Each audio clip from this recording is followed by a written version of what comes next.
They're just fast and furious at this point. Yeah, they are. They missed an S there, didn't they? Yeah. Hopefully they don't miss the S's. That would rather ruin things. Oh, that would. Yeah, that would. Oh dear. We are expecting to see. So we are now on our new stream. So make sure you check out the stream links and channel links for all the latest infos. And we'll be transitioning over to the second part of our stream for the Buckmore 24-hour.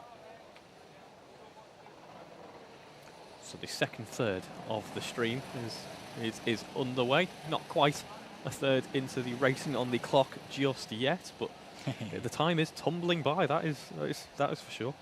Yes. I think we've been here 11 hours now. It's mad, isn't it? Yeah.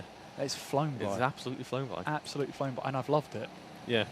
As I was saying when I first jumped on, there is such a buzz, even though people are, getting tired now, and some people leaving the track to maybe go and have a quick sleep or whatever. There's still people here still seem really enthusiastic to be here, despite how late it is, despite the weather. I mean, Super GT, I was just talking to, he's still in very good spirits. He's gone off for a sleep now, and that's understandable because he's got a double put in a mighty shift. Yes, he has. He's got 2 shifts to put in, 2 2-hour shifts with a break between them. He still has to make sure that he's in tip-top condition, because the thing you can easily fall into the trap of is thinking you're fine in terms of fatigue, in terms of how tired you feel, and then when you get out there and you realise, oh no, this is not good. That's the worst part. I'm just doing my social media duties and making sure that everyone has got the link to part 2. Very nice. On the same YouTube channel, of course, just different link for part 2. Yes, and live section. Welcome to, is it Buckmore Park 24-hour 2 Electric Boogaloo? You are welcome to this.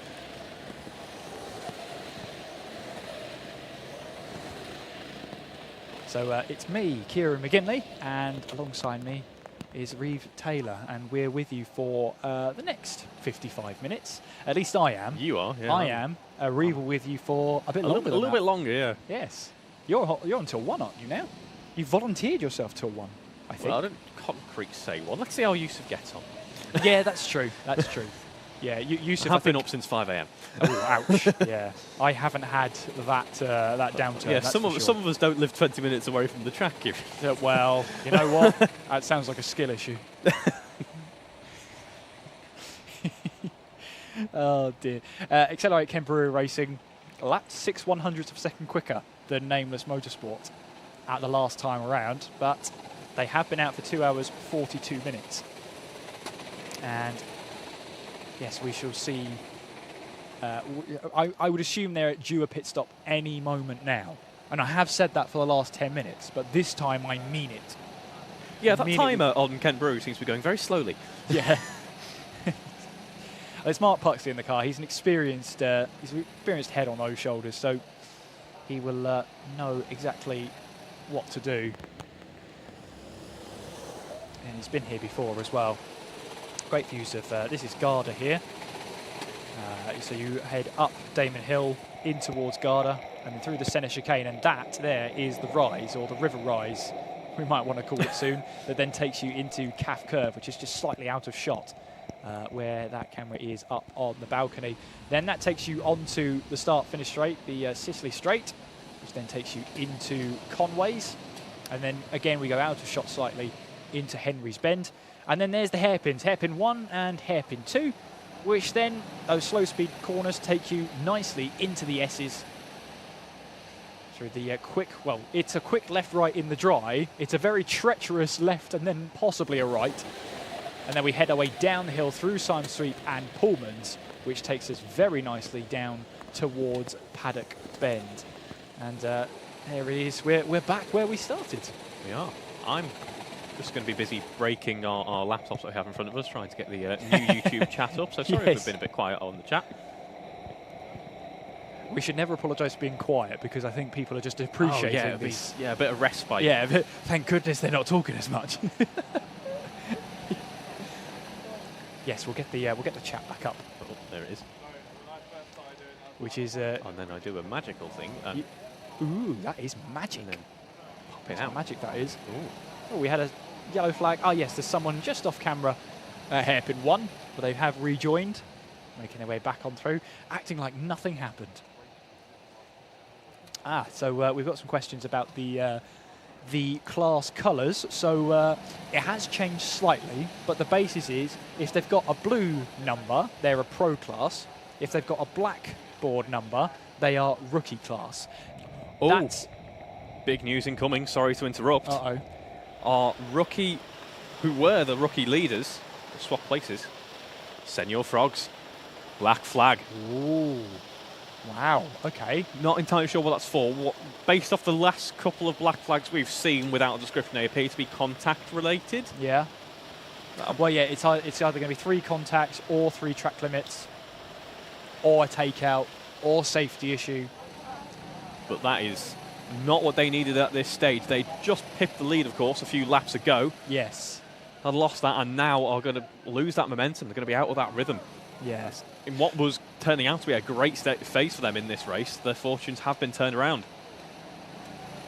Well, the only solace is there's still plenty of time on the clock. And it was, you're going to get black flags. That's part of the nature. You will get black flags as there's a cart off. Is that number 20? That looked like 21, but I don't think it was. Belly Boys Racing, perhaps? Possibly, we shall see. The little blue marker is still moving around. So. Let's see what the first sector times is, see if we can spot anyone who was slightly above normal as they make their way across. I think it was Belly Boys Racing because they recorded a 38.4 compared to everybody else who's lapping sort of in the 28 to 29. So I think I'm going to say jury's out on that one on Belly Boys Racing. I think it was them who had the spin at the first hairpin. Black flag penalty means they have to return to the pit lane. They'll be told what the penalty is for, and depending on what the penalty is, they'll be held for a certain amount of time before they're then released back out to the track. It's a black flag. It could be for safety reasons as well. So, for example, if they've spotted that a helmet strap is undone, they will call that cart in, do the helmet strap up, and then send them straight back out. This, though, looks like a black flag penalty. Have they not got a wetsuit on? It doesn't look from here, at least, like they have a wetsuit on. No. Brave. They've got a light though on them for the content. Yeah. So yeah, as we say, the black flag can be, as you say, a safety issue, something that the marshals need to double check. Could also be, for as we like to phrase it sometimes, a little bit of re-education. Yeah, I mean, you can forget in these races. It does happen. I mean, you can get brain fade in a long endurance race. And you do. It's happened to me. I've had brain fade during a race. We're 8 hours in. That's effectively a full day's worth of racing. Yeah. We've already completed, and we still have to do that twice more over. You say have to. We all want to. Oh, yeah, of course. But your brain is at some point going to go. Yeah. This isn't. Very few people, I think, will be able to come out of a 24-hour race and go, that was easy. Yeah. Unless you're Fernando Alonso or Nico Hülkenberg. Well, they've had the experience before, haven't they? So they know what to do in those situations.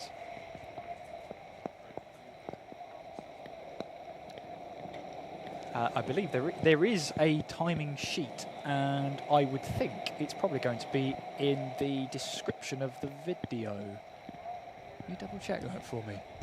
I believe it's there, a link to the live timing. If not, it might be. Do you know what it was? It was the pinned comment in the first chat, wasn't it? Yes. Is it in that description? Just have a look. No, not yet. We have the part 3 link for tomorrow. So remember that one, folks. After the live timing, I will pin that for you now, or I'll post that for you now. and try and, plead desperately for it to be pinned. Please, please. It is live.alphatiming.co.uk/Buckmore. That sounds nice and easy, but until you type it out. Well, we have Nameless then at the top of the order, and Accelerate Kent Brewery Racing are just happy to sit behind them for now. as they make their way. They're at the first part of the circuit, and as they make their way through, I believe, out of the second hairpin. There's the clock. There is the clock, but look at the water, the spray. That's on slick tyres as well. That's unbelievable. You know slick tyres aren't meant to displace water on the track, yet somehow they might be slightly. That's They how are much slightly. They're also slightly just riding over it, I suspect, Yes. in certain parts of the track. A good old aquaplane. Oh, good old aquaplaning. It is what it is. Well, night time has definitely descended on Buckmore Park. And if you've joined us in for the very first time, welcome along. We're very lucky to have you. And thanks for tuning in as well. Let us know as well who you're supporting tonight. And obviously tomorrow as well. We assume you're not just going to support someone tonight and then just not support them after midnight. Never know, you might sleep. Oh, number 25 there. That was a close rejoin, shall we say. That was Ditch Finders. Yes. Who are now facing the right direction, as looks to be another ditch has just been found there. That's Senior Frogs, isn't it? And that looks to be. Yeah, the cart's cut out. Ah. He's stamping on the throttle, and the cart's cut out, but because he's on a hill, he's still rolling down, so he's trying to wave to get the attention to try and get the cart restarted. From bad to worse Yeah, in the past 2 laps for Senior Frogs then. Yeah, it is. Well, they'll have deployed someone out in the cart to go and at least start that engine again, but it's a painful wait now. Absolutely. All I'm saying is, this bad luck has Oh, happened look right at the head on the steering wheel as well. Yeah. You just want to give him a cuddle after that. Right after Super GT was in the comms box with us. Don't start. Don't start anything you can't finish. I've just putting it out. Well, that looks to be the case for Senior Frogs at the moment. Well, you've done it again. Sorry, that was slightly savage. Ruthless. So his name is Reeve Taylor, alongside him in the commentary box, just if you want to know. But yeah, so hopefully we've got one of the team is out there to go and recover that cart, get it started again. But yeah, it's a painful wait. That's the only problem. And if you do have a spin and you go into a body of water, as we've already mentioned before, there it is. So someone's now attending, restarting that cart, and away it is they go going. again. Luckily, yes, that has cost them at least a lap. Yeah, and of course, the recovery time, they aim it to sort of be between 40 to 60 seconds. But of course, these conditions and the fact that they're pretty much at the opposite end of the circuit, and the crew can only go forwards on the circuit. And your tyres have cooled down. And the tyres are cooled down. It's impossible to get heat back in them. Yeah. So yeah, the crew take about aim for 40 to 60 seconds in these conditions to try and get to you. They are currently P3 in the rookies now. Spicy Boys in the lead. Sorry, no, correct me, I'm wrong. It's 13:22 Racing Northeast in the lead with the Spicy Boys in P2. As a disaster, it was just over a lap. Well, that last lap was 2 minutes 39 seconds. That is painful for Senior Frogs. That's a minute 20 at least, isn't it? A minute 20 lost on that lap. So that's pretty much a lap lost now, isn't it? Unfortunately, but, and I say this a lot, Reeve, and I'm about to say it again, there's a long way to go. It is indeed. It's a long, long way to go. And they're still third in class. Now, yes, it could have been a lot worse. And one lap is not an insurmountable margin by any means. We've just seen how one lap is not insurmountable, because problems can happen to anyone. We have seen a car cut out as well earlier on in this race. It's not the first one we've seen, and that was for a similar thing. It was for a spin, and then either a body of water, or it's a case if both pedals get pressed down and the cart doesn't like it, it will just cut out. Yeah, very true. And that's that. So it can happen a couple of ways how you can cut out the engine. But the point is, the engine was restarted. They are still in this. Yeah, they were 6 minutes into that stint as well, so they weren't long after a... No, so plenty of fuel to actually get the cart started again. Yeah. Well, I say they weren't not long after a driver change, 6 minutes into the stint. They've just had a black flag. That's why they were last in the pits. That's true, yeah. Well remembered, Reeve. Well remembered.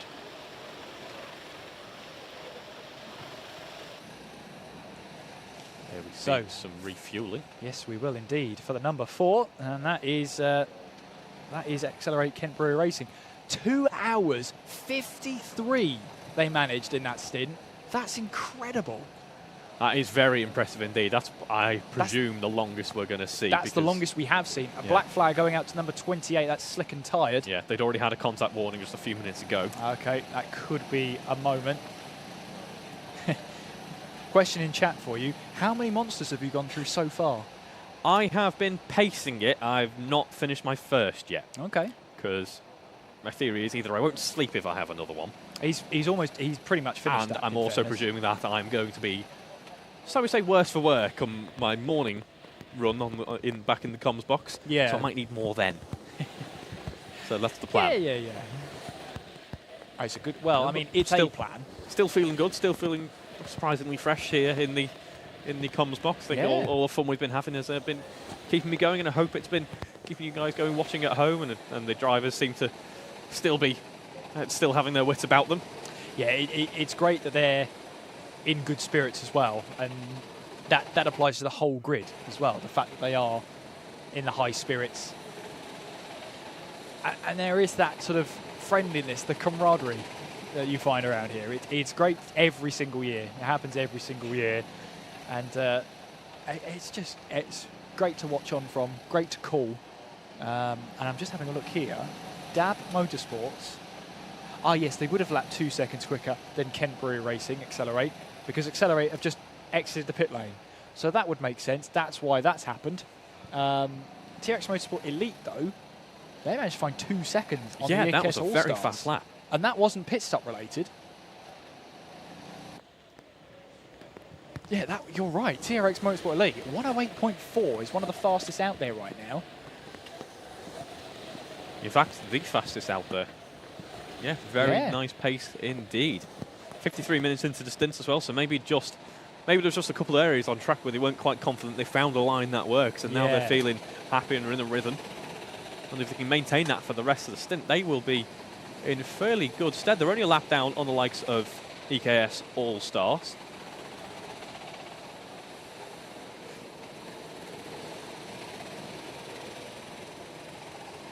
Only way is Brentwood just lapped 3/4 of a second quicker than Nameless on that last lap. And these were, this is obviously the only way is Brentwood now trying to make sure they catch up and take the lap back off of Nameless. That's the sort of race here that they're trying to go through.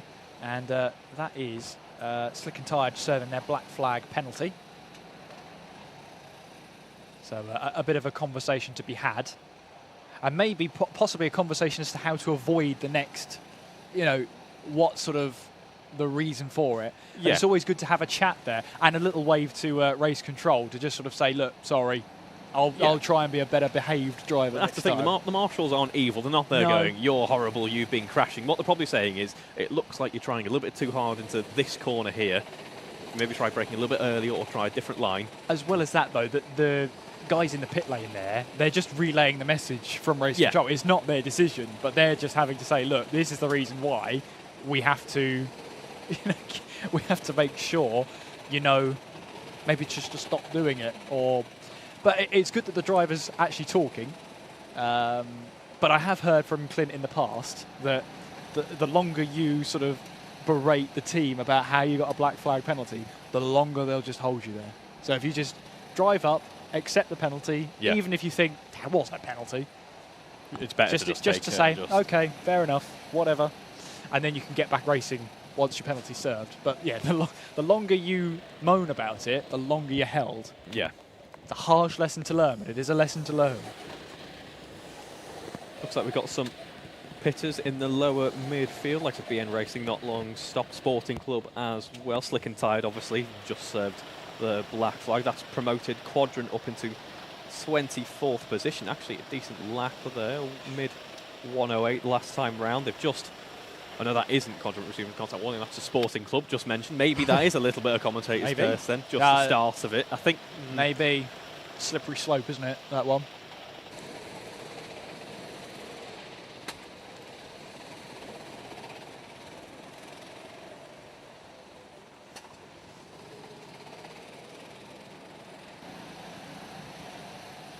Slidemen moving up a position, and that's against the Senior Frogs, but that's not for class position. That is just the Slidemen making their way through and seeing if they can try and chase down Toby and the Bandits in the number 3 kart.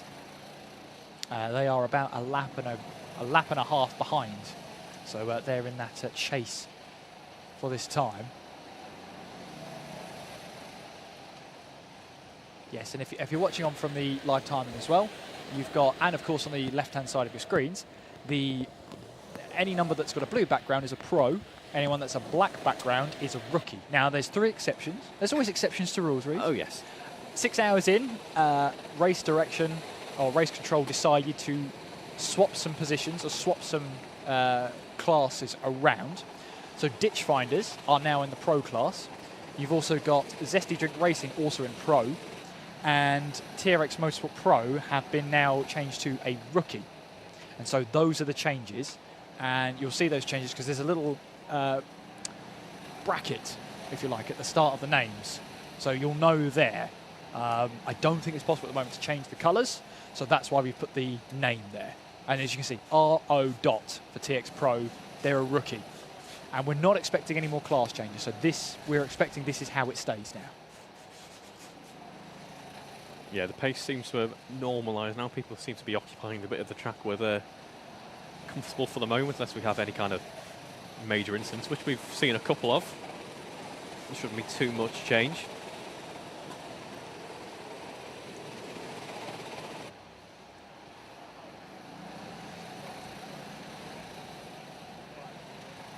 See there, as we have it in frame, the race control box and the clock as well, just how much water is is present as we run up towards turn 1.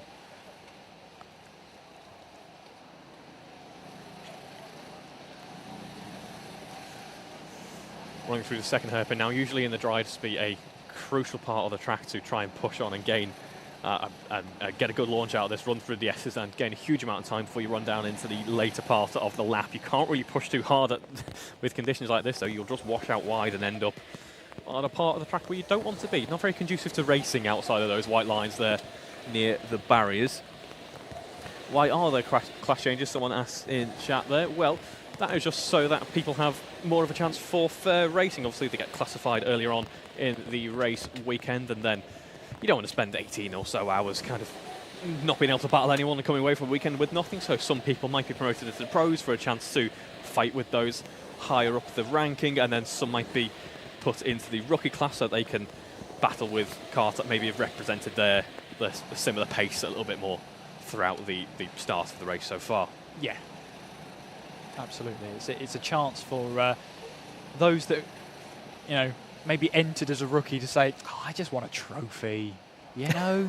I just want a trophy. No, you don't get it that easy. I think the trophy's in here with us. Is that the those big boxes? Are they all the trophies? I believe so. We get trophies. We definitely doubt get trophies. that. Do we? Oh, yeah. Oh, I don't know about that. I don't know who's led you to believe that. Producer says, we deserve them more than the people out there. I didn't say that. That is harsh from production. That is... Ooh. Oof. Commentary box civil war continues on. Yeah, it does. Ooh. Ooh. We'll get cold shoulders in a minute.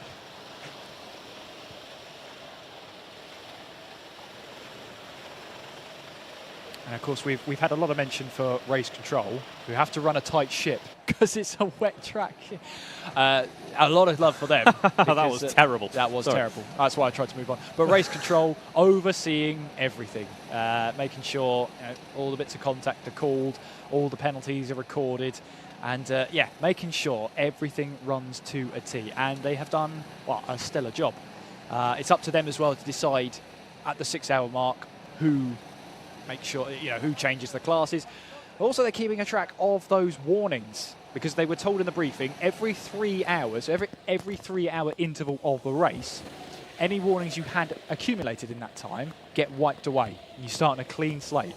And that's to prevent, a track limit warning you picked up in hour 1 in hour 2, then being, you'd then be punished in hour 22 for a third track limit warning. And it's sort of to prevent that and to prevent the, the black flags from becoming the only thing we see on the digital flag. But yeah, so we get the slate wiped clean in about an hour and 1 minute. So it's almost like you can use them as tokens sometimes. Yeah, cash them in. Cash them in, yeah. On. 5 minutes towards the end, and you realise I have had no warnings for track limits. Well, they were discussing that in the driver's briefing, weren't they? And the officials kind of said, well, I suppose. Yeah. Well, that wouldn't be our advice. Yeah, we don't condone any of that. That's why we're up here and not out there.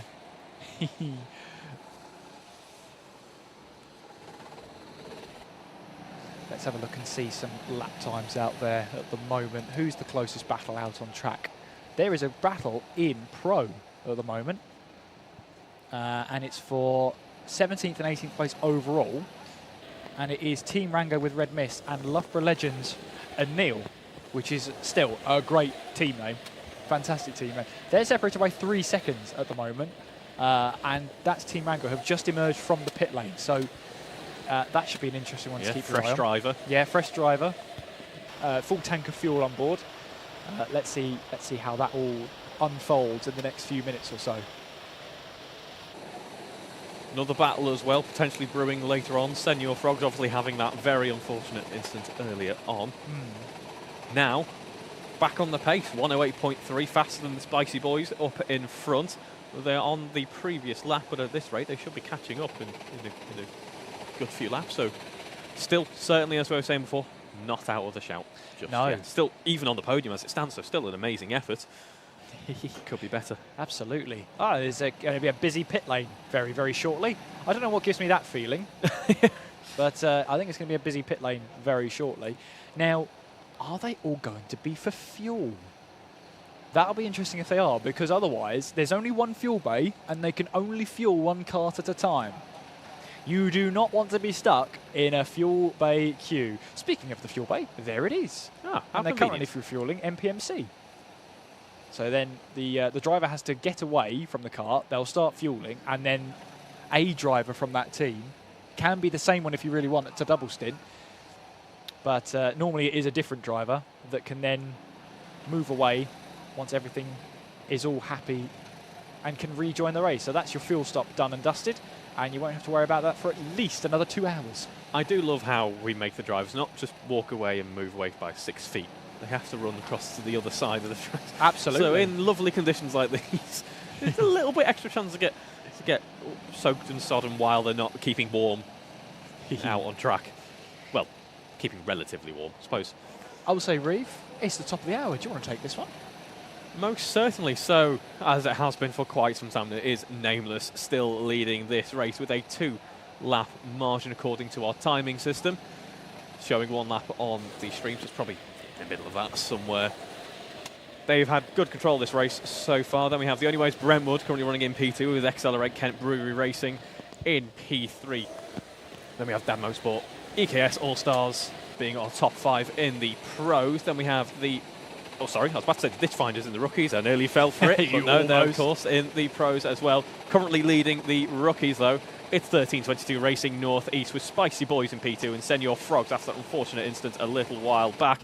Running in P3, but closing in and continuing on that fight for the lead in the rookies. Ronnie still all to play for with just under 2/3 of this race to go. Now, 13:22 are pitting.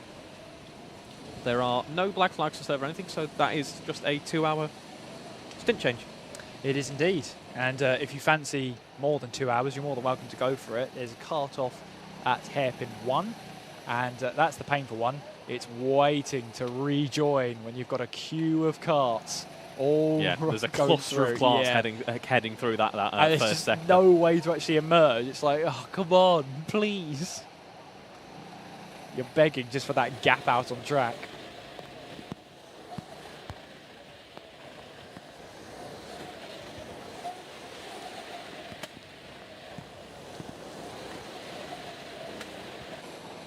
I don't know if you can tell, this is powerboat racing here at Buckmore Park. Yes. I will say, sorry. Yeah, you continue on. Continue on. No, go for it.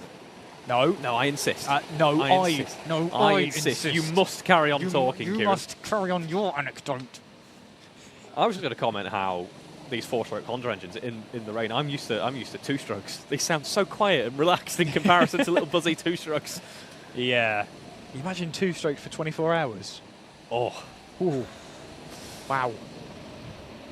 It certainly a noise. It is certainly a noise. I'm not saying it's a bad noise. I'm just saying for 24 hours, you might be a 4-stroke believer at the end of it. Yeah.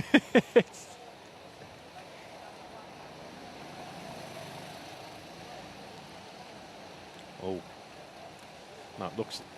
In another endurance race that's currently going on between me or my laptop, the laptop dies first. Oh, no. Oh, dear. Well, you won against your laptop. I guess I should have a chat with you. How are you feeling? Good. Good. Spirits are high. First Monster Energy. Oh, sorry. First Zesty energy drink. Other energy drinks are available. Yes. Completed. Finished. Yep. Gone. And you beat your rival in the laptop. Yes. Yeah, that's fine. I only had that up for driver names and cart numbers, which I had a few hours to get familiar with now, and I think we know them relatively well at this point.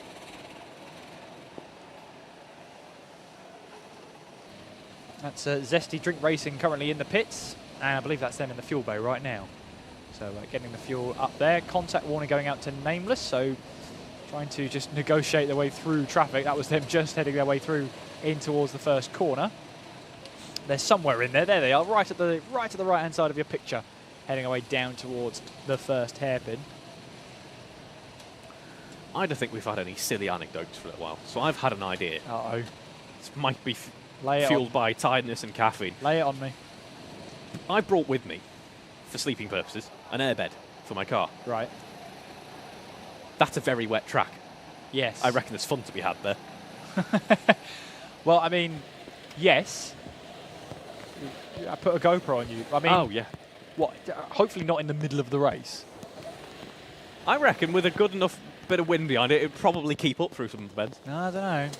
Going to be tough. Going to be tough. What I will say is, okay, but I'm not responsible for what happens after they find you.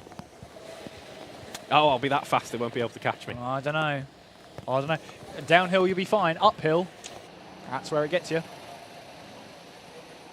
That is where they get you. Yep. Track limit warning for quadrant coming in there, which I'd probably get a few of. Yes. If I was hovercrafting myself across. I believe that is Clement Novalak who's behind that wheel, isn't it? So he changed over from Super GT, and that was about an hour ago. So that is Clement Novalak behind the wheel. Yes, not been the most... Oh, no, it's been an okay stint for him, actually. Yeah, sorry, I was getting confused between the two YouTube teams there for a second. Easy to do, don't worry. It's all good.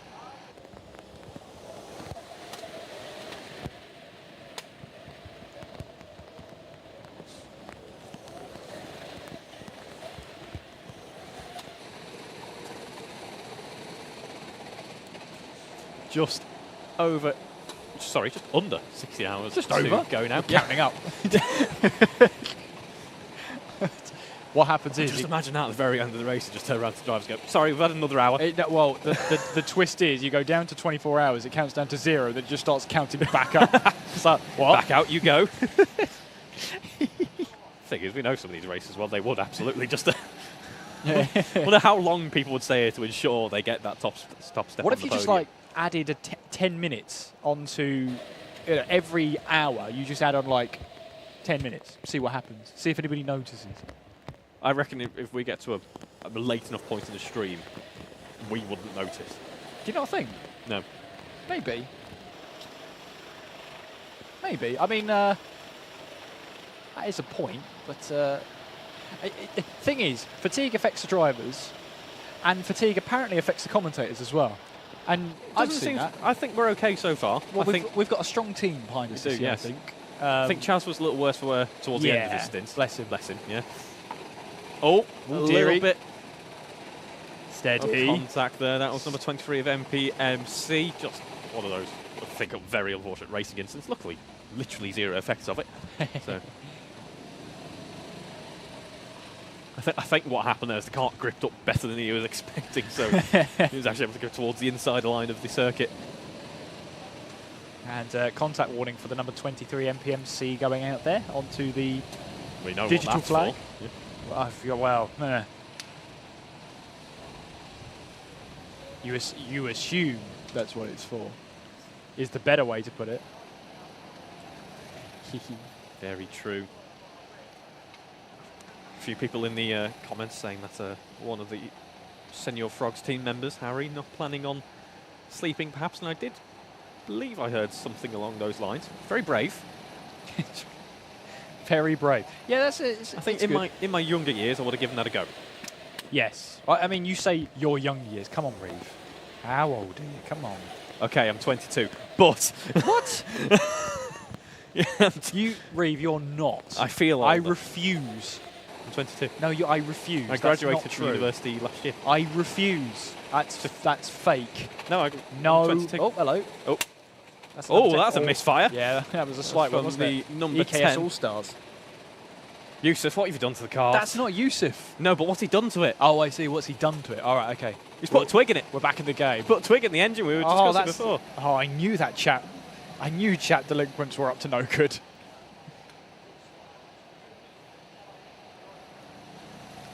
Just having a look at my trusty weather app. That's just rain. Next Ooh, 4 hours. That hasn't been red yet, has it? No, it hasn't. It's now red. The weather app is now red for the next hour. So if you thought it had been raining a lot already, no. Yeah. Yeah. It's meant to. The rain's meant to ease off, but not go for the next 4 hours. But it will get heavier before it gets lighter. A bit like me every summer. Yes. I'll have to take your word for it, but yes.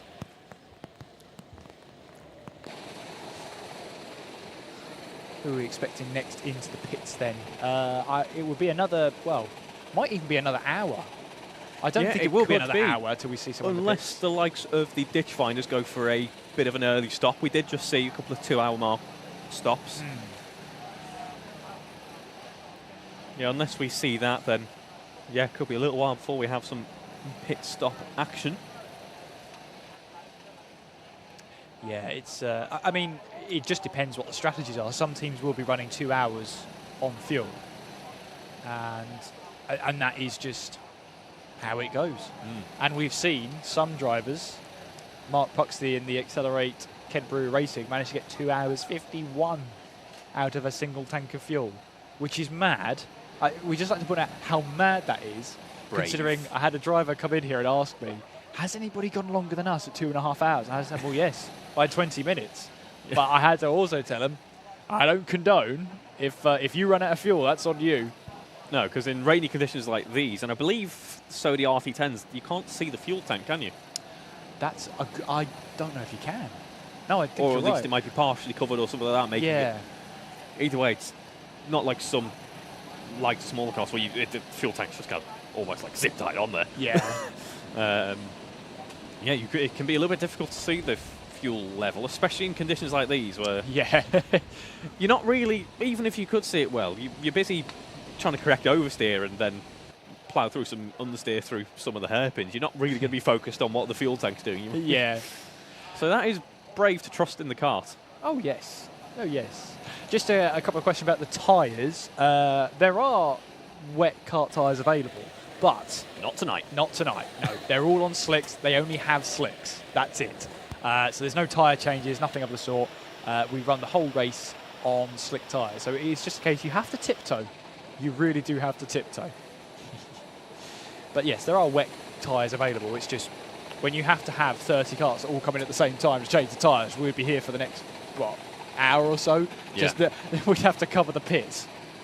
Look at that front right go on. Here we go. You know, better to leave them on slicks.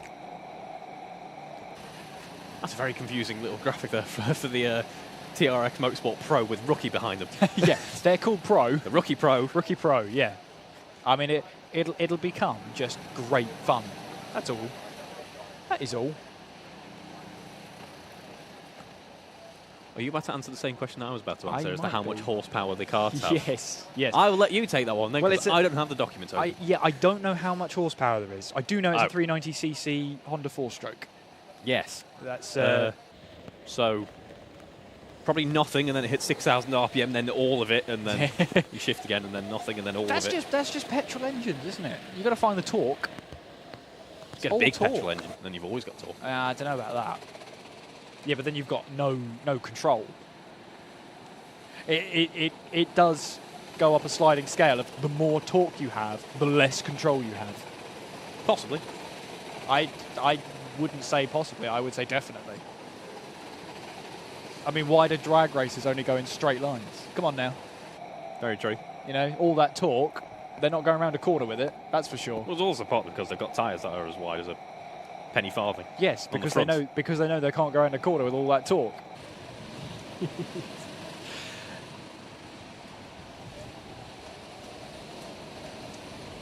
Tiamat Marduk, who raced in Creator Series, also racing tonight. Fair play to him. He's in Team Quadrant, I believe. Yes, he Team is. Quadrant. Bit of a keen karter. Pretty quick as well. Yes, yeah. I mean the big question is, does he have damage? It's always a long-standing Tiamat Marduk question if you're a fan. Damage? Do you have Ben? That's. I didn't quite hear that from our stream director. Not many corners. He can corner cut Shade here. from the stream direction. We don't give 5-second penalties here. We just give black flags. That's all. It's much more severe. Our producer's just getting in on the Tiamat Marduk slander. There you go.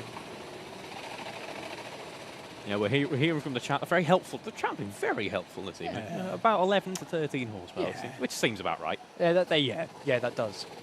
Because they only weigh about 130 kilos. 160, I think. 160. Yeah. I was got quite plenty far of out. armor. We've got plenty of armor on these, so they can withstand a 24-hour. You can see, you can't really see the wheels very well because they are pretty much completely enclosed. Yeah, and you can. In the hands of one of our pro drivers, in the dry, you can just about reach 70, which is...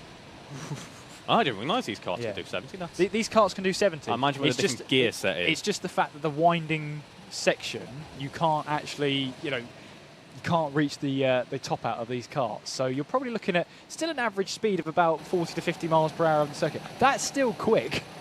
It feels quick when you're that low to the ground. Yeah, they won't be achieving speed like that quite in these conditions, though. These conditions not particularly recommended for trying to set lap records. Although I think, given how torrential the rain is, we've lost about 19, 20 seconds. I've seen worse deltas in terms of overall pace. And given how much heavier the rain has got, in the last 90 minutes or so, the fact we've only lost 3 or 4 seconds in that sort of. Given how much heavier the rain has got, I think we're doing all right. So in terms of stints at the moment, we've now got the front runners, Nameless, and the only way is Brentwood, about an hour into their stints each. Canterbury Racing pitted a little bit early, or a little bit later on, and seems to be running well at the moment, about half a second faster than those two carts out in front of them. The delta of 0.45 seconds. 28 minutes ago was their last pit stop. In terms of the rookie battle as well, that ever so enticing rookie battle that we've got on the cards. Senior Frog's currently running in P3 still on the recovery charge from the unfortunate issues earlier on, but running well despite that. It's good to see they don't have any further kart issues. Running in P3, Spicy Boys P2, and 1322 Racing Northeast still leading that rookie battle. Someone saying that you could paddle with your hands, it's so wet, and I'm sure that's the case. But we're going to find out more what it's like out there at the moment, because I believe we are ready for an interview with Kieran. Yes, we are, and I'm here with Aldas from the Spice Boys. Aldas, second in class at the moment, with the sort of rejig and the classes. I mean, how does that feel? And also, how on earth is it out there? It's like a river out there. Well, actually, it's gotten worse since I've come in, so it's gotten even slower. I was doing about 6s. Somewhere around there. Now it's down to the 9s and 10s, so yeah, it's gotten even worse. We got a little bit lucky with the rejig, no doubt about it. But yeah, we're fighting for that podium, fighting for that win now as well with Senior Frogs and I think another team as well. So it's amazing though. I love it. It's actually a little bit less physical in the wet, but mentally you just got to be right there every single lap. And I think in the wet it's always good because that's where the great drivers really come alive. You know, the difference between a good driver and a bad driver, say, you know, in like the dry is not as much as it is in the wet. So this is where you can really, you know, win and lose the race. So yeah, I love it. I can't wait. I'm going out in 2 hours' time. Oh, great stuff. So we have already seen you out there. You're eager to go back out again. So what's the sort of schedule like for the Spice Boys? Are you keeping those cards close to your chest? We got our fast drivers during the graveyard shift in the night. So we've got Tomo at the moment out there. He's doing a really good job. And then it's me and JB. We're the 2 fastest drivers in our team. So yeah, we wanted to... this is the time where energy can run quite low. So we thought quickest drivers now. Who's your motivator in the team to keep the spirits high? I think everyone's chipping in a little bit. All of the Spicy Boys are chipping in. The thing is, different people need different things. So when I'm out there, I need nothing on the radio. Just leave me to it for 2 and a bit hours. But some people need a bit of encouragement. So yeah, it's just it depends on the person actually. So yeah, but it's going well. Again, we got lucky that some people got promoted, but there is still a long way to go. So no one is celebrating or popping any champagne just yet. I promise you that's not the first time the streamers heard that. They've heard it about me from about 18 times, which is all good. But no, it's great because obviously we've got a range of drivers out there, all different abilities. It's pretty much powerboat racing out there at the moment. But last year I couldn't speak to you because you had no voice. I'm so glad I can speak to you this time though. Yeah, so last year, this is my second time doing the Buckmore Park 24-hour. I did, last year I was part of the content creator team, and yeah, I lost my voice. I don't know how it happened, but I'm talking like I could not talk. Like, if I tried to talk, it actually really hurt. And it kind of made the experience a little bit worse, because you want to talk to your friends and talk to, the other drivers. So luckily I'm operating at 95% this time. So yeah, much better than last year, having a lot of fun. And yeah, what an amazing event by Buckmore and Alpha Live as well. Brilliant. Yeah, great stuff. And it's going to be a stupid question, but I'm happy with a stupid answer. What's the aim for this weekend? Oh, it's to win. That's the only reason we're here. Even a podium would feel... I'm trying to convince myself that would feel good, but let's be honest, it's all for the win. So yeah, we're in that position now, but it's all in our hands. Great stuff, Aldas. Thank you for chatting to us, and good luck for the rest of your race. Thank you very much, and good luck to you for the night shift as well. Oh, thank you very much. It's back over to Reeve.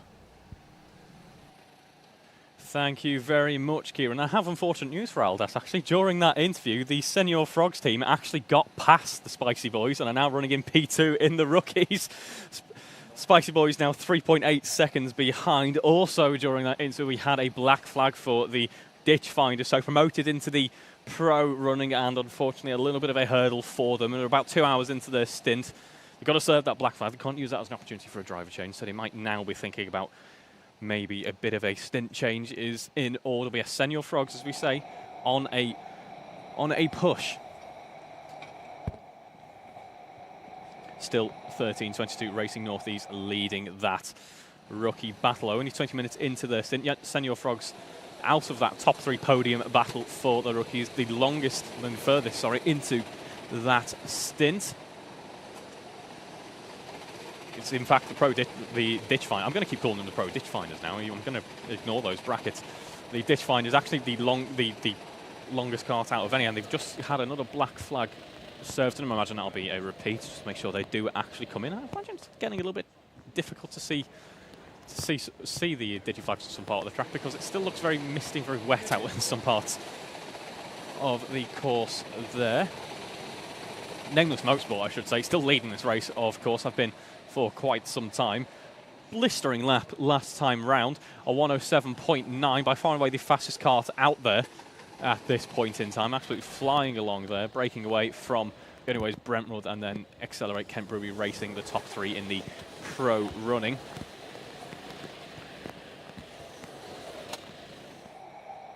Got some questions coming in about what happens when we do get a black flag. It's basically, it can happen for multiple reasons. Could be safety, could also be a bit of driver re-education needed. We've got a bit of battle between the number 16 and number 24 kart. There's number 16 of Elite Discos and number 24 of...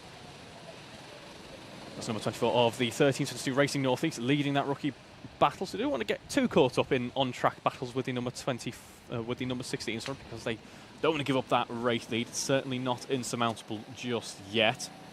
Yes, the black flags can happen for safety issues that the crew in the pit needs to remedy, or can also be a concern that they need to raise with the driver, have a bit of a chat and send them back out on their way.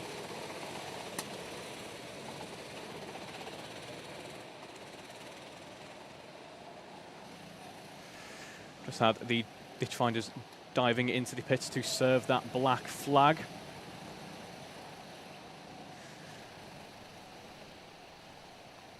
Of course, Dab Motorsport at one point leading this race. They are showing good pace at the moment, though, in the low to mid 108. They're about 3 laps off the leader of this race. P3 Accelerate Ken Brewery breaking away from them a little bit in the 107s as well, pushing along at pretty much the same rate that Nameless are. And I believe we do actually have another interview ready with Kieran. So diving over to you, Kieran. Thank you very much. Yep, I'm here with the team boss of the Zesty Lemons, Tom. It's been quite an adventure out there. You've just come out of your stint. I mean, I was talking to Aldas about how treacherous it was, and it's got even worse. Yeah, absolutely. I'm soaked through to the bone now. It's absolutely torrential out there. I think just before turn 1, it's almost turned into a lake, and coming up after centre, it's pretty much turned into a river.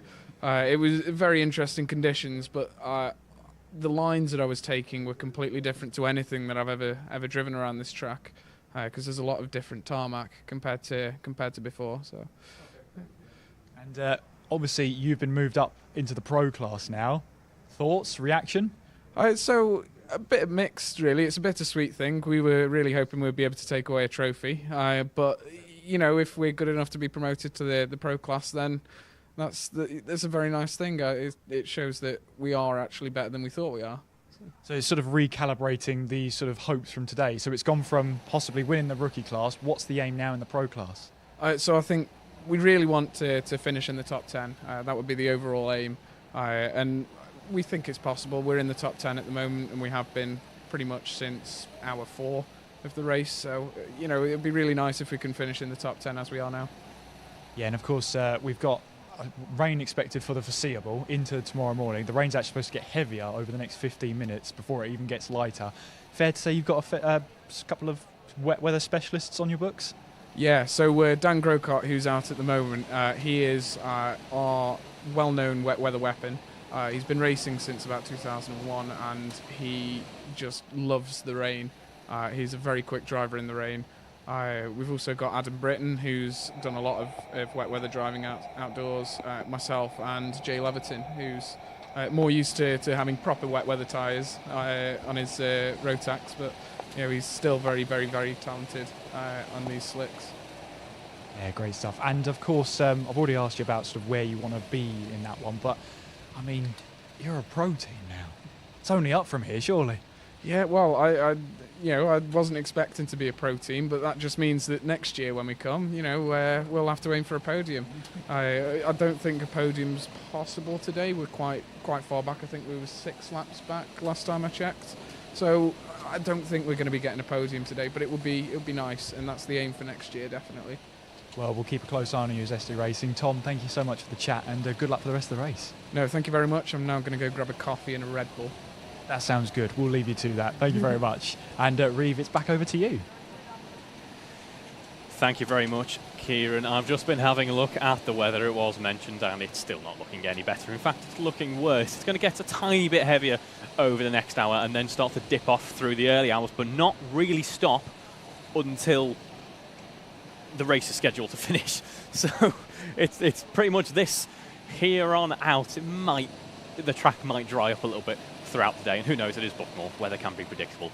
We'll keep you posted on the weather, though. I just want to have a quick look, actually. The only way is Brentwood just had a curb warning. I haven't seen a curb warning, actually, while I've been in the comms box. It's not too often you see a curb warning. At least we haven't in this race. It isn't really very beneficial here to go searching for those curbs in conditions like these, especially when so much of the track has just had a fresh layer of paint on it. There's going to be no kind of little bit where the paint has flaked away and there's still tarmac to be found out there. That paint is just going to be complete ice. If the tarmac isn't already, the paint is going to be even less than beneficial to drive along. But that's just to make sure that the drivers remain on a safe part of the track and the poor cart isn't subjected to too much abuse, because it's a brand new fleet and we want to look after them.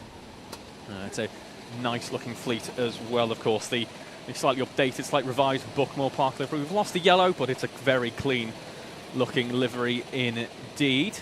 And welcome back, Mr. Q. Thank you very much. Well, You won't welcome me back for long, will you? No, I'll welcome you back for, as scheduled, about 2-3 minutes. Well, let's make it a good 2 to 1 minute. Yeah. Eh? Oh, you're not even going to give me 1 minute past 11, are you? Oh, I'm being... A man's got to sleep, you know. It is all right for some. Is it? Sorry, is that a curb warning I've missed? Yes, Those I was just saying that. those That's are rare. Yeah, I'm saying because it's not really beneficial to go searching for curbs. No. I can only think then that is what we're seeing there through Simon's Sweep, because that's one of the curves you can really get the cart airborne. Yes, on especially two with the way wheels. the track kind of pitches down. Yes, exactly. So I think that's really the only one that you can get a curb warning on. But I mean, fair play to the Only Way is Brentwood. They've managed to do it and bring out the rare curb warning. Yes, well done. Well, I'm sure the officials won't like me saying well done, but well done. Bit of variety. Well done. Don't do it again. Yeah, you've got your warning now. Calm down, behave yourself. Are you going back to our hotel that we have provided for us? No, I am not. We need to sort that out. Well, On a side note, not that it's important to anyone watching the stream at all. Oh dear. It's all good fun. Where are you just going to find somewhere away from a camera to try and sleep then? I'm actually going back. I'll be back I in the forgot. morning. I forgot Yeah. you live here. I live here. That's Yeah, where I. yeah. Yeah. No, that's. So I'll be leaving and then I'll be returning. So it's all good. You can have a bit of reprieve from me. No, that is bad news for the viewers. They're just left with just me. Bad news. That's going to went well. The Reeve Taylor, he's on his own. Oh no. Anyway. On your head be it. On your head be it? No. For you. That's all. I've just had news. I won't be left alone. Oh, you won't be James, left our alone. producer's going to jump in. Oh my word. Spicy. You are in for a treat now, viewers. In for a We have a treat. change for position between the Spicy Boys and Senor Frogs. I think they've been spurred on by my bad news a few moments ago, and they have managed to get back past Senor Frogs. Why is that? That's because they're in the pits. That's why. You've done the me there. Yes, Very that's easy why. to do. Sorry to hype you all up. They're in the It pits. is okay. It is okay. But now is the chance in this phase. That it's still an important part of the race. Now is the Spicy Boys' chance. Brilliant team name. To Which really Aldas push had on. nothing to do with No, it in doesn't naming that. Yeah, it doesn't sound very Aldas at all. That. No, it doesn't. No, it's now their chance to push on and to keep the pace strong and to build up a decent margin so that when that pit stop happens, they are still in good stead. Absolutely. And I'll leave you in good stead Yeah. and in good company. It looks like you are packing up. Yes, and I'll be returning at about 6 o'clock in the morning. But for now, from me, Kieran McGinley, I'll leave you in the very capable hands of Mr. Reeve Taylor. And why not, Reeve, take us through a standings rundown as we're at 11 o'clock. We might as well.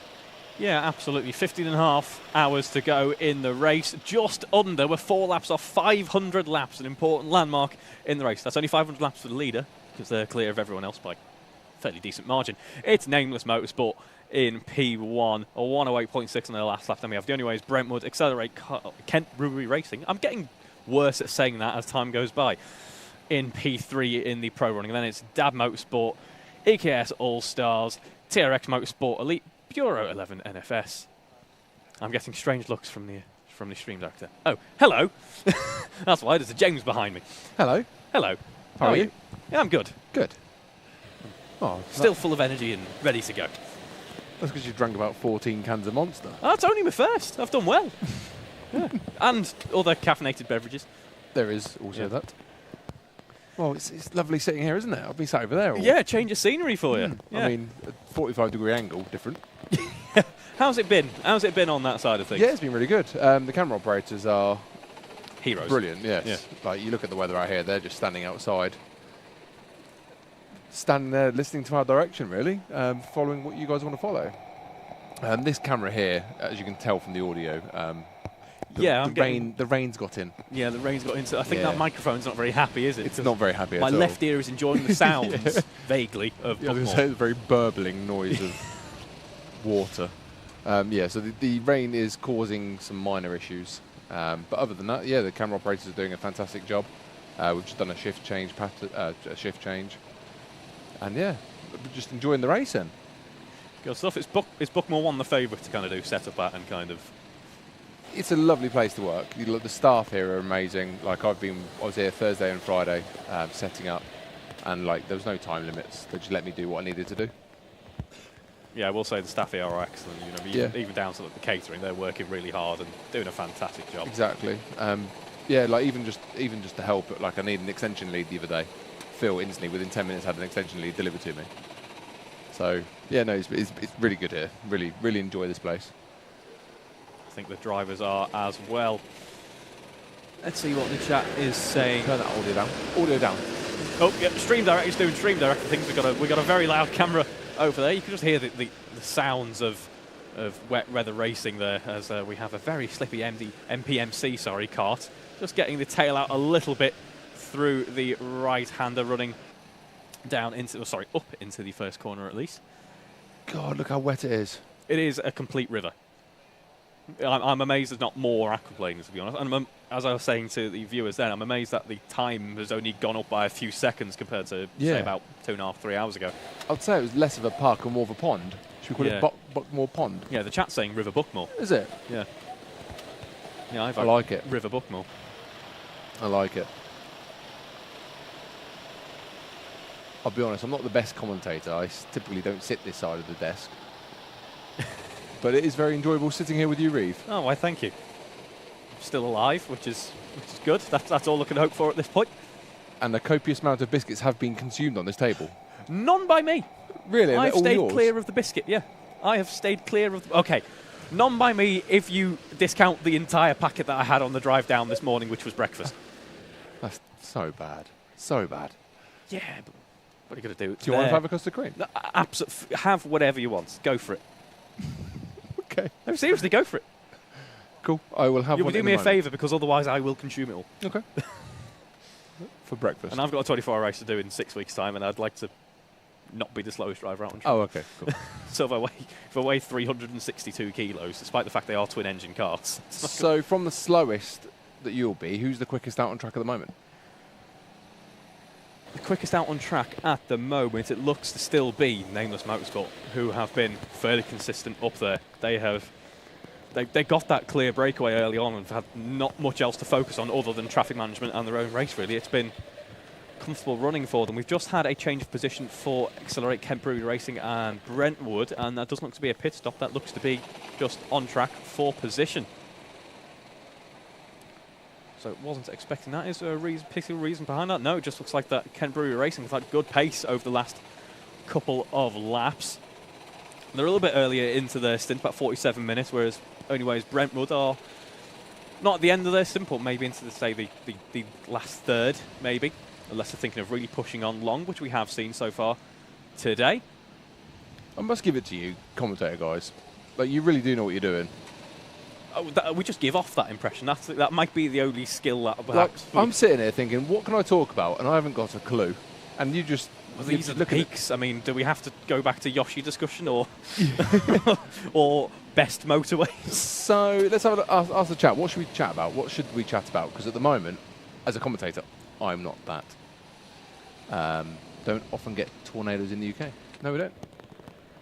No, we've had a couple of spinners out on track, which I assume they'll try and blame on some sort of tornado. Yeah, maybe it wasn't them dropping it. That'd be like, I'm sure I've seen that in the excuses book. The tornado. Yeah, came flying probably. through. Yeah. Localized. Well, we say Buckmore has very localized weather, just maybe not turn by turn localized. Quite. So someone wants to see 29. So that I assume is the Senior Frogs. Someone wants to see Senior Frogs. That is indeed Senior Frogs. How are they doing? They're in P3 at the moment. They had that little battle with Spicy Boys a couple of laps ago. They seem to have dropped back by a couple of seconds. They seem to be not quite at their peak at this stage. They've just had a pit stop. Actually, it doesn't appear to be a black flag, so that is a stint change there. Last lap was a 1:12, so a few seconds off where Spicy Boys are running at the moment. But so we just had a message in from Judy F1 saying favourite podcast. Yeah, we've had that question a couple of times. Didn't get really a chance to. Mine is Parenting Hell. I wonder why. Is it relatable by any chance? Very relatable. And Josh Widdicombe and Rob Beckett are brilliant. Yeah, they're a good pairing. Oh, as we see, the number 22 hanging it around the outside there of the Ditch Finders? No, that's Zesty Drink Racing, that is. That is the number 22 of the Sporting Club. The standing Looking water there is insane. Yeah, that is, and it's really cracking drives, as Super GT was saying before, I didn't even think about it, it's the mix of some of the changes in tarmac as well, so it means the track is changing its grip level, even in the wet conditions as well. It is very hard running like that. I think, given the conditions, all the drivers have done a spectacular job. So I was given a very nice opportunity on Thursday night in the old karts to have a go around the circuit. The weather was very similar to this. It was very wet. The one thing I noticed the most is because they've just painted all the curbs, the white lines and the red lines. Oh, awful. Were so slippery. Yes. But you felt like you were in Tokyo Drift coming out of a corner, but you were slow and it was so slippery, and the smallest touch on them curves and you're gone. That's the thing with fresh paint. It's a nice, fresh, flat surface. There's no kind of bumps or undulations in it, which can allow the tyres to grip. There's no... Talking of that, someone just hit a white line and then hit a wall. Yeah, big... Oh, come on, get out of the grass, mate. There they are, back on the way now. That's another thing, is it seems to be most drivers have gotten away with a few of the rejoins. It hasn't been completely awful. There's been a few kind of heading into the first hairpin where they've had to wait for about 30 seconds. I'll be honest, that wall that person just hit, I did that on Thursday. Yeah. Easily done. Oh, he's so easily done, because you're coming into hairpin 1 and you're trying to find the latest point that you can brake within the level of grip, and you don't get any grip until the very last moment. And as you're trying to turn right, you find a grip and it suddenly just grips. But sometimes you might have left it a little bit too late on the old braking. Yeah. And you just go straight on. Yeah, and that grip, that comes from a bit of heat actually building up in the tyre compound, doesn't it? And it finally, the oil and the rubber compound actually wanting to grip up ever so slightly with the rubber that's laid out on the track. It just, as you say, it happens so late into the corner, it can be really sketchy. But what people don't realise when they're racing like on a wet circuit with slicks is coming offline completely is so grippy, like where all the marbles and all the dirt is, it's so grippy. Like even on slick tyres, you just want to stay away from that typically dry racing line. Yeah, dry racing line, particularly through the end of sector 1 into the second sector, doesn't look very advantageous. Someone's just said, does it rain a lot in Buckmore? No, it's literally only day of the year it rains, isn't it? Yeah. Yeah. It's just Buckmore's never seen rain Just before. when we have 24-hour races, it just rains that weekend only. Seems to be Buckmore 24-hour, or I'm not gonna say the name. Inters as well. Inters as well. They tend to get a bit of rain. Oh, okay. I see what you mean. Oh dear. Well, I might leave you to it, mate. Oh, fair enough. Yeah, I've enjoyed my minor stint here. Well, thank you very much for joining me. It's been a pleasure. Good bit of insight from the back end of things, and also your little experience on Thursday as well. Well, if you want me back, you know where I am. Yeah, absolutely. It's over there. Yeah, feel free to jump on any time. I'm sure I won't have to. Yeah, I don't have to go far to find you. Cool. Thank you very much. Yeah, question for the commentators, or now commentator coming in, and this would very much be a question for James. Messi or Ronaldo? I know nothing about football. I do apologise. There's literally zero about football. I don't follow it. I'm from Liverpool, so I guess I'm supposed to support LFC. I don't really know, but I know nothing about football, so sorry, I can't answer your football questions. Yes, and a few people showing solidarity with the drivers for doing 2-hour stints in these conditions. It is maybe not quite the same physical challenge, but the mental challenge is certainly there. A black flag coming in for Borough 11 NFS there as well. Still seeing the odd couple of black flags. It's to be expected, really, in a 24-hour race. Question coming in: favourite F1 driver? I'm actually not sure. I couldn't really pick one. I support most of them, to be honest. I just enjoy watching the racing. I think I've got a favourite F1 era, and that is the early 2000s. Just listening to those V10s, you can't really not enjoy it. Reeve, what's the drink of choice? Now, do you mean alcoholic or non-alcoholic? We're going to go PG, and we're going to say non-alcoholic. And currently, the drink of choice is in fact a zesty energy drink. Zesty energy drink there to keep me going.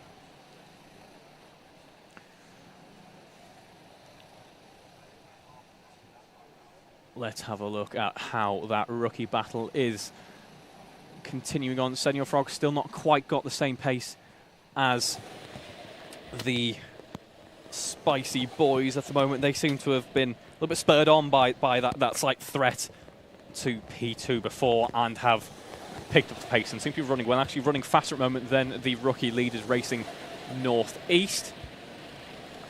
We have favourite F1 livery. Now that is a good question. Favourite F1 livery.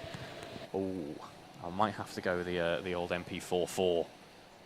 That white and red livery, very nice. We have a visor warning coming in for racing northeast there. Now in these conditions, you maybe not be breathing very heavily, but that visor could still be misting up. That visor warning won't be for a tinted visor at this stage. They will have cracked down on anyone wearing a tinted visor in these conditions. You've got to have a clear visor. That's an obvious safety reason, but that'll be the visor misting up. It's a little bit humid out there, and it is easy to do. And yes, I do sound about 20. I'm 22, although I certainly feel a lot older at this point in time. Yes, I'm enjoying the liveries currently on the car as well, as we do have that NFS car, the number 8, in the pits at the moment for that black flag, having a very brief chat and then a very quick hold before they're back out again. So not too detrimental to the race for the NFS squad. They have lost a position on track, but that is to a fellow pro. I've been caught out again by the slightly difference in colours. The ditch finders have overtaken NFS now as a result of that 40-second stop for the black flag there. Not an insurmountable margin, but on the 501st lap for the number 8 car, they have dropped to P8 in the pro running. Yeah, good vote there for the silver McLaren livery as well. That is a cracking F1 livery. But as I say, I mentioned 501st lap. The leaders of the race on the 508th lap now. We have passed lap 500. Just over 15 hours in this race to go.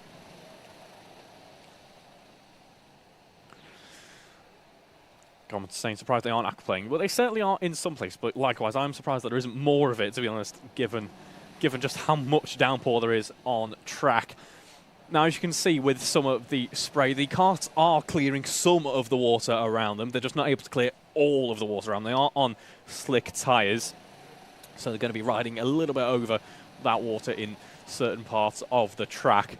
And the rain is falling down at such a rate that the karts just aren't clearing the racetrack. The rain aren't clearing. My grammar's apparently gone completely out the window. The rain is not able to drain away or be cleared from the racetrack as a result of the slick tyres and just how quickly the rain is pouring down.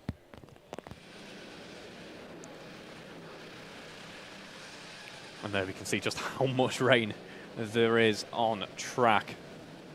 Who's our quickest kart out on track at the moment? That is the Accelerate Kent Brewery Racing Team, actually 2 laps down off the lead, but still, as we've said, it's almost the new element. It's not an insurmountable gap. Count how many times I say the word insurmountable in this race. Look forward to seeing the sliding around on the airbed. No, I don't think that's likely, so I think the stewards might have a thing or two to say about it. Also not because I've forgotten the pump for the airbed, so I don't particularly know where I'm sleeping this evening. Commentator.exe is failing. Not failing completely. Maybe not firing on all cylinders at this stage of the evening. I've run out of zesty energy beverage, but we'll continue on. There is more to be had later on. Some are saying Buckmore Park looks beautiful. It does. It's a really nice track. I like it around here. It's a long drive for some of the teams and crew from the other side of the country, like myself, but it is worth it. It is a very technical, almost typically British track to go racing on as well. It's great facilities as well. It's just a nice place to be overall. Yeah. In case you missed it as well, we did also have the, it'll be on the Buckmore socials, we did have the demo runs earlier before practice for this session commenced. We had some lovely supercars, a fantastic little Toyota GR Yaris there, which I suspect if you put them all on this track would probably be the quickest car out of the supercars, really. It's the type of car suits. Commentator, what would our chairs look like if our legs bent the other way? I am very confused by that one. Favourite F1 track? Ooh, now that's a good one. Getting plenty of questions in Ooh, favourite F1 track. That is a difficult. I'm going to have to say, getting a vote from the streamers, I can say Montreal. That is up there. That is a good one. I'm going to have to be boring and say Silverstone, I think. Oh, I'm getting a disapproving look from the stream. Yeah, I particularly like how on the current Pirellis, how much it just annihilates the tyres. It's brilliant. I have actually been joined in the commentary box by Yusuf. Hello. How are you? Hello, Reef. I don't know how to respond to that question, to be honest. Are you faltering a little bit after your stint? I was a bit wet. I'm now dry. Thankfully, I had a change of clothes. Wasn't expecting that. But I'm rather tired. I can imagine so. Not only have you had a few hours in the comms box, you've then got out and done some racing. Can you tell me a little bit more about what it was like out there? Wet. Good insight. Yeah, so it was damp, it was moist, and then it got wetter. And then there was a river on the start-finish straight. I did a bit of swimming. I made a new friend. Did you? Yeah, a fish. Come up from the Thames. But no, it was very good fun out on circuit, but it was very wet. There was a bit where it went from kind of being greasy, and then the rain really came down, and then there were puddles, lots of aquaplaning coming over the start-finish line because you're going through that right-hand kink, so you're pretty much flat out anyway. The back end wants to step out as you go over the curb, and then you hit the puddle, and that just sends you careering to the left. Thankfully, when that happened, there weren't any carts coming out of the pit lane because that could have been nasty. Yes, indeed. Yeah, the aquaplaning's been an odd one. I haven't seen as much as I thought I would have, but as you say, certain points of the track do look a little bit nasty. What's it like running through the slightly twisty ends to Sector 1 as well, running through the hairpin, through the S's as well? So the two hairpins are actually okay because you've got fresh strip of tarmac, same going into turn 1. And having that fresh tarmac, essentially there's less rubber on it, which means you got more grip. Through the S's, it's actually okay. It's just that final couple of corners where it's really tricky. A bit tricky as well through Ghana as well. Aside from that, it's actually... I know it looks like it's a monsoon, and it feels like a monsoon, but I think either yourself or Kieran was mentioning earlier, despite how much rain there is... No, sorry, it was our producer James who was mentioning, despite how much rain there is, it can just feel like it's dry. Just a poor man's dry. Please going to have dry. No, we have dry track at home. Dry track at home. Images of Buckmore Park. I do think we should rename Buckmore Park at this point, just to Buckmore Lake. Yeah, we've had a few. We've had a Buckmore River, Buckmore Lake, Buckmore Pond. They should put olive oil on their tyres to float about above the wet floor. No, because that is a terrible idea. What's this person's name? Oh, call it Chapel. Shade from Yusuf. Chapel. I think we should never listen to Chapel because that's just increasing how much you aquaplane. So Chapel, named after a very good corner. Or, well, it's the kink, isn't it, that goes on to the Hanger Straight, Silverstone. I have been awake for 18 hours. Oh dear. I'm not confirming or denying that. I see we're at that point. I'm pretty sure it is. Oh, who's your favourite F1 champion, Reece? I'm not going to answer that. That seems like a rather contentious one to answer. No, you know what? I will. Yeah. I think purely given on how good his comeback has been and just how he transformed. Fernando Alonso, because as I was saying before, it's in my favourite era of F1. Well, 05 at least was favourite era of F1. I think,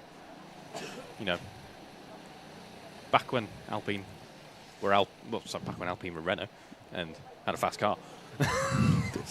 Actually, can you remember all the iterations of Renault starting from like the 90s? Good question. So start. Yeah. Renault, obviously back in the. What was it before Renault? Well, it was Renault in the 70s, wasn't it? Oh, well, okay, right. We're going all the way back here. Yeah. Yeah, the Enstone bait. Well, that's more the engine outlet, isn't it? That started in the 70s, obviously with that turbo V6, which was pretty much attached to a wheelbarrow. With a V6 with a great big turbocharger. When it worked, it was quick. Yeah, it was. Well, there was Benetton in there. Was the Tolman? No, not that was after Benetton. No, I'm completely ignoring the order here. That is a very sodden quadrant driver there. that is At least someone has an umbrella. Yeah, good to see. Well, I believe I saw a Senior Frogs driver out there before without a wetsuit on. Oh, dear Lord. I could be mistaken, but... I think we should go into the Sidemen little room and just see if there's someone incredibly soaked. And then laugh at him. Oh, right, okay. Is that Max Futrell there? Getting ready to jump into the kart. How long have they been out on track? They've been out on track now. They're currently in 21st position, so a couple of pit stops for other teams. Obviously, they are 2 hours into their stint now.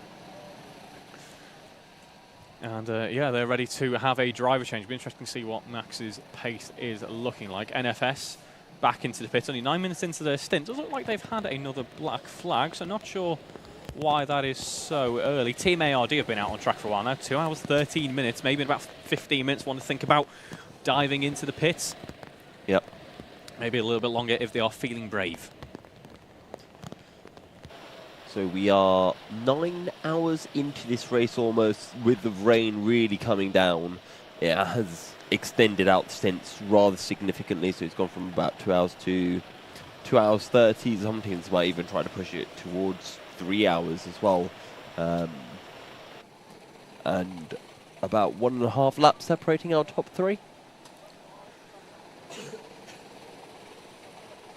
Yep, still, given that we are 9 hours in, still relatively close. I'm going to say the word again, not insurmountable. No. I mean, the way I always look at it is, are we halfway through the race? No. So whatever time you've lost, you can gain it back. Yeah. Only 3 hours away from halfway through the race, though. So we are... The time is tumbling by. It is. We are, as I say, 9 hours in, 517 laps. So it looks like my original estimation of around about 1,500 was completely off. My amended estimation of about 1,450 might also be off, and Kieran's guess of around 1,300 is looking a little bit more reasonable at this point in time. I've just come up with a really good idea, Reeve. Go on. So, Buckmore Park, 24 hours, 2025. Yes. Why don't we just put a really big tarpaulin over the circuit so they can't get wet? No, but what's going to happen is it's going to rain anyway, and then I will give it maybe 2 hours into the rain when there's a couple of million litres of water on the tarp, and it all just comes flooding down immediately. That sounds perfect. That would make for an interesting lap. I think it'd be more than a lap. Yeah. A million litres. Well, no, there's one lap where it just hits you all of a sudden. I think we might get a couple of carts stalling out. Definitely. Oh no. Kart 10 has got a black flag. Oh. We weren't bullying you too hard. Pardon? We weren't bullying you too hard in your stint. You know, I could blame the driver out there, but I'm pretty sure it's a result of me picking up warnings beforehand. But I think it's Carlos Salman's out, so I'll just blame him for it. Yeah, that's the easiest thing to do. Titanic is set to come through the track soon. You know what? Chapel making up for their previous terrible comments about olive oil on tyres. Install a big drain into the middle of the track. Again, we're getting back to Mario Kart. It's a bit like Rainbow Road, isn't it? We just have a hole in the middle of the track where, yes, you know, there'll be no issues with water being retained on the circuit, but you get punished for going out of track limits there. This is why aeroplane racing is the true GOAT of all racing forms. Little bit more expensive than karting. Little bit. I mean, racing's never been, you know, a poor man's sport, has it? Not particularly, though, although I think given the racing you get, I think there's good value to be found here. I got a very good question from Sahib Chana, and That's a name you might recognise from BUKC. Indeed. Fellow former teammate of mine at University of really? Liverpool. Did I overtake my fellow Cardiff GOAT? So, talking about Fraser Brunton, I unfortunately didn't. In fact, over the stint, he gained over an entire lap on me and then lapped me. Typical Fraser. Yeah. So, yeah. But I'll come up with some excuses, but I don't really think they're safe for the broadcast. Okay. Don't make me sound way too whiny. Yeah, it did.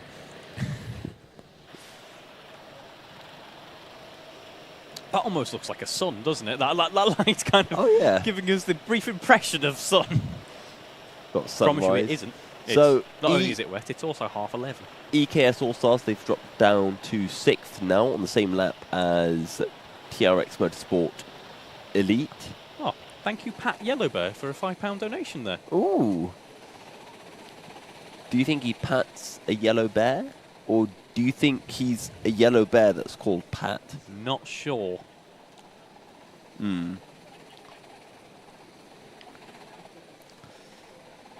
Oh, what team am I? The team that just got the black flag, EKS All-Stars, who are now down to 6th position.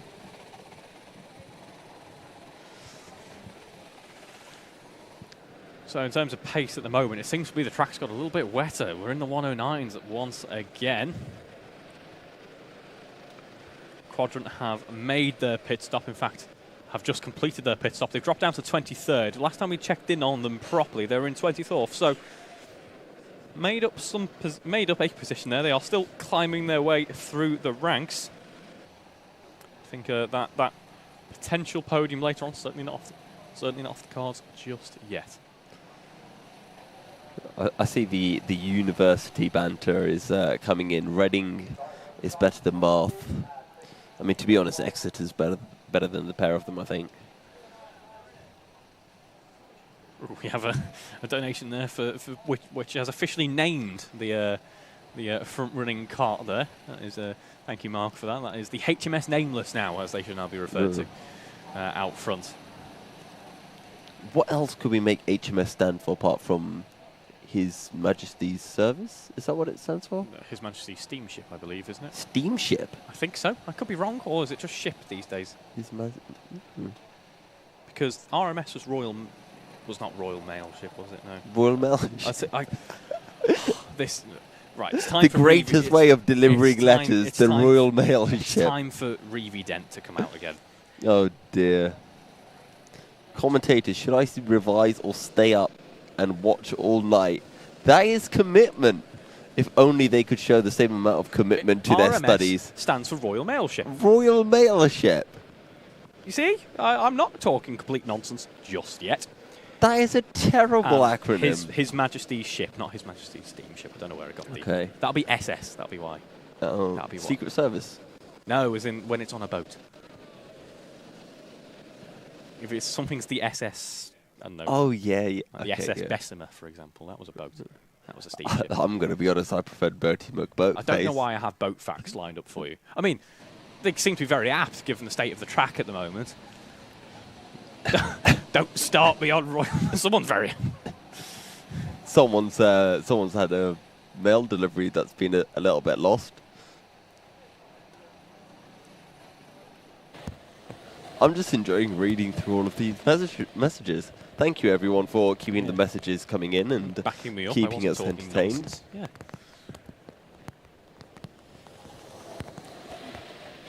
Might be time for inters. Now, see, real racing drivers don't need wet tyres. This is. That's just inters are a skill issue. Yeah, that's just for the crybaby Formula 1 drivers who don't have real skill. Okay. It's like, oh, look, I'm going to take my tyres and cut a little hole into the tyres so we can drive around. A certain number 4 numbered driver. Isn't that right, kart number 30? There we are. So you're keeping them on side. There we go. Hey, quadrant things. Oh, people are still bringing up Yoshigate. Yoshigate? What happened while I was gone? We were saying about how it's a bit like Mario Kart out there and needs to be a blue shell.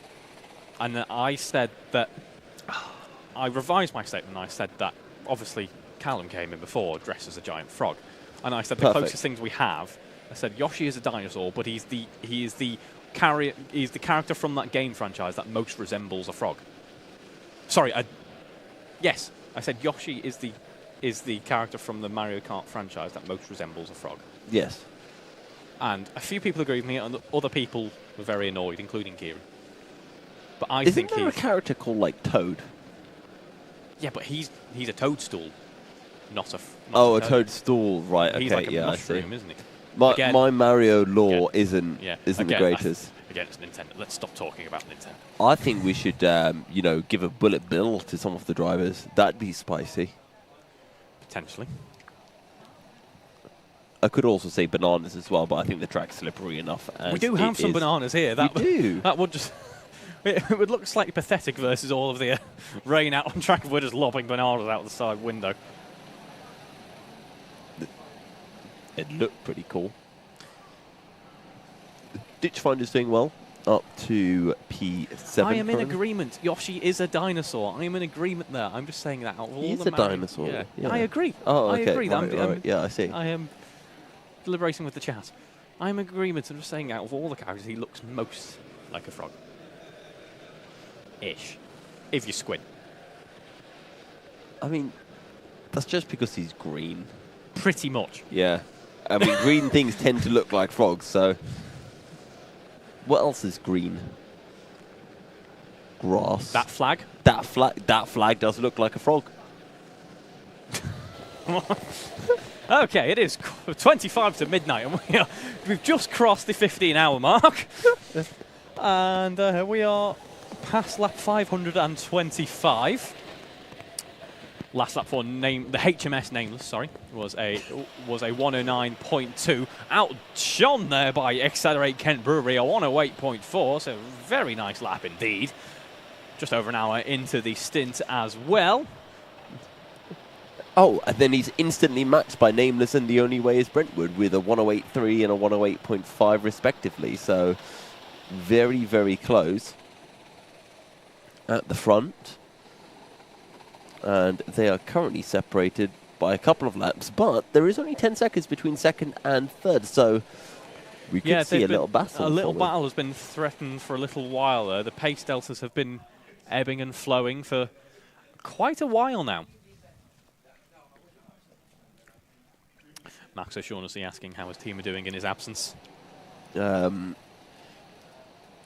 Dylan Davis as well, Alpha Delta Racing driver, showing up in the chat.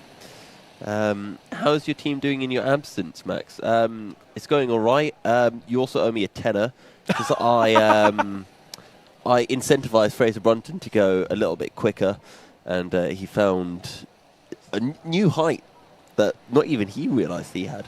Was that tenner made the difference, did it? Absolutely, yeah. I mean, this is how I found my karting career. By being a loan shark? yeah, exactly. Well, I wouldn't say a loan shark. It's just the mysterious background to Yusuf bin I just make drivers go faster and take a bit of money for it, right? I think.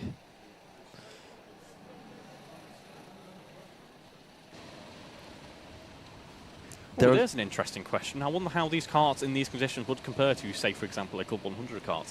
That is... Ooh. Because a Club 100 kart's lighter. So... You'd think... Right. Less downforce, but obviously... So two-stroke versus four-stroke, it's weird. I think with two-stroke karts, I might be misremembering, but I think you need to be on the throttle a little bit more round corners. Yeah, whereas four-stroke... Yeah. They need the revs. Exactly. Four strokes... yeah... You can actually see steam billowing off the kart as water is hitting the engines and the hot exhaust. And I could smell it when I was behind karts. Really? It was like hot metal almost. I don't know what to describe it, but it actually incentivized me to overtake them because I just didn't enjoy smelling it. So, yeah, get the overtakes done as quickly as possible. And, then you don't have to smell whatever. It's probably wet, burning clutch or hot brakes and all of that stuff. coming through. But 2-stroke versus 4-stroke, it's interesting. And I was here actually for Buckmore Park in Club 100. And the racing line's relatively similar. But then again, it wasn't completely flooded and torrential rain as we are seeing today. So we have now passed the 9-hour mark. So we are well over a third of the way into the race. And we do have this battle for second place brewing between Accelerate Kent Brewery Racing and The Only Way is Brentwood. So Kent versus Brentwood for second, currently separated by 10.5 seconds at the moment. And also a potential battle for fifth between TRX Motorsport Elite and EKS All-Stars. EKS All-Stars having just picked up a black flag. So that has demoted them from fifth down to sixth position. And they are currently 13 and a bit seconds behind. So they are trying to close their way back up. We'll have to keep an eye on the other battles as well. Just trying to see where our top rookie team is the 1322 Racing Northeast kart that is currently in 12th overall, ahead of Spicy Boys with 38 seconds separating them. And they're currently lapping in the 1 minute 10s. And with that, we're going to hand back on over because I believe there is an interview lined up. There is indeed. Thank you very much, Yusuf. I'm here with Josh. We're at around about hour 15 now, or 15 hours to go, and it's wet and wild out there, and you're in the midst of a rookie battle, aren't you? Yeah, it's crazy. I mean, we're in it right now. We're third place, I think. I think it changes lap by lap. It's actually quite close given that where we are. Down to fourth place right now. So we're not doing bad. It's really close. The goal is a podium, or, even better. But we've had our ups and downs. We've had a black flag as well, that was actually my fault. But, it's rainy. I couldn't see, so get my excuses in. And also, we lost about 1:30 because I spun out at the bottom and the kart turned off. So we just kind of sat around for a while. Felt like 10 minutes, but apparently we only lost 1:30. Yeah, it was around about 90 seconds there. How did that feel in the kart? You just kind of lost power all of a sudden and you kind of a bit helpless? I think somebody clipped the back of me. It was like pit maneuver down at the bottom of the track, and it just spun out, and I just heard the engine take off, and I was like rolling backwards. So I was like, no, please.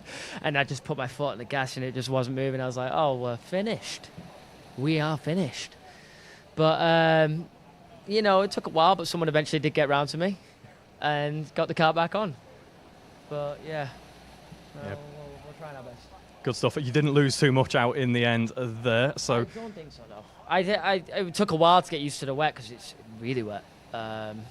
So it did take a while, and there's new tarmac down on the track this year. So once you figure that out, figure out where the car starts re-gripping on the exits, you're chilling. And I did get better in the end. So I'm confident now that we can still do this. Harry's out there right now doing okay, but that's all he needs to do.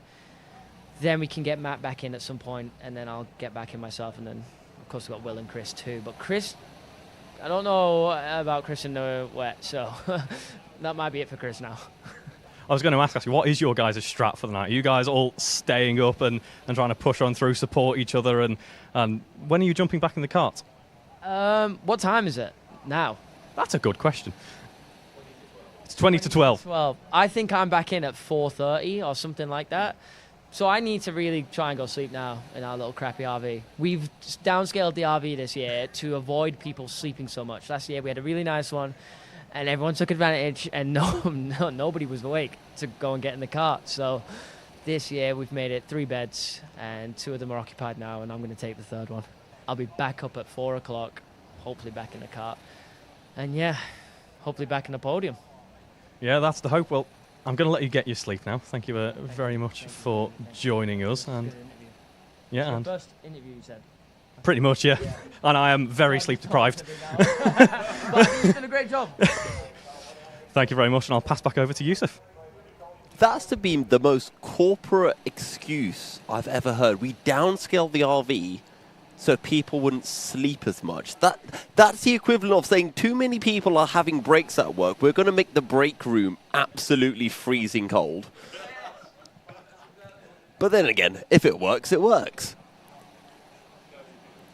How are Senior Frogs doing at the moment? Currently P16 overall and P4 in class. Oh, can we get Senior Frogs up? They are only 6/10 behind third place in class. So we have a battle for the podium in class, and they are currently coming over the start finish line. No, they're going through hairpin 1, if I'm not mistaken. So this is looking quite spicy, Reeve, because we've got half a second between third and fourth in class, and Senior Frogs are almost into the top 3. Hello again, Yusuf. Hello, how's it going? Good. Could you see my caffeine withdrawals? I need another Zesty energy drink, I think. Do you? Yeah.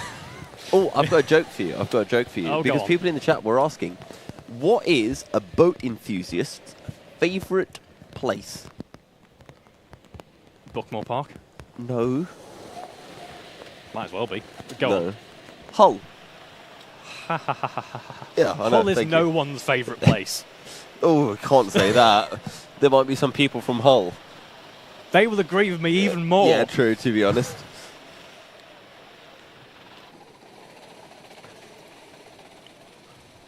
I just want to try to keep an eye for Senior Frogs because they are within a second. They've just crossed the finish line, so they're going to be heading through the opening corner as we speak. And they're in a group of about 3-4 carts that's now heading into hairpin 1. So I think there we can actually see the Senior Frogs car at the back of that 3-cart train going through hairpin 2. We just had a little spin, I think, on the start-finish sort of straight. I think that was that danger zone that you mentioned out on track where there's some of the painted surfaces there. There's a little lack of grip. Someone's saying lick the stamp and send it. It's quite difficult to send the stamp at the moment. The stamp doesn't want to stick to anything, just like the cart. It doesn't want to stick to the track. You need special sticky stamps that work in the wet. I don't know what those are, but yeah. Sticky stamps, that's the moral of the story. Just cover the tyres in it so you can get some grip. Just as long as no one brings up olive oil on the tyres again, that's fine. Now, what you want to try is you want to get like a saw or something and try and chisel in some tread into the tyres, some tread grooves. Cut slicks, essentially. Yeah, Buckmore and all the stewards will look on that very kindly indeed if you do that. Don't do that. Well, to be honest, the tyres are going to get changed anyway in about an hour, so they're going to get chucked in the bin anyway.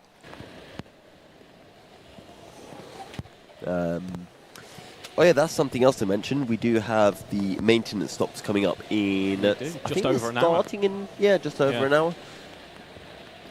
1 a.m. it starts, which would be 11 hours into the race. Well, 10.5 hours into the race. And then I believe it starts with kart 1 and it'll end with kart 30 come the very end. How are Quadrant getting along? Up to 23rd. They're actually only 17 seconds behind BN Racing in 20 seconds. So there is actually a chance here for Quadrant to climb further up the order, make up a few more places. And let's not forget, BN Racing at one point they were leading the class. Yeah. I'm not sure what happened to them after that. Yeah, they seem to have decent pace and it seems to have slipped away a little bit. They're 18 minutes into their stint at the moment. Yeah, but I say it's slipped away entirely. They are still there or thereabouts. They're still competitive with some of the carts around them. Quadrant closing that gap by about 4 seconds a lap at the moment on BN Racing. So Quadrant gunning for that P22 on the road. Is it Steve Brown out for Quadrant at the moment? Because those are some very, very quick lap times, matching the pace of the leaders who are lapping in the mid to high 108s. And as I say that, a 107.7 for the only way is Brentwood. They've got the gap to accelerate Kent down to just 7.7 seconds. So They are definitely closing in. Got a good question coming in here from the Jan in the chat. Asks, what type of maintenance is performed?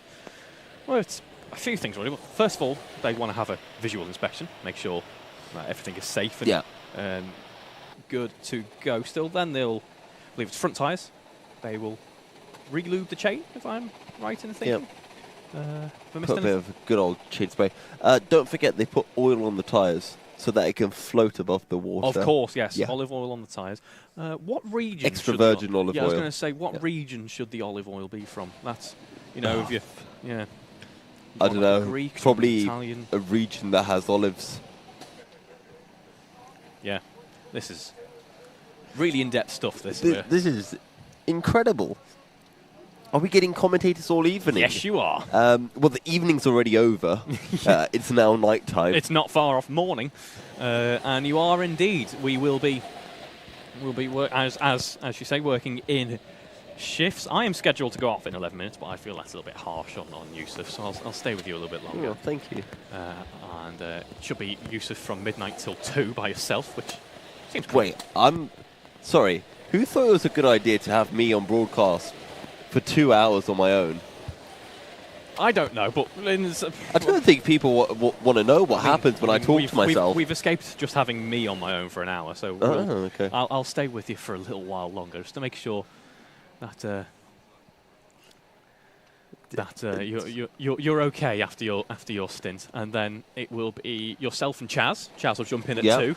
Then that's going to be fun. That's going to be interesting. Chaz will jump in till 6 when Kieran will join him once again, and then we will swap over at 7 to myself and Kieran for a little while before it's back over to you and Chaz later on to round out the stream, I believe. Yeah, I think that's the final 4 or so hours of a little the bit race. Fluid. I'm sure we'll might be 3 of us here or there. It's flexible. It is flexible. Yeah. Fluid like the circuit is rather fluid. Hello. It's distinctly darker in here than it was before. It is. We're just like what a shadow happened to the now. lights? It's gone into ambient mode. That's what's happened. Is in person a lot lighter than it is appearing on the board. That professional flashlight has lighting, done that isn't doing absolutely nothing. Stream producer Jamie's just holding his phone vaguely in our general direction. We've got biscuits. Oh, there we go. We are being. It's like a spotlight, now. isn't it? Like we're having an MOT. A UFO is going to pull us out. I would currently fail that. Oh no. Apparently Chapel is making their way over to tell us in person about the greatness that is olive oil on tyres. I still can't get over that. That is the worst idea that I've ever heard. Yeah. Olive oil in hand. Like 20 litres of olive oil for all of the carts out on circuit. Is it cold in there? Noting the jacket. My body is very useless at regulated temperature. It's probably quite warm in here, but I'm always cold. I've got Mediterranean blood, so anything that's under 25 degrees requires me to be in a dressing gown. Yeah. I don't think I'm too far off, to be fair. And we have a good question actually coming in. We'll say actually as if it's finally a good question. No, it's not the case. Chat's been great this evening. Asking, will a heavier driver have benefit in the rain? Well, there's potential for that. If you can lean your mass into the side of the car that wants to push through the bend a little bit more, you will have a little bit more downforce on the outside quarter of the cart going into the corner, and potentially that could help. Now, there is perhaps a limit to that, just based on how much torque the carts have. But potentially. There is a minimum weight limit to consider as well, so all drives are 70 kilos off the top of my head. Being heavier does help. You can shift more weight onto the front tyre. It grips a bit more. Essentially, you're pushing that tyre through the layer of water between the tyre and the tarmac. So you gain a little bit more grip. You're still a bit slower on the straights, but you get more grip. So, yeah. Oil update. We're now discussing sunflower oil versus olive oil, because apparently sunflower oil works better at higher temperatures. Temperatures aren't high here. Yeah, I was about to say. We're thinking about this far too much. Too much of human brain power is being spent on what type of cooking oil is to go on the go-kart tyres. I mean, if Chapel wants to make their way over here, we've got a dustbin that they can jump into along with their oil idea.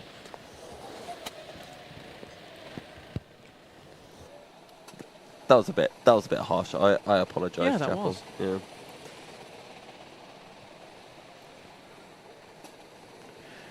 We are just looking at, we talked about it a little while back.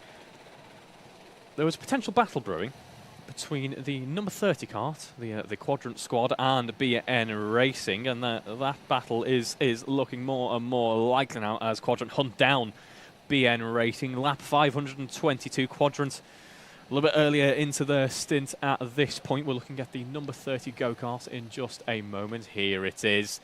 Here it is with the number 11 of Nameless. They are the race leaders just behind, of course, on different laps, and quite different laps at that. 20 laps difference between those two drivers there, but Quadrant hunting down BN Racing. In terms of the pace at the moment, BN Racing's in the mid-110s, 110.6, whereas Quadrant's in the mid-108, so running very nice indeed given the conditions. Up there with some of the fastest karts out on track. Fastest car out on track at the moment, I should mention, is TRX Motorsport Elite, a 108.2. They are flying along very nicely indeed, are TRX, but BN Racing potentially feeling that pressure now. Maybe not quite at looking over the shoulder distance just yet, but we're not far away from that where you start checking to see. Although, I imagine it's quite difficult to see out there at this point. Yeah. Honestly, when I was out on circuit, I couldn't see anything. Barely saw all of the warnings that I was being given. So there's a lot of spray, a lot more spray now than there was when I was out on track, and it just sits on your visor. So unless you've got some very cool Rain-X or something similar that just allows the water to disperse. Oh, I have got some of that with me, actually. Oh, do you? I've only got one bottle, though. It might not do much. I should have got some from you before I went out on circuit. You actually, you're not back out now, are you? No, I was going to say, you actually could have had some. I'd like to stay dry, and I've got all of my kit in the other room that's just hanging on chairs, slowly drying. Someone been through the boot of my car, because now we're discussing other oils to use and saying Brasso, which I have in the boot of my car. Oh, okay. Then engine oil, which I have probably in the boot of my car, and also underneath the car, probably. Yeah. Canoe race confirmed. Yeah, it's canoes would fare quite well out here. I know that the Sodies have sometimes been described as boats. No, I don't think so. I think they're... Some Sodies. These Sodies actually seem to handle relatively well. Yeah, they seem to be hooking up relatively nicely in the little bit of driving that we had. I was pleasantly surprised when I got into my car earlier today in practice. I was like, you know what, this actually handles decently. I'll take it. So what is the gap between second and third? Still 7.2 seconds. As we've seen a 107.6 being pumped in by Accelerate Kent Brewery Racing. So some decent lap times being set at the front, and I wonder if the rain is starting to ease off a little bit. But then again, I can see all of the droplets of rain, and it definitely does not look like it is easing off. Potentially, we have just had a change for position. Quadrant ahead of BN Racing now. It was a strong lap 109.3, 7/10 faster that time around. Now it's Quadrant up into 22nd on the road. They're still early in their stint as well. If they maintain this pace, they are potentially... Well, there's a rookie in front of them, so they're potentially catching up to TRX Pro, who's a lap ahead, and then they've got a little ways away to P20 on the road as well. But this is the type of drive at this phase of the race that Quadrant needs to be putting in order to kind of bring something back from this race weekend.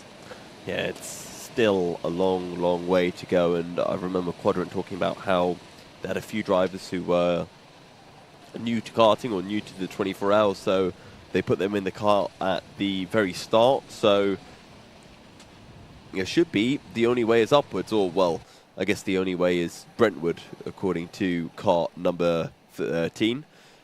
We're doing all right, currently running in P3. Quadrant, though, 22nd overall. And they are now well into the top 10 in the rookie class. Good point there, Mr. Hammer in the chat. Spicy Boys catching, as they have been for a little while now, slowly closing in on Racing Northeast. They are on the same lap. It's a 25-second gap at the moment, so still a ways to go. Still a good few laps before they are likely to catch up at this pace. But Spicy Boys are 109 flat on that previous lap. Racing Northeast 110.2. I see Chapel's coming up with more incredible takes.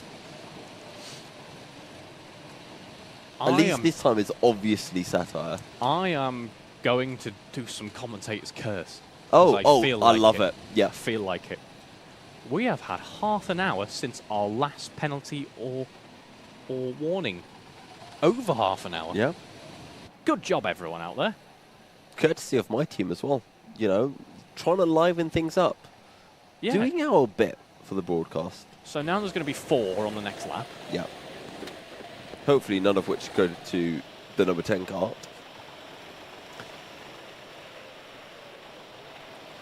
It is still the 1322 Racing Northeast kart that leads in the rookie category. Some fair bit clear, actually, of Spicy Boys. 25 seconds up the road. And keeping my eyes on Senior Frogs, who are 7.7 seconds behind Elite Discos Racing. There's a lot of fans, actually, for the Racing Northeast kart.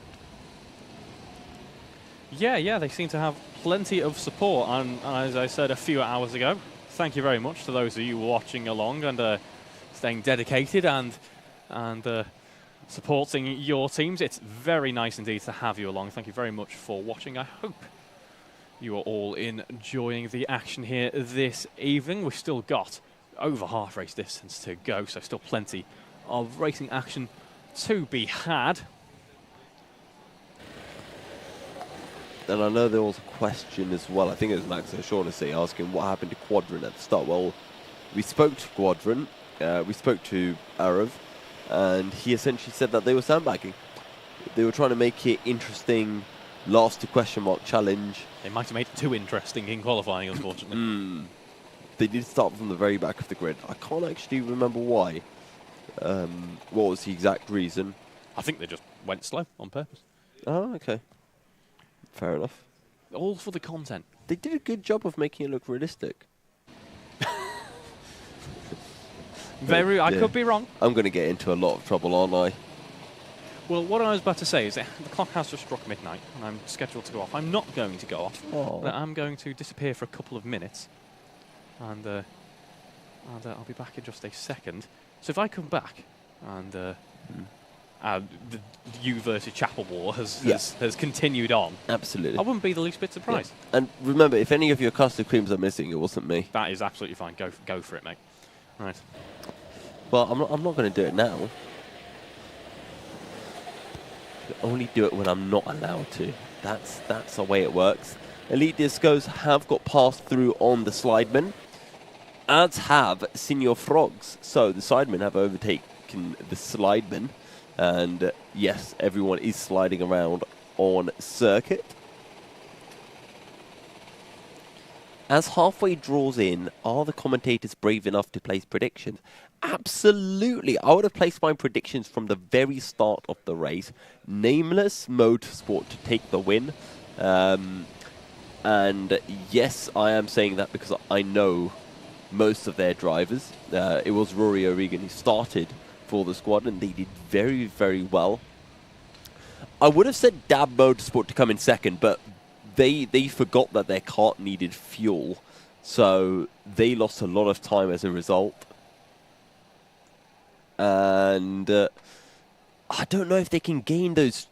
You know what? We got to go out there. We got to go out there, don't we? So Dab Motorsport are going to clamber their way back up to second place, and you can't have two Brentwood teams in the top three. So I guess that means it's Accelerate Kent Brewery to take third, because let's face it, EKS All-Stars are going to get another penalty. I bet he comes back with a new can of Monster. Let me have a feel of his current can of Monster. It is empty, so there is a high chance that there is a new can of Monster that will come.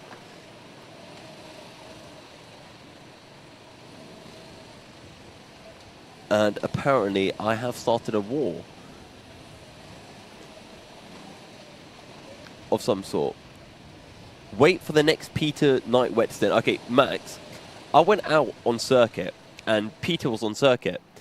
What Peter was doing with the go-kart in the wet was unholy, and it should not be allowed. In fact, no one should be allowed within about 10 miles of Peter Knight in the wet because he was absolutely insane.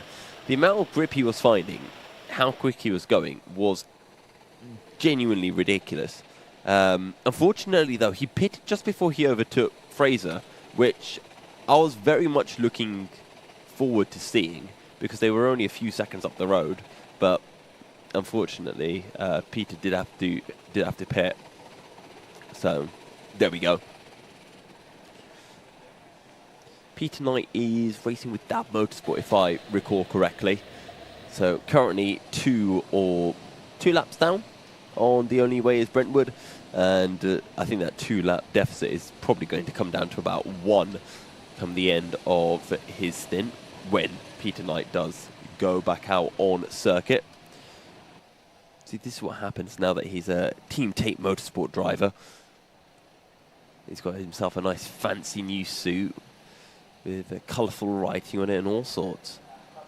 Have TRX pitted? I believe TRX Elite have, because they've fallen behind EKS All-Stars, and they were ahead up until very recently.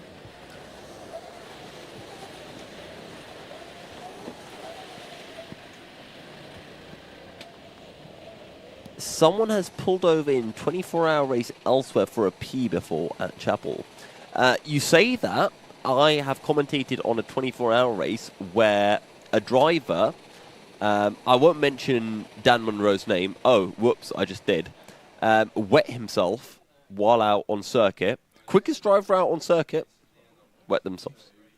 Came into the pits, finished their stint. But then they were doing the final stint, and obviously they couldn't use their suit because, you know. So they borrowed someone else's suit, and then they wet themselves in that suit as well, which has to be one of... It was absolutely hilarious. I found it very entertaining at the very least. So, yeah. I like to bring that one up in pretty much every endurance race. Commentators didn't give a rookie prediction. Ooh. Rookie prediction. 1322 Racing Northeast. We'll go with them to take the win. Zesty Drink Racing were in rookies. They have been bumped up to pros. Who do we think is going to come second? I could say Spicy Boys. That's too basic because they're already in second. I've got to go with somebody else. You know what? Senior Frogs, right? Because the Sidemen, they've never had a podium.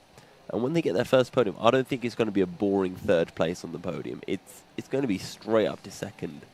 You know, maybe even win. Either you get the win or don't even show up on the podium at all because, yeah, whatever.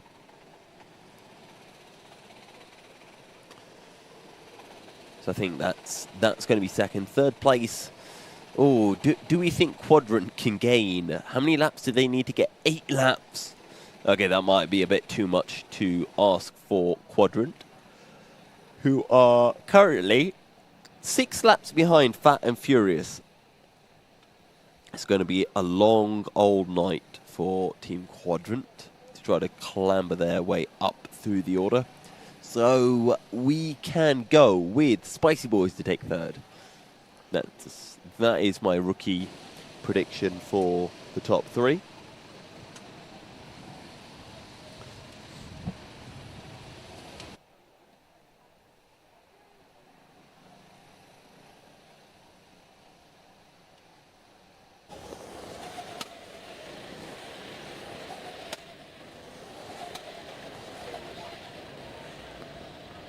Alright, so I'm joined by a member from Elite Discos, and you guys have just put a move on one of the fan favourite teams out on circuit. We have indeed. We've taken Senior Frogs for third place in the rookie class, so yeah, 2-second gap I think we've just gained, so it's going to get interesting throughout the night I think, but conditions are tough, so you don't know. Very tough. You actually look like you're more tired than I am. Yeah, I was just out for 2 hours, so I'm drying off and recovering. So, yeah, I'm a little tired, but I'll have a nap in a bit, and then I'll be back out in the morning, so shouldn't be too bad. How's the swimming out on circuit? Oh, you don't realise it when you're actually out on track, but when I came off, there was a lot of squelching in my boots. It was, yeah, extremely, extremely wet, but you don't really notice it when you're out on track. It just can't really see much, to be honest. Did you do the old grab the gloves, wring them, get about 2 litres of water out? Yeah, I think I could have made a whole glass of water with those, to be fair. Yeah, it's pretty disgusting. And the socks as well. Yeah, not great, but... Don't make a glass of water with that. No, I wouldn't drink it personally, but yeah, it was a lot of water. I'm still drying off now, but my hair's wet, everything. It's nasty out there, but makes it interesting, doesn't it? Especially for people watching, I think. I mean, there's so much that can happen, penalties, you can taken out, all sorts. It's crazy out there, so we'll see. So what's the plan from here? Is it holding on to third, trying to work your way further up the order? Yeah, I think it's just not making mistakes, to be honest. I think just staying consistent, making sure you don't get any penalties, get taken out or take anyone out. I think it's just staying consistent and just seeing, where we end up at the end. I think we've got the pace for it, so who knows? If we are fast enough, we'll do it, but I just want to make sure that we stay consistent and, nothing goes wrong, really. Well, best of luck and thanks for having a chat with us. Cheers, thank you. And with that, I'm going to hand back over to Reeve. Thank you very much, Yusuf. Good to see you again. I am back now. I'm slightly more soggy than I was just a few minutes ago, but let's see how things are looking. Let's see what's changed since I was last here. Well, no change for the lead. It's still Nameless out in front. The pace seems to have picked up a little bit at the top end. It's a 107.4. Yusuf, you've changed. Hello, James. Hello again. How are you? Not bad, not bad. Yeah, I thought I'd come jump back in. Yusuf's just popped off, so I thought I'd come say hello. Yeah, fair enough. As I was saying just then, the commentary schedule is flexible. It's all fun and games. Yeah, no, it's very good. Jack at the moment is looking after the production. So hello, Jack. Doing a fantastic job out there. So it frees me up to make sure everything else is going okay and to jump on here and say hello. Yeah, it seems to be. I'm liking the fact that I've come back and there's still been no more penalties or warnings. And that biscuit is still sat there. It is, yeah. I'm not going to eat it. It's going to get stale sitting there. It probably is. It's been there for literal hours now. So, important question. How was your interview with the burnt chip? I didn't realise just how much caffeine I consumed until I tried to stand up. It was a great interview, though. Yeah. It was good, yeah. He's a cracking lad. Couldn't tell you were nervous at all. Oh, no, not at all. First ever interview with the burnt chip. Yeah, it's fine. No, you smashed it, Actually, mate. no, I think I might have done an interview in Club 100 Cadets. So as you can see, they're a very similar playing field, yeah. I see. Is James there all night? I am. I will not be leaving this room until at least 6 o'clock tomorrow afternoon. Ouch. I say 6 o'clock tomorrow afternoon, 6 o'clock this afternoon. Yes, it's officially the... So in like 28th 18 of April. hours I I'll be don't have here. to check at all then. Yeah. Yeah, so if I need to have a sleep, Phil has sorted me out a nice camp bed, but I probably won't get much of a sleep, I'll be honest. My heart goes out to you. It's See, fine. there's multiple commentators here. We're all expendable. We can be swapped and changed as needed. Yeah, I can't leave this room. Yeah. Wherever, although I say that, has anyone heard of Chaz in the past few hours? He could be anyway. It's Who's Chaz. Chaz? It might... I thought his name was Chris.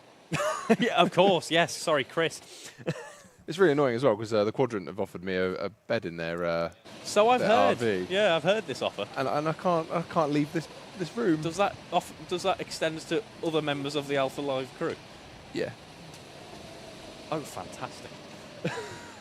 Oh, I see what you were doing, Jack. Jack wants to stay in the room. No, only for me. Ah, I see. James the Legend. Hello, David Whitehouse. How are you doing? I should probably stay off comms more often. Getting called a legend. I've done nothing. What do you mean you've done nothing? All of this here is... I mean, yeah, whatever. Yeah, go for it. Yeah, come on. I don't know why I responded to you because... Oh, there's me. Hello. Hello. Look, I'm very soggy. Why are you soggy? I popped out to my car for like 3 seconds. Is it that wet? It's really hammering it down. I was going to say, like, there's a gutter over here that's absolutely just... Yeah, I thought I'd stand under that. I thought, fancied a quick shower. Couldn't be bothered to go back to the hotel. Oh, brilliant. Oh, well, that's me. So, hello, everyone around the world. That's not my coconut edition. No. Yeah, back to the action. Yeah. Yeah. Riveting stuff going on in commentary box here. Oh, Judy F1, James number 1. Woo! What a guy. Ah, there's some love coming in here.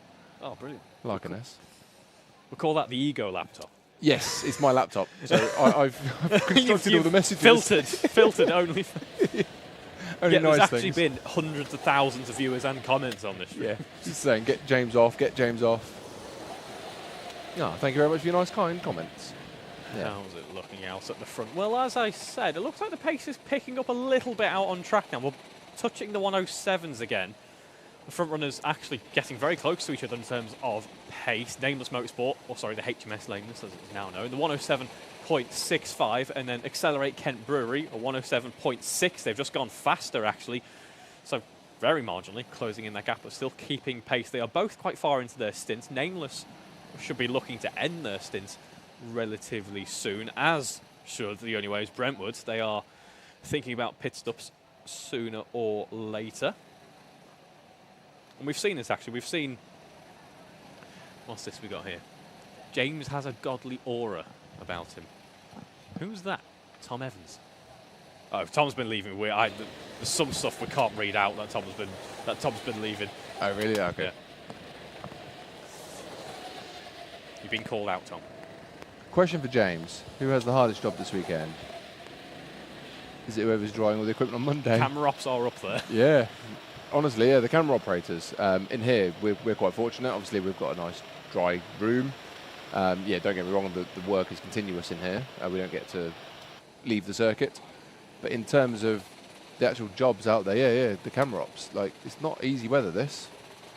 If it was a nice sunny day and a nice sunny weekend and into the evening it was nice and warm, yeah, I'm sure they'd love it a lot more.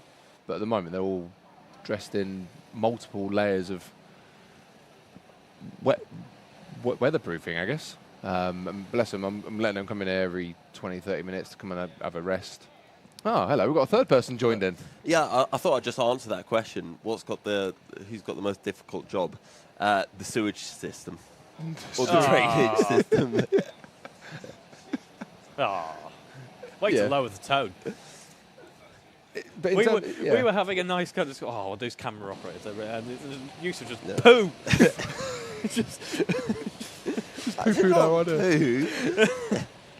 Yeah, no, so yeah, like our camera ops definitely. Yeah, bless them there. Thank you. But yeah, I do agree with the camera ops. You do? Yeah. Do you want to be one? No. Oh. We just talked about how it's really difficult. Track limit warning what coming makes in. you think I want a difficult job?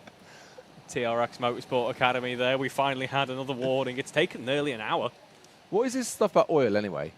I can't remember so how it started. this Someone person- suggested making the carts float with olive oil, and it kind of... Someone suggested in the chat, I want to hope they said this as a joke, but YouTube chat, you never know. They suggested, why don't you put olive oil on the tyres so that the cart floats on the water? So essentially force the cart to aquaplane. Okay. That's an interesting concept. Yeah. Sounds dangerous. It does. Actually, that Someone's just had a danger bit of means fun. I think that's a team guy. Oh, yes, so it is. Yeah, good Yeah. spot. You can tell because we're wearing the... And no number. Yes, that too. Completely missed both We've of got those nameless. details. Welcome to numberless. We'll have driverless soon. Oh, imagine that. Oh, yeah. Oh, driverless remote control carts? Oh, Yeah, but you've still got to have the driver sat in the cart. Oh, yes. No, I like that idea. No, they're just on VR. That'll be like a... Like the old Top Gear kind of challenges they do where they put one of them in the car and then the other one be remote control. Now Yusuf, that's would a YouTube video. Yeah, would you trust me with the remote control?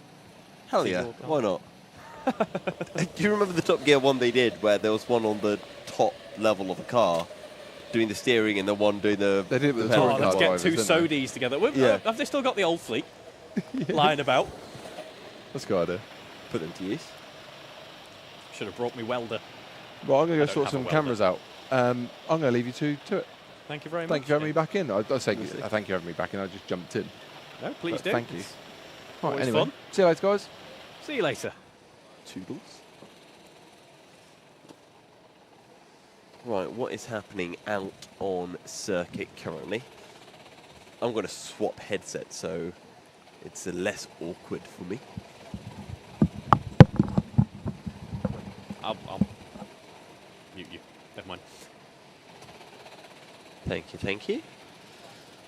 Right, what has happened? EKS All-Stars have pitted. I'll actually see if I can go and grab Luke Battersby in a bit. Sahib saying he can't see the Picanto. I can see the Picanto because I'm parked next to it. Oh, did you park next to it? Oh, interesting. The two crashed cars in the car park have been parked next to each other. You know what? Sahib mentions that he didn't see the Picanto out on those exhibition laps. Genuinely, the first thing I thought when I saw the supercars out was like, I should take my Picanto out. For those people who don't know, I have a very old and battered... It is Joseph's car of many colours in the sense that it was once 3 different Picantos, or 2? No, it's got 2 colours. No, one careful lady owner, low miles. Full service history. Right. 7 grand? 7 grand. 7 grand? Yeah, there you go. For what car? For the Picanto. I'm trying to help sell it for you. I'm saying no trees were found with the Picanto. Right. Yeah. No trees were found with the Picanto. And it's got very cool stickers on it as well. So... It does. Mine's also got a couple of stickers Does on it it? as well.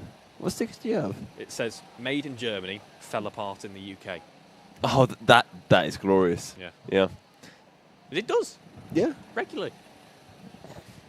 I don't think you want to advertise that when you're selling it. I can't sell that in good faith. Yeah. Ever.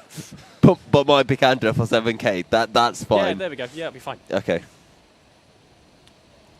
Moist Super GT is racing in Quadrant.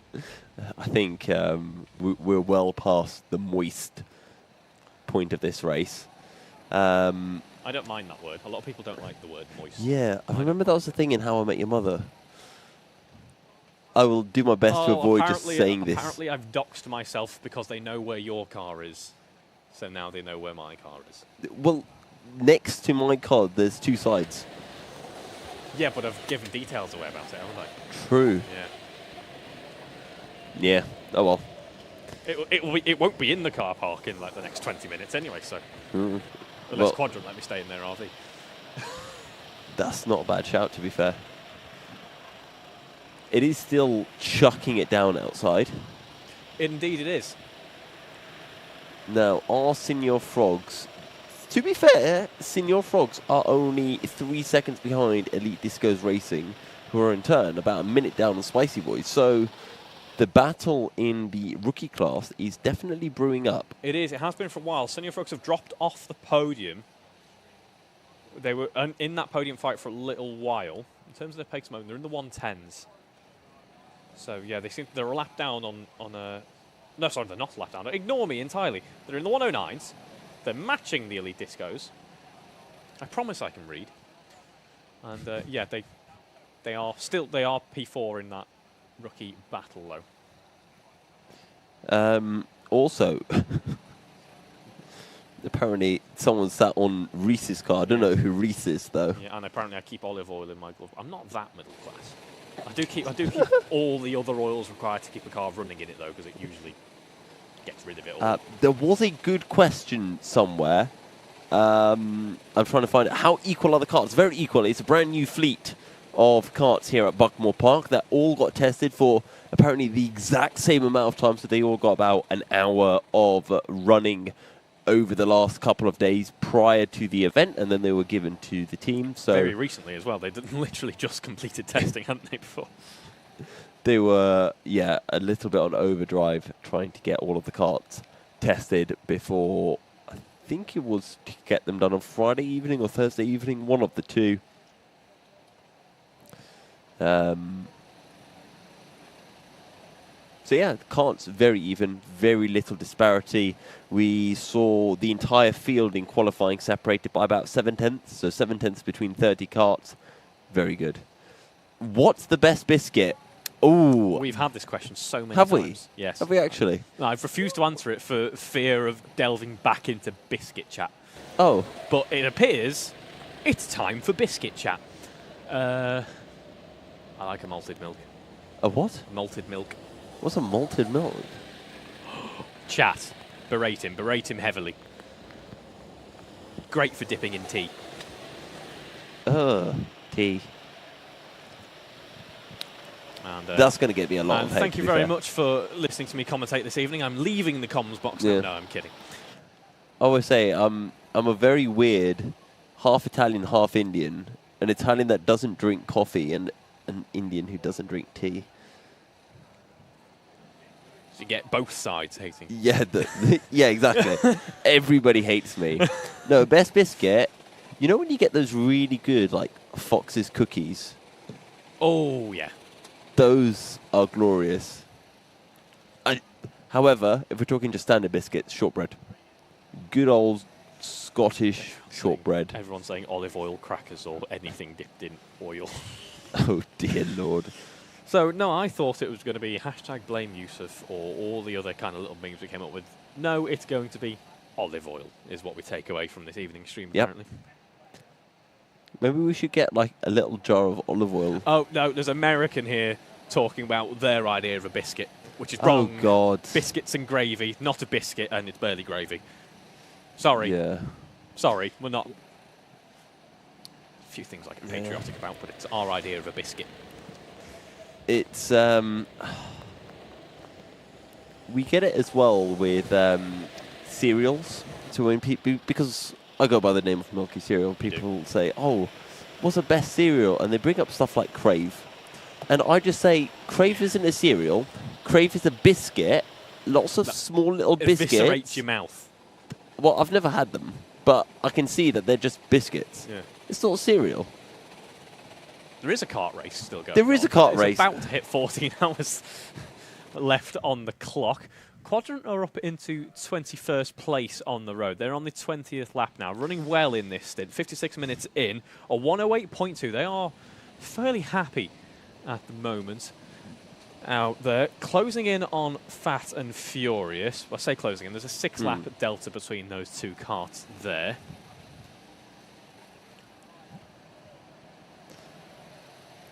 Again, just trying to keep an eye on this battle of the rookies. So our top 4 rookies now from 12th to 15th overall with no pros in between them.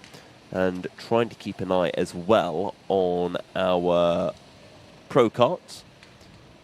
And seeing what the gaps are looking like. 13 seconds now between second and third. So Accelerate Kent Brewery Racing starting to stretch out a little gap to the only way is Brentwood.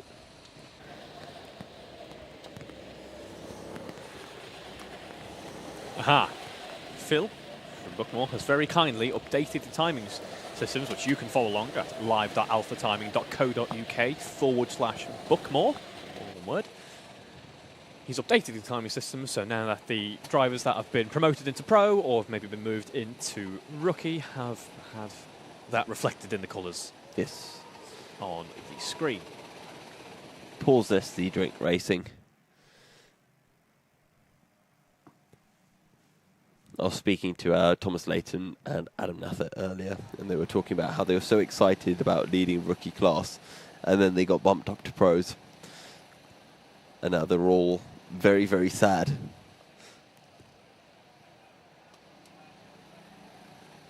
Motorsport Magpie has a very good point. Odd question. This is why I never call it like a Ferrari sandwich, because it is just wrong, and I hate it.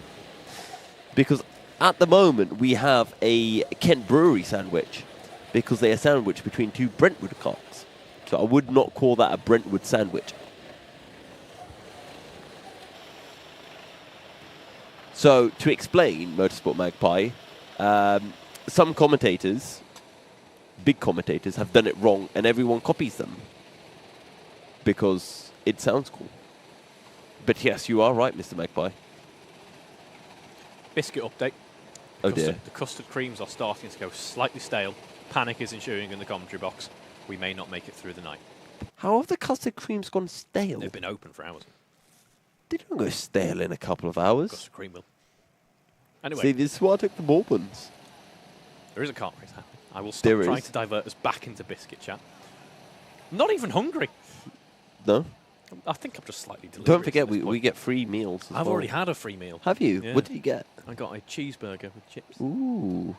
I wanted chips, but they'd stopped doing the chips because it had gone to the nighttime meals. Ah. So I might have to get something in the morning and get some chips. Have a burger for breakfast. I have a burger for breakfast, burger for dinner, burger for lunch. Ooh, shepherd's pie. Oh, I do like a good shepherd's pie. Whatever Chaz had as well smelt amazing. I don't know what it was, but it smelt good. I thought it was a chicken. I knew it would be chicken based because it's Chaz, but it smelled curryish as well. A Brentwood sandwich sounds like it'd give someone indigestion. I'm not going to lie, if I was sandwiched between those two Brentwood carts, I'd probably get indigestion as well. I don't know who's actually driving in The Only Way is Brentwood. Do we have the team list? We don't. My laptop died. Ah, shucks. Yeah. I'll put it on charge while I'm away. So we will have team lists back. If anyone does know, please let us know. I could get it up on my phone, but my phone's over on the other side of the room charging because it was relatively low. Wait, you get unlimited free food? No, not unlimited. We got given some vouchers for free food. Update. Yes. Nameless Motorsport, in the lead of the race, are in the pits as we speak. 2 hour, 50 minutes stint that they had just concluded. Aiming for about a 40-second stop, if I'm not mistaken. Let's see. Now is the likes of Accelerate. They want to close up. They've just left. Oh, no, sorry. It's about a minute.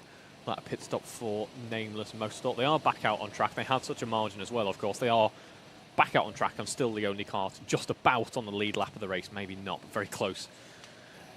And they've got that pit stop done early. Their nearest rivals, Accelerate, Kent Brewery Racing. The only way is Brentwood and Dab and Motorsport are yet to conclude the current stint. Oh dear. People are now trying to send me videos. What's the chances that it's about oil?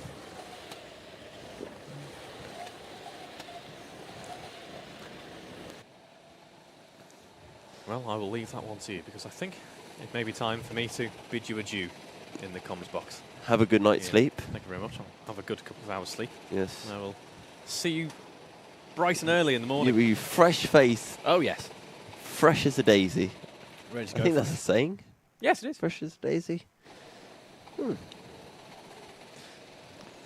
need to think of a new version of that.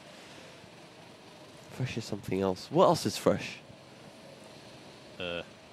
Not these biscuits. Not these Enjoy biscuits. them. Right. Oh, I will. For me, for now, is a goodbye. Thank you for keeping me company for another hour.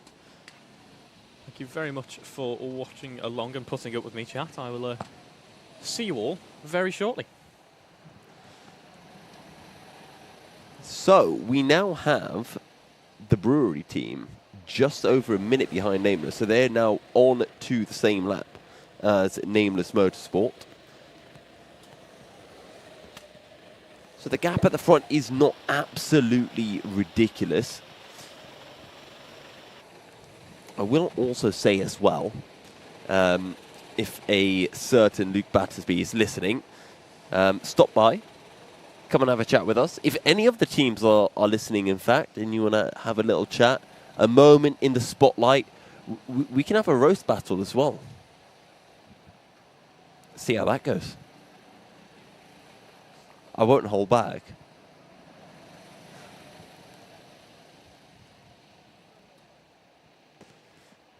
I'm going to switch headsets over because this one's got a nice pink bit of tape on it instead of green.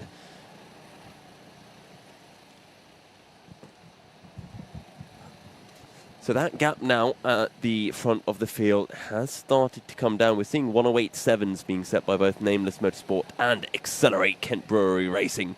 107s by The Only Way is Brentwood. But don't forget that Motorsport, they were quick, they were leading the race until they made that mistake. They came into the pit lane too fast. They got sent around again. And as they got sent back out of the pits, they ran out of fuel. And it was Yeah, that's bad. Yusuf, what is your go-to meal deal? I call it making food at home and bringing it with me. Yes. That tends to be what I go for. So Dad Motorsports 107.8, about the same lap time as The Only Way is Brentwood. And they are 1.5 minutes down as we are seeing a few images. Oh, is that a car running out of fuel? I recognize that helmet. Is that one of the leading carts? We can't see what number it is. Is that a car that's flooded? Because the engine is being restarted.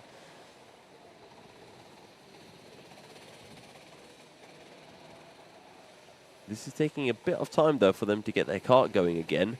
And they're also going to be sat now getting wetter and wetter and realizing just how wet they are. That is The Only Way is Brentwood, I think. Is it? Black flag for Nameless Motorsport. Well, Reeve Taylor leaves us, and we've had a fair bit of drama. Now, I think that is The Only Way is Brentwood. Is that the number 30? It is. So The Only Way is Brentwood have run out of fuel. They have done 2 hours 55 minutes. So any teams watching, there you go. The karts will not go over 2 hours 55 minutes in these torrential wet conditions. So they're going to get pushed back to the pit lane. They do have 2 laps over TRX Motorsport Elite, and EKS All-Stars are a further lap behind. You can barely see through the droplets of water that are being kicked up. So who else is close to that 2 hours 50 minute mark? Dab Motorsport are about 10 minutes away from their pit stops. Accelerate Kent Brewery Racing about half an hour away from their pit stop. Yusuf, what's the best type of cake? The cake that's in my mouth. That is definitely the best kind. Yes, please. And that is, you know what? I thought they'd look more upset after running out of fuel. But that looks to be a fairly like, oh, we ran out of fuel. That's fine. Not my issue anymore. I think that's what happens when you're racing in the wet for long enough. Now, what did Nameless Motorsport do? I think they've been knocking people out of the way.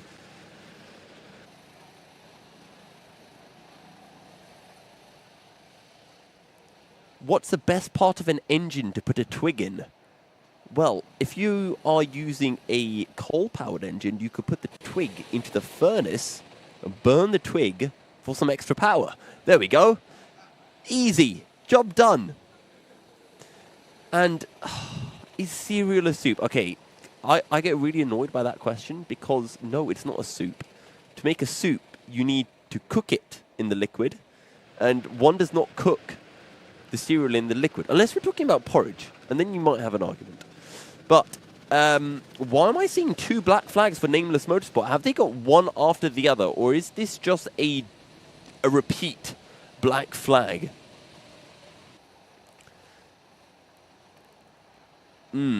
This is going to be interesting. So Accelerate Kent Brewery Racing are going to be well onto the same lap as Nameless Motorsport.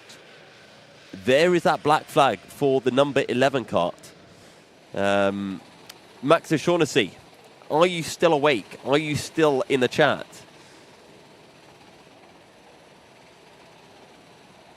Who is that? Oh no, that's a number 10 kart. Oh, that's my team. Oh dear, they're facing the wrong direction. They've done that at Ghana. Oh dearie, dearie me. And that is the number 11 kart. Is that Jack Goldsmith? I think that is. It looks like his helmet. Naughty, naughty Jack. He's a very quick driver. And he's been doing a little bit of bump and passing out on circuit. Apparently someone's nicked my car. Thank you. That's all I can say for that one. So, The Only Way is Brentwood. They've had a 5-minute, 31-second lap time, so they've lost about 5.5 minutes. Nameless Motorsport, they've lost, well, we'll see when they come over the line. They lost 20 seconds on that last lap.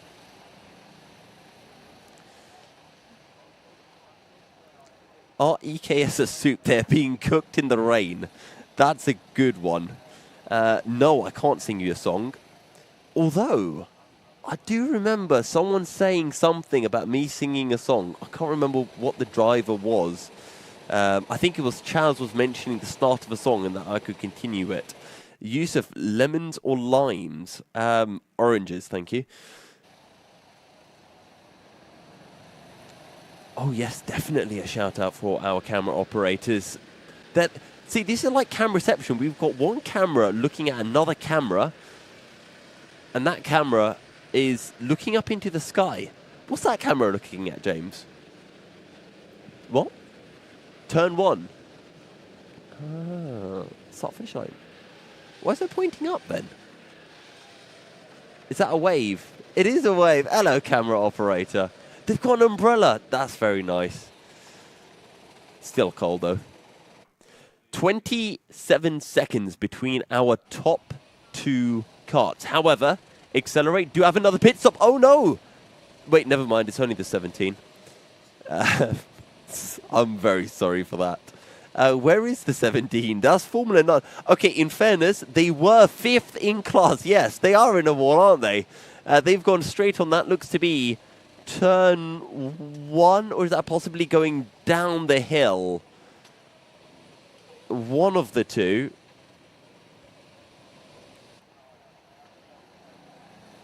He was punted off at turn 1.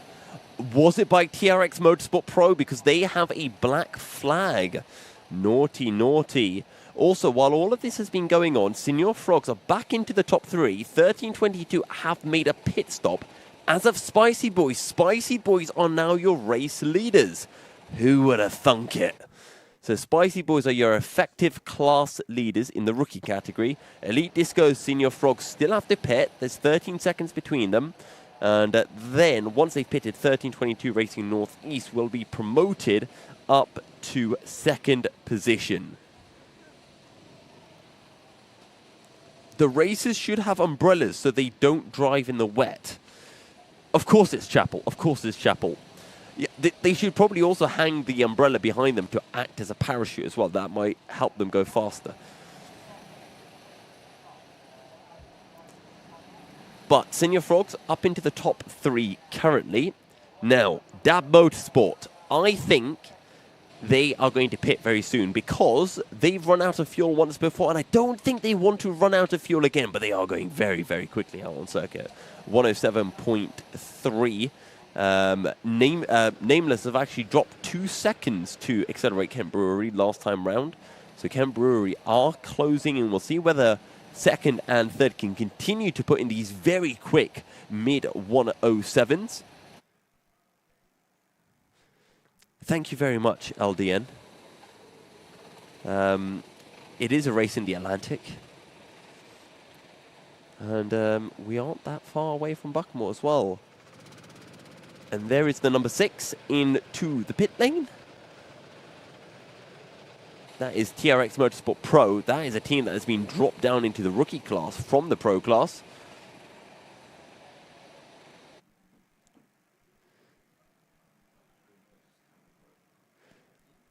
Oh dear. Now chat is asking me to go outside to show solidarity for the camera operators. They've got umbrellas though. I don't have an umbrella. As Quadrant picked up a curb warning. So they've been flaunting with the track limits. There's a couple of curbs that you can really ride. That's one of them right there, the apex. As you head down through the Symes sweep, you can really run over that curb. And on the exit of Paddock Corner, which is that right-hander just at the bottom of the shot, there's another curb. And that's the curb that you can run over. So that's the curb where you can really get a curb warning for. There you go. We can turn our night stream into a curb watching stream.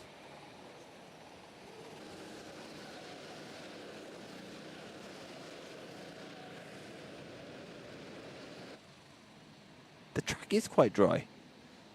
I don't know what the drivers are complaining about, to be honest. It is a very dry circuit. Out on track. Bit of a slow lap last time round for The Only Way is Brentwood. A 1 minute 12.5 So I'm guessing they got stuck in traffic, maybe in a yellow flag as well. And they are falling a little bit further back. They've got TRX Motorsport Elite only 23 seconds behind. And then it is a lap and a half, well, nearly 2 laps down to EKS All-Stars.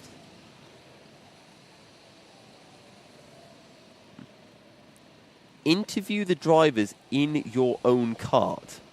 What, in my kart? Well, so I drive around and have a chat with them. I think the water would, and the amount of spray would destroy the microphones. And I would have very angry members of Alpha Live screaming at me. So no. I think I'll steer clear of that one. 25 seconds now, the gap between your top two. Nameless Motorsport back into the 108s. Dab Motorsport a 158.4. What's going on there? They haven't got a black flag, and they've just lost 50 seconds.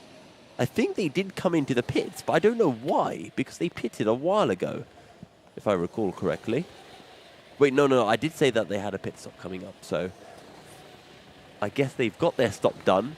They're now synced up with Nameless Motorsport. Accelerate do still have to stop, and then all of our top 4 have made a pit stop within the last 10 minutes once that comes around.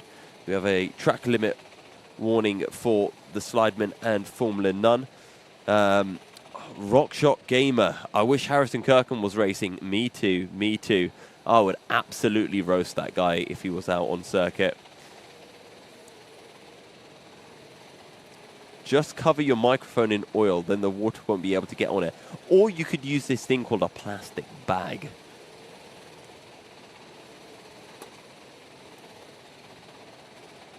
Cover me in oil. No, that's getting weird at that point. That's a different type of broadcast once we get there. Maybe for my MMA debut. No, not MMA. What did they call it? WWE. There you go. What would be my wrestler name? I don't really know how wrestler names work. Yeah. I'd have to get a nice mask as well. Do they all wear masks? Or just some of them, I think? To be honest, I think out on circuit, we might be seeing some WWE kind of overtakes happening. You've been Yusuf. What's the one John Cena does? You can't see me. Something like that. Maybe mine will just be, you can't overtake me. So Dab Motorsport, 111.0. They're really struggling at the moment, and they are falling back. We've got, well, 6 laps between the top 6 karts. 25 seconds between the top 2. Accelerate are on their way up. As we have a spinner through turn 1. That is the 23 kart, which is MPMC.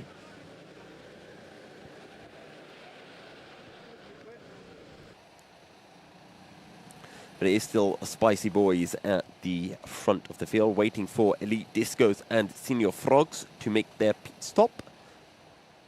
14 seconds between them.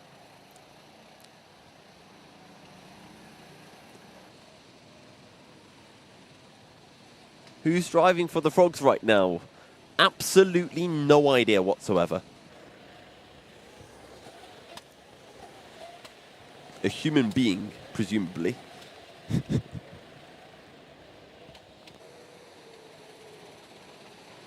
Who is driving for Brentwood? Well, for Brentwood Banter, it is Jack Goldsmith. For The Only Way is Brentwood, I don't know. I've wanted to know for a while.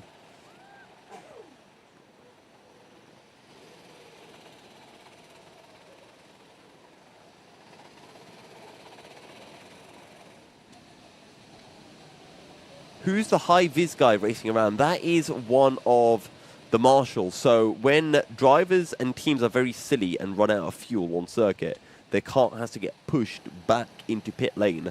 And that is what that cart does. It drives up to them and gives them a nice little push. It is the only time on the circuit that hitting another cart is permitted. That, everyone, is a helmet. And the visor is up on said helmet. It looks like it's a little bit wet. So that's downstairs. Remember, you can go get some food down there. And those are people. That is a guy trying to awkwardly get out of the camera shot. Oh, it's Matt Amos.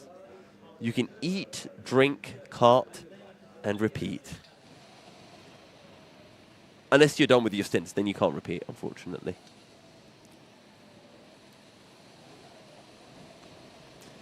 Chapel is going to put a team together for next year. Well, guys, remember, there's going to be some lunatic going around with oil on their tires. Do not follow them. Otherwise, you'll get oil on your tires as well. Oh, dear. Oh, dear, oh, dear, oh, dear. 25 seconds still is the gap between our top two. The pace has started to improve. 107.1. It is still raining. I mean, you can see the raindrops falling on the circuit, on the puddles. But the pace has definitely improved by a good few tenths. Who's going to win this year? Get your predictions in. James, I've already said this. You're a little bit late to the party. I know James Brown. I've raced against him, beaten him as well. But then he beat me, which is kind of annoying. But Nameless Motorsport, of course it's going to be Nameless Motorsport who are going to take the win. Serious question, how do I put a team together? How much money you reckon I'd need? So I believe the entry for the Buckmore 24 hours is about £2,000 for the whole 24 hours. It tends to be 2-hour stints, so you could have a team of up to 12 drivers.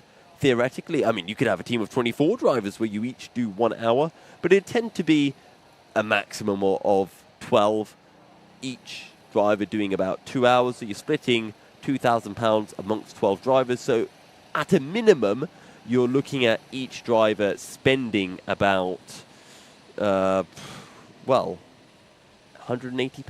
something like that. 180 per stint. And that will take you up to about 2,000. Of course, you might have some drivers who will want to do a little bit more. And you have to sign up very quickly. So when Buckmore announce when the 24-hour is coming up, you have to instantly sign up for it. I believe this year, the Buckmore 24 hours sold out in about 1 minute and 15 seconds.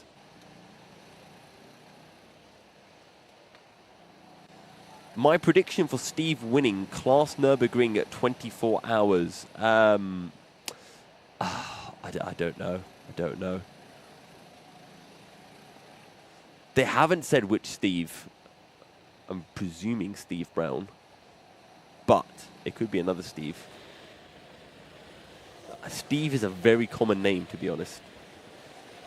Bit too common.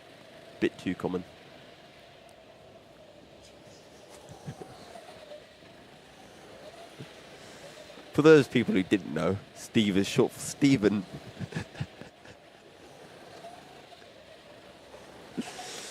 Hello, everyone. It's nearly 1 a.m. in the morning.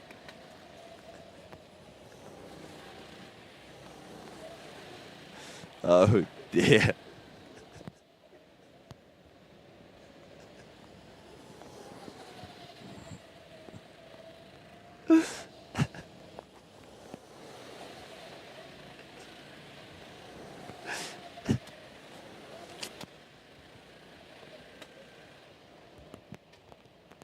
Sorry that it's gone rather quiet. I've been laughing my head off quietly to myself, and I haven't been able to talk.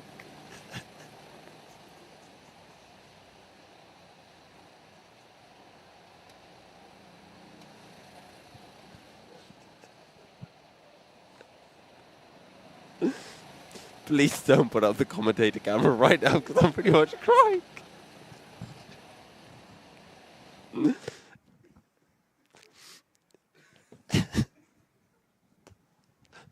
It gets to that point in a race when it's really late. It just takes one comment. And off you go.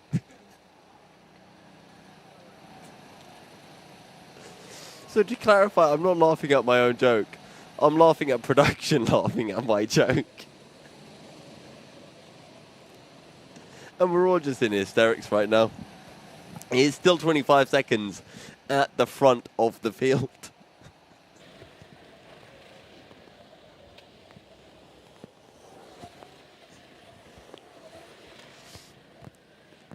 Also, my offer for any members of teams to make their way up and have a little chat, have a little roast battle with me. And we'll talk about fun things like wet circuits and, you know, imagining what it would be like if it was dry and we weren't. So also, if anyone's just finished a stint and has a really wet glove, we can show how much water is in a glove. We can wring it.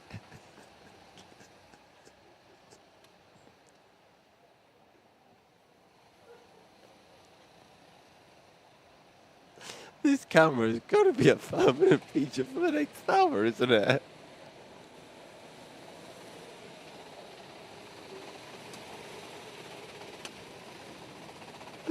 Oh dear. We need to find something else to bring up, I think. That is a very wet Buckmore Park helmet.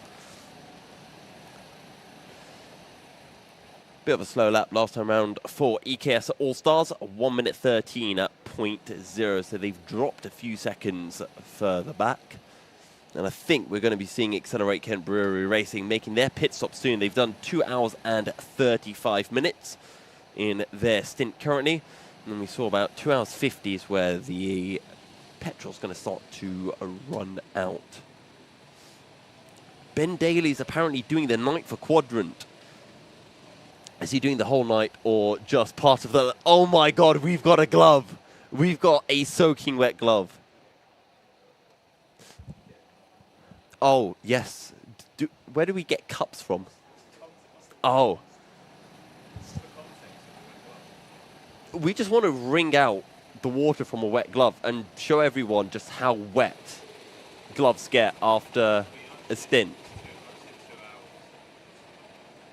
Brilliant. Once we get a glass up. Yes, let me go get the other mic.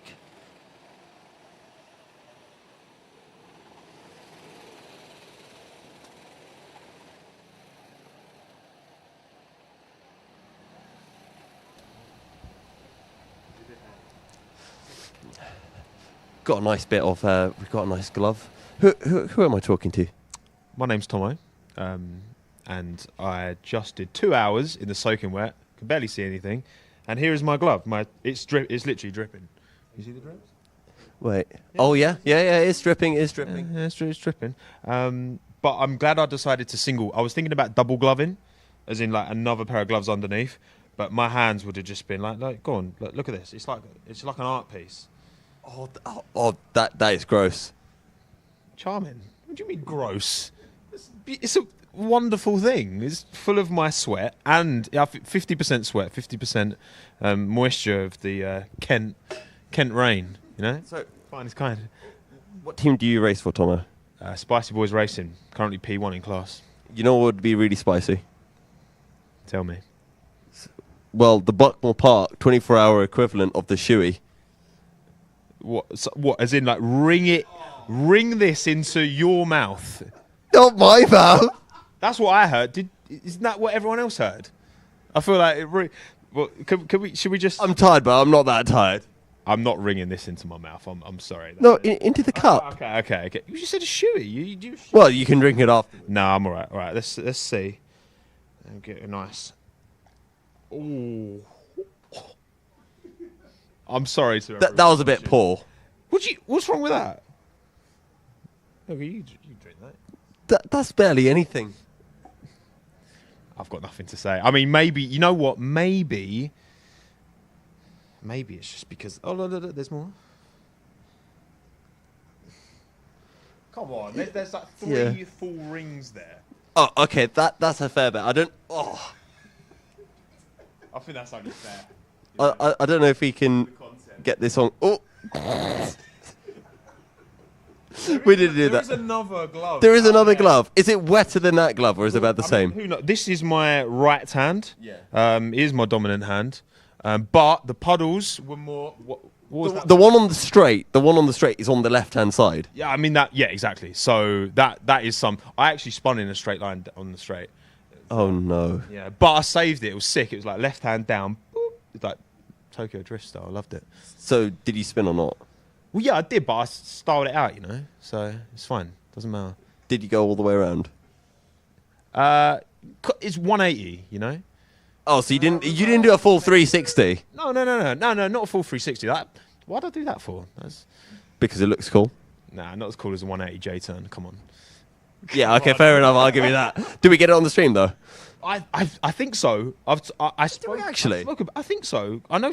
I've spoken to Benjamin Tim at Marduk, good Australian man, and he said he saw it. So I don't know if he saw it on the stream or on the with his own eyes, with his own Australian eyes. So maybe. Well, are you sure they were Australian eyes? Well, I mean, he's been over in the UK for long enough, Ben, but he's still Australian at heart. God, I love him. What a man, Ben. Ben Daly is a. Have you spoke to him yet? No, actually. You not? Oh, I'll have a word. I'll get Ben over. Yeah. Yeah, he's gorgeous. Big fan. A massive fan. Subscribe to Tim at Marduk on YouTube. I was one of his first subscribers. Is it? Okay. Probably not, to be honest. It was a while back. Oh. Wait, so you don't watch him anymore? No. I'm going to tell him that. Yeah, actually, that's a good point. He's not going to be happy. How are you finding this evening? It's all right. Hang on. You know what? You're asking me the questions. Yeah, thank you. How are you finding this evening? Like, is it a... Well, what time are you on to? Are you just raw dogging it through the night? I'm going to take this mic back, I think. No expletive. No, there wasn't. Well, I'm just going to go until I fall asleep or I laugh my head off. Oh, okay. So, like, you might fall asleep with the camera on you, maybe. Oh, if I fall asleep, they will definitely get a camera on me. In your face. Yeah. Fair enough. I mean, that's only fair. It's deeply unprofessional if you do fall asleep during the job. Yeah, entirely my fault. Even if I'm in the hotel room, they'll get a camera to the hotel room. Hotel room? Very nice. Yeah, I know. It's been booked. I didn't book it. You didn't. You don't book the thing. Oh, just want to check where Spicy Boys racing. Spicy Boys. Where are Spicy Boys? Have recovered well. Stephen Gran Turismo is very, very good. You guys are leading. Which is okay. Nice. But you have a pit stop to do. No, Aldous just got in. Have you? I got out half an hour ago. So Aldous has been in for half an hour, so he's got an hour and just over an hour and a half left in. We're just going over 2 hours with Austin. It's just to make sure we've got a little bit of leeway towards the end. You're not going straight to 3 hours like some teams are doing. Well, if you try 3 hours, you're going to run out of petrol, aren't you? We almost did actually at the start. On our first stint, we almost ran out of fuel. Oh, there's a black flag. Oh no! Who's? I think it's Ben. Oh no, it is Ben. I literally, right before I came in here, I was talking to Ben Daly, but 15 minutes ago, gave him lots of advice. Clearly not very good advice. Clearly not very good advice. Clearly I need to work on my advice. But, sometimes it is just the student.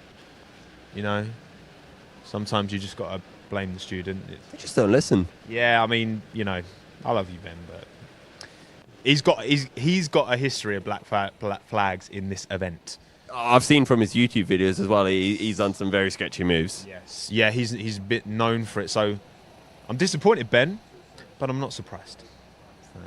Yeah, I think that's the best way to put it. Well, Tomo, thank you very much for giving me a bit of company. And, well, we got some water out of the glove. Yeah, I mean, like, what were you expecting? Like, I don't know that. I was expecting a bit more water, to be honest. Yeah, I mean, if I double gloved, you would have got a lot more. So maybe next stint I'll double glove just for you. Would you get more? Well, yeah, because there's more material to soak up the... Like, yeah, true. Imagine I'm wearing two gloves, like, the same hand. I can't actually imagine it. Well, you're going to have to make it happen then, aren't we? So. Yeah, true. Are you going to go out? Are you going out on track? I've already been out. Yeah? Already set been there, done that. God. There's no need. It's just a bit boring. But a bit done. Been there, done that. God, we're 2 minutes past 1 as well. Yeah, I know. If you're wherever you are in the world, if you're in Australia, I guess it's kind of middle of the day, isn't it? Yes. No. Around middle of the day. Yeah, Yeah, I'm getting pedantic now. We're not gonna. It depends on The sun's out, right? You might be in Melbourne, you might be in Sydney, you might be in Cairns, you might be in Brisbane, you might be in Perth. Different time zones, you know. You're naming a lot of Australian cities there. Yeah, I like Australia. It's good. Victoria. Good place. It's a good state. Good state. Melbourne's in Victoria. I don't know any others. What's your favourite place going on over there? I don't know. I don't go on holiday. I spend all my money on karting. You don't go on holiday? Well, okay, if you could go on holiday, where would you go? I'm interviewing you again. Yeah, I know. Wait, hang on. Okay, I promise not to say anything as sus as before. So where would you like to go on holiday? Belgium. Where in Belgium? Genk. Why Genk? They've got a really cool karting track. Is it? Yeah. Okay. And good chocolate? I prefer Cadbury's, to be honest. Cadbury's over Belgian chocolate? That's a bit of a risky take. Not really. Well, as long as there's no Belgians in the vicinity, I guess you're fine. So. No, Belgians accept it as well, I think, sometimes. Some Belgians think... Those with true taste in chocolate. Okay. What about, what's that one in Amsterdam? Tony's Chocolonely. Have you ever had that before? No. Banging chocolate. It's so good. Yeah, so good. Okay, I'll have to go and try it then. Yeah, you got to give that a go. Do all Dutch people know about this chocolate, or is it, some hidden away chocolate here? In Amsterdam, they've got a few shops with it. Yeah, I reckon it's pretty... I mean, you can get it in a meal deal at Tesco. God, not the meal deals. Well, what are you talking about? What, we got some meal deal disrespect? No, people have just been going crazy over it in the chat. But I have a news flash for you. Did you know Amsterdam's not in Belgium? I know. I said Dutch. Yeah, I'm aware of that. I thought we started with Belgium. And then I was just like, there's another chocolate called Tony's Chocolonely that's in Amsterdam, in the Netherlands. Just casually changing the country. Yeah, well, why not, Up the Dutch. They're very quick, the Dutch, as Max Verstappen is proving right now in Formula 1. Although my Belgian friends will tell you that he's not Dutch, he's Belgian. True. Yeah, born in Belgium. That is true. But try telling the Verstappen army that. I went to Austria for the race last year, and he's literally like 90% Max fans. Yeah, they're nuts from what I hear. Are you a Max fan? Yeah, of course. I've got a little Max hat somewhere. Got given to me. Is it one of the flat brim caps? No, I can't do flat caps. They're so bad. You've got to curve it. Yeah. Yeah. Well, curve cap.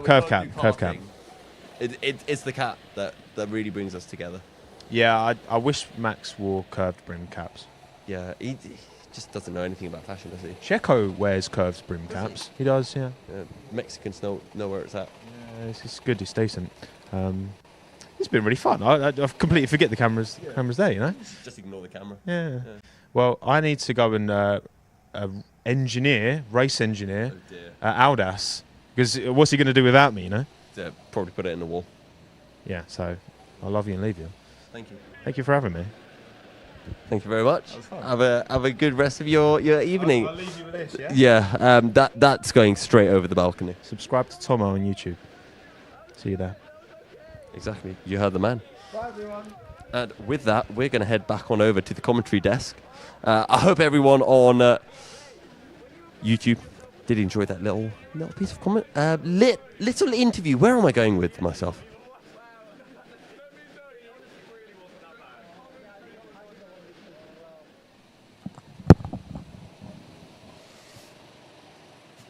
I always used to like, as a driver, I absolutely hated it. You'd go to sleep in the middle of an endurance race and you'll wake up and stuff's happened. And it is not pleasant stuff. It's stuff like your cart breaking down, your driver got about 5 black flags, a driver came into the pits for a driver change and the other driver wasn't there. Loads of things happen.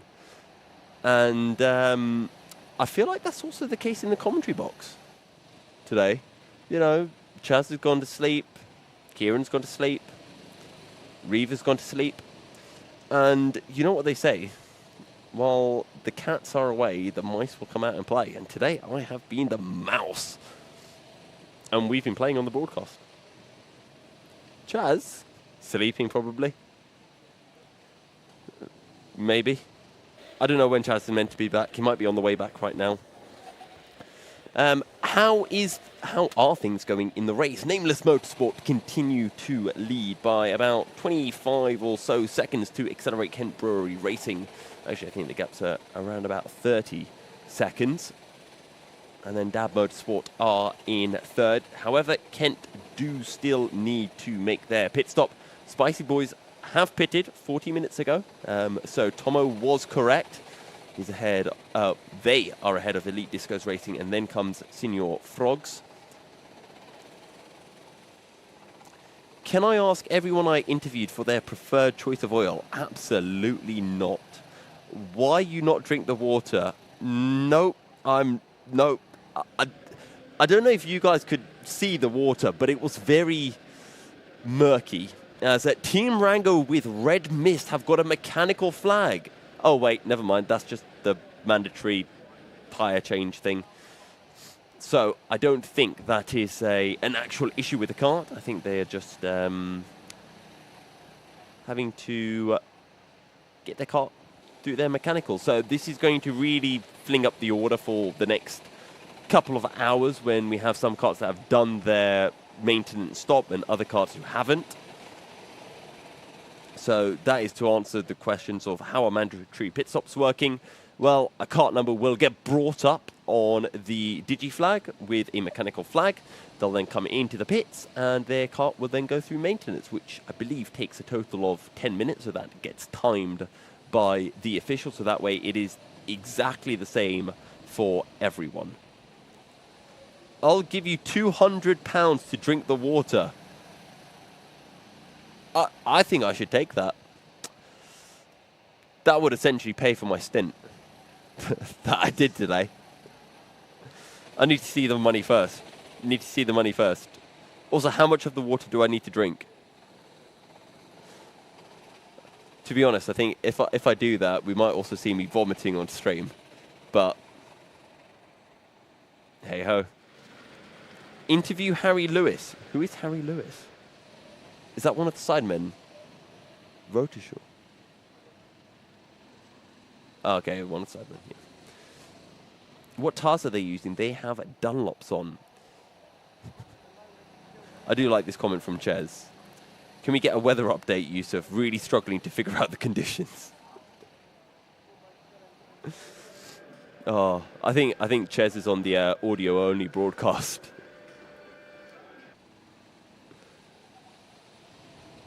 All of it. Well, first, in the words of a very famous film by the name of Wolf of Wall Street, show me the money.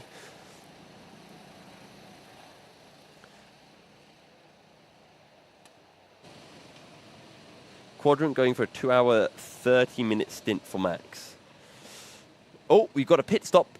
Kent Brewery Racing in to the pits, and that is not a maintenance stop. That is an actual pit stop. So it'll be a little bit of a fuel, or a little bit of fuel going into the kart. Nameless Motorsport then will extend their lead back up at the front of the field. TRX Motorsport Elite into the pits, as those are the front tyres being replaced. Oh, very calming music. Trying to work out what they were listening to for a second.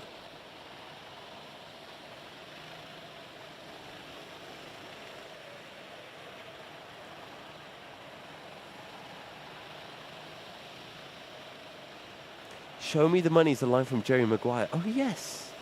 I forgot about Jerry Maguire. Is that Quadrant? It is. Oh, it wasn't Ben who got the black flag. Sorry, Ben. Sorry for the insults. Oh, Max. Not living up to the Max Verstappen name there. Hello, Quadrant. They look very cozy in there, I think. Nice and comfy, nice and warm.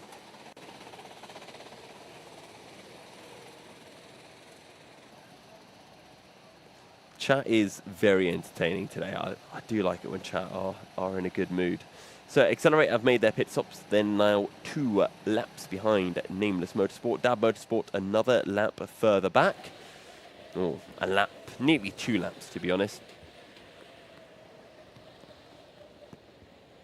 Wet as an otter's nose. I think there was a very good one from David Addison recently, which was wet as a mermaid's flannel.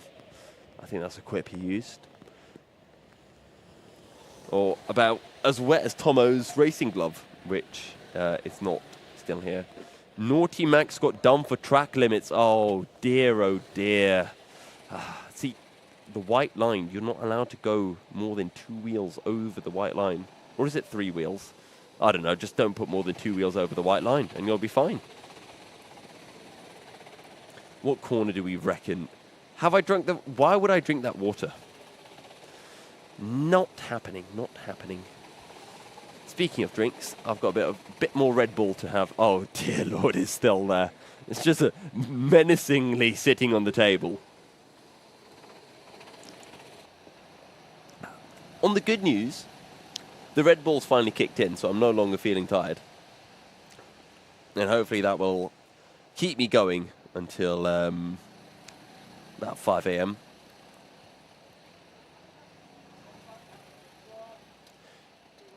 It's good night for those who are going to sleep. Apparently, I got track limits for leaving the commentary box. Oh dear. What is the equivalent to a commentary black flag? About nearly a second has been gained on the last lap by Accelerate, Kent Brewery Racing, but they are just over a lap down on Nameless Motorsport. Seeing quite a few 108s being set, a couple of 107s here and there. If we get the video to 500 likes, will you drink the water? No. Not enough. I want my £200 that I was offered. That has been, you know, the starting bid for this.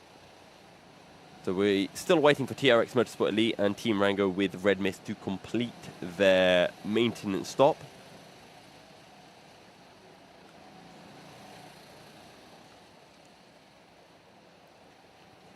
Accelerate a little bit slow on that last lap.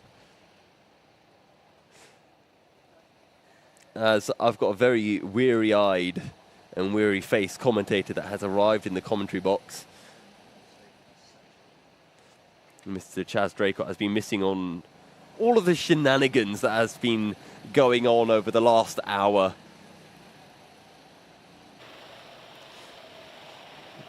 Or maybe producer James to drink the cup. Oh dear, I don't think James wants to drink it either. Maybe we can get Chaz to drink it, because Chaz doesn't know what's in it. Oh, Quadrant have another black flag. Max. Oh dear. Ben Daly, I think you need to have a word with your driver. He's being a right bandit out on circuit, isn't he? 4 laps down on Fat and Furious, and well, that gap is getting fatter and fatter. And I think Quadrant are going to be getting more and more furious. Hey, look, it's my team. So that is the EKS All-Stars kart, trying to go up the inside of the number 6 on the exit of Garda, very sideways as they go through the Senna S. And they are behind the number 6 kart, which is TRX Motorsport Pro.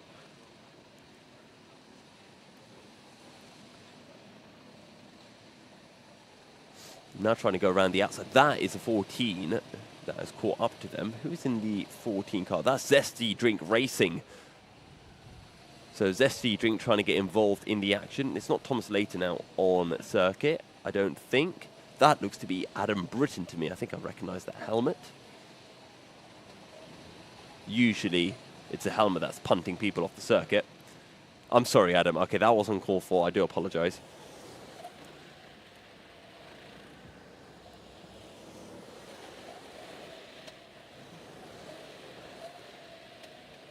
I'll give you a toe next weekend if you drink the water. Bold of you to assume you're going to be ahead of me, Mr. James Brown.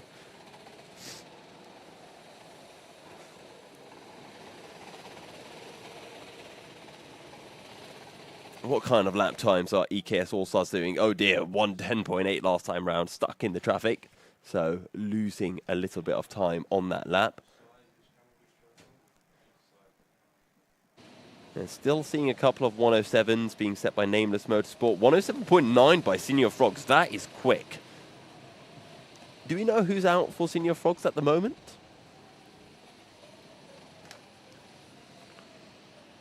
Is there a way to get information about the reasons for the black flag? I don't believe there is. I think it's just about guessing what they've been doing naughty recently and then figuring out from there. What makes a team rookies or pro? Essentially what they enter in. If they've got lots of karting experience or Buckmore 24-hour experience, they go up into the pros. If they are relatively newer karters, if they're noobs, we put them in the rookie class, and unfortunately that's what Quadrant and Senior Frogs are. They're noobs. To be fair though, they're actually quite quick. I was quite impressed by, I think it was Chip's pace. I think it was Chip. Maybe it was someone else's. One of the Senior Frog drivers, and it wasn't Matt Plum, were very fast out on circuit. And I was thinking, you know what? They're pretty darn quick. So Toby and the Bandits being caught into the pit lane, as is the Sporting Club. So we've got number 3 and number 22 that has to come on into the pits.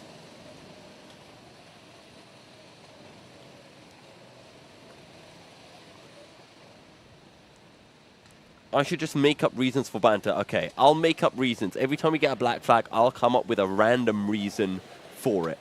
There we go. And you can rate the reasons. 107.2 by Nameless Motorsport. Oh, are we going to see a little cheeky 106? I would be down for that. Ditch Finders 107.9.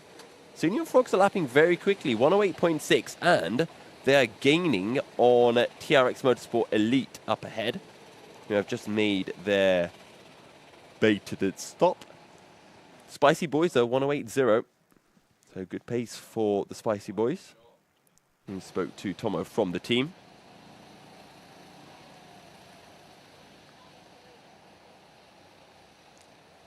Been at the track for the last few hours, says Jack Fitzpatrick. The track is 90% river. Yes, it is. There's a lot of standing water out on the circuit. Would I beat Verstappen in equal machinery? In a rap battle, maybe. In any form of racing, probably not. Maybe I could take him on in bike racing. I'd be down for that. Mini motos, commentary extraordinaire, use of Milky Zero Bin Sahel against Max Super Max Verstappen. I think that'd be a great race. There is a Senior Frogs kart. The number 29, that is a second in class, battling with, who is that? That is the number 7, which is the Slidemen. Slidemen versus Sidemen. This is a battle we've wanted to see all day long. And currently it is the Sidemen who are ahead by a lap as well. Or maybe even a couple of laps. No, it is just one lap between them at the moment.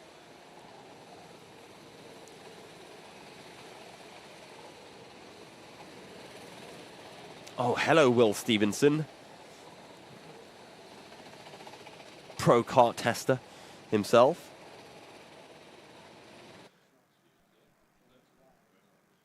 After Max is Ben Daly for Quadrant, 40 minutes. What are these short stints that Quadrant are doing? That's terrible. Terrible. Only 40 minutes. You can barely get to know your kart in that amount of time. Couple of 107.5s being set by Nameless Motorsport and Dab Motorsport.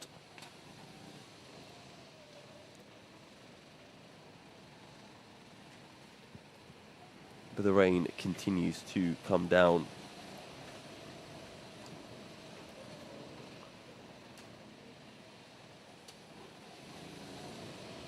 How are Spicy Boys getting along? 108.0. They're putting in some quick, consistent laps. Oh no. Little bit of contact with the, what do you call those?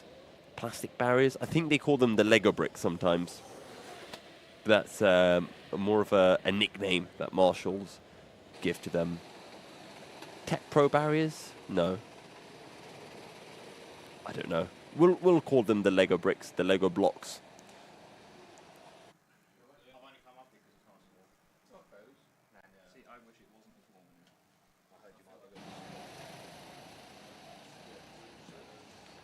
(107.2) by Nameless Motorsport. They are getting close to that 106, but not quite close enough. Senior Frogs 107.6. That's a stonking lap time. Spicy Boys though 107.8. So the rookies are getting into those 107s. And really quick lap times being set by them.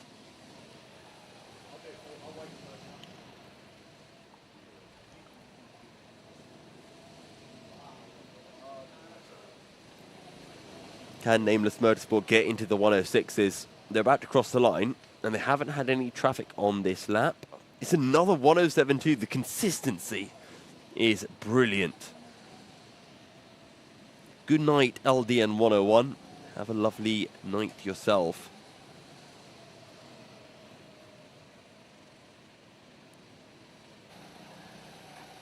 What's the weight limit for this race? 70 kilos is the minimum weight.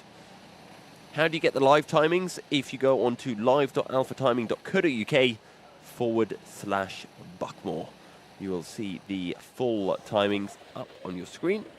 And you can even click on your favorite teams and have a look at their most recent lap times. And you can see where they are out on circuit.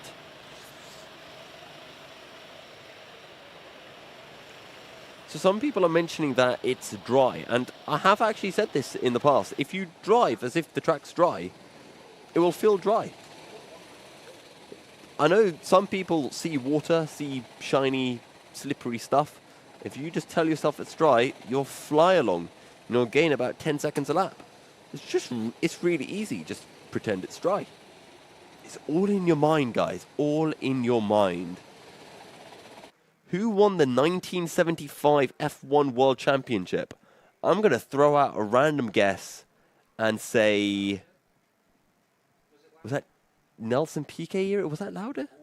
No, I think Lauda was 80s. Was it actually? Ah, Niki Lauda. Production knows all. See, I was going to say Jackie Stewart. I thought Jackie Stewart might have been a safe bet.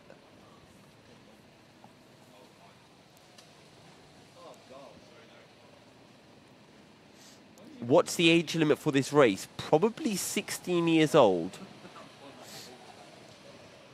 Maybe 14. Senior Frogs 107.3. Absolutely. Whoever is in that car is flying.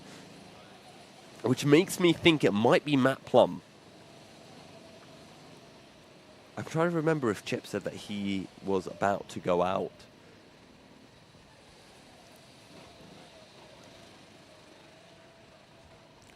Who won the 2008 championship? Well, 5 and 6 was Alonso.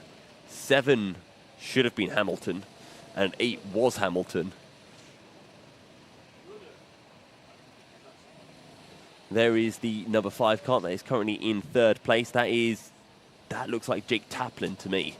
Looks like his suit and helmet. I think that says Taplin on the back of his suit.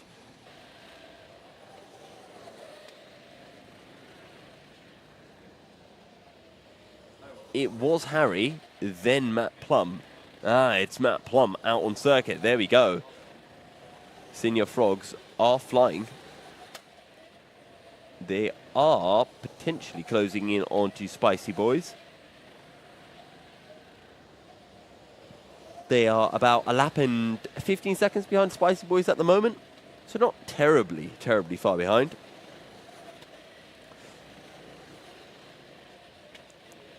So still waiting for maintenance stops to be completed.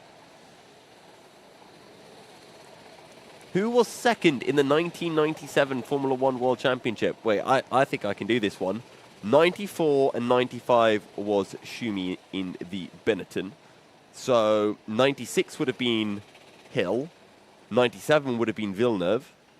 Which means that it was Schumacher who came second because Schumacher almost won that championship. So,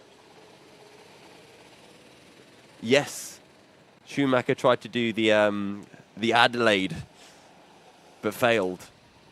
No, or did he hit the wrong Williams? I think he hit Frentzen. I can't remember. Something happened. So I'm pretty sure it was Schumacher who came second in that championship.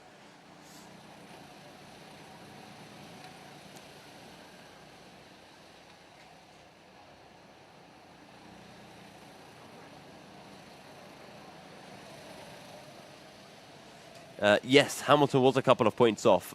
He would have won the championship if he didn't put it in the gravel at China. And yes, I am still very upset about that incident.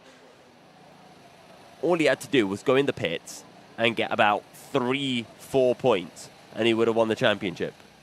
It was absolutely ridiculous, the fact that he didn't win the championship at China, Shanghai, penultimate round of the season, and then going to Brazil, he had a gearbox issue, which dropped him right down the order, and then his pace wasn't, well, that good.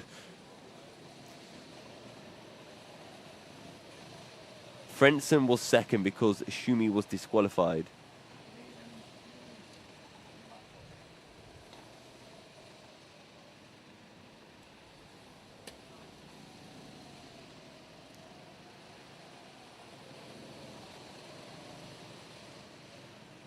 So TRX Motorsport Academy have been given their maintenance stop. Still waiting for that 106. One of the teams, come on, give me that 106. We've seen 107.2s from, well, Matt Plum for Senior Frogs. We've seen it for Nameless Motorsport. We've seen it from Accelerate Kent Brewery Racing. But we haven't seen that 106. I'd say I'd do a press-up on camera, but I don't think the camera would see me doing the press-up, so it'd be a bit pointless.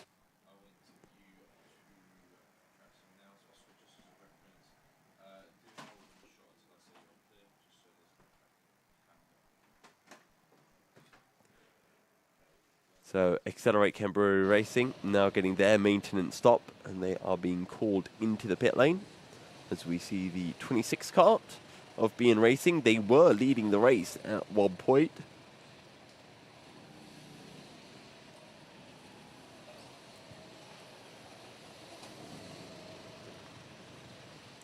Can we see kart 24? That is the 1322 Racing Northeast kart, which is currently running in 4th position in the rookie class, 13th overall.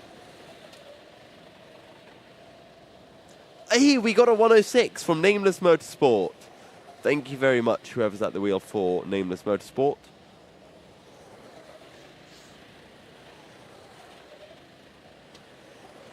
I've forgotten who is at the wheel. I know it's not Jake Taplin, because Jake Taplin is at the wheel for Dab Motorsport. There is the 24. See, Alpha Timing, or Alpha Live, will answer your requests. That is the 24 of 1322 Racing Northeast. That is only 1.3 seconds behind Loughborough Legends and Neil. And that is the number 9 kart. That is just up the road. There is the number 9 in the luminescent yellowy green suit. Does the kart have slicks or rain tyres on? It is always slick tyres. It's what real drivers race on. None of this intermediate tyres or wet tyres. Just shove some slicks on and away you go. 106.3 for Nameless Motorsport. They are absolutely flying out on circuit. Where has that come from? They've caught up to a train, though. They're right behind TRX Motorsport Elite now.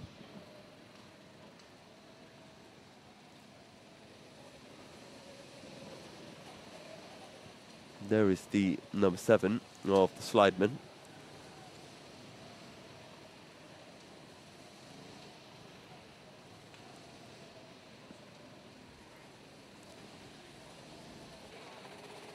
Imagine getting beat by a group of YouTubers, oh dear.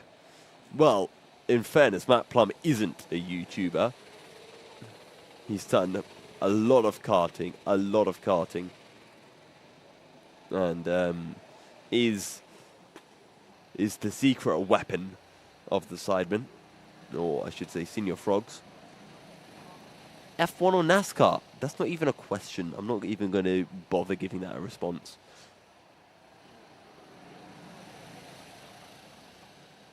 Yeah. We can go with that. 107.1 for Nameless Motorsport. Really, really good pace at the front of the field. Senior Frogs still trying to reel in TRX Motorsport Elite. The gap now down to 31 seconds.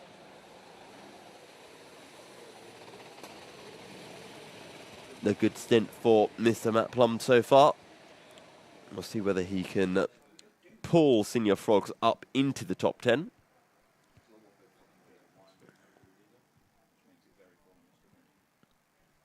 And there is our race leader, the number 11, Jack Goldsmith, at the wheel.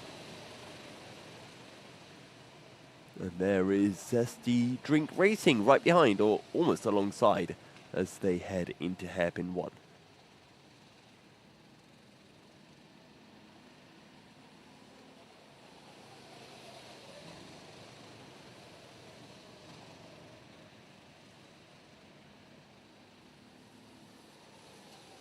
Can we repin the live timings? Well, if you go to live.alphatiming.co.uk, if you search up Alpha Timing on Google, and go onto the Alpha Timing website, and then click on Buckmore Park, you'll get your live timings. We'll see if we can get it into the chat. What time is it? It is 1:30 in the morning.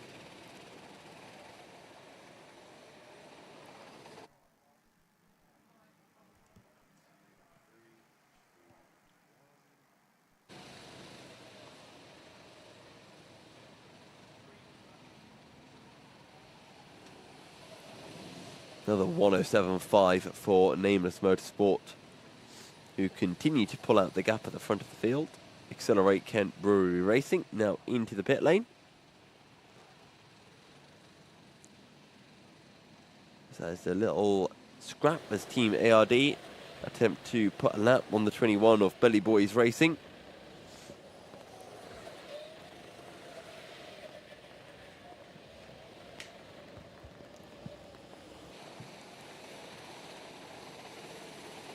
How long can the tyres last for? Very long. However, in the maintenance stop, the tyres are changed. So only the front tyres are changed. The rears stay on the kart, but everyone gets a new set of front tyres. So they have a bit more grip. It is actually very cool when you're out on circuit racing on old tyres, at least in the dry. And you're kind of running out of grip on the old tyres. You put on the new tyres, and the first lap you've got no grip whatsoever. It's like being on an ice rink. And then after about 4 or 5 corners, all of a sudden you've got a stupid amount of grip. What do I think of pineapple on pizza? Oh. Wouldn't do it myself, but I don't think it's the worst thing that ever existed. Who's racing for Senior Frogs? It is currently Matt Plum at the wheel for the Sidemen.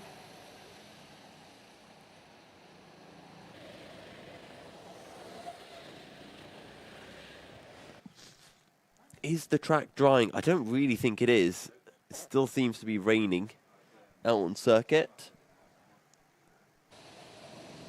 And you can see all of the drops of rain falling on that very nice shot of the kart entering turn 1.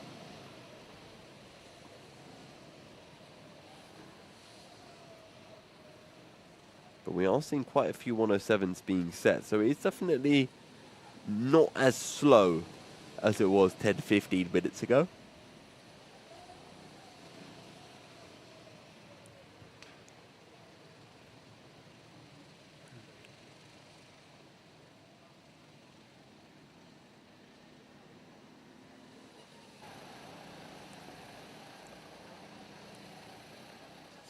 So we have passed 1:30 in the morning, 11 hours completed. as we start to near that halfway mark of the race.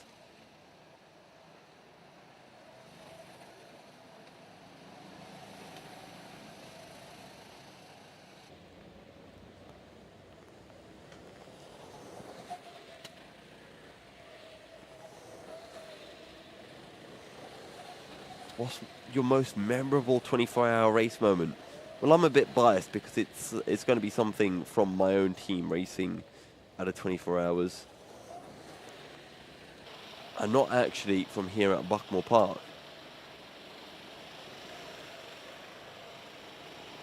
Because there was one time when we had a fuel leak, which cost us a lot of time. There was another time where a B team came into the pits and their steering wheel had snapped off from the steering column.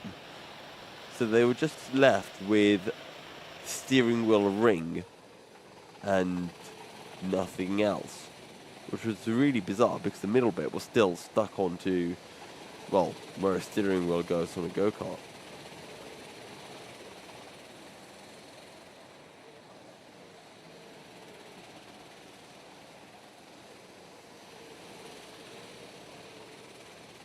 The Slidemen have also been given their maintenance stop, or it has been scheduled at the very least. 1 minute 6.7 for Nameless Motorsport, continuing to pump in these really, really quick lap times.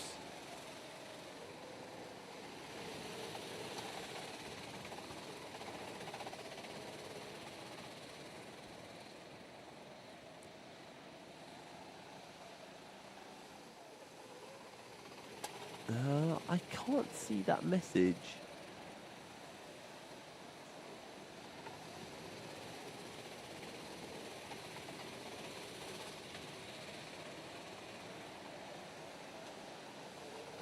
How is Yusuf preparing for taking Lewis' seat for 2025? Honestly, I'm just feeling kind of blessed. I'd really like to thank the fans. Honestly, we have some of the greatest fans in YouTube. And without them, it just wouldn't be possible. So, yeah. If you could have a documentary made about any driver in the race, who?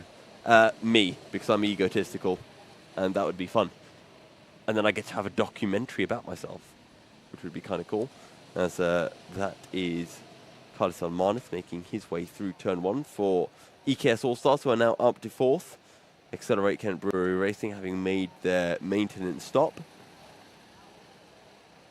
What's better, the condom suit or the bin bag wetsuit? Ooh, I think the bin bag suit is a bit better. I mean, you don't get to see the suit underneath, but I think it's better for keeping you dry. So I think bin bag is a way to go. But motorcycle wetsuits apparently tend to be very, very good. But I've never tried one, so I don't quite know.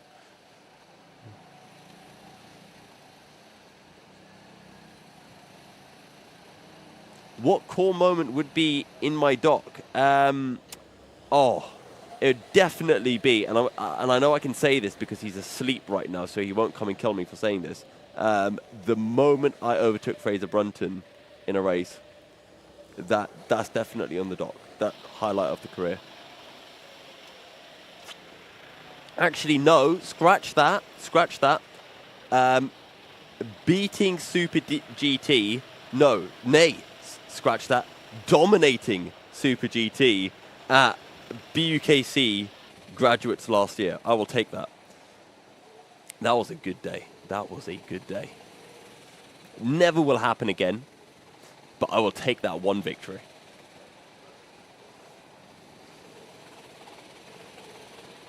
The bin bag did not keep me dry at GYG on the Super 1 round. Well, did you use duct tape on your bin bag wetsuit to stop the water from getting in at your ankles and at your wrists?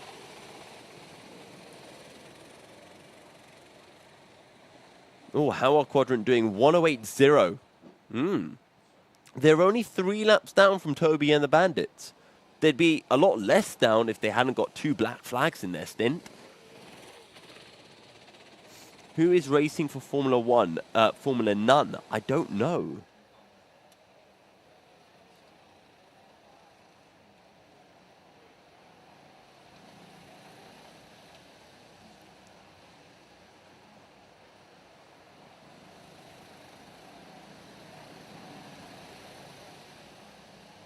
And the ineligible Billy win. What was it Billy win, Sahib?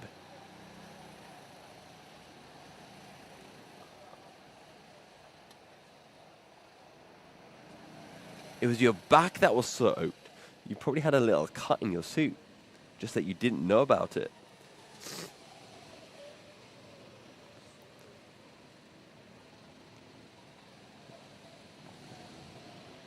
What are the lap times looking like? Still 107.2s. Bit of a slow lap last time round for the only way is Brentwood, 14.1. So they've fallen back by about 7 seconds. Really big gaps at the front of the field. Top 3 all have to make their maintenance stops.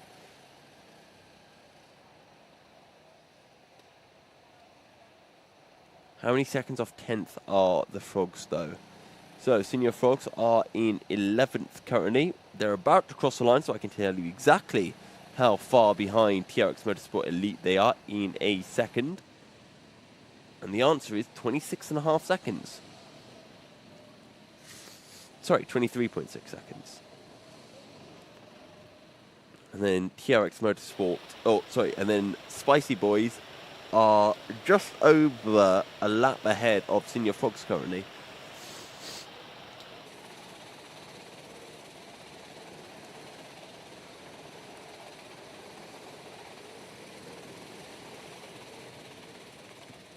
So last time round, Senior Frogs 107.0, 108.1 for Spicy Boys. Matt Plump, absolutely rapid out on circuit. Fastest driver last time around. Of course, though, whether the leaders had a bit of traffic or not could play a factor, but still a 107.0 is absolutely ridiculous pace for Senior Frogs.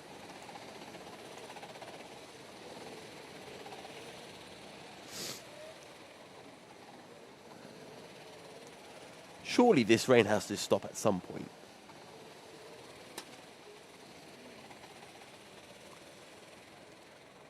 It can't rain forever, right?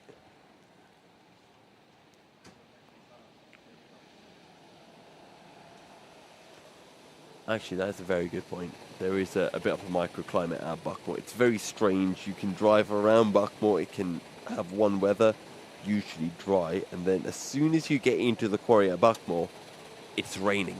It is very, very bizarre. The clouds just do not know how to hold their water above Buckmore Park. And as a result, weather forecasts tend to be a little bit all over the place.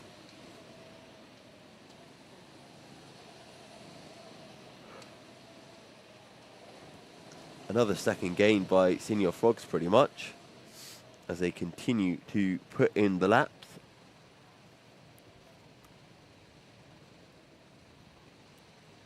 I don't think there's a big gap right now between Spicy Boys and Senior Frogs.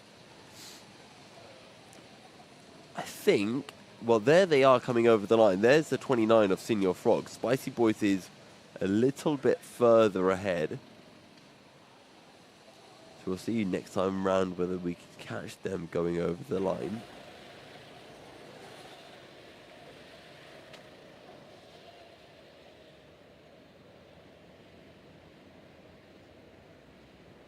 So that is the side sweep.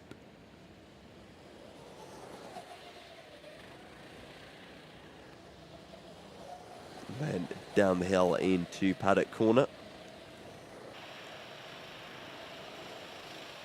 I think that was the Senior Frogs cart making their way around the rest of the lap. Senior Frogs gaining a lot of time in that middle sector. That seems to be where they are very, very fast.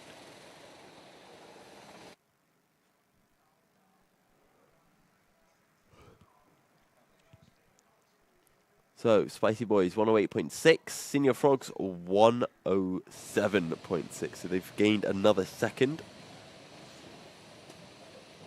So it is the 19 versus the 29. That is, well, it's not really a battle, but if Senior Frogs can get past, they'll then be onto the same lap as Spicy Boys, which definitely helps to give a little bit of motivation to continue fighting up the field.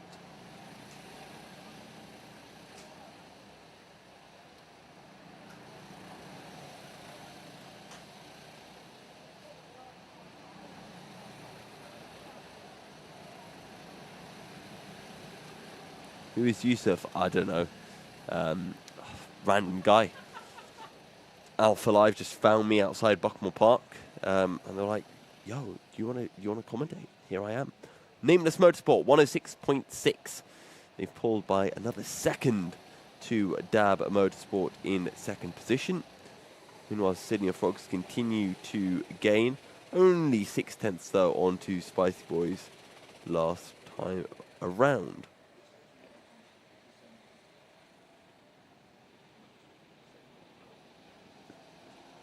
Have I considered drinking the water on circuit to give the drivers a dry line? Not really.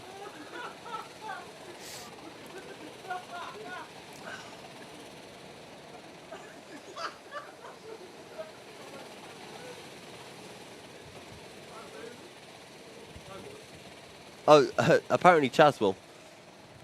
I guess Chaz is a bit thirsty. Oh, you missed a bit earlier where we were all just crying with laughter for about a minute straight. Oh, no. Unfortunately, Chaz, though, wouldn't drink Tomo's glove water.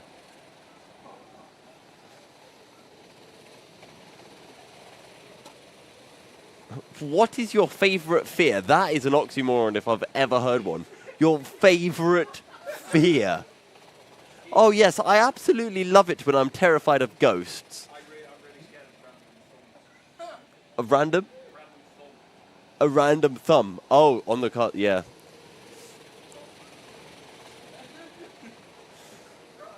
Favorite fear. Is that Ben Daly in the background? No, it is not.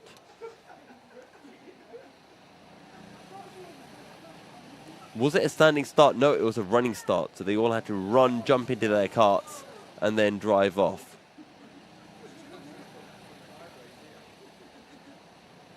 I don't even want to talk about what ASDF was brought up. That was just awful.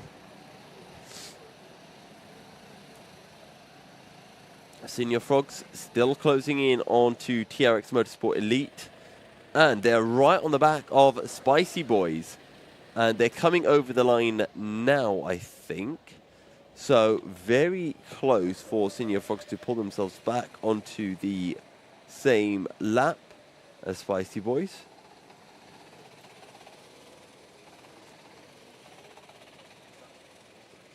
So we'll wait and see once they come over the line if that updates. Formula None and 1322 Racing Northeast have made their pit stops.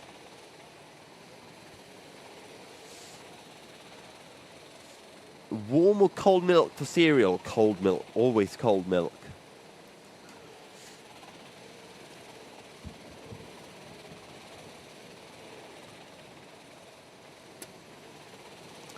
What is first, the cereal or the milk? Oh, it's always cereal. Is that even a question? I mean, if you put the milk in first, you're just a psychopath.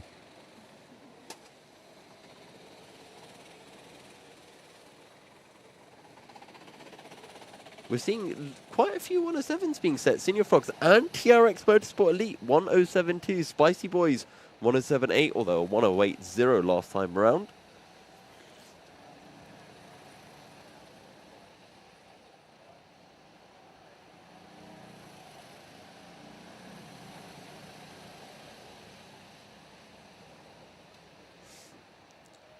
It's the bowl. No, it's not the bowl.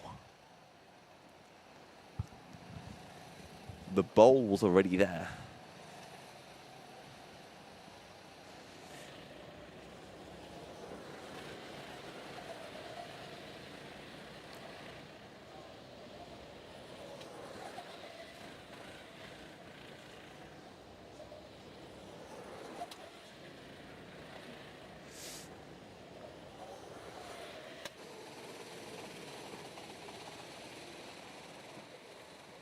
So still got those 3 laps between our top 2 teams.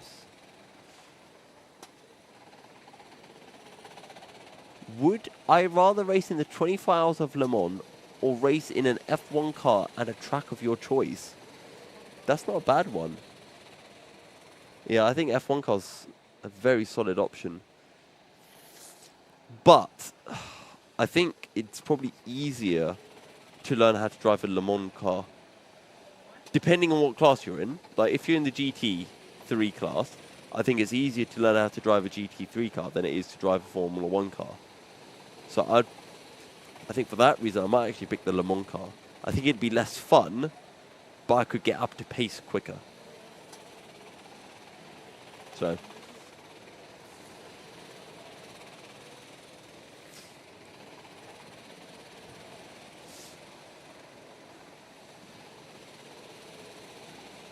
Milk into the box of cereal. Oh, dear Lord. What does TT mean in the lifetime sheet? So TT essentially says how long they've been out on circuit, so how long their current stint is. So, for example, our top 3 teams have been out for over a minute. We're expecting them to do about 2 hours 40 minutes before they eventually make their pit stop. So we can see Accelerate Kent Brewery Racing made a pit stop relatively recently, although that was for a maintenance stop. So not really entirely relevant.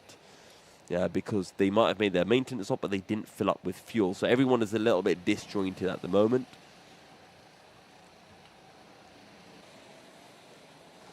F1 car at Spa. To be honest, if I could drive an F1 car anywhere, I think it would have to be Spa-Francorchamps. What a circuit. What a circuit.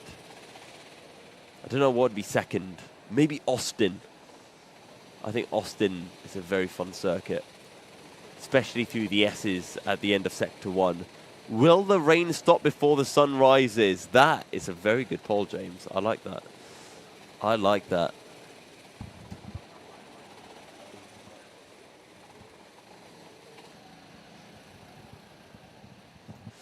Would you rather race at Buckmore 24 with olive oil on tyres or Le Mans with sunflower oil on tyres? Well, if I'm racing in Le Mans with sunflower oil on the tyres, I'm going to crash and die.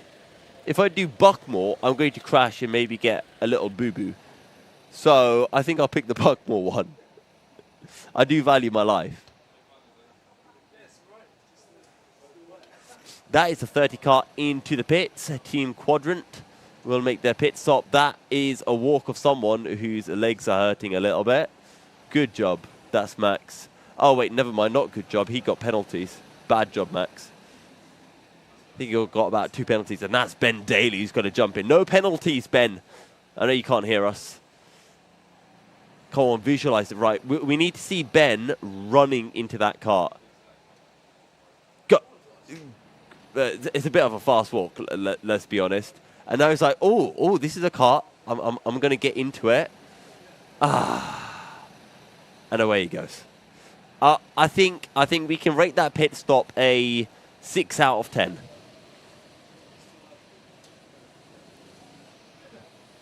I won't give it less than 5.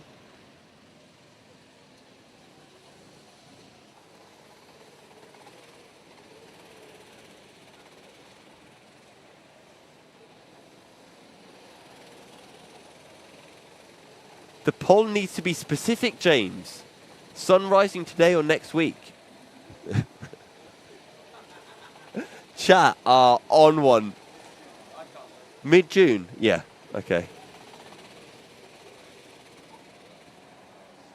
I think that's definitely a no then.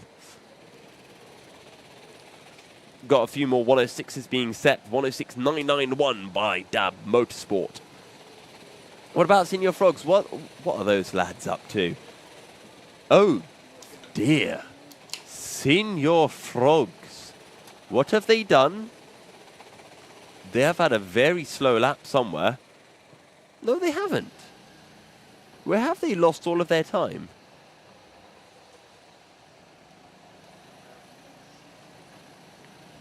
Maybe they haven't lost time. Otherwise, I swear they were only a couple of seconds behind TRX Motorsport Elite before. Oh, wait, no, they were unlapping themselves against Spicy Boys. Of course. Oh, okay, right. There is a maintenance stop for Borough 11 NFS and a contact warning for Loughborough Legends.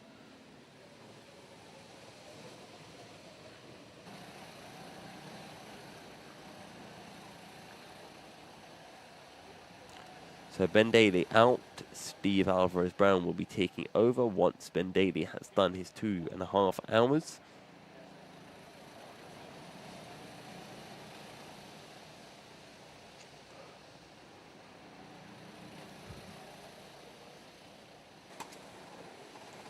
So Senior Frogs now about 30 seconds behind TRX Motorsport Elite, who have just made a pit stop not too long ago.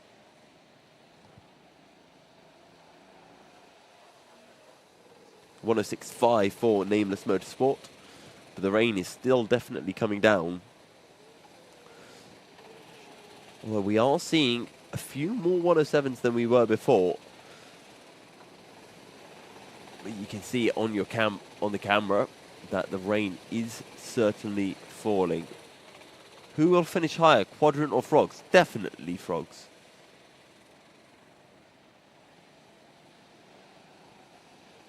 What's the better race? Imagine asking what's the better race and then giving two options when neither of them are races. Monte Carlo Rally, well, rallying isn't racing. It's time trial, essentially. It's cool, but it's not racing. And then the Monte Carlo Formula 1, that's not racing, that's a procession. You've got to give me an actual race. And then I can pick something. 106.9 for TRX Motorsport Elite.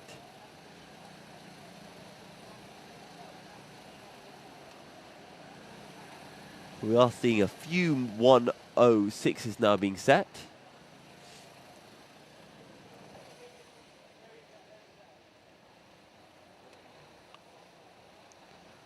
Team Quadrant have their mechanical flag now as well.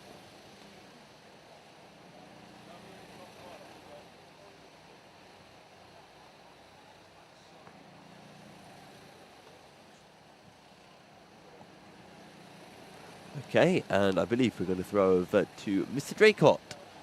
Yes, indeed. Good morning, everybody. It is currently 2 a.m. Yes, I'm as tired as I look. However, what a fantastic vibe we've had. Yusuf's on an absolute mission at the moment with the commentary. You lot are funny in the chat as well. We're going to go on a bit of a walk this morning. We're going to go and have a look at who is asleep in the following room and see how many people we can, i.e., wake up or upset. We're going to see what we can do, though. It's part of the fun here at Buckmore Park. This is our wonderful production room that we spent all of our time in over the course of the day so far. And I'm really looking forward to getting back on the comms and speaking to you lovely lot once again. I'm going to be back on from 2 a.m. till 7 a.m. We're going to head in here into the Surtees suite. I'm going to be a little bit quiet for a second, because obviously there are people in here sleeping for now. And we'll see if we can catch up with anybody and get any interviews away. There was already a shake of the head from this gentleman here. There was a driver in here, and I'm not going to lie to you, we queued them up almost earlier on to see if we could have an interview with them. We'll go and speak to this gentleman here because he looks very engulfed in his laptop. I'm not going to interrupt your counting, sunshine, but I'm going to. Good morning. How are you doing? Yeah, not so bad. Thanks very much. What team are you here with this weekend? We were here with the Sporting Club. And how's the race going from your perspective? It's not easy, is it? This. Everybody's struggling, I think. You know, what with the weather. You know, it's very, very difficult. Fortunately, I haven't got to go out there. I've just got to look at them, tell them off. You got the same sort of situation as us. We can sit in the warm and go, oh, that looks cold out there, doesn't it? Oh, it's not very nice. That's a bad lap. That's a bad lap. Yeah. Who's sort of the standout performer in the team? Just to call them out on air. I think Jack's done very well. He's just been very consistent. Mackenzie's been consistent. You know, they're a rookie team. Yeah. You know, at the end of the day, and with these conditions, they're certainly learning a lot. Yeah. Well, I think we all are at this point in the morning, aren't we? Well, enjoy the rest of it, mate. Have a good one. And you, take care. Someone's actually awake. I'm just going to see it. There's no one asleep, actually. I was hoping that there'd be a bunch of people asleep. You look like you've just come in from a stint. Which team is it you with? With the sporting club. Oh, we've literally just spoken to this gentleman here about that. Is your name Jack? Yes. Well, he says you've been doing really badly and you need to do better. I'm joking. He's actually just been saying how well you've been doing. What's it like out there? It's very slippy. Yeah, it's challenging. It's the first time I've karted in that condition, like that level of wetness. Yeah, it's very wet out there, but yeah, just done my best. That's all you can do in these conditions, isn't it? What's it been like trying to adapt to that then, considering you've not done it before? What's been the sort of biggest challenge, other than not spinning the thing? Well, I did spin once, and that's a big learning curve. Is when it happens, that happens. Don't do that again. But yeah, it's just kind of just getting a feel for the slides and where to brake a little bit earlier, where to accelerate a little bit earlier, where to accelerate a bit later. So that's it, really. I'm very tired now. I'm going to say, your eyes say that you're tired. How long were you in the kart for? I think about 2 hours. About 2? Yeah, just over 2 hours, yeah. Braver than I, mate, but still very well done. Thank you very much. Cheers. Thank you. Cheers. Cracking stuff. Just the irony of basically seeing somebody from one team and then another. Are you all right there, Craig? Are you going to fall over? Please don't fall over, Craig. What about this gentleman here? Hello, Sunshine. Hello. What's your name? I'm Luke. Are you Chaz? No. No? Okay. No. I'll get you mixed up. I'm Yusuf. Oh, right. Yeah. Yeah. You're my driver then. Oh. You're on the same team as Yusuf? Yeah, the only bloke in the world that I could pretend. If I could try and mix the names up, of course it's somebody that's on a team with Yusuf. How's your race going? Are you enjoying it? It's going all right, yeah. I started the race. I was leading, which I'm very happy with. I wasn't expecting that. Oh, that was you. You were the nut job in the number 10 at the start. Yeah, flipping out. This guy's off his head, basically. But you had to get a bit sendy in the first stint, didn't you? Because that's the time to do it. Well, I was thinking, well, Yusuf's commentating this right now. I better give him something entertaining to commentate on. I could have just sat there behind him. I thought, no, I'm going to have fun. And do you know what? Forever on my CV, and now it's going to say, led the Buckmore 24-hour. That is on my CV forever. I don't care what anyone says. I don't care if we don't go anywhere near the win. I led it. So I don't know who's going to sign that off on the CV, but I don't know if Yusuf will. But to be fair, he's been bigging it up all weekend that he's going to be the one with the most incident points out of you lot and the most penalties. Do you think that he can manage that? I think he can. He did get 2 contact warnings in our stint. We were very close to a black flag. We did actually get called up to race show saying if you get another contact warning, you will be black flag. Was that him? Ask him about his black flag. Apparently you got a black flag early on in the race. How did that come about, love? The entire front of the field got black flagged, though, for speeding under yellow, so I don't think that really counts. So it was just sort of a mass black flagging. You were just guilty by association, exactly, were you? Yeah. There was nothing I particularly did wrong. It's just, yeah, the whole pack. Well, it's still been a very entertaining race from you guys, and it's been good to watch, so we hope the rest of it goes well for you. Thank you very much. Cheers. Cracking. Well, at least we know Yusuf's teammates are as mental as he is. Who else can we speak with? There's no one asleep in here. There's no one asleep. I was hoping that there'd be sleepy people that we could come and wake up, but they're not. You're right, son. Are you as tired as you look? Yeah, quite tired. What team is it you're with this weekend? Sporting club. How many of you lot is there? Too many. We need to be in bed. Yeah, fair enough, yeah. Well, it's what? 2:05 now. Have you just got out? No, he's just got out the car. When are you back in? Not till the last stint. So bringing it home. The important stint. The one you get to celebrate the most. Yeah, well, the one where I could absolutely smash it or, yeah, be the worst enemy. Well, we hope that it's not the latter, of course. Well, have you found the race so far? You enjoyed being a part of it? Yeah, great event. Really loving it over here. But, yeah, as my teammate said there, driving in the wet for the first time is definitely a challenge. And it doesn't look like it's going to be easing off anytime soon. So, yeah, just keep going through it, I guess. I was going to say, this is not an easy circuit in these conditions either, because it's one of the most sort of undulating circuits in the country, isn't it, for karting? It's usually they're very flat, but this place has got a few more elements to it, hasn't it, than other circuits? Yeah, exactly. I mean, most of our training's been in the dry as well. So whenever we come down, it hasn't been raining, so it's just standard British summer, really, isn't it? So. Absolutely. Well, enjoy the rest of it, mate, and hope you get some good kip at some point. Yeah, cheers. Right then, I think, to be fair, the river's going to run dry in here in a minute, so we'll head back to Yusuf, shall we, and see whether he's able to speak to you lovely lot in the chat, because some of the questions you lot have been sending him have been hilarious, so keep them coming over the next 5 hours, because you need to keep me entertained as well. Thank you very much, Chaz, for some excellent interviews, and thank you as well for putting Mr. Luke Battersby on the spot. We've had more 106. I love 106s. I think that's my favourite number. 106. Dab Motorsport 106.8. Senior Frogs 106.7. Oh, go on, Matt Plum. What a guy. What a guy. So, Senior Frogs are still closing in onto TRX Motorsport Elite. They are currently 15 seconds behind, just 15 seconds. I think we're going to have a little battle going on very soon, which I think is quite exciting.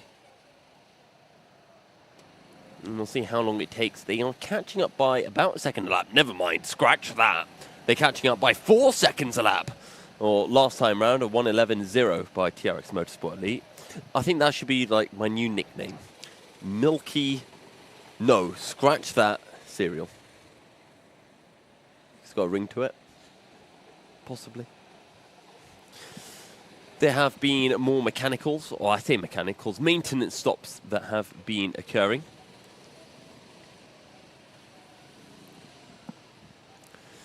Let me open up the chat. I unfortunately closed the chat momentarily. So I need to open it back up and see what the crazy lunatics in chat are saying. But crazy lunatics, I love crazy lunatics. Would I take £1 million or have an arm cut off? That's a good question, because if I have £1 million, I could do loads of karting. But if I don't have an arm, I can't quite do karting. Not £1 million. If Billy Monger can race without 2 legs, I can race without an arm. I'm taking it. I'm sold. Which arm? I quite like my right arm. Although, to be fair, I think left arm's more important than your right arm. Because think about when you drive a car. Your left arm changes gears. No. No self-respecting racing driver drives an automatic. Hang on a minute. Hang on. What do you need your right arm for? Oh, hello, Chaz. Welcome back. Earth have I just walked back into? Would you take £1 million? No. And lose an arm? Depends which one, because my left arm... That's what we're talking about! My left one's pretty rubbish. I won't lie. It's pretty awful. It's not as bad as my left eye, but my left arm's pretty rubbish. I think my right eye is my dominant eye. I think. What does it call the other one? The not so dominant. Flipping heck. Well, we just got here, Yusuf. We can't be going down this route already. Hello again, everybody, by the way. It's fantastic to be back here. Chaz Draycott on the Buckmore Park 24 hours. Loving life. I've had about -2 hours sleep, to be fair. But I want to give a quick thanks to Quadrant for allowing me to sleep in their bus, because it was very, very comfortable, actually, and I didn't have to drive half an hour to a hotel. So thanks, guys. Much appreciated. And by sleep, I meant I sort of rolled around a bit and tried to sleep and just listened to the rain. One thing I did find out, actually, Yusuf, through my own experiences, even when you're just in the paddock, which, as we all know here at Buckmore, is very close to the edge of the circuit, you can't hear the karts at all. They're very quiet from a distance. I actually walked back around the bottom end of the circuit to obviously get back up here to the office. And for a big section of the walk, there wasn't any karts in my peripheral anywhere. There was obviously just a big gap in the traffic. At one point, I thought it was raining that much they called the race off, because you can't hear the other karts, especially when they're at the top end of the circuit. I mean, the other day I was walking along and I just got hit by one of them. Didn't hear it coming at all. How did they not see you? You're 9 foot. I blended in, didn't I? Blended in. Also, I've heard you got some contact warnings in your stint. Was that you banging your head on the tree? If I speak, I am in big trouble. No, I made a couple of audacious moves. I think it was, in all seriousness, I think there's a lot of side-to-side contact that you get. Especially when you try to go up the inside, it's always really difficult to overtake in the wet. It's not like Formula 1 where when it rains, all of a sudden you get all of the racing and the overtaking. In karting, it's a lot harder. If you try to go up the inside, you're then off the racing line. It gets a bit more slippery. And if the car on the outside doesn't see, they turn in, you will get that little bit of bumping, and then it's just down to the marshal discretion. So I mean, well, like you say, in Formula 1, you know, one car is about 3 seconds quicker than the other. It's the easiest to overtake in a straight line in the world because it's all artificially manufactured, and then they just disappear down the road. Yes. Not that I've got a problem with it at all. Nameless are absolutely battering this at the moment, aren't they? I've come back. I've seen that the gap is 6 laps, and I thought, could anyone get there? I mean, I woke up, looked at the timing, and thought, you know, can anybody get near him? No. Not right now. Chaz is a Chad, I see the chat saying. Chaz, not Chad. The amount of times I get called Chad is actually really upsetting. I mean, you are a bit of a Chad, though, to be fair. No, I'm not. Are you not? No, I'm not. No. Oh. I am absolutely not. What's some of these questions? Who's racing for the frogs? Yeah, of course. Of course, that's one of the questions. It's the only thing that matters in the chat. Yeah, it is. It's like when we did the 2019 one. It's like, show the WTF1 car. Sorry. Oh, that's when... Oh, yeah. Sorry, I shouldn't sound so bitter over that. I do apologise. Will the rain stop before the sun rises was asked 18 minutes ago. No. No, it will not. I'm actually going to vote for that myself on YouTube as well. Oh, we've had a 106.1 by Accelerate. I wonder if we'll get a 105.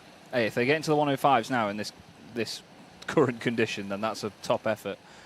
One question that we have seen is, what's something that doesn't smell really great but you keep wanting to smell it? Off milk. Even if I know the milk's been off for ages, I'll still smell it and check anyway. I'm confident in that. I've thought of something, but I don't know if I can say it. Okay. It's not what you're thinking. It probably isn't. At this time of the morning, Yusuf, it probably isn't. Okay, no. You know when you were in primary school, those... actually, even in secondary school, you know those glue sticks? Yes, the unidentified brand of which there are others available. Yes. Yeah. I don't know. I'm thinking more marker pen. Yeah, marker pen James works. likes a marker pen, doesn't he? Marker pen is solid. Yeah. And the follow-up question, what's your favourite flavoured crayon? How old are we? 6? I like the blue one. Mentally, I'm about 6 at the minute. I'm not quite built up yet. I like the orange ones, to be fair. Some of these, right? Don't read that one out. That one. Yeah, that one. Just so we know, Toby, we're talking about you. This is the bit that I love of these broadcasts, though. You know, the race is ticking over. The drivers are doing what they can do in these conditions. And, you know, they're the stars of the show. Yeah. We're not talking about them, are we? We're just having a lovely Q&A with the chat. We should have just chat up in one corner. Actually, no, considering what some of them are asking. No, definitely don't have it up. No. I could hear you instantly do a U-turn on that as that came out. Let's have a look. Y'all. Well, you're definitely in America, aren't you, Sunshine? Y'all ever put Elmer's glue on glue sticks and stick them together? Do we get Elmer's glue over here in the UK? What's Elmer's glue? Elmer's glue is quite famous in the States, I know that. But I've never seen it over here, I don't think. Isn't it made guy of from the Muppets? Elephants. Oh, no, that's Elmo. Jesus Christ. Oh, flipping heck. Wow. I could just see that red puppet thing going, oh, I hate have him. you tried Elmo's glue? Elmo. If there's any sort of character from anything, from like kids' TV or anything, I hate Elmo. What, more than Kermit the Frog? Kermit's all right. Oh, okay. Who's called me Chadaz in the chat? I don't like that. Grr. So people are asking if I'm flirting with you, Yusuf. Obviously. I don't know. That's of what course, it's all about. Like, we're here for 3 hours together. Yeah, what else are we going to do? It's not like there's a motor race on or anything.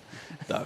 Flipping It's raining. It doesn't count anymore. Yeah, exactly. It's more... I mean, to be fair, I think that the tyre manufacturers here should start manufacturing skis instead of tyres rather than the carts are just floating around the circuit. It's great to see, though, and all the reflections and everything and the light in here at Buckmore, it's all very vivid still. You know, the barriers look great, the curves look great. I'm sure they don't look great if you're hurtling towards them on the brakes, but, you know, it's such a fantastic visual experience at Buckmore, isn't it? Is there a 105? There's a 105. Is there? It's Accelerate. They did the first 106... Did they? I can't remember. But they've done the first 105 in a very long time. And looking at the circuit, I'm not seeing those pesky raindrops landing on the tarmac. So it is, of course, still very wet. But if the rain has stopped coming down, which means that I was correct in my poll vote of saying that the rain would stop before the sun came out, that means that the track is going to dry up. And it's going to get faster and faster. And the good thing about that is, as well, is it's not going to do it too extremely because they're on slicks still. You know, they're not on a wet tyre that will sort of dissipate the rain a little bit and spread it out. It's just going to be naturally through the heat of the tyre. And there is more of a contact patch on it, but it is what it is. Next year's commentary team apparently is going to be Chaz and Elmo. Oh, yes. I'll bring in an Elmo thing. I'm going to get Phil on the phone. I don't like that.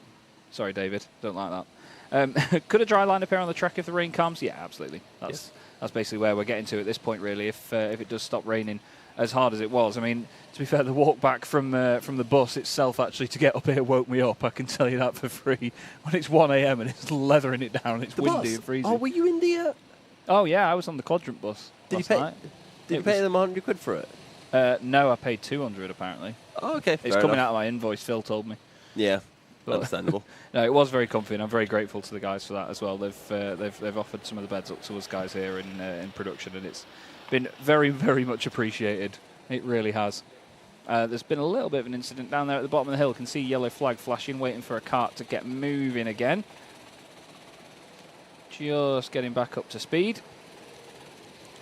I think there's been a little spin down at Paddock Corner. Yeah, I think there was contact. There was a second cart involved that was going a bit slowly away from the corner.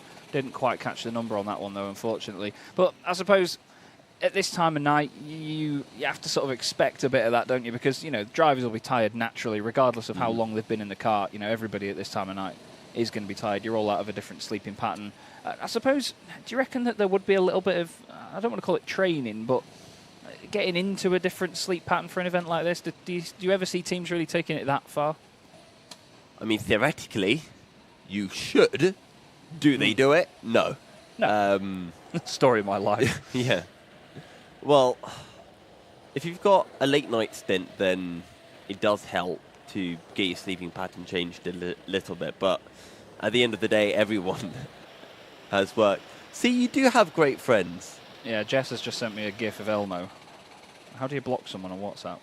I'm pretty sure you report them. Oh, lordy.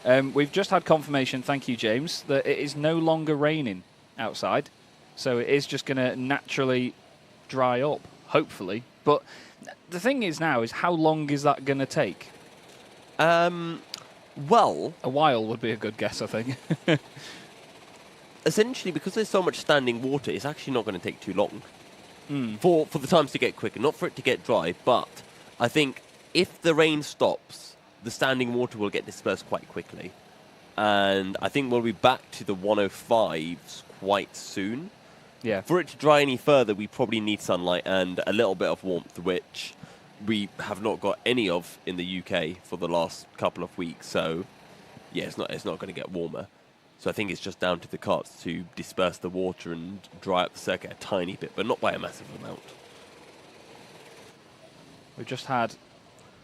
Oh, bear with me. We've got our producer speaking to us. Apparently in 8 minutes, are we going to have a party? What do you reckon, everybody? Wait, why would we have a party in 8 minutes? Look at the timer, Yusuf. See that thing up there? Oh, yeah. What's half of 24:10? Oh, wait. Oh, I teach, right? 12. Oh my goodness me! There was a question in chat a minute ago, just which helps me inflate my ego. What was it? Do you guys have? Do you guys do any other motorsport? Actually, technically, no, I don't. I commentate on other motorsport. Head to Chester. No, I'm not going to say it out loud. I was just going to say, remember, guys, in 8 minutes' time, if you go on Twitter, sorry, X, and you type in @ChazDraycott, make sure to send loads of pictures of Elmo. Oh, for crying out loud. How many do you think we can get them to send you? Also, tag me in them as well, @Milky073. Okay. Hashtag Welcome Chaz to loves Elmo. 2:22 in the morning, everybody. But yes, we are nearly halfway through the 2024 Buckmore Park 24 hours. And it is Nameless Motorsport that have a very, very convincing lead at the moment. 7 laps ahead of The Only Way is Brentwood. And then we have Accelerate Kent Brewery Racing. I can't say the word brewery. Brewery. Can't say it quickly, just say brewery. Is this your equivalent of a Scottish person saying purple burglar? Oh, yeah, absolutely is, yeah. It completely is. I've got a very Scottish friend called Alex, and every time we speak to him, we try and get him to say it, and it's one of the funniest things in the world. Nearly drowns in his own spit every time he says it. It's dead funny. The thing is, I've tried to say it with a Scottish accent. It is genuinely impossible. Oh, yeah. It's horrible, yeah. You end up with your tongue on your forehead. It's fantastic. Yes, James wants to hear Yusuf's Scottish accent. I think this is going to be horrendous. Purple burglar alarm. Do you need a minute? Do I need a minute? Yeah, I think I do. Purple burglar. I can't. I think my Scottish accent was better than his. Why did I try? I don't know why I tried. I really shouldn't. What are we doing here? I don't know. I love like. I don't know. Yeah. No, honestly. The thing is, coming into this, thinking about the night stint, I thought you were going to be an absolute menace. Turns out, I've only been I here was 16 a menace. minutes. You've been trying to make it serious, and I just haven't. I haven't clicked back yet. I've been trying to keep some. I'm hiding behind the timing tower. Yeah. I'm trying to keep it somewhat serious because oh Christ, You should have mentioned the it. state of that. That's a man with 5 hours sleep in 48 hours. Everybody, I say man, I mean child.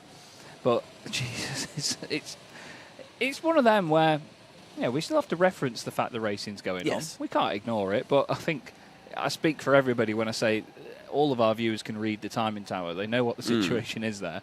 And the gap has gotten that substantial between the leaders now that we're talking to the nearest lap instead of to the nearest sort of second or so, aren't we? There's a good question. Can you juggle plastic balls while reciting the alphabet backwards? I can juggle. I don't know the alphabet. Reciting back... Yeah, I don't think anyone can. Because it's that thing like, are you drunk? Oh, recite the alphabet backwards. I can't do that. No. I remind you all, he's a teacher. Rowan's just put, I feel like if I fall asleep to this, they'll invade my dreams with some kind of cursed commentary. I'll send an invoice for that. Still, we're here for a good time and a long time in a 24-hour race. I still can't believe we're nearly 12 hours the way through already, to be honest with you. It's one of those things where all concept of time does go out of the window with an event like this, though, doesn't it? Because you can do a 5-hour stint on commentary, and it feel like either it was 12 hours or it was about 1. Well, think about our first 2 hours of the race. It absolutely flew by. Yeah, it was fantastic. It absolutely was. And, I'm expecting the same here as well, to be fair, considering I've been on air for almost half an hour already. I couldn't tell you that I was. Feels like about 10 minutes. And that's what this is all about. Everyone's having a good time. And you know what? Being serious for a second, and I'm sorry, I'm making it serious again. I've got such huge respect for the drivers just pounding around in these conditions in how it is at the moment. Because, sure, it is not raining as it was, so there's no sort of, well, how else to explain rain than water falling on top of them? But, you know what I mean? It's the only time they would really get any wetter now as the drivers would be the fact that it's any sort of spray kicked up by the carts ahead. And there's minimal amounts of spray from karting anyway. So it's a little bit easier to focus on that. You've not got the distraction of the rain actually sort of falling on you. You just got to crack on and do what you can do now. And with low visibility as well, it's just about taking your time. We always say about having a safe race, don't we, and just taking it easy. A lot of the teams saying they're going to play the cards that they're dealt. You've just got to get the cart round now. This is the segment of the race where you need someone that's just going to keep it really safe. It's also one of the reasons why slick tyres is better than wet tyres. If you use wet tyres, you get a lot more spray in kart. So having slick tyres on means that there's less spray to deal with. I'm just keeping an eye on the gap. Senior Frogs, 6.9 seconds behind TRX Motorsport Elite. That gap for 9th place overall is coming down. And Senior Frogs are not going down without a fight. They really want to get on this podium, and they want to go for a win as well. Spicy Boys, another 40 seconds. Have you seen Toby's message? No, I've seen... Okay, good. I've seen a very different message in the chat. Wait, which one? What would you do if Angelina Jolie adopted you? I'd never work a day in my life, I'll tell you that. I guess I'd be an actor. Would you? I quite like to act, yeah. my whole career is me acting, pretending to be a commentator. To exactly. Be honest with there you you. go. Oh, flipping heck. We love you lot in the chat, though. You keep us, well, I was going to say sane, but you keep us on the edge of what is considered sane during these.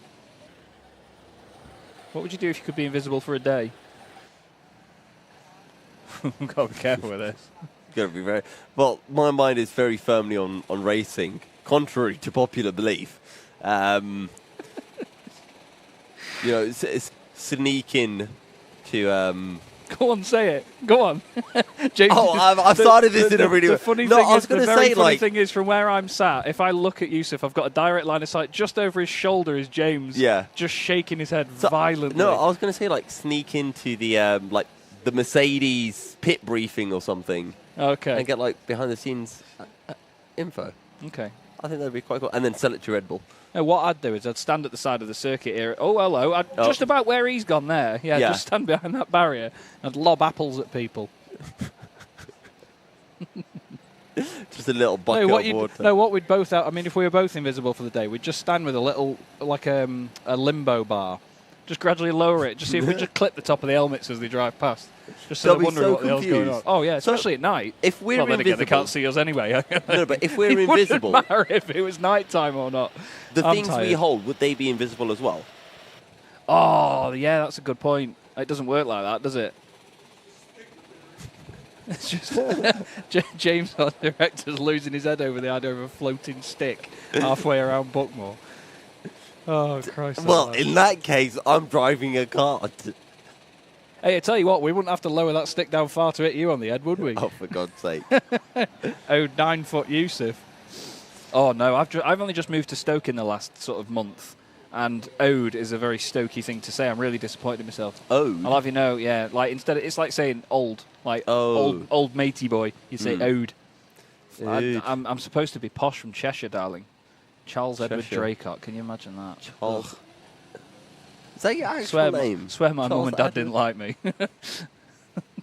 Charles Edward Draycott, I know. Needs to have, like, the third or OBE after it. I was going to say give it time. Can you imagine me with an OBE? Christ alive. Still, the Frogs are back in chat. My favourite. They've always to be fair, it's been a while since I've seen a Frog comment. I'm actually quite proud of you all. We are now halfway through the race. Who's got the party poppers? Boo. Get the party poppers out. Yay. Oh, wow. The enthusiasm of everyone just putting their arms up in the air just a tiny bit then in this commentary box was phenomenal. Absolutely phenomenal. We've got some updates for Quadrant. Apparently, Mr. Steve Brown is going out at 4 a.m. Yeah, I think he originally was going at 3, wasn't he? Yeah, I guess he's tired. He's overslept. Oh, what a shame. What a shame. We're also rather tired. But to be fair, there's a lot of... Well, I was going to say, actually, a lot of physical effort into driving these things. Obviously, Yusuf is part of one of the teams, so he will be... When are you back out there on circuit? I'm not. I'm done. Are you? Yeah. Do they know that? Yeah, they do. do they know you're done? Hang on, let me answer Luke very quickly. Has this been cleared? Yeah. To be honest, we've kind of run out of stints because we had planned for 2-hour stints, but with the rain, stints have extended somewhat. Right. I've not actually seen any more 105s. Oh, hello. There was a big slide there. I think that was that kart number 8 that was having a bit of a moment there. They just recovered. It's number 6. I think it was TRX Pro. Just having a bit of a spin there down the hill. It's easy to do that, I suppose. That was probably an understatement of the day, actually. Are you ready to see loads of frogs in chat? No, because I don't want to. No, look, it's at the top of the rookie class. Oh, Lord. Spicy Boys have had their maintenance stop.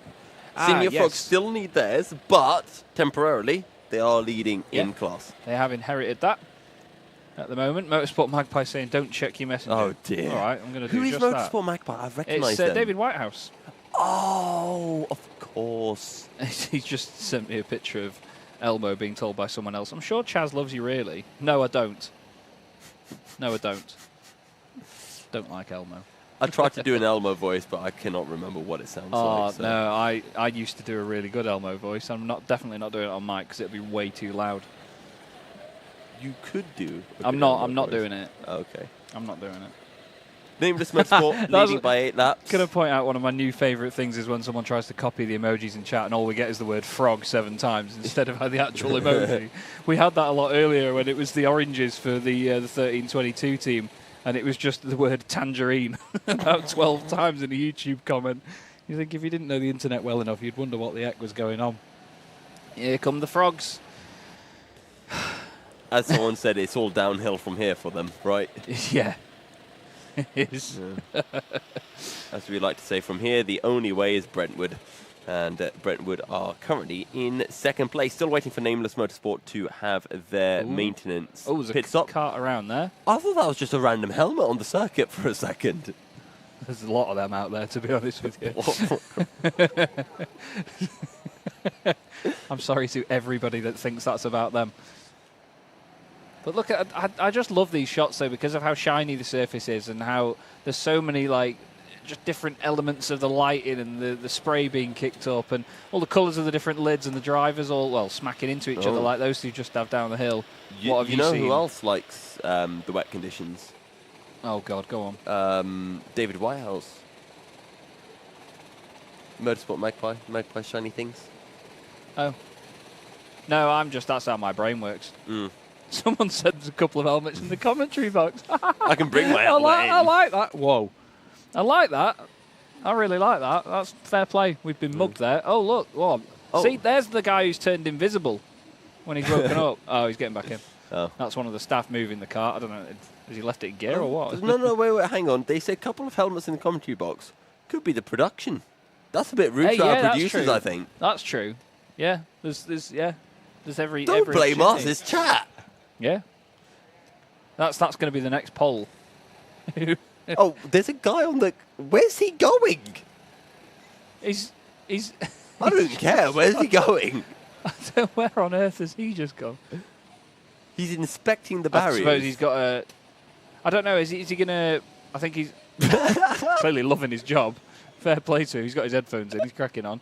Is he going to continue on around the circuit? Yeah. I wondered if he was going to actually just cut across the short version of the circuit there, and they were moving the cart behind the barriers. But no. I don't know why he had to do that spin. Was he genuinely inspecting the barrier for a moment there? I just think that in his headphones it was just, you spin me right round, baby, right. That'll careless whisper. Which careless? Oh, yeah. 105.4 for Accelerate Kent Brewery Racing. They are absolutely on it, aren't they? They're really, really flying at the moment. I mean, what's that compared to the leaders? They were, 2.2 seconds quicker than the only way is Brentwood on that lap. And to be fair, I mean, considering the length of the lap is less than a minute, that's a huge chunk of time when you think about it. I mean, 2.2 seconds in any form of motorsport is quite a lot. But I spoke earlier in the day, didn't I, about the relative scale between this and a larger form of motorsport. Not larger in terms of appreciation, but just the vehicles, the circuit, just scale everything up a bit. It's 2 seconds is a lot. So that is a proper good lap, that is, by Accelerate Kent Brewery. Still the pit stops going on through the night. But yeah, no rain at the moment, so we'll have to wait and see. It's still very, very cold, so obviously it's not going to be drying up quickly at all. But it's just going to be the natural heat of the tyres themselves, the karts around the circuit, that will slowly form a dry line. The interesting bit is going to be that transition, isn't it, from the wet line that they're all using now, wide around the corners, to actually start getting on the apex, getting on the curbs again, because at the end of the day, without any temperature being put through that part of the track, they're not going to dry out. So you're going to have to get a bit brave and start trying those different lines, aren't you? I think we still have a good hour before we get to that point, but we will get to a point where, you have to start coming off the wet line, going onto the dry line. It does help when it's not nighttime because you can actually see where the dry line is. Yes. But in the dark, I don't know how easy you can see that dry line. I'm guessing it'd actually be relatively difficult, to be honest. I love you lot in chat. That's making me laugh a lot, that is. How many drivers per car is a good question. There's some teams that have got potentially, I think they've only got maybe 3 drivers for the whole thing. There's one team with 9 drivers, BN Racing, have got 9 people listed on theirs. I think the smallest teams, there's 3 drivers in most of them. Actually, MPMC have got 2 drivers listed on our original entry list of Harry Graham and Claudio Zazzarino. But apart from that, it's usually at least 3 or 4, I'd say. And then there's one team with 9, which that's one hell of a way to spread the stints, isn't it? Yeah. And I think someone asked, how long does the maintenance stop take? Tends to be about 9 minutes, I think. Is it that long? Actually, no. I suppose, yeah. Why wouldn't it be? I've just clocked on the fact that our producer, when people were asking how many drivers in the karts, he says he thinks it's probably one at a time. It's like with the steering wheel comment. It's like it's about how you use the steering wheel. Yeah. You know, I tend to turn it just left and right. it's usually what they're used for. It'd be funny if for one race they changed all the steering wheels out for handlebars, wouldn't it? There's an idea. You know how you have those bikes which are inverted, so you have to turn right to go left? Oh, really? Yeah, they're really fun. Isn't that just They're riding not it fun. backwards? No. No. Who on earth thought that was a good idea? I don't know, probably the same guy who thought a unicycle was a good idea. Yeah, that's fair. Well, he just didn't have enough to make a bike. That's what he was doing, wasn't he? Goodness. Welcome to 24-hour commentary, those of you that have never heard 24-hour commentary before. We're not going to quite go down the route of what, I think, was it Martin Haven said it in the Le Mans commentary last year? About having your cake and eating it at 2 a.m. I'm not going to say the word he said out loud, but he definitely shouldn't have said it. It was a phenomenal moment. Someone wrongly said a different word in the chat earlier, actually, and I'm not going to call them out on it, but... Well, I did, but not who it was. But yeah, this is what endurance commentary is all about, everybody. You've got to keep yourself ticking over throughout the night. At the end of the day, the race is going to do what it's doing at the moment. Yeah. You know, the drivers need to just keep it safe, play every single corner safe at this stage, just bring the thing home in one piece. And then, like we've said before, once you get into the later hours of the race, that's when you know where everybody stands with their pit stops, where the stints may pan out. You've got a bit more of an idea and a bit more of a calculation on where you're going to end up when it all sort of syncs up again, aren't you? And who you're racing for those final positions. Yeah, and you have to wait for all of those mechanical flags to really end, and then once all of the maintenance stops have been done, so we're probably waiting for about 3-4 o'clock. Because you're also waiting for them to do a pit stop after that, because that way you can see with the TT column exactly how long drivers are out on their stints, because during the maintenance stop you're not actually allowed to change your driver or get more fuel into the kart. So it has to be separate. Yeah, so it's a bit pointless comparing, oh, they've been out for half an hour, but it's half an hour after their maintenance stop. Yeah, I was going to say, because the on the timing, there's only a few teams that have actually been out for more than an hour at this point, and then 2 that have been out for just over 2 hours. We've got, 5 teams that have been over an hour, and then 2 for over 2 hours, and that could be maintenance stops, that could be pit stops, it could be a bit of both, so you've just got to wait and see how it syncs up again, really, haven't you? Give the karts curves to make it more interesting. No, curves would ruin karting. That is a terrible idea. Yeah, it's like DRS. Like, you shouldn't need it. No. If racing's good enough, you shouldn't need DRS. Exactly. And the racing is good enough. Yeah, the racing is good. And the best thing is about these machines is that they're so raw, aren't they? That's one of the best things about karting, is because so much of it is so fixed. And there's no many massive variables in karting. With everyone being in the same... Yeah, it is, like me. But because of it being so simplified and everyone in the same machinery, that's what makes it more down to the driver, makes it more exciting. I've got a good one here from John Enoch Powell, MBE, what you're after. Would you rather have a permanent unibrow or permanent clown makeup? Well, as someone who has a unibrow, I'll take the permanent unibrow. It's an easy change for you. Well, I mean, I'm not sure if I'd go for the clown makeup. I think I'd go unibrow as well. Thanks, John. Seeing more 105s being set. I love how it becomes like a 5-hour Q&A. This is probably one of my favourite things about it, to be fair. But at the end of the day, you know, it's great to communicate with chat. We've got so many fantastic people watching at the moment, really getting involved, and it's all about the interaction, and it's a very interactive event. It's loads of fun for all. Yeah. And we're glad to have you all here with us for this evening. 11 hours and 47 minutes left to go. Don't tell the teams that, because flipping heck, they would they would certainly not thank you for it. But there is going to be a big change once the sun comes back up as well, because I think naturally you sort of feel that light at the end of the tunnel vibe. Get a bit of energy. Yeah, yeah. Well, I don't know. I feel the opposite sometimes. I've done a couple of endurance races in the world of sim racing, and even then, when you have that day-night cycle and it starts to become daylight again, you're suddenly overwhelmed by this feeling of flipping out. We have been doing this a while, haven't we? And you feel the sort of the size of the task that you've been putting up with or completing for the last God knows how many hours, and it suddenly dawns on you without meaning to throw a pun in there. I just realised Senior Frogs up to P6 overall. Yeah. They do still have their pit stop to do, but hey, still P6. Yeah, it's a cracking stint. 106.3 on that previous lap as well. Really solid stuff. So they're catching the car in front as well, which is the Team Ard machine. They just did a 108.8. So on that lap, they were 2.5 seconds quicker. And they're actually lapping quicker than the leaders right now. Nameless Motorsport did a 106.9 last time round. The car to beat at the minute is the Accelerate Kent Brewery. That one, the Accelerate car, in third position, 105.4. And then a 105.4 by Dab Motorsport as well, only 6 thousandths of a second slower than them. So very, very good stuff by a lot of the teams in the top 10. Really, really close times. But even then, look at Turby and the Bandits. They've done a 105.9 on that previous circulation. So, you know, there's teams that are making their way back up, but it's going to be very under the radar, isn't it, at this stage of the race with how spread it gets. And it's going to be by such small amounts. You only really tend to see that gap coming down after, 20 minutes, half an hour.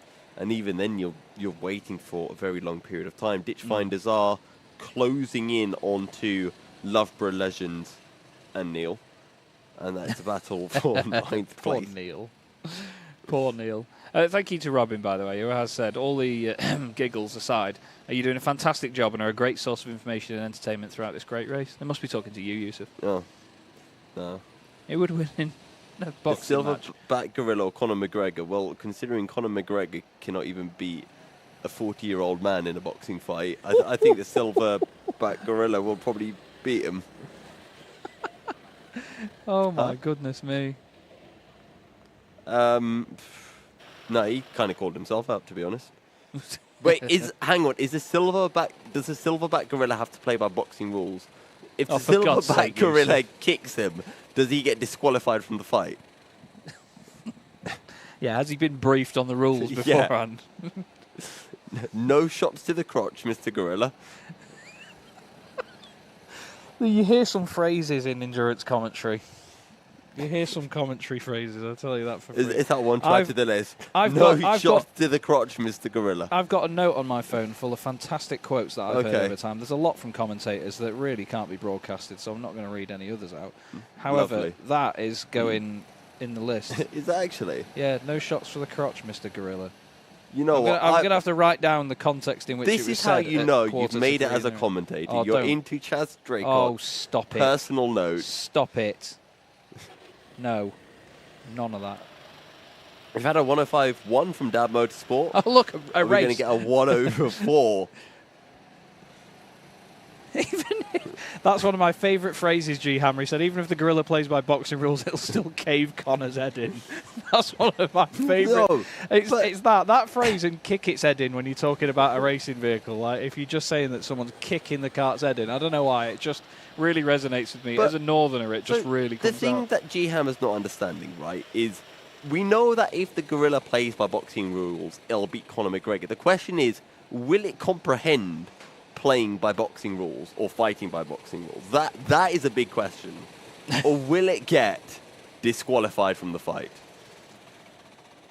I think we've gone too far with this now, We have. to be honest with you. So, back to the racing? Oh, no, it's not. raining. No, don't say that. Is it actually raining? Whoa, that was a lovely drift. James just pointed at the screen as if we can see the rain. I can't see the rain. Look at the rain. There. Well, it's on that much of a big screen in here that we can't tell if it's raining or not. I can maybe see out the window. But then again, I've got one functional eye, so it is what it is. I could definitely see rain on the static camera. Now I just feel daft. They're teaming up on me in the comments box. I won't here say as well. anything. I'll be in trouble. Could they hear you say that, James? He just said, "Don't just feel it, you are." Just so everyone that's listening. And then, yeah, now they know. Now they know. Who would dare to disqualify it? Well, I don't think the gorilla understands the concept. Are we still going on about this gorilla caving Conor McGregor's head in? That's not something that's going to make the shorts. I've always wanted to be on an Alpha Live short. Yeah, I know, me too. We need to just say something real. Well, I was going to say we need to say something really silly, but that's all the last hour has been. I've just been told that apparently I've got the same flirting voice with you as I have with somebody else. Oh dear. Oh no. Oh no. Is it Do with I really James? sound that posh? Do I really sound that posh? That's not good. Good question. Depends how much the gorilla understands. For crying out loud. You know to be what? fair, the fact that Blood Beetles just said, I've just got back, why is Bruffy team in 20th, rather than why are we talking about a gorilla knocking out Conor I quite McGregor? like what Sophie Cotterilla said, which is, can't work out if I'm overtired and hearing things, or if this conversation is actually happening. This conversation is happening. This conversation is absolutely happening. Oh, my word. But, speaking of racing, Fat and Furious. Me. If you say so, mate. 5.5 seconds behind Borough 11 NFS. Also got Loughborough Legends and Neil, who are 2 seconds down. As we pose for a photo, and I forget how to multitask. No, but I'm just like, I smile for the photo, but forget that I can keep on talking at the same time. We can do that as commentators. We are supposed to be able to multitask. Someone's asked if Connor would be able to comprehend the rules, let alone the gorilla. Probably not. Oh, look, it's raining, Yusuf. Look.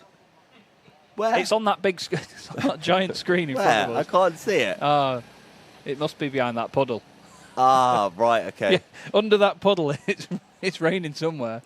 It's 5 o'clock somewhere. You know what rain would be good? Upside down rain.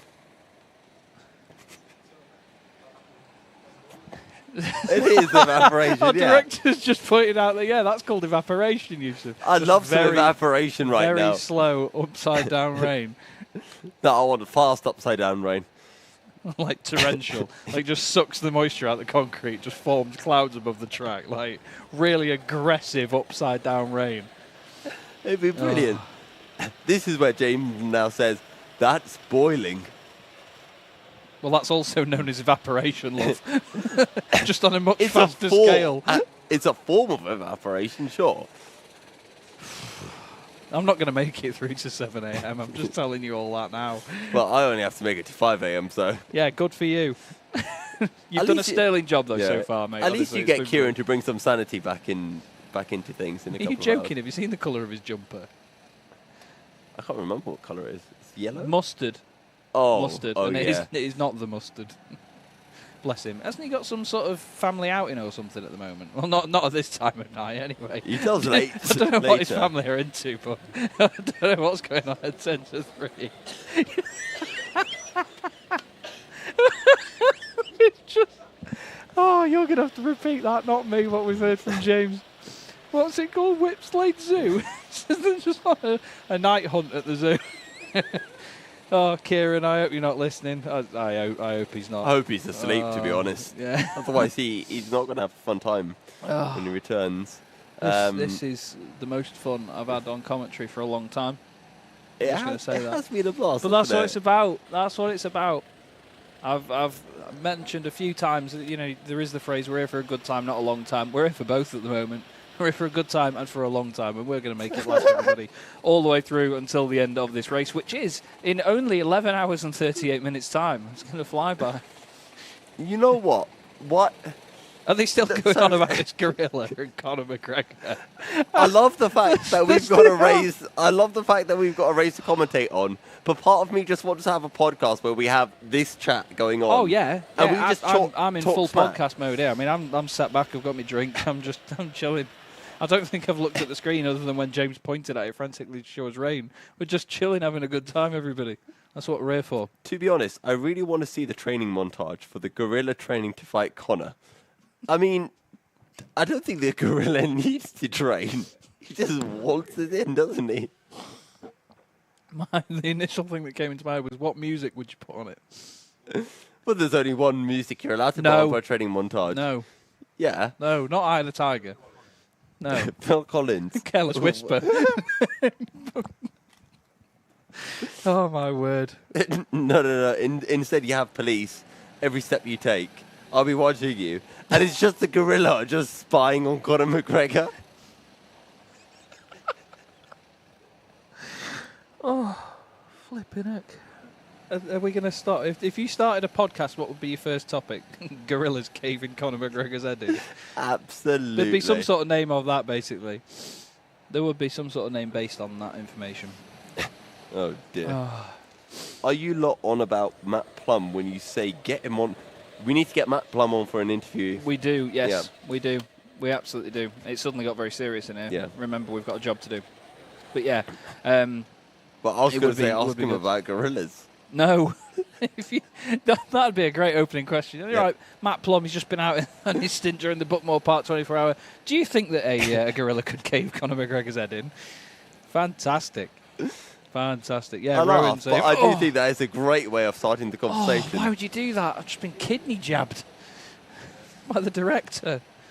And again, that's not something I thought I was going to say at 3 a.m. I've driven 4 hours to be here. David Attenborough commentating on the fight. I'd pay to see that. Oh, yes. Yeah, the montage song, Feel It in the Air Tonight, with the drums. Yeah. Oh, yes. Definitely. Definitely. Evie makes a good point. We've got this amazing, entertaining talk going on, and then just randomly realise there's karting going on in the background. There is. 105s, lots of 105s. Oh, you know what? It might have started raining again, but the lap times have not realised that. And I don't think I'm seeing any more rain, so I think it stopped spitting again. And hopefully we see more 105s, and we see a few sneaky little 104s making their ways in. And we've got a black flag. Oh, yes. Oh, yeah. MPMC down in 21st. Do we know what that stands for? Many penalties, more coming. That's perfect. That's brilliant. Many penalties, more coming. Yeah. There's definitely going to be as well, the way they've been going, bless them. But still, they're pounding around. Oh, we got a 104. We got two 104s. Who's that come from? Dab and Kent. Of course, yeah. The two teams that are flying at the moment. And that does show you as well that maybe the circuit's getting a little, well, I was going to say dry, but it's raining. You can see that from the screen that I definitely can't tell. But it is definitely getting quicker at the moment. I suppose that just comes in time, doesn't it, get into a rhythm in these conditions, when you've got your driver out there. Because how long have their drivers been out? Well, actually, one's been out for just over half an hour. The other's been out for an hour and a quarter. So they might have been out earlier on, maybe not had a lot of sleep. Yeah, and they also, in their stop, they might not have changed drivers because they don't have to change drivers, they don't. No. You don't have to change drivers every stop, as that is the 24 going past the number 10, which is my kart. Well, I say my kart, a driver in the team that I'm racing with. I can't believe out of all the people before when he said, "Are you Chaz?" And I was like, "No, I'm Yusuf," and it happened to be one of your teammates that already knows who you are. But said driver apparently likes my content that I do on YouTube for a certain Gran Turismo website, and he was very happy to meet me. I've seen your content, actually. It's awful, isn't it? I can only apologise if you. But I've not seen it. So I thought you said you had. No, don't. You don't want to watch my content. I definitely need to see it now. No, I definitely need to piggyback off someone else's broadcast to make it anywhere near good. Okay. Would have missed such thrilling commentary had I gone to bed at a reasonable time. Oh well, sleep till midday as usual. Yeah, you and me both. Well, I'll be back. Have you got another commentary stint later on? Yes, with you to the end. Oh, is it? Are we both doing the 12 till 2 at the end, are we? Yeah, we're a bit of a duo this weekend, aren't we? Oh, we absolutely are, darling. And we are having a fantastic time. A fantastic time. Reeve called me out for calling everyone darling earlier on. Oh. I don't think it's particularly a northern thing. It's just having the campus straight bloke you'll ever meet. It is a bit of a northern thing, to be fair. You reckon? Yeah. Well, it's better than everyone in Stoke calls each other Duck. Love, I can't champion. stand that. They call each other Duck and Ducky. Oh, no, that's just weird. It's really strange when you see two full-grown blokes calling at each other in the co-op. Other small, You're right, Ducky. overpriced shops are available. I hate it. Don't get me wrong, I'm happy to have moved back down there. It's good, but yeah. Originally from Cheshire. Big up the Cheshire Massive, the posh boys. I say that like I'm from Cambridge. Honestly, when you say Cheshire, the only thing that comes to my mind is cheese. Cat. Oh, yeah, I guess cheese is up there. Yeah, Cheshire Cat. I do smile a lot. David's saying that I will call everyone Duck soon. If I call anybody Duck or Ducky, no. That'll be that. I'm going to quit commentary then. I'm going to quit commentary. Can't wait for the podcast next week. Gorillas in gloves. Good Lord. I can just see the thumbnail for that. Indeed. Oh, voice break. Hello. David's just pointed out that I have, cheese and bacon oatcakes. Yeah, that is the one very good thing about moving back to Staffordshire, is you do get Staffordshire oatcakes. They are absolutely phenomenal. Not that you can't get them outside of Stoke or Staffordshire, but you know, it's more of a delicacy there. It is awesome. Never had one. I'll have to try. Oh, they're really good. Just think like soft pancake, but a little bit savoury and a little bit sweet. Put something really savoury in it, some really strong cheese. Wait, is it savoury or is it sweet? It's a bit of both. It's like if you have a Peshwari naan. I love a Peshwari naan. It's got like almonds and coconut in it. I could go on about curry for ages. I'm starving. Let's not get Chaz onto curry because I'll be here for hours. Well, I'll be here for hours anyway, but I'll be talking about it for hours. Right, so we had... I would sub to this podcast for real. Make it happen, please. Yeah, we'll take that. There's a mechanical flag going out now for Team Ard. They're going to be the next team to come in for one of their service stops. Which means Senior Frogs are going to be top 5. Let's go. Yeah. Let's. Oh, I hate that phrase. Let's go. Yeah. Okay. Especially when it's. That's fine. Don't worry, love. It's more.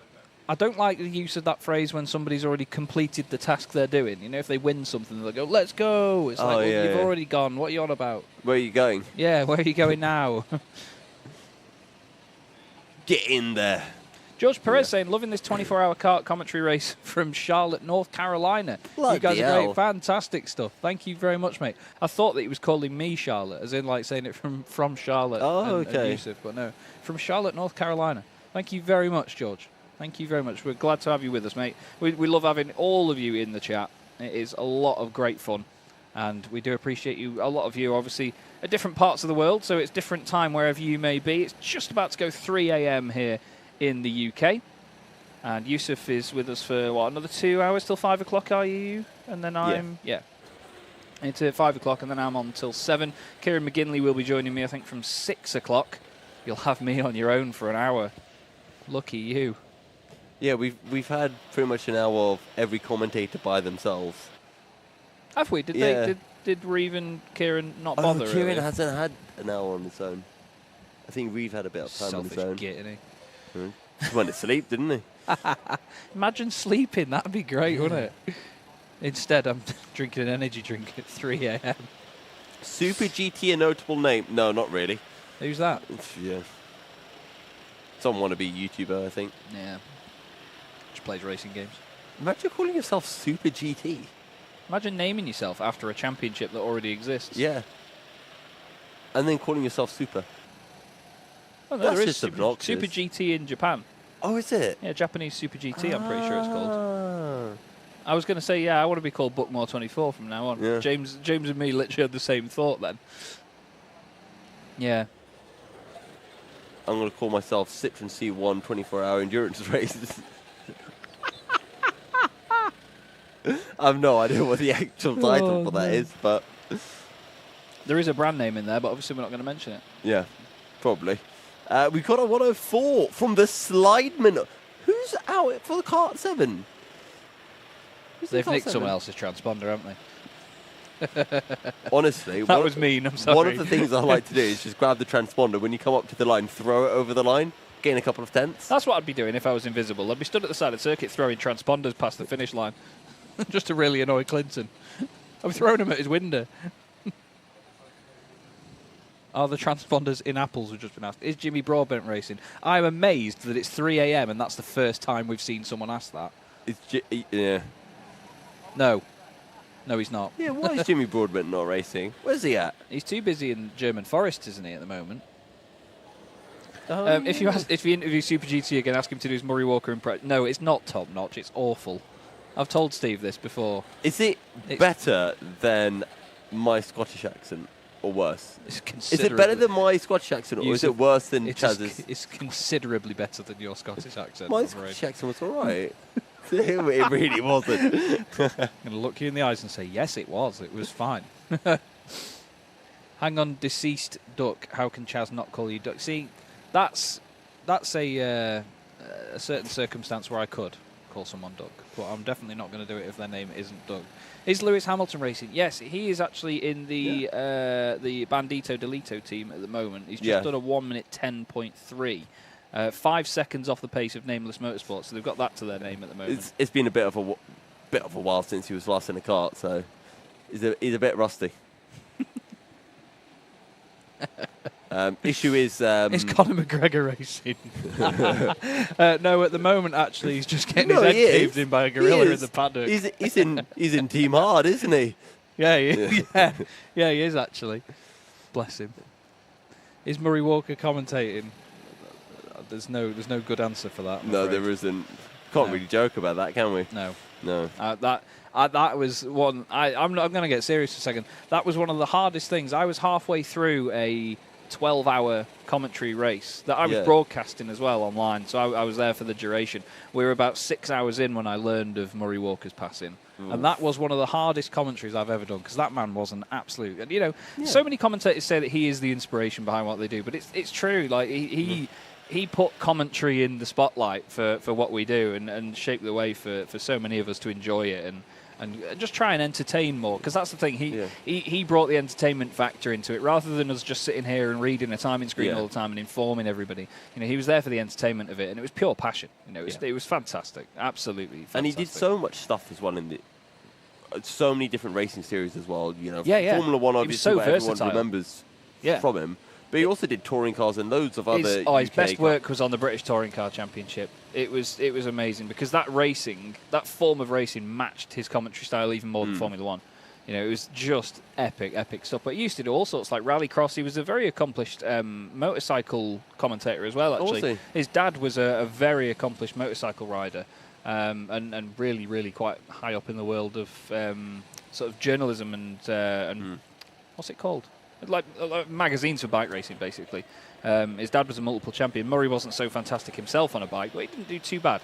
And then obviously took on to commentary. There's an amazing clip of them covering the Isle of Man TT, I think in the 60s.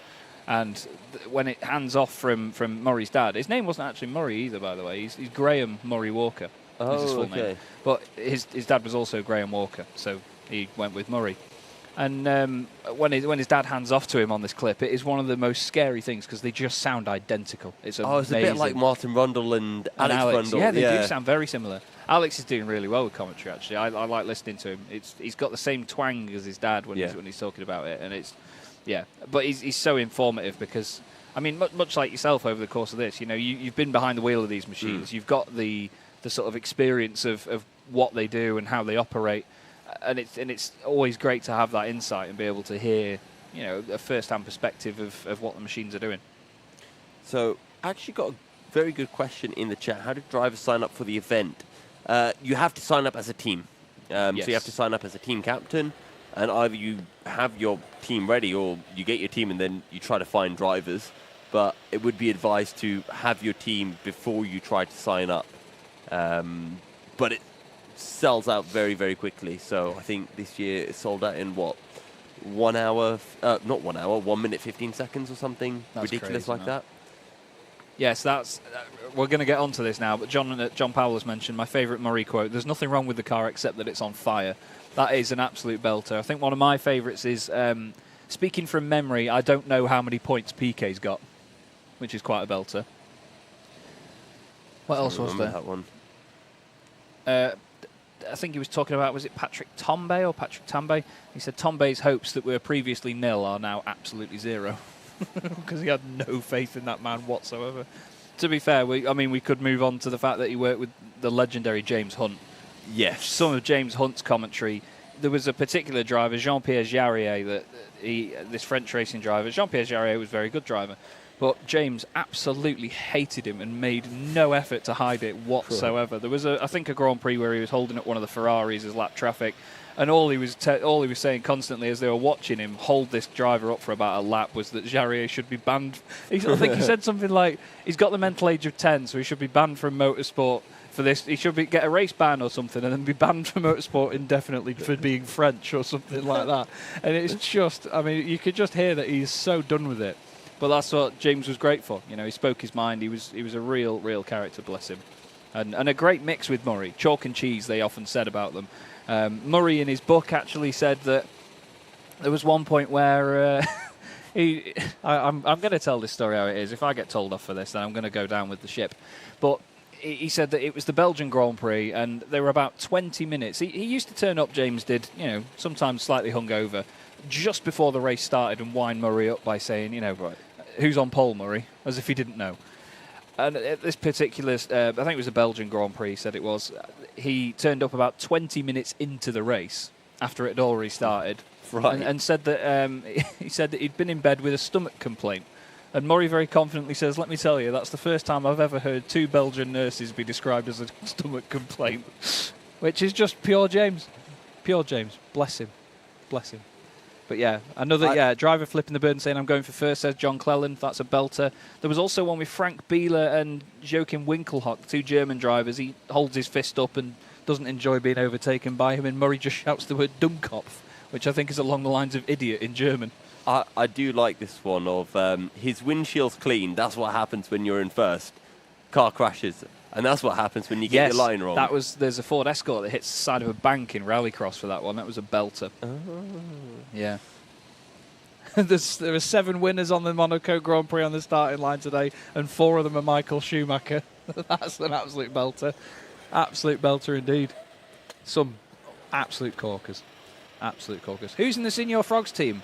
Matt Plum. Scroll up. I don't know. No, I think it Matt is Plum. actually Matt out there at the moment, is it? I'm glad that Yusuf knows what he's on about. I've got no idea what Eddie Irvine's orders are, but he's following them superlatively well. That's basically us right now, isn't it? We've got to sit here and do something. Yeah. Still, 11 hours, 20 minutes left to go. I read that out like I haven't just realised it myself. What does a mechanical flag mean? Good question. Thank you for bringing that in. Basically, there are set service times for the karts over the course of the race, just to make sure that everything is all as is, or as should be with the karts, that everything's running fine, just to try and keep them all in tip-top condition, and obviously that the teams are getting the most out of that and they're not at any disadvantage in any way for the kart not quite being as it should be. It's just a service stop to ensure that everything's ticking over. Every team has one. They'll just get that flag out, and as they have their own slots come in, basically, it'll get evenly spread throughout the field. They're usually about 9 minutes, obviously. They do what they can to make sure that they are all as long as each other in terms of those stops. But, if there's a little bit of work needs doing on one kart more than the others, that may change. But the team here at Buckmore looking after these Sodi RT10s fantastically. They're all in their new liveries as well, let's not forget. A livery that was just unveiled the other day.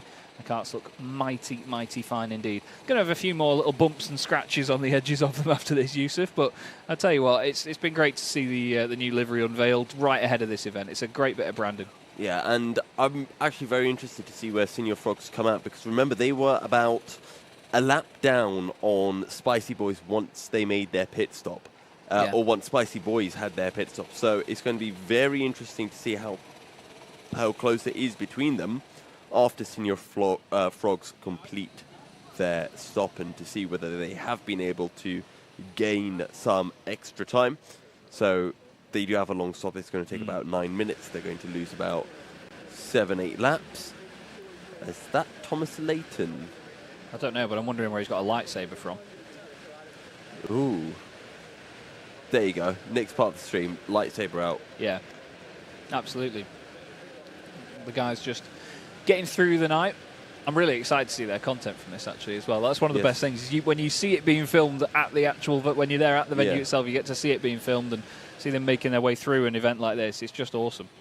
Just awesome to see it. Chris Bridle has just messaged me. We interviewed Chris earlier on today. He says, I'm out at 3:30 a.m. Enjoy that, Chris.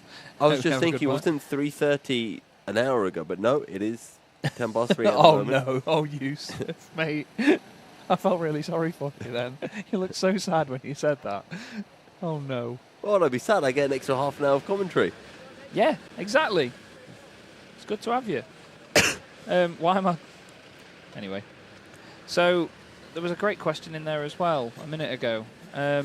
Is that though, would McGregor win if he had a lightsaber? No, I didn't see that. One of my favourite questions that we often get is something like, would you fight 100 duck-sized horses or one horse-sized duck? I remember that one. I think I'd rather fight the 100 duck-sized horses, to be honest. There'd be a lot of limbs, but you can just kick them over. Well, it depends. Are they as strong as they originally were, or are they weaker? Oh. Oh, wait, that's Yeah, 2 of them, yeah. That's my guy. My guy? Yeah, that's Carlos from the number 10 car. What did he say? I don't know. I don't What think rubbish he is knows he what he chatting? said. I'll just have 2 of them with fries, please, whatever he said. Chaz and Yusuf versus a silverback gorilla. Who wins?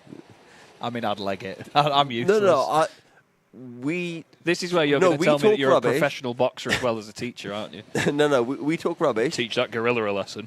And we put the gorilla to sleep. Do we get a lightsaber? Just one between us. No, it's your go. Oh, just don't drop it. Just don't drop it vertical. Rick and Morty fans will get that. Oh, I've not watched Rick and Morty in a while. Oh, I love it. I got Rick and Morty socks the other day. Wow. Yeah. I'm so sorry, you didn't deserve that. Unfortunately, none of them are Pickle Rick. Which 100 of anything is overwhelming. Well, I don't know if Phil paid me 100 quid for this. I don't think the word be overwhelmed. Love you, Phil. Love you all. Right, saying Matt interviewing Capitals is not going to make it happen. We'll try and get him at some point once he's out of the car. I mean, he's out now. I was going to say interview Matt while he's out on circuit. Yeah. They've got a radio, haven't they? That's going to be a terrible interview. Oh, we I can't think it'd be really brilliant. Connect the radio. No, because what we'd the do mic. is we'd connect to his radio and not let him know, and then just wait till he's getting into a corner and go, Just randomly tiny little As additions. Bob Mortimer said, if you want to scare someone, what you've got to do is really menacingly and quietly just say the word wolf. Wolf. Yeah. Anyway. Fair enough. The duck-sized horses will be weaker, but the horse-sized duck much stronger. Yeah. And to be fair, when you said horse-sized duck, the first thing I thought of is all the tiny, horrible little teeth in its beak. If it just had one peck at you, that'd be it. I'd rather not think about that, to be honest. Yeah, I'm sorry. Where have Senior Frogs come out? They are still in their pit stop, dropping down the order. I think we've got a couple more minutes to wait.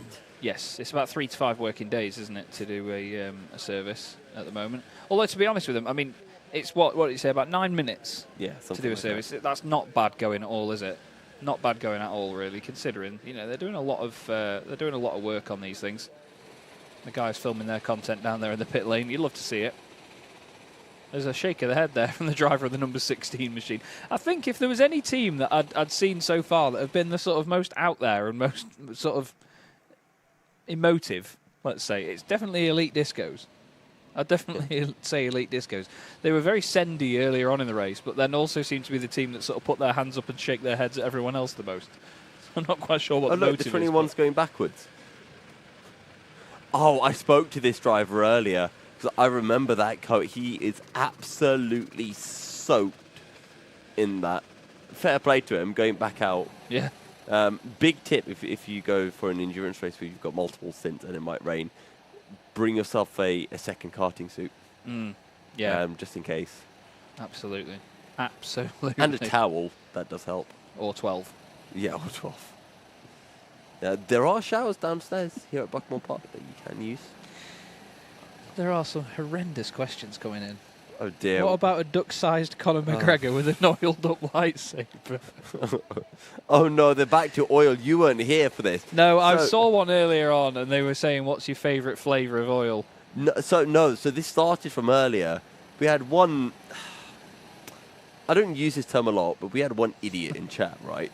And they were going on about how. Oh, I thought I was contributing. What? Oh, right. Okay, I see. I see what you did there. But they were saying, like, oh, if the cars are struggling in the wet, why don't you put olive oil on the tyres so then they'll float on the water? And from that, oil has just become a massive meme in the chat, and everyone is obsessed with it. That hurts my head so much, It the does. idea of that. Yes.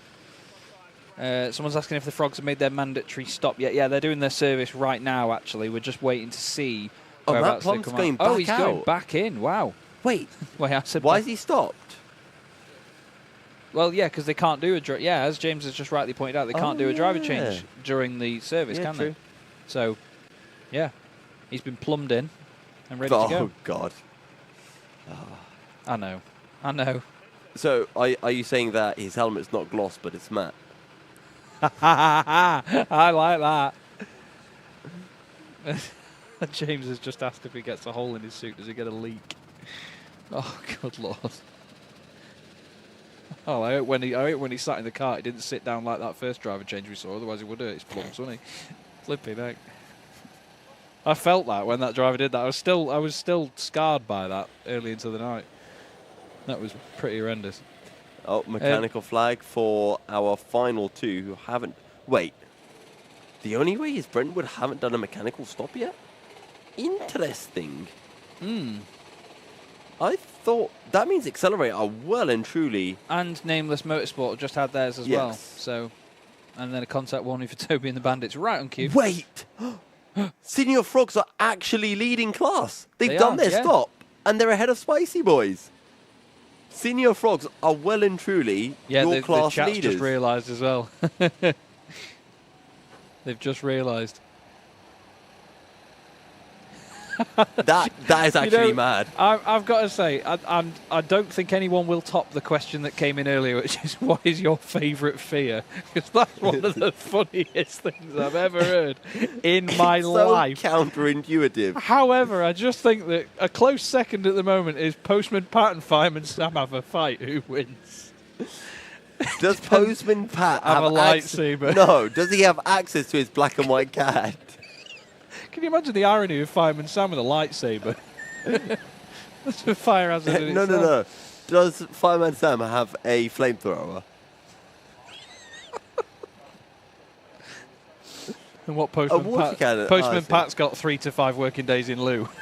That's all he's got. He'll turn up late, won't he? Yeah, he's on strike. I would say some other stuff. He's on strike. He's not French, James. Come on. I was thinking of going down that route, but I thought I might end up getting too political and then I'll get in trouble. That's why I'm here. Ah, okay. Kieran McGinley nearly posted a video online before the stream started of me saying, watch this, I'm going to get cancelled. To be fair, good thing he didn't. If I mean, this is going to sound really morbid at first, but this is for pure entertainment. But if I ever get the choice of knowing what my last words will be, I want them to be, watch this. Because I think that would be a pretty good way to go, wouldn't it? Regardless of what I'm about to do. I think if that was your final words, I'd be quite happy. Peace out, followed by an explanatory. Or why does that look like it's falling on me? Oh, wow.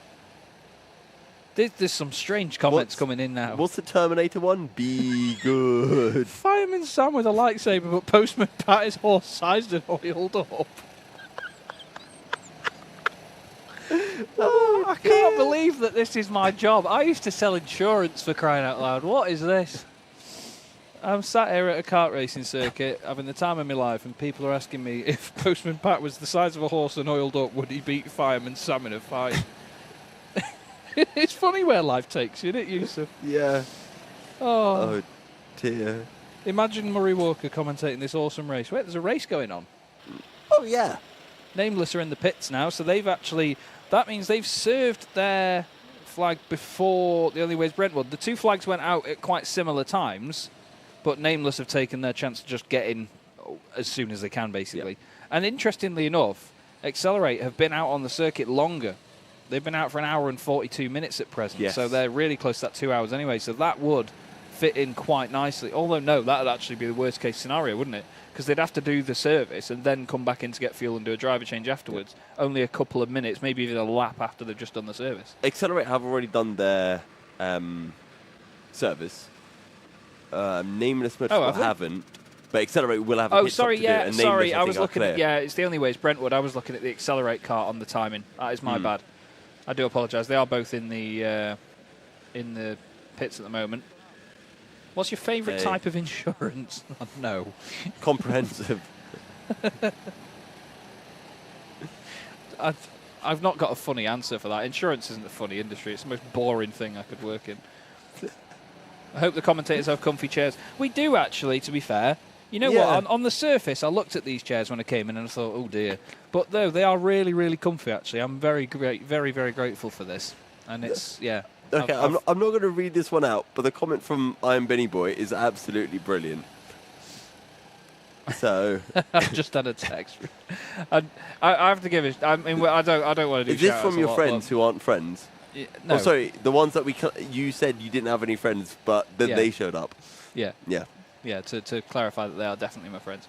I will give her a shout out, but Jess, bless her, has actually set an alarm to watch my stint this morning. Oh. And she's just said, make sure you behave. I'm not awake at this hour for you to be cancelled, sir. Oh, okay. So I do have to make sure that I'm behaving myself. I'll keep you in check. Sorry, Jess. I'll try I just know when if I get back tomorrow, I'll be in a lot of trouble if I've been that bad. So I'm going to behave myself, everybody. But to be fair, I'm only influenced by what the chat is saying. So as long as I only to be fair, you could definitely turn this. But we got a viewer from Costa Rica. Wow! Hell yeah! That's you know what I'm not always for sort of where are you watching from or any of that, but it is interesting to know. It's great because people literally are from all over the world when you get in these streams. It's really cool. I say that like people aren't all over the world already. Why did I say it like that? You can tell I'm tired. They're not all over the world. You don't have people in the sea. I mean, we might. Boats, we might if the ice caps keep melting. Oh, let's not go there. What, in the sea? Yeah. I could tell that you were so done with that already. There was. I wish you could have all seen Yusuf's face. That was tired. absolute It takes gold. me about 5 seconds to figure out what the joke is at this point. Yeah. I'm very slow sometimes. Oh, see, now everyone's doing that thing where they're putting their own place in chat again. Oh, we didn't God. ask. Yeah, we didn't ask. we I don't care. didn't care. I don't care. I was just trying to be nice. Stop it. Stop it. Like, oh, I'm from Belgium. Favourite brand of water? That's boring. Is this race part of a championship? It's not, actually. It's a one-off event. If you said Uzbekistan, I'd be like, that's cool. But if you're like, oh, I'm from France. Oh. You know? Hey, I tell you what, if you're going to start slating the French, we're going to get No, on. but like, if they said I'm from Spain or Germany, it's like, that's boring. Oh my God. I want some country that I'd forgotten existed. Like Timbuktu. Like, I don't think that's a country. That's a city, isn't it? I think Timbuktu is a city in... Isn't it Nepal or something? In Nepal, yeah. Yeah. At the base of Mount Everest, right? Nepal, the country that saw everybody with square flags and thought, no. I'm from planet Earth. Thanks, Alfonso. No. Thank you. Greetings from the moon. Oh, they've got internet on the moon now. Did you hear about that? They just got fiber the other day. Oh, fantastic. Yeah, it's dead good. Well, I hear that apparently optical wires travel really good through space. Did you see Andrew Smith? Can you imagine the length of that cable? Imagine that. They say that if you've... Ethernet's over... No, don't get nerdy about Ethernet, Chaz. Come on, it's 3 a.m. Someone's put, I'm from my mother. Fair. I'm from Pontypandy's Fireman Sam's my dad.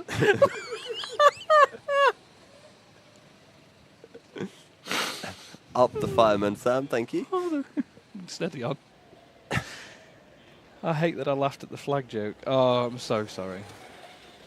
Oh. I need a minute. Okay. I need a Well, minute. you have a minute. What's going on in the race? So we've got 15 seconds between the top two in the rookie category. You lot in chat are fantastic. I'm just going to say that. You lot in chat are fantastic. There are some brilliant comments coming in. I'm going to continually repeat that because it keeps catching me off guard, but there's some belters in there. I am absolutely boiling. I'm laughing that hard. I'm absolutely roasted. I've got tears at the minute. I can't see. But this is what it's all about, isn't it? Yeah. I'm getting sentimental for a sec, but this is what it's all about. These events are so much fun to be a part of, honestly. Whether you're a driver, whether you're a part of a team, whether you're part of the broadcasting up here, you know, they are so much fun.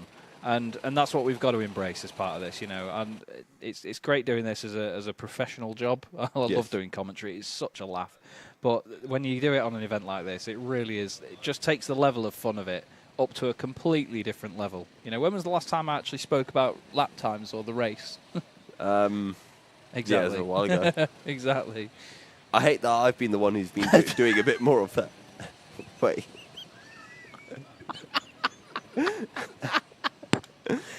So that's possibly one of my favourite comments of the day. I'm not reading it out loud, though. Don't worry, James. Just had James appear over my shoulder, just shaking his head, just going, no, no, no. People are asking what's our favourite brand of gorilla.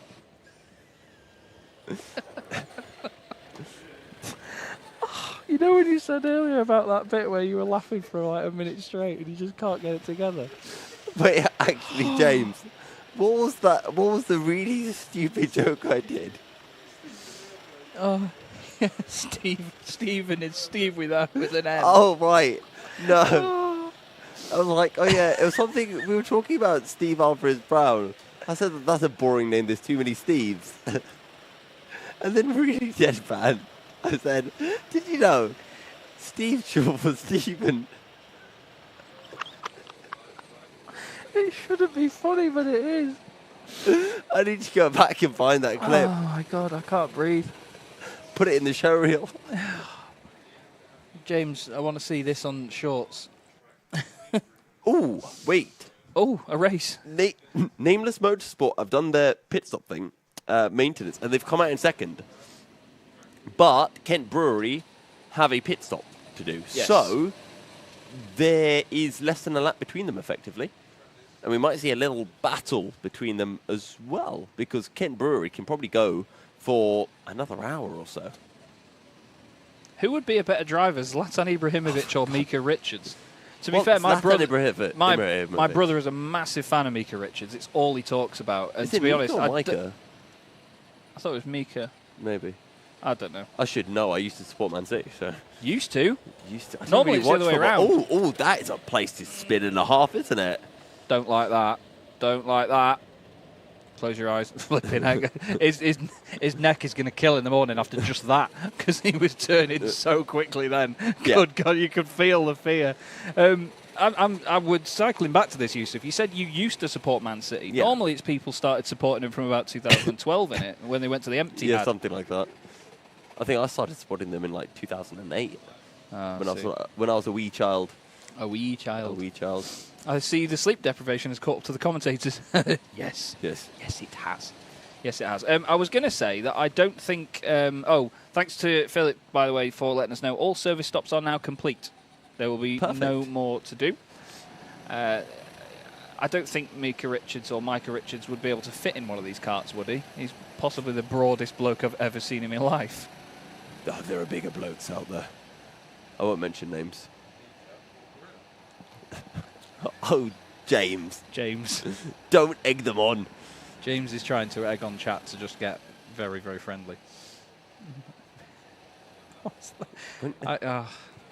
You can't park there, mate. Yes. Of course not. Senior Frogs are leading their class right now. They are. They absolutely are, yeah. They're leading the rookie Absolutely class fine. by, what, 15 seconds from the Spicy Boys at the minute. And it's been a bit of a turn of events, that, because we thought the Spicy Boys were definitely going to be ahead of them by the time that all the stops were completed. What are they like in terms of... Yeah, they've all done 7 stops each, and there's not too many minutes between them at this present moment. I love how you've got the likes of Brewery 11 NFS and EKS All-Stars who have done 12 and 11 stops respectively. Yeah, EKS all pit stops. I said it. Okay.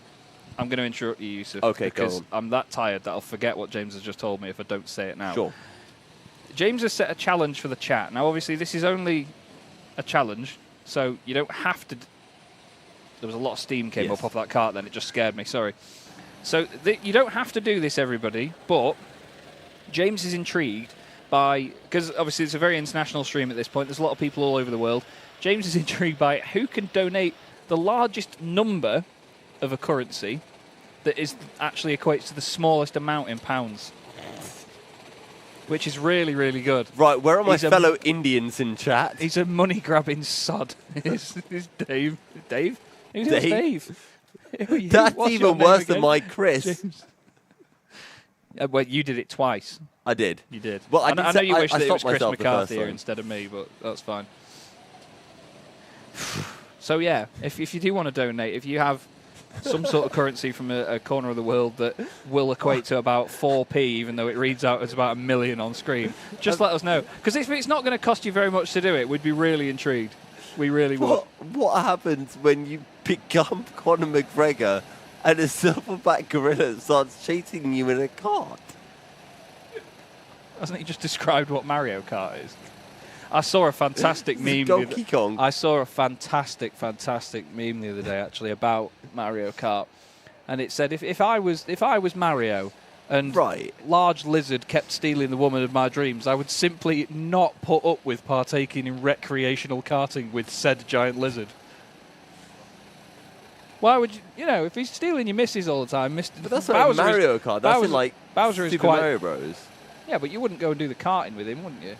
If you've got Mr. Steal Your Girl Bowser over there, you wouldn't go, yeah, let's go karting, mate, that's fine. But that's like a different universe. I wish he's put, I respectfully decline your challenge. That's fine, son. That is fine. Oh, those are some wet shoes. That's is that not right outside our office? Yes, I think. Wait.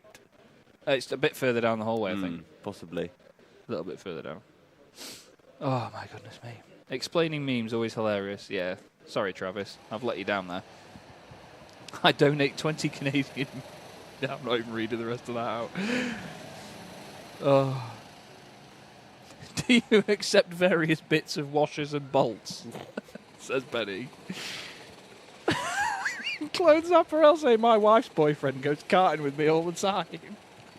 Oh, for God. Wait, isn't there that story? Okay, Chaz is in absolute hysterics right now. Someone get the commentator cam up.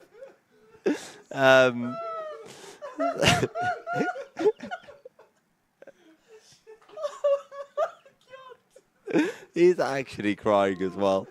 Oh, this is brilliant. Oh, dear, oh dear, oh dear. That has absolutely taken the biscuit. Oh, I'm so sorry. I wish I could keep it together and stay professional, but that is one of the funniest things I've ever read. Just because I could feel the confidence in how it was posted. He was like, well, I don't see how that's a problem. My wife's boyfriend goes with me all the time. Oh, honestly, we love the chat, everybody. Honestly, really do appreciate it. This guy saying, if these guys don't become official F1 commentators within 2 races, I'm done. To be fair, I was done watching F1 a long time ago. Wait, didn't Heinz-Harald Frentzen go racing with his wife's boyfriend? Michael Schumacher, yeah. Oh, imagine doing it that publicly. Oh, good Lord. Oh, you know what? I think, again, I'm cycling back to it. Heinz-Harald Frentzen is one of the most underrated F1 drivers in history. He nearly won the title in '99, didn't he? For Jordan. He was right up there until the last few races. I think it started to go awry after Monza or something. I need to somehow just bring back some sort of motorsport theme here because I will absolutely lose it. Last one. My son is in hospital because of one little driving mistake. He beat me at Mario Kart. Oh, good Lord. Oh, my God. That is quality. Is that why? No, I'm not going to say it. I'm not going to elaborate on that. Oh, we don't explain the memes. Brandon saying, can someone say hi to James for me? Hi, James. James has just given us a lovely gentle wave. Can we get him on commentator cam waving back? I think that's a yes, because James is getting up. You're going to see me with, I mean, my eyes are absolutely, what do they say, something in the snow. Oh, my God. Oh, no, there's a donation coming. There he is. James is here, for those that want to say hi to him. This is our producer, James. He's an absolute superstar. He's still awake somehow, actually. Yeah, I don't know how you're still awake. He's made of stronger stuff than we are. Here. He is made of stronger stuff. Cable management, Chaz, come on. So sorry, everybody. Don't knock the table over in the process. This is James. Hello. Hi. You enjoying yourself, James? Oh, very much so. This has been rather amusing, hasn't it? That's the most politely you could have put that. Yeah. I spent most of it crying. I mean, my eyes are killing me, not just because I'm tired, but I'm laughing that hard at that comment. Like, it's just killing my face. But this is what it's all about, isn't it? You know, we have a lot of fun doing this. God's sake, I'm not reading it out because I'll just fall apart. Oh, I just enjoy reading them. Honestly, the chat, you lot have been absolutely phenomenal. Absolutely phenomenal for all this. Hello, please keep it up. Please keep it up. Because can't shave the hair. Let it go. I feel like there's a backstory. I'm holding on to the bits I have. Oh my God. This is... We've got someone's donated with just the word gorilla. Someone else put, mate, I can see the gorilla eyeing me up outside my window. Can you send help? This is just... But we're so glad that you lot are embracing the fun of this as well. That's honestly one of the best things we could ask for. It really is. This is so much fun. It is, yeah. Don't cancel my boys. Yeah, please don't. Please don't. Because, I mean, yeah. I've not got words for it at this point. I really don't have words for it at this point, everybody. But, you know, we're all in this together, aren't we? We're all in this having a good time. And we're into the second half of the race. It's actually been an hour since that halfway point. How was that flown by? Oh, yeah. It's been an hour Well, since I know we how thought it's it was flown by. Was it about 68 minutes ago? Yeah. Yeah. Time flies Yeah. when talking about gorillas. And Conor McGregor with the lightsaber. Yeah, honestly, yeah. Simon Sam, Postman Pat. It's just, you could, if you made a list of all the topics, this podcast is going to be great, isn't it? This podcast is going to be phenomenal. This is so, There's so far much beyond content. unhinged. Yeah. Have you seen that? What's that? It's a motor race. I think meant the smear on the camera. You know what? I bet you they're not going to be doing this over at Brandsatch or GYG. Oh. No, you're supposed to He's get in the bottled car, it. mate. Where's he? Oh, who's 28? Where on earth is Oh, that? it's slick and tired. Oh, dear. Where on earth is that? That's down at the hairpin, isn't it? That's on the genuinely infield of the don't hairpin. know. Is it? It's that's- junction is that 5 it? of the A2. You know what? I never realised there was grass there, I got. I know, I always thought, for some reason, I just thought it was like a concrete runoff on the Yeah. inside. It's actually brought that to my attention. Oh, he gave a nice little thumbs up as well. Cute. Oh. I'm just trying to pick out a question of the things James, that give could... us some of that comment. Oh, Oh, no, Brandon. Brandon, go to sleep.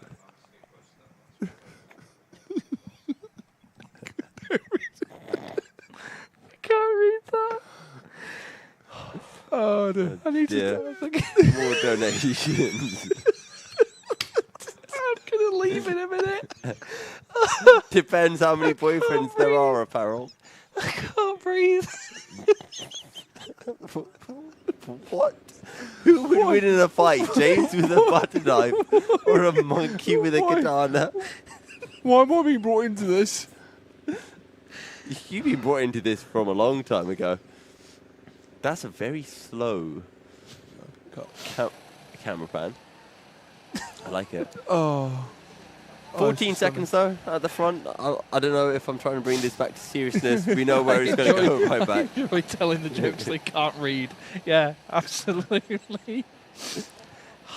I'll be honest, it's you guys that are keeping us going, so we really appreciate it. Yeah, honestly. Yes. Yeah, and that's coming from the producer as well, and he's the one that's got to keep everything in check for us here as well.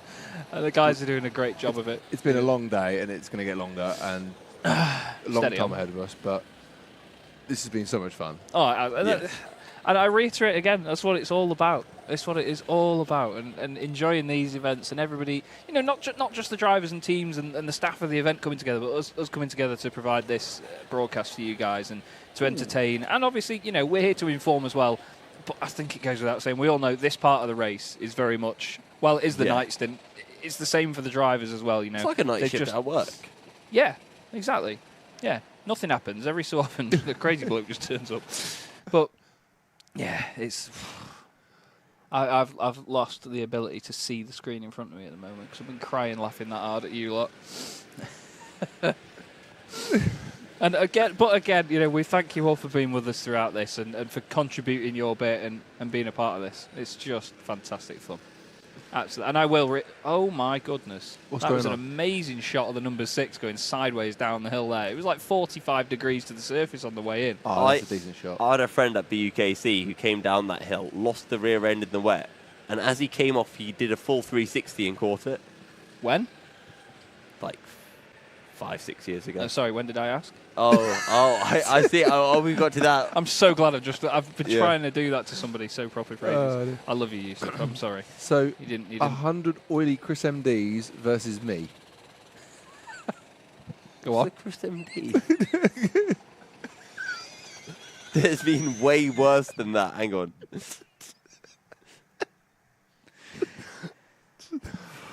Oh, this is good. Oh, no. Awful.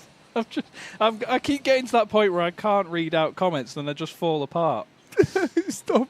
Everyone's going to stop reading these comments. Turn off chat. Yeah.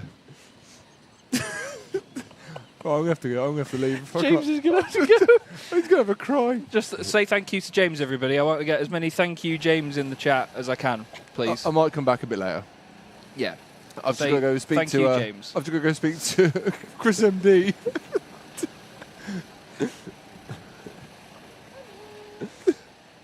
Cool. Right. Did I just hear a random hello on the camera? Yeah, I thought I did as well. I thought the voices were finally getting louder. Right. I'll see you in a bit. Thank you very much, James. James Thank Fitzhugh, you, James. everybody, jumping in and saying hello. Say thank you, James, in chat. Thank you, James. Oh, good Lord. Good Lord. All of the love is coming in for James. Brilliant stuff. You'd love to see it.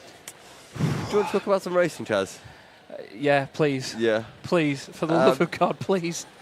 My eyes are hurting. Talking about forbidden gaps out on circuit.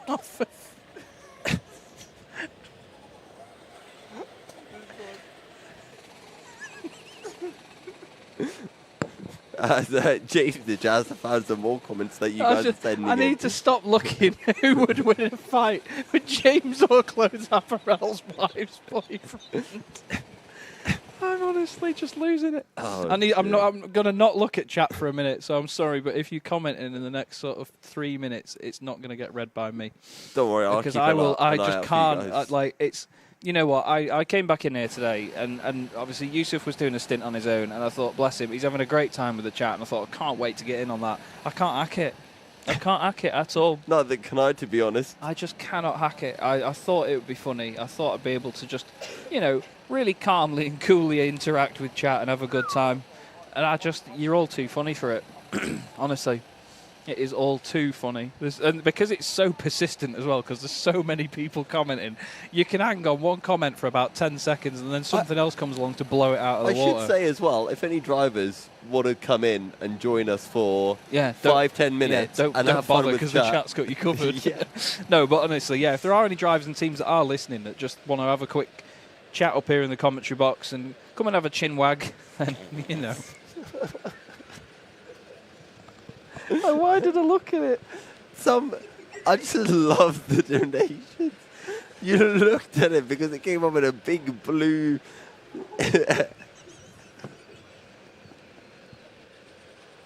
Right, Jazz has absolutely lost it again.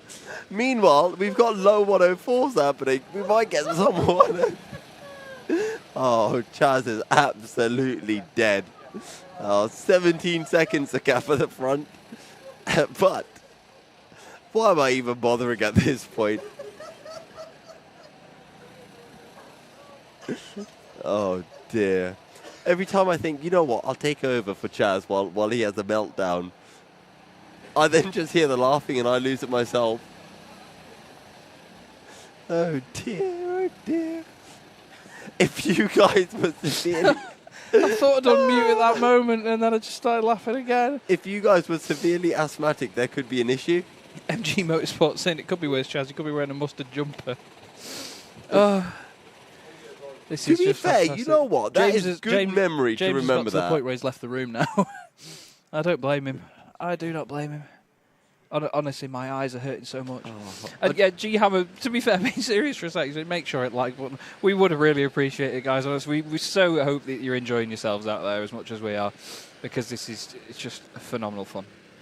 Phenomenal fun. I came to the YouTube comment section and a go-kart race broke out. They often say that about Australian motorsport, that Bathurst 1000, don't they? That all the Ford and Holden fans go for a massive fist fight, and in the interval, a motor race breaks out. Did all the teams stop for mechanics? Oh my God, there's a sensible question. Yes, they did. All teams have had their, not mechanics, their maintenance stops. So Senior Frogs, Senior Frogs have just pitted. That's what's happened to Senior Frogs. They've made their pit stop. They've fallen behind Spicy Boys, so they're a little bit desynced. But they're only about half a lap behind. So they're about 30 seconds back. Oh no, don't show us the rain. Not more rain. Just as we were getting close to getting into the 103s, the rain has started to fall once again. Thank you very much, Jack. Mr. Jack Fitzpatrick. And thank you to you guys for keeping it entertaining. And we're going to give hand over to Chaz, who's going to try his best not to burst out with laughter for a driver interview. This is the most fun breakdown I've ever had in my life. It's just phenomenal. I'm here with Tom. Christ alive. I'm here with Tom from Team Rango. You're a photographer for the team at this event, Tom. What's it like from that sort of perspective, not having to worry about being in the car? I mean, we're enjoying ourselves staying warm and dry up here, but you've actually got to still be out amongst the elements. Yeah, as much as I'm loving the photography, I wish I was out in the car. I mean, watching them go around is unreal, and it's like, oh, I just wish I could be out there with them. But watching from the sidelines is also good. It's more comfortable, but less uncomfortable because the clothes are a bit sticky because of the rain. It's quite chilly out there as well, so it's interesting to see what it's like from a photographer's point of view. It's fun as well, so yeah. I was going to say, I bet you're getting some wonderful shots in these conditions as well, because Buckmore's a very picturesque circuit in the daylight, but at night time as well, you know, turn that shutter speed down, get a bit of blur on the go. It's pretty tasty, isn't it? Yeah, I've had a little look through some of them out there. I've been laying on the floor. You can't blame the rain for being wet then, if you're going to lie in it. Oh, no, out there. Just outside. Oh, I thought you meant at the circuit. You mean on the lovely warm carpet? Yeah. I've had a little look through some of the photos, and some of them actually turned out really good, so hopefully the Senior Frogs use them, but I'm optimistic that they do. We'll have to wait and see. So you're with the Red Mist team, Team Rango mainly, but obviously doing some work for Senior Frogs as well. Do you think there's anyone in the team that stood out amongst all others? Anyone that you can call out on stream? What, from Rango? From Rango? Oh, I'd have to say, I can't remember what his name is. That's even worse. It's too early. That's even worse. I mean, it's too early. It's too late at this point. It's 3:45 in the morning. There's the lad that went out for qualifying, quali P3. He's got the fastest lap at the minute. Obviously, I think it'll stay that way for a bit. It'll stay that way, unless it dries up coming into the morning. It's looking like it's going to ease up and get a little bit warmer at 5ish to 6ish. So hopefully some sunrise shots will be on the cards. Oh, yeah. Perfect time of day for it, isn't it? It is, yeah. Golden hour. Can't go wrong with it. Smashing stuff. Well, thank you for joining us, Tom. Enjoy the rest of your race, and we'll hand back to Yusuf, who's going to try and keep you lot in chat in check, for crying out loud. I believe his name was Qualiface, but I don't really know.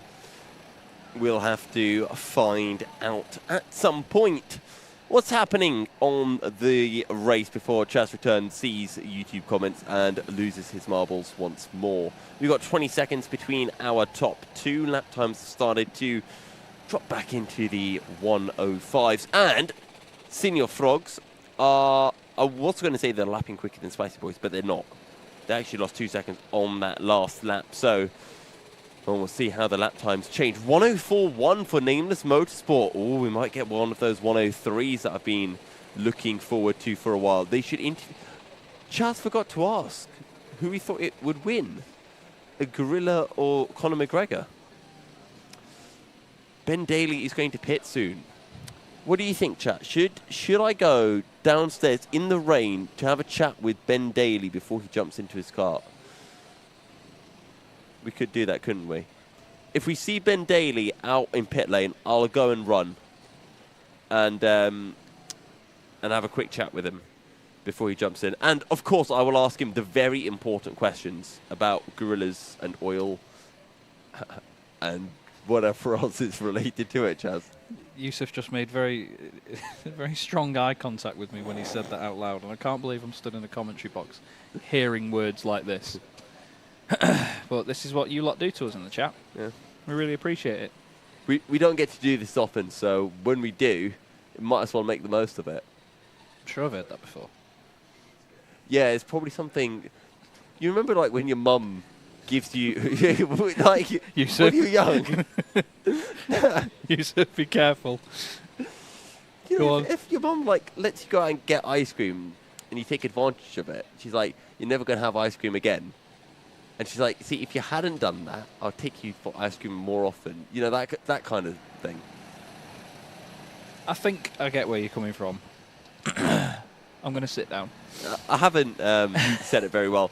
Bandito Delito, I've got a black flag. Doesn't really matter because they're last.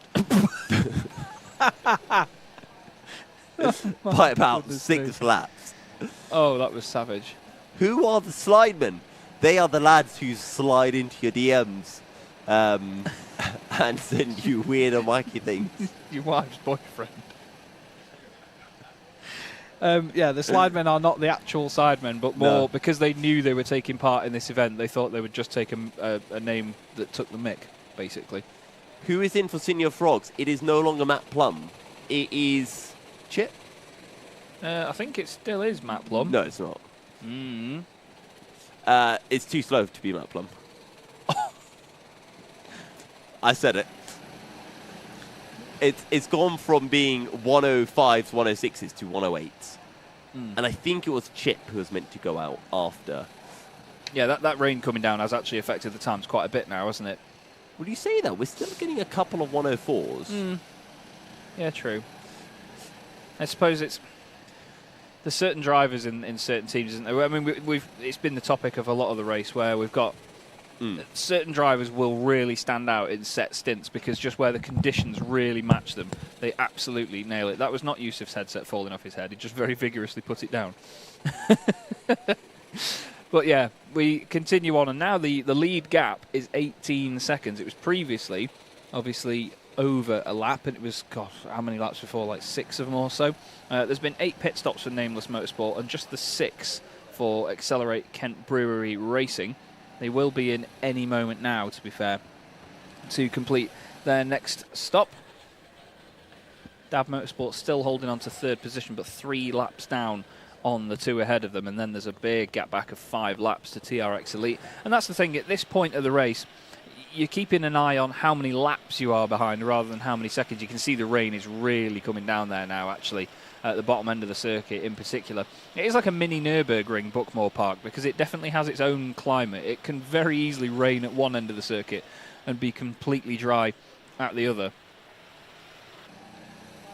But yeah, you can tell even now that the rain is definitely coming down a lot harder than it was before. It wasn't too clear for us to see anyway on the cameras before, but now it is very obvious that it is getting a lot heavier. So the lap times may tumble, but as I've been saying, a lot of the drivers are getting into a rhythm here, so they know what to expect in the conditions, and then they'll know how to adapt as time goes on, especially the top teams at the very, very sharp end of the field.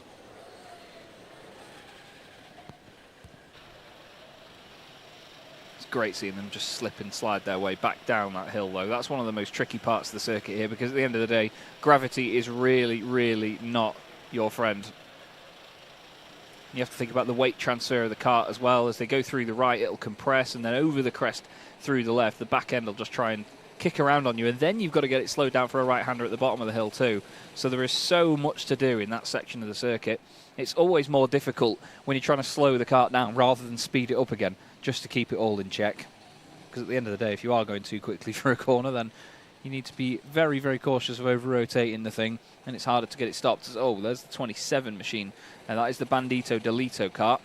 Not been out for long in the conditions, so maybe just trying to get back into a rhythm. Like we were saying before, especially if you're a driver that's been out in the dry conditions, then you have to go out racing in the wet conditions. The difference in how you have to manage those 2 stints will be colossal.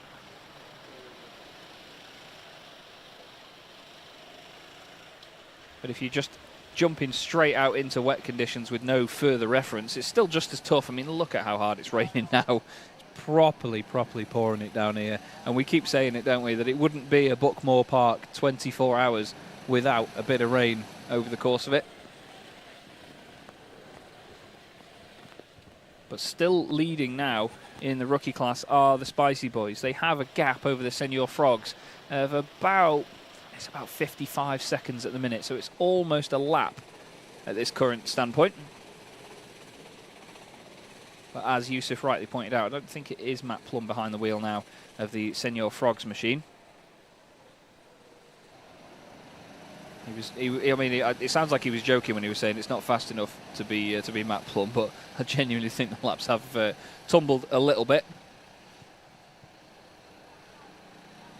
But we are, I can tell you, currently on lap, well, we've just finished lap 750 for Accelerate Kent Brewery Racing. I still can't say the word brewery. Nameless Motorsport still 19 seconds behind. That gap's actually just got a little bit bigger over that previous lap. There was 0.8 of a second between the two times that they did, a 105.5 to a 106.3 of Nameless Motorsport. MG Motorsport saying he's come overall professional now. I've just got to try and keep it together. Honestly, I've just got to try and keep it together. Yusuf has gone from the desk, so he can't keep me in check now, so I need to just try and be a good boy for a bit. I'm really trying. I'm really trying, everybody. But this is a massive amount of fun to be up here in the comms box for this event. Like I say, it's great to have two of us on the stream. It's great to have you lot, even when I'm going to be here on my own, because, as mentioned, Yusuf's stint will be finishing shortly. He's got an hour left, actually. He's just nipped out of the room, though. Not sure if he's gone to interview somebody or something, but at 5 o'clock, it'll be me on my own for an hour, and then we'll have Kieran McGinley back with me on comms. And I've been told that we can throw down, like a gorilla to Conor McGregor, we'll throw down to Yusuf. I realised that it was probably a bit of a poor decision to come down here for an interview because it is still raining quite heavily. What a great start. Yeah, literally the last 2 minutes it started coming down again because it was beginning to dry out, I think, a little bit. So it's all your fault for getting the helmet on, isn't it? Yes, but I kind of do want it to still be wet as possible, so, you know, I'm happy with it. Have you been seeing the absolute chaos going on in the stream? Into where? On the YouTube stream. Some of it. I mean, I was asleep for the last 3 hours. So I could to get some sleep, but what's been going on? We got a few important questions, so I thought I'd get through some of them. Custard creams or bourbons? Custard cream. Yes, solid shower. I can get behind that. Also, Senior Frog's doing quite well. Are you able to be happy for your rivals in this desperate stage of the race? Definitely not. Willeney's out there right now. I'm going to be hunting him down as many times as possible. Cheeky little bump into the hairpin? Possibly. Not a little one either. You'll make sure he knows exactly. Oh no, Ben's just missed the fuel Bowser. Yeah, Ben has just come in and he's missed the fuel Bowser. So he's just lost 20 seconds there. Oh dear. Final question. Yeah. Who would win in a fight? A silverback gorilla or Conor McGregor? I don't even think 10 McGregors would beat a gorilla. It would take a lot of people to beat a gorilla, I think. It would? Yeah. Is Conor McGregor enough, though? Definitely not. Okay, fair enough. I respect that. Good luck, and make sure you shout at Ben when he comes into the bits. Will do. With that, Chaz, back over to you in the very dry commentary box. Oh, it's dry up here. Dry northern humour is here to stay throughout the rest of this broadcast, everybody. I can tell you that for free. Thank you very much, Yusuf. Speaking to Steve Brown there, Super GT, who's going to get in the cart once Ben decides to actually bring it into the right part of the pit lane. It's actually very, very well planned out by Yusuf to actually bring a coat with a hood. I've brought 3 coats down here this weekend, and for someone that's very vain about his hair, I've not brought any coats with a hood. So well done, Chaz. Obviously, you know, always prepared. Always prepared.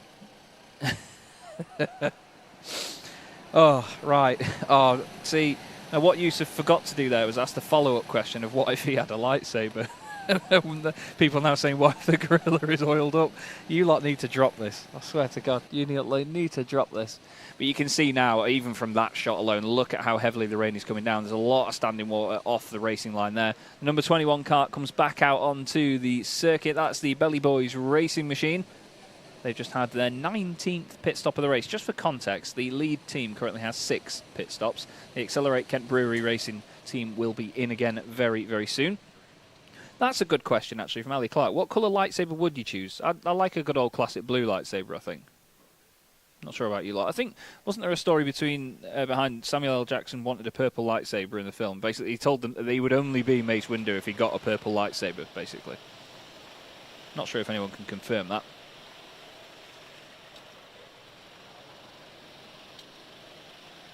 Yeah, every camera angle now just showing more and more how sopping wet it is out there on the circuit at the moment. I said earlier that you don't really get spray kicked up from the karts, but there is a bow wave from each of them at the moment. Really is kicking up a lot of water, and this is the part of the race where you have to feel sorry for some of the drivers, to be fair, especially Steve, as we just spoke to there, who's only just getting back into the kart at this stage of the race. And he's going to have maybe about 2.5 hours-ish. And then apparently, according to Phoebe in the chat, they're going to be having Arava go back in earlier on. You can hear the odd little pop and bang here, a little backfire from the karts here, Yusuf. It's not something that I've noticed in the past with the other previous versions of the Sodis, but these RT10s seem to pop a little bit more. I do like a pop every now and then. I don't know if it's bad for the kart. I just always think it sounds cool. It does. I mean, if you enjoy motorsport and you enjoy cars, who doesn't love a bit of backfire? It's one of the most exciting things. It's like the engine hasn't done something right, so it just goes bang. Makes me feel like I'm going faster, to be honest. Yeah, to be fair, if you cut the exhaust off your car, it does give that effect.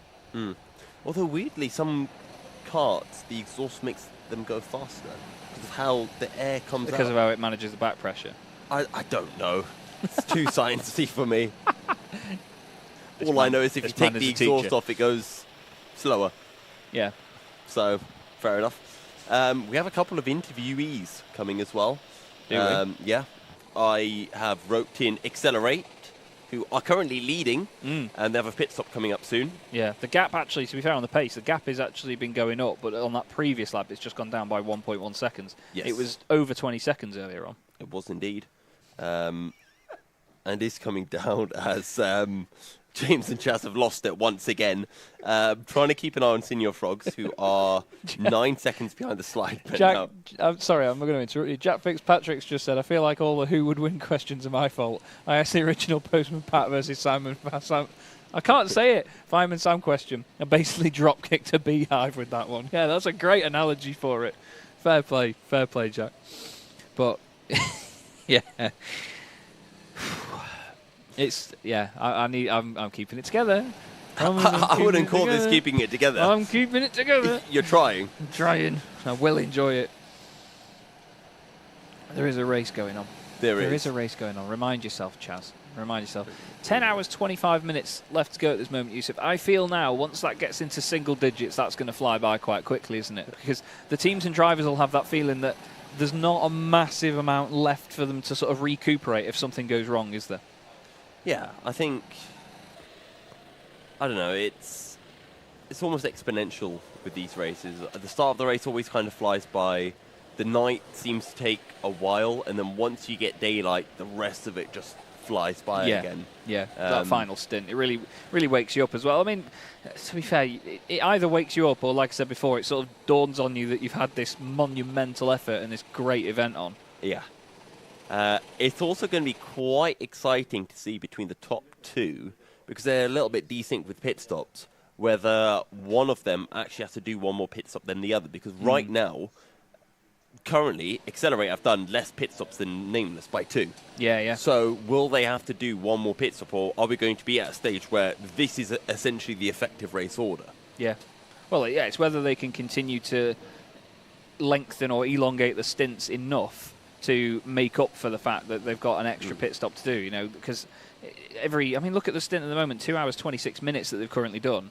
They could easily continue to try and get those stints out, and it will just mean that they've got an entire pit stop less, and how much time would they save in the long run with that? Yeah. That's what it's all about in endurance racing. Obviously, the least time that you're stationary is the way to win an endurance race, isn't it? I was quite surprised when I spoke to them and they said that they were pitting in a few minutes. I thought, okay, I would have thought you'd go for, at least another 15 minutes. Yeah. So a bit early, but maybe Kent just trying to play it a little bit safer with fuel loads. That's a loud camera. That was a ridiculously loud camera. That was way too loud. Oh my God. I wouldn't sit down. My eyes are hurting already from laughing at the chat, but now my ears are absolutely killing me as well. Hello, love, you all right? He looked quite despondent. Sorry, the lovely cameraman behind us here for Senior Frogs getting involved in the chat. Oh, so, for God's sake. The questions are getting worse and worse. So if Chaz was Postman Pat and Yusuf was Fireman Sam, would the gorilla still beat them in a fight? Again, do we get our lightsabers? This gorilla is almost undefeatable by the sound of it. These are the sort of questions that even Matt's getting in on the action now. It's remarkable. It is remarkable, guys. We are going to do an interview in a sec, so I'm just going to pop off quickly and we'll go and sort that out. Make sure you ask Matt all of the important questions that we've been getting on chat. Was that the gorilla on camera? I really hope if Team Quadrant are listening, or even Senior Frogs, if you've got a gorilla suit, feel free to come into the commentary box with a gorilla suit. That'd make for an absolute hoot. But we will have an interview coming up shortly. Lap times have started to go back into the 106s, so slowing down as the rain is falling once more. Chaz is doing a little bit of yoga, meditation, trying to keep his cool. There's a race going on. I'm really not. Matt, welcome to the madhouse. I mean, to be fair, it's mad enough out there anyway, isn't it? These conditions are ropey. Very correct. Yeah, it's mental. I mean, it's been raining non-stop now for a good amount of hours. I'm quite happy it's raining because it's a bit easier on the body. Yeah. So, and as being in this team always brings, I'll get abused and I'll be out all the time. So the fact that it's raining is lovely because it just doesn't hurt as much. But no, it's been good so far. Feeling good out there. Sort of up there with the leaders, gain the time back, and then. Yeah, that's about it. And then go to sleep and go back out again. Yeah. It's interesting you mentioned the physical side of it because obviously on the outside you're soaring at the wheel a bit more, you're making a lot more corrective inputs and managing the kart more. It's dancing around a lot, but it's the way that it floats, isn't it? It's the way that the forces are sort of transferred into your arms and what you've got to hold on to in the kart. Because in the dry, you've really got to wrangle the thing, haven't you, and get it to stick. Yeah, definitely. I mean, on all your arms and everything, it's still sort of the same in the wet because, as you say, you're doing a lot of steering movements and stuff like that. But then as soon as you're sort of going around all the corners and stuff, there's just less G that you put in, less forces. So you're not sliding about in the seat and hitting the sides. Your legs aren't sort of hitting the fuel tank or anything like that. Yeah. So it's just a bit easier on like bruising and stuff like that. So it's quite nice in that regard. So and it's a lot of fun because the kart's sideways most of the time as well. I mean, you're still on slicks as well. These things just float about. It's great to watch, but it must feel fantastic when you get a really tasty slide out of it. It's brilliant, yeah, especially when you get into a good rhythm. I mean, you can get like a perfect slide every single time. I mean, going down the hill the way I do it every time is just like sort of trail brake, get the back end out and it just slides all the way down, and then you can just sort of slalom all the way down. When you get in a rhythm of it, and then especially when they put the new fronts on in the maintenance stops, you then actually have a bit more grip, not much at all. You still understeer like mad, but you have a little bit more than you do originally. So it's all good. It's been fantastic to watch so far, and we hope you continue to enjoy it out there. Is there any plan you can give away for the later stages of the race, or is it just a case of take it as it goes? Just a case of take out it goes. We'll see what the weather does. I think that's a big thing in how we play this race. If it's raining, I might do another one. Well, I'm definitely doing another one now, but I might do two more. It just depends on what happens with the weather. But yeah, we'll play it by ear and see what happens. But we're going for the podium, as everyone will know. So top 3 is what we want. So hopefully this year we can make it happen. Third time lucky. So Spicy Boy's just got a black flag. Oh, so okay. Oh, thank you, Yusuf. Okay, right, that's good news then for us. Obviously not for them, bless you guys. But for us, that's incredible. Good sportsmanship, that. Good sportsmanship, that, innit? I like that. I like that. He'll get off stream now and he'll go, yes.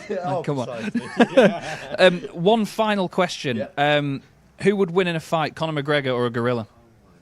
Conor McGregor or a gorilla?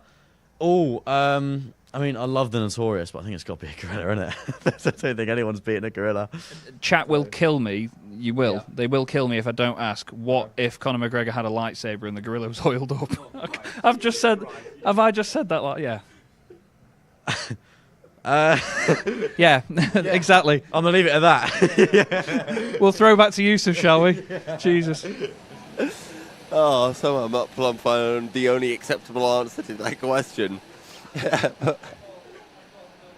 If that doesn't go in the final video, I don't know what will. Oh dear. However, Spicy Boys have made things spicy because they picked themselves up a black flag. They are in the pit lane. Senior Frogs are now within about half a minute of Spicy Boys, who are yet to leave the pits, which means things are going to get a little bit tight. Spicy Boys have just left the pit. Senior Frogs are making their way through Hairpin 2 and into the S's. So about 30 seconds between them. It is looking relatively close for the rookie class win. Also looking relatively close at the top of the overall standings. Nameless Motorsport, Accelerate Kent Brewery Racing, separated by 34 seconds as chat has found something else in the chat. Someone's just said, can we black flag the black flag? I don't know why that's so funny, but it just is. So I think Chad will like this. I once did a rental karting race. Did I get black flagged? No. I got red flagged. What? What? They gave me a red flag. Do they not have any black ones in I stock? don't know. It was a very oily red flag. On earth. And then they gave a red flag. I didn't come in. And then they complained when I came in why I didn't stop for the black flag. I was like, it wasn't it's black, red. It's red. It must have been that colourblind guy from earlier. Oh, goodness me. Yeah, so you're welcome to 24-hour commentary. Yeah, epic game of Charles. This is the best bit of endurance racing. Watching the commentators progress into insanity. You didn't say Silverback Gorilla. Oh, for God's sake. You had one job, Chaz. I know. One job. One job. That'll be coming out of me invoice. No, dear. What's a black flag and why did they get it? I was trying to quite literally fly the flag for chat there, and now I feel underappreciated. I mean, this is what chat does to you. They guilt trip you all the time. All the time. They do. A black flag, yeah. You explain this one because you've had enough of them. So imagine a long stick. And at the end of the stick, there's a fabric. Yusuf, don't. And that fabric... They didn't deserve that. ...has a lack of colour that is being reflected into a person's eyes. You've gone into teacher mode now. Which makes it appear in the colour of the night, a.k.a. black. And that is a black flag. And it is given when people are very naughty. Yeah. So imagine if you're out on circuit and you throw a banana at someone, you get a black flag. Or an apple. Or an apple. Or if you do what Steve Alvarez-Brown talked about, which is rear-end senior frogs very hard into hairpin one, black flag. Black flag. If you see white lines and you think, I'm going to cross the white lines, black flag. Yeah. When you get given a black flag, you must enter the pit lane and be scolded by a marshal. You may not answer back on the marshal. That's not advised. Otherwise, they will keep you there for longer and scold you for longer.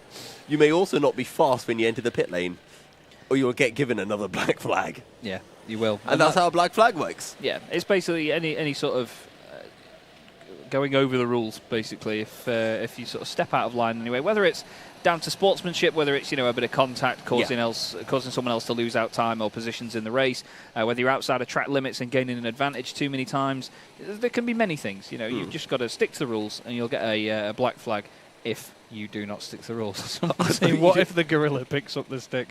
Because it's just giving me a flashback, and I can't believe I'm going to say this live on air on a broadcast as a professional commentator to somebody asking me earlier what would happen if I got adopted by Angelina Jolie. This is just, but we'd be. We got a cool country in the chat, Trinidad and Tobago. I like that. Trinidad and Tobago. No, I was going to say, I'm going to say it now. I've committed. I think Trinidad and Tobago's got a lovely flag. Yeah, it's the red one, isn't it, with the black stripe, but white stripes either side. Yeah. That is a red and black flag. Probably like the one you got. I think it's a bit more organised than the one I got. Yeah. Been raining since it started raining. Oh, someone's asleep. Oh, that's mean. And they fell asleep with their mouth open. Something dark side. They'll never know. They'll never know that they were on camera. It looked like he was explaining the story of Darth Plagueis the Wise then. That's one for all you lightsaber fans that out is there. A story that the Jedi do not tell. Oh, that's the number 19 car. Which one's number 19? I thought it was a bloke. Spicy Boys. There's nothing spicy about that. He's absolutely... He's done with the penalty. He's fallen asleep because of that penalty. He's listening to our commentary. No, you can't say that. Our commentary's been riveting. To be fair, there's been some great love in the chat, actually. Can you draw a gorilla on him? Oh, stop it. I've only just started crying a few minutes ago. I can't do it again. Okay. If in that room any of my team members are asleep, I will get the felt tip pen and see if I can draw whiskers on their face. Should we go and sign their face? I wouldn't sign it. I think that requires too much force. It'd add too much value. Yeah. But whiskers, I think I could do. James just gave me the most horrendous look over the top of the monitor as if to say, no, he wouldn't. So if my teammates are asleep, I'll see what I can do. Okay.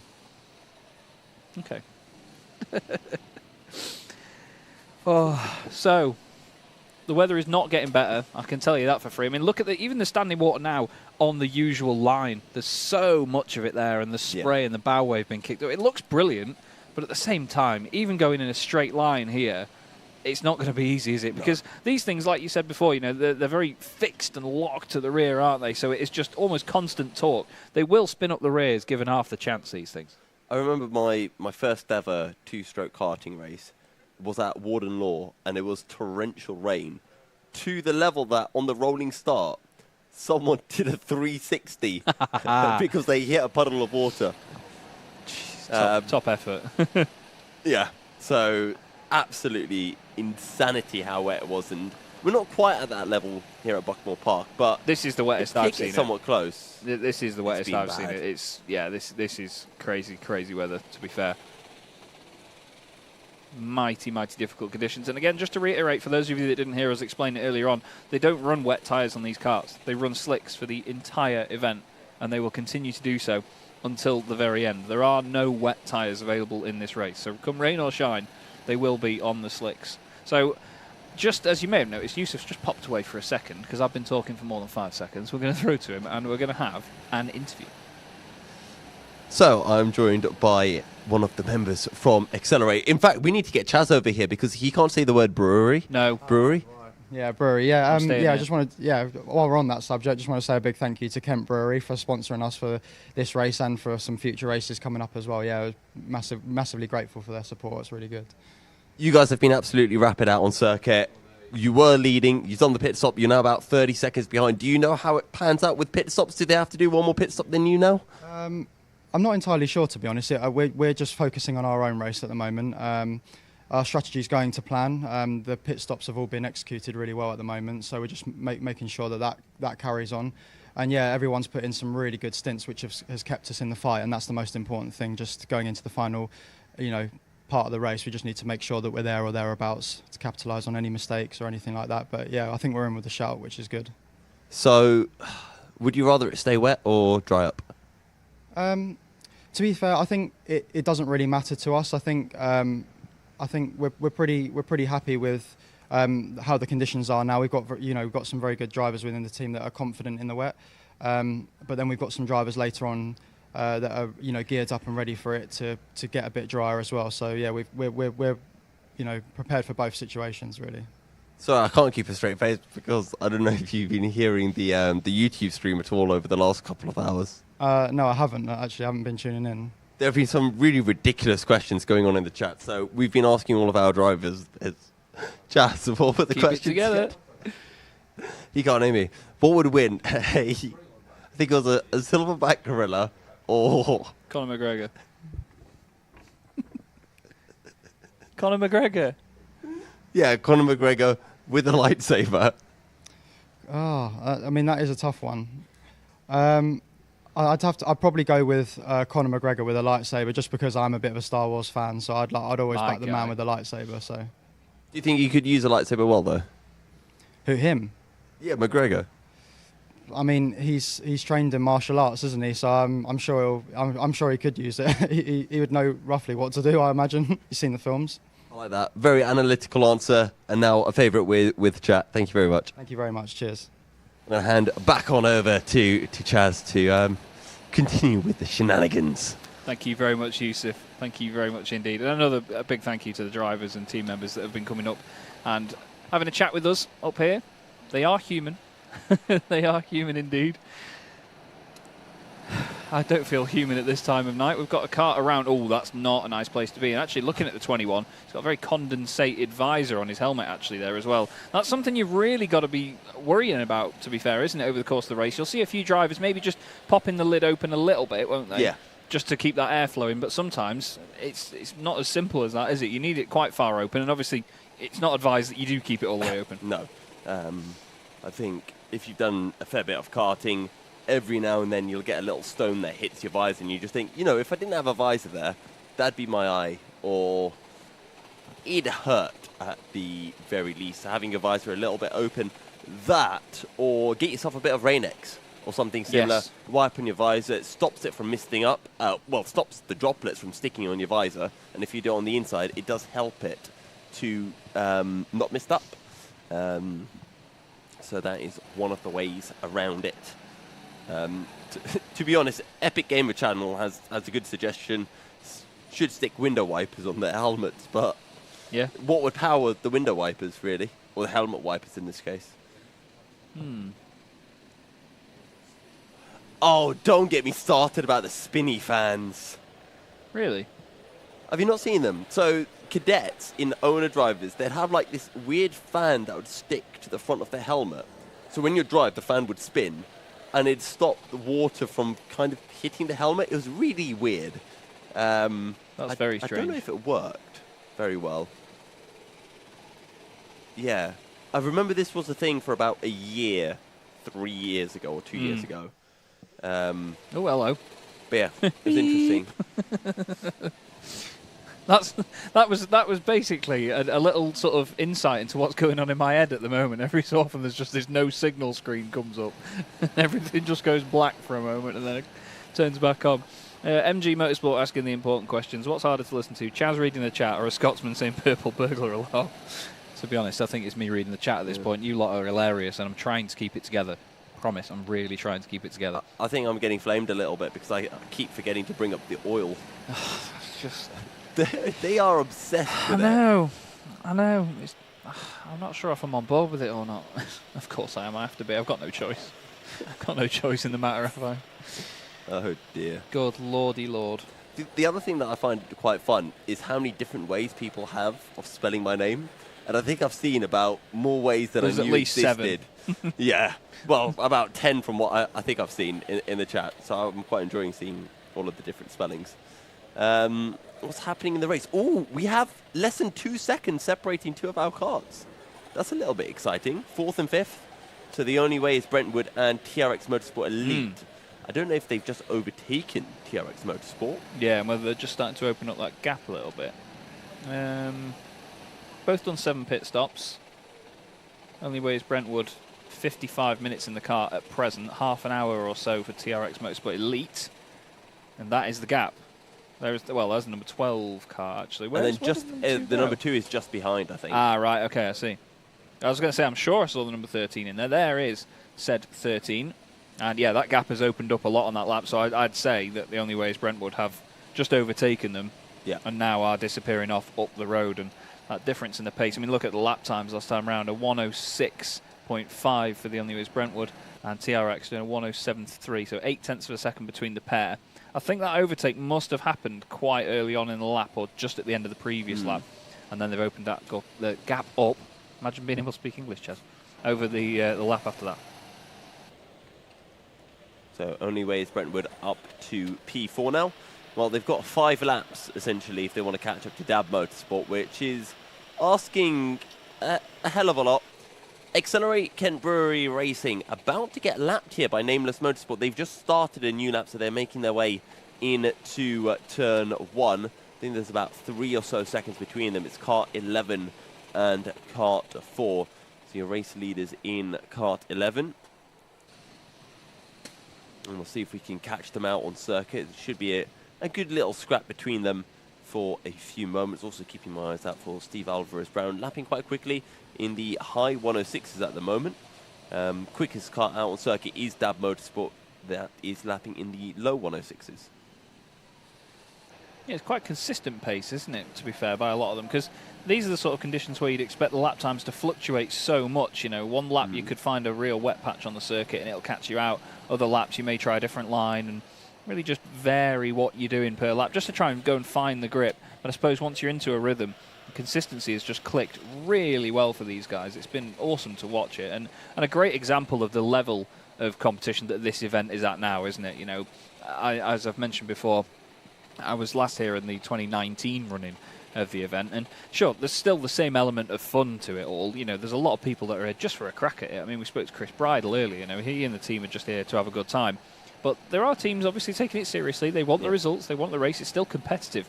But the level at the top of it is just remarkable how quick these guys are now. It's brilliant. Just having a look at the lap times, but as you mentioned, James and I have just made contact over the top of the monitors, and I know what you're. And we've both seen the exact same comment that we're not reading out loud. We're crying out loud. Is it one that begins with the G? Stop it. Yes. Yeah. Okay. Cool. Just wanted to make sure we were on the same page.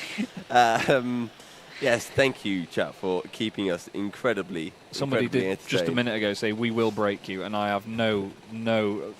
Yeah, they will break us. We're already broken. I know. I've got all faith. Broke hours ago. Well, at least I did. I've just sort of. I'm about an hour behind you in terms of stint. It's 4:30 in the morning. Yep. Can you believe that? All contact warning for accelerate. Need to be careful. Don't want to get themselves a penalty. I think that's their second contact warning potentially. But yeah, no. I think consistency is going from the top guys. No matter the conditions, you'll see them being really, really consistent. It's only when they catch up to back markers and have to try to navigate their way through the traffic as ditch finders are into the pit. That is a waddle. That is the waddle of a driver that is soaked. Soaked to the bone. He's going to have to walk back upstairs, get that wetsuit off. I hope he's got a nice fresh change of clothes to put on, because otherwise it's going to be a rather soggy rest of the night for him. The amount of kit and clothing, and by the way, like spare shoes, overalls, all sorts, and bags filling the rooms all the way along the top of this balcony is colossal. It's like TK Maxx have just had some sort of like close down somewhere. It's just amazing. Other clothing brands are available, and often better.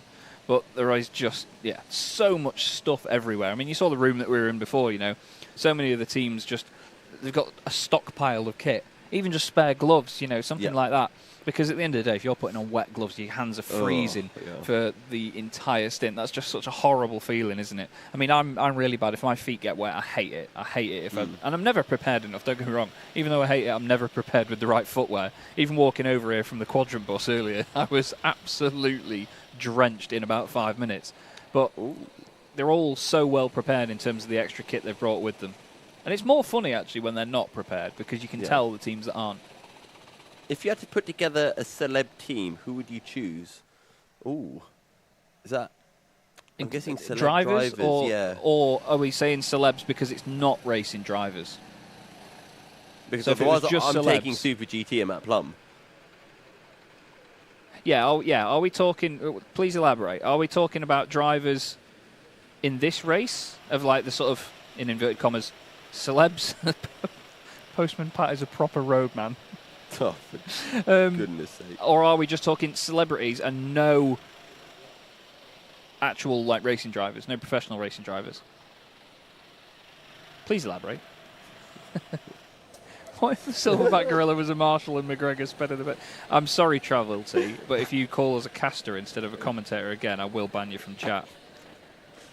So it's an American term for it, I believe, casters. It's more of an esports thing, isn't it? They call it casters. That's why I don't mind it too much. I can't stand the word, honestly. I cannot stand the word because, one, you're not casting anything because you are not broadcasting it yourself. No. You're commentating on it. True. You are commentating on it. I didn't mean to sound really bitter there, but I'm just, he's just put the word caster now. Thanks, love. I know it's a grievance a lot of commentators have. Yeah.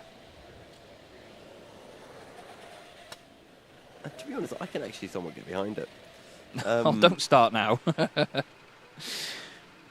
Number 23 is into the Peats. That is MPMC. They've got their fair share of penalties over the course of this event. Currently down in P24 overall. Senior Frogs are dropping back from Spicy Boys, but they are still on... Actually, no, they've been lapped now. So Senior Frogs are a lap down of Spicy Boys. We'll see whether they can claw their way up as I stifle a little yawn. Oh, that is good. What do you call a sweet commentator? Caster sugar. Oh, no. No. That was good, though. I'll give you that, but no. The two sides of my brain are really fighting each other on what I thought of that. Oh, number 20 machine just getting back underway after a spin there and sat in the middle of the road for a moment. It's not a great place to be. I'm thinking of a celeb team that aren't racing drivers. Wait, did they say it can't be racing drivers? No, I'm going for that angle of it. Just it's an interesting kettle of fish, isn't it? You got to think about what celebs would be quick. Yeah. Well, I mean, you could go for like your Matt LeBlanc, Rowan Atkinson, Tom Cruise. They were all very good on top Rowan gear. Atkinson's good at crashing McLarens, apparently, isn't he? Yeah. Didn't he crash 2 of his McLaren F1s? Was it McLaren? Yeah, he very famously had a McLaren. I think he still might have it. I know he does some racing. I mean, it's like Trigger's broom at this point because he's had so many different body panels on it. But I'm just trying to think. Yeah, I think he'd be a good shout. He'd be an entertaining shout. Lance Stroll. That's the funniest thing I've read, actually. Oh God. No, I'm not. Stop it. No, not hashtag oily casters. Christ.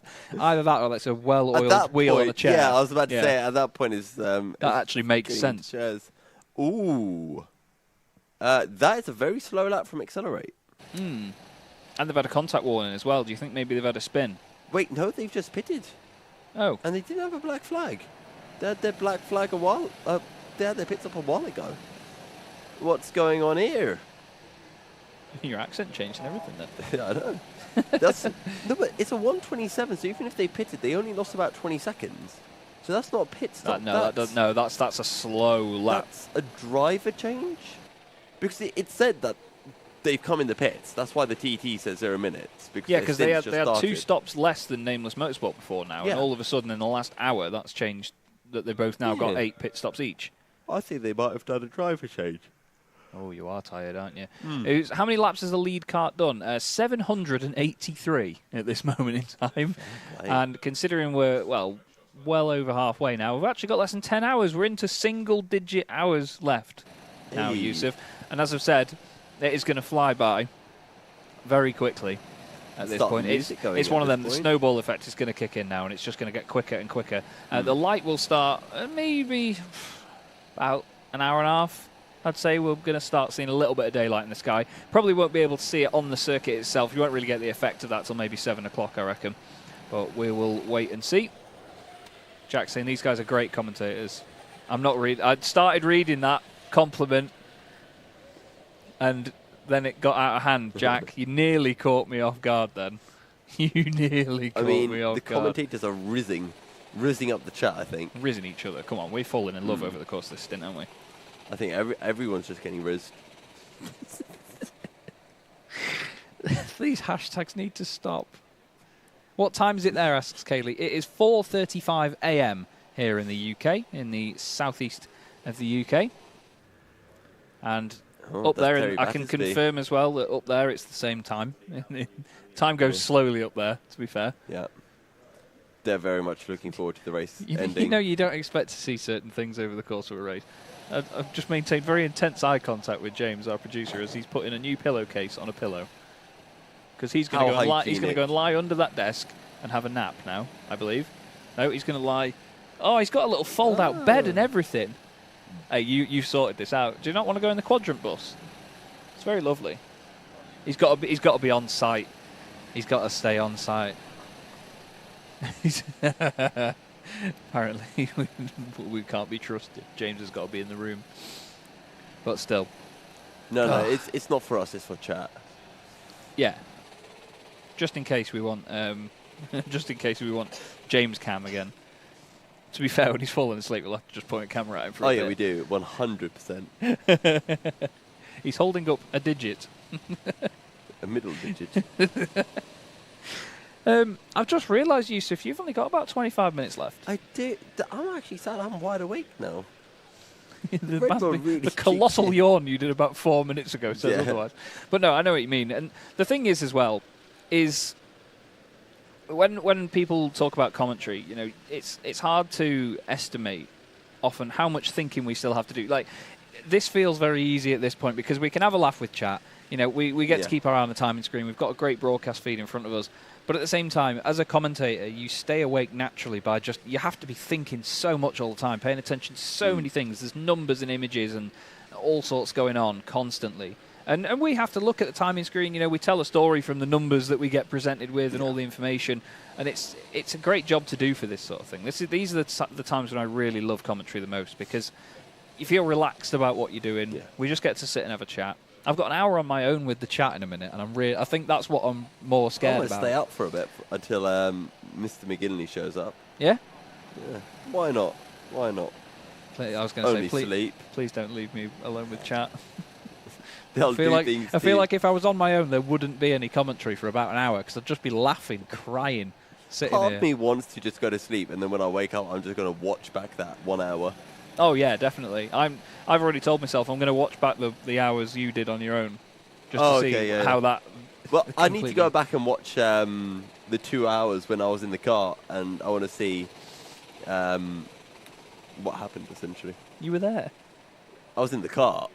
Oh, in terms of what we were saying about it. That's the I real just want to reason. see if my incidents got caught and stuff, and some of my nice feisty overtakes. There was enough of them, so probably. There were a few, weren't there? There's so many. You lot are naughty in the chat. You are naughty. You need to stop it. I know this is early morning hours. This is no. Behave yourselves. I just love how single-minded chat is. Like, once they get an idea, they just don't stop with that idea for ages. I love how passive-aggressive that face is from F1 Visionary. It's just a simple smiley face, but it was preempted by the sentence, don't be scared, we'll take good care of you. Did something happen to Quadrant to be 27 laps down?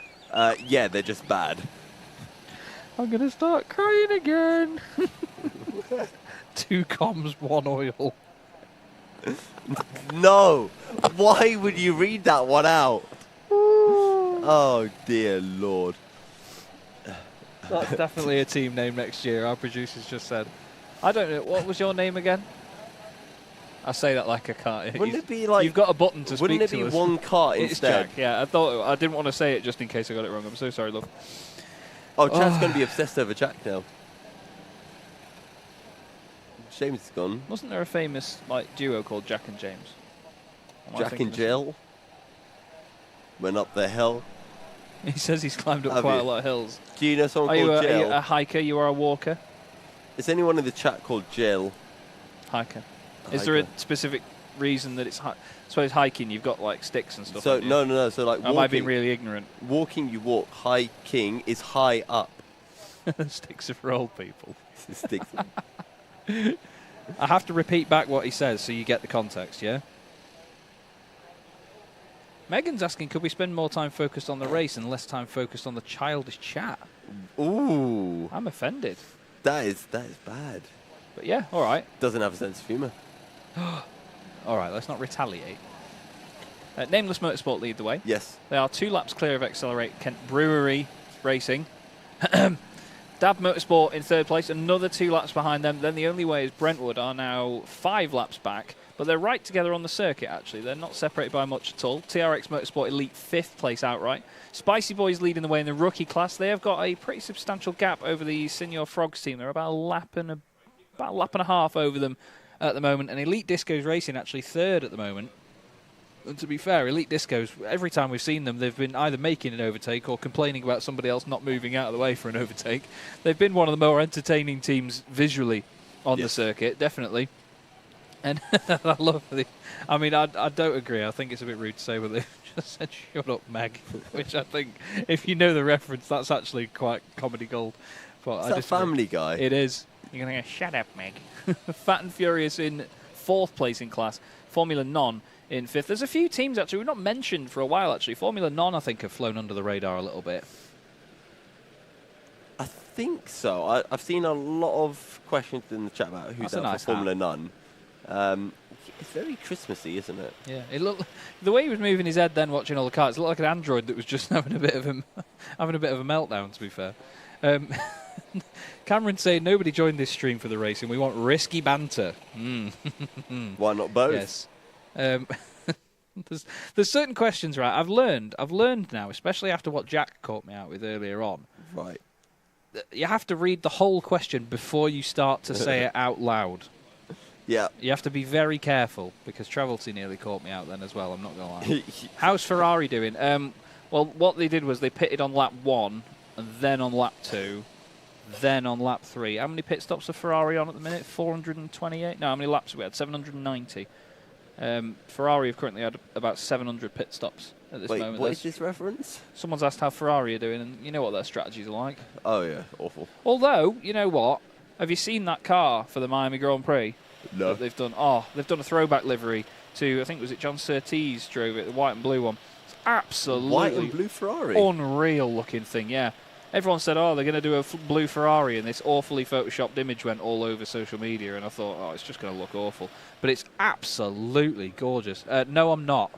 No, I'm not. It's 20 to 5 in the morning. I'm very tired, and chat is making me have a meltdown. But I'm very entertained. I wonder who Thanks for that's asking. It's for us. Are you okay, Yusuf? Yeah, I'm fine. I don't know how I'm going to wake up Monday morning for work, but... What's work? School. Oh, yeah. Oh. To be honest, considering the chat... deal with loads of kids on Monday. Considering the chat, mate. I'm surprised I don't have about 100 of my students in here asking, well, the same kind of questions that chat are. So you'd be disappointed that they'd be up at this time of day. Honestly, I stream at some godforsaken hours, and they still show up. And then they all put it on their Snapchats, and then everyone shows up, and it's like, oh my god. Faz. That sign was for Annie. That is a great response. That is good. That's good. That's a proper dad joke. That is. That's a proper dad joke. I tell you what. Let's try an influx of that. Can we chat? Can we have some dad jokes? Ooh. I've got quite a good one. As a proud British man, yeah. I'm very disappointed of how little sort of products and things are made in this country these days. Just the other day, I bought a TV and it said on the box, built-in antenna. I don't know where that is. Oh, dear. I was hoping to just see James chuckling away in his bed, but no. I think he's sound asleep. It's time to get the camera out. And just keeping an eye on times at the front of the field. And it is a lap and a half to get between our top two. I'm glad someone is, Yusuf. Thank you so much. Anytime, anytime. Senior Frogs aren't lapping too quickly. Spicy Boys are pulling away from them. So, at the moment, Senior Frogs, they're actually falling into the clutches of Fat and Furious. So, Fat and Furious, they've had their Fat driver out, and now they've got the Furious driver out. Oh, Lord. If you get in trouble with them, that's on you. There's a dad joke. What's the difference between an oiled up gorilla and Conor McGregor? One has a lightsaber. Oh no! Oh no!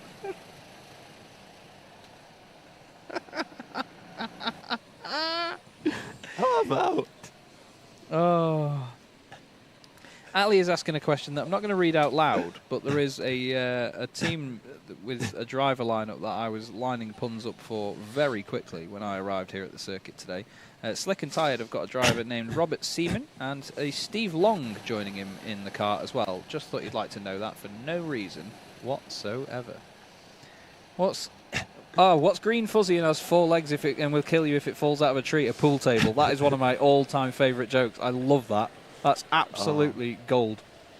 I like the, why did the tomato blush? It's all the salad dressing. Oh, there's an old commentary one, actually, which is from a snooker game. And it's, he's looking to pot the brown ball. And for those of you with a black and white TV, the brown ball is behind the green ball. That is good. That is good. Someone asked me where my sister goes hunting. I said Alaska. He said, never mind, I'll ask her myself. Oh, no. I've got some of these are a bit longer, so I've got to be really careful to read them out and make sure. And there's some awful ones. I'm disappointed in you, chat. Come on. Behave yourselves. We'll only read it out if it's not naughty. I say that like reading out a question on live on a chat has some sort of authority to it. But so, Yusuf, the main question is, are you enjoying yourself? Oh, I'm absolutely loving it. It's great, isn't it, this? I'm practically getting paid to watch a comedy show. Is that how you'd see me? No, that's how I see chat. That's how I see the race. Oh, Nige is here. Oh, man, Nige. He better have a moustache. He better add. Is that a Cameraman, Nigel? show us the moustache. Oh. Sad times. Oh. Cameraman couldn't hear us, unfortunately. It'd be even funnier if the moustache was a fake one stuck to the front of the lid, wouldn't it? That'd be fantastic. You know, you often see bikers with like them ears on the helmets, don't they? It'd be great if there was a fake moustache on the front of a Nigel Mansell lid and colossal eyebrows, massive eyebrows on the visor. I'm sorry, Go on, you've seen one.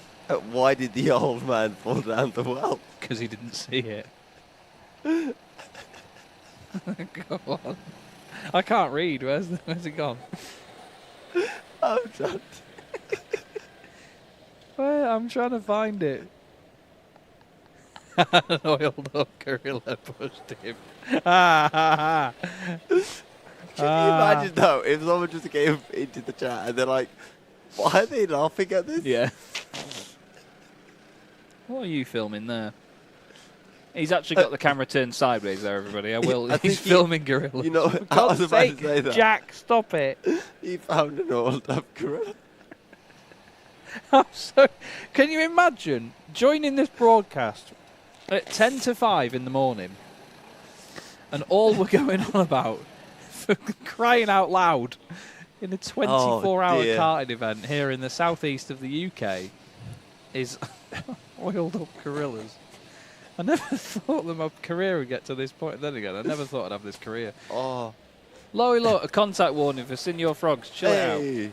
Chill it out. Do we know who's out there for them at the moment? Because about 100 people a minute ask me. Chip. I think so.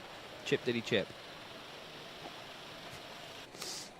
I'm not reading the one. I'm sorry. I'm loving the dad jokes, everyone, but I'm not reading anymore because I'm just going to get myself in trouble. Cameron's saying we are serious around here. Of course. Of course. Oh, okay. Thank you, though. Thank you very much for them. We honestly, the fact that we can ask like that and you all turn up. You all absolutely turn up and deliver. We really do appreciate it. And that's the thing. You know, that is one of the most fun bits about this. It's the interaction aspect of it. Yeah. You know, we want this to be an interactive broadcast for you all. You know, we've got the race going on. It's almost like a watch along at this point, isn't it? Yeah. It's almost like a watch along. It's a goggle box. Actually, I've never watched Gogglebox, so I don't know how that works. I was going to say, we're not that cringe. Come on. No. We're not that cringe. I can be quite cringe, but not that bad. I'm sorry to those of you that enjoy Gogglebox. Still, that's the number 29 machine. That is the Senior Frogs entry. Contact warning recently for them. Look at that floating sideways down the hill. There's a little bit of a false representation of that because they're slightly off-centre in the karts, aren't they? They do aim to the right a little bit. But that is it felt Used to be a lot more exaggerated, though, didn't it? Yeah, it was massively exaggerated. But when I got in the karts earlier, I didn't actually notice it. So maybe it was doing it a little bit, but I didn't actually spot the whole thing. Or I didn't really notice that it was leaning to one side. Then again, sometimes I really miss They reckon the it's obvious Will, thing. it's not Chip. Someone's saying Chip's not that chunky. Oh, God. All 4 Gogglebox fans are livid. I like that. Oh, God. Nail Slunch saying, you're not that cringe, you're even worse, Caster. Thanks. Wow, I'm not sure if that's sarcastically mean or not. Well, I think he's signing off the message and calling himself a caster. Yeah, yours sincerely, Caster. Yeah. Darius making up for it, saying, you guys are also great commentators. Thank you so much, Darius. Much appreciated. We really enjoy what we do, and it's great to be a part of this. Absolutely great. Look at this shot here as they scoot their way across that curb on the inside. That's one of my favourite parts of the circuit, actually. That sort of long, sweeping right onto the start-finish straight, where they just clip that front right wheel on the curb, and it just upsets the car that tiny bit. You know, the front left and the right rear gradually come off the ground, and it just has that little pivot to it, and they float sideways towards the camera. And I love that. Oh, you just reminded me where the oil came from now. Oh, God. The oil on the tyres so that it floats on the water. Yeah. That's where this whole oil... Is that where it all started? It genuinely started from there. That's where they started going sunflower oil versus olive oil. Vegetable oil. And then it was like, what if you oil this up and oil that up? It all came from that one person who asked the blooming question about putting oil on tyres. Oh, someone's just pointed out that Matt actually said during his interview that it was Will. Oh. Imagine if I was good at interviewing and actually listened to the guests. Yeah, they think we listen to them. Yeah. We ask the question and then sort of stare around the room for a bit and then go, oh, yeah, I've got to ask you another question. Imagine if YouTube chat had a commentator's Discord to post to. That's the dangerous prospect. That is a very dangerous prospect. We're not doing that. We're not doing that. Because I'll just get too distracted and answer you lot. What we should do is set up Discord. And for those of you that have Discord, we could all commentate on the race together. Oh, yes. Hundreds of us. Can you imagine? No, not in text. That'd be... Verbally. There's a cart around. Look, race. That's number 28, Slick and Tired, and they will be at this point, very much so. I said they would be earlier on, but definitely here they would be very, very tired and very slick, because no wet tyres as mentioned. Okay, this is a good one. What's the difference between the rare breed of potato in the Himalayas and these two fellas on stream? Well, in the Himalayas they're rare potatoes, but we're listening to two commentators. I feel like he came up with that one himself.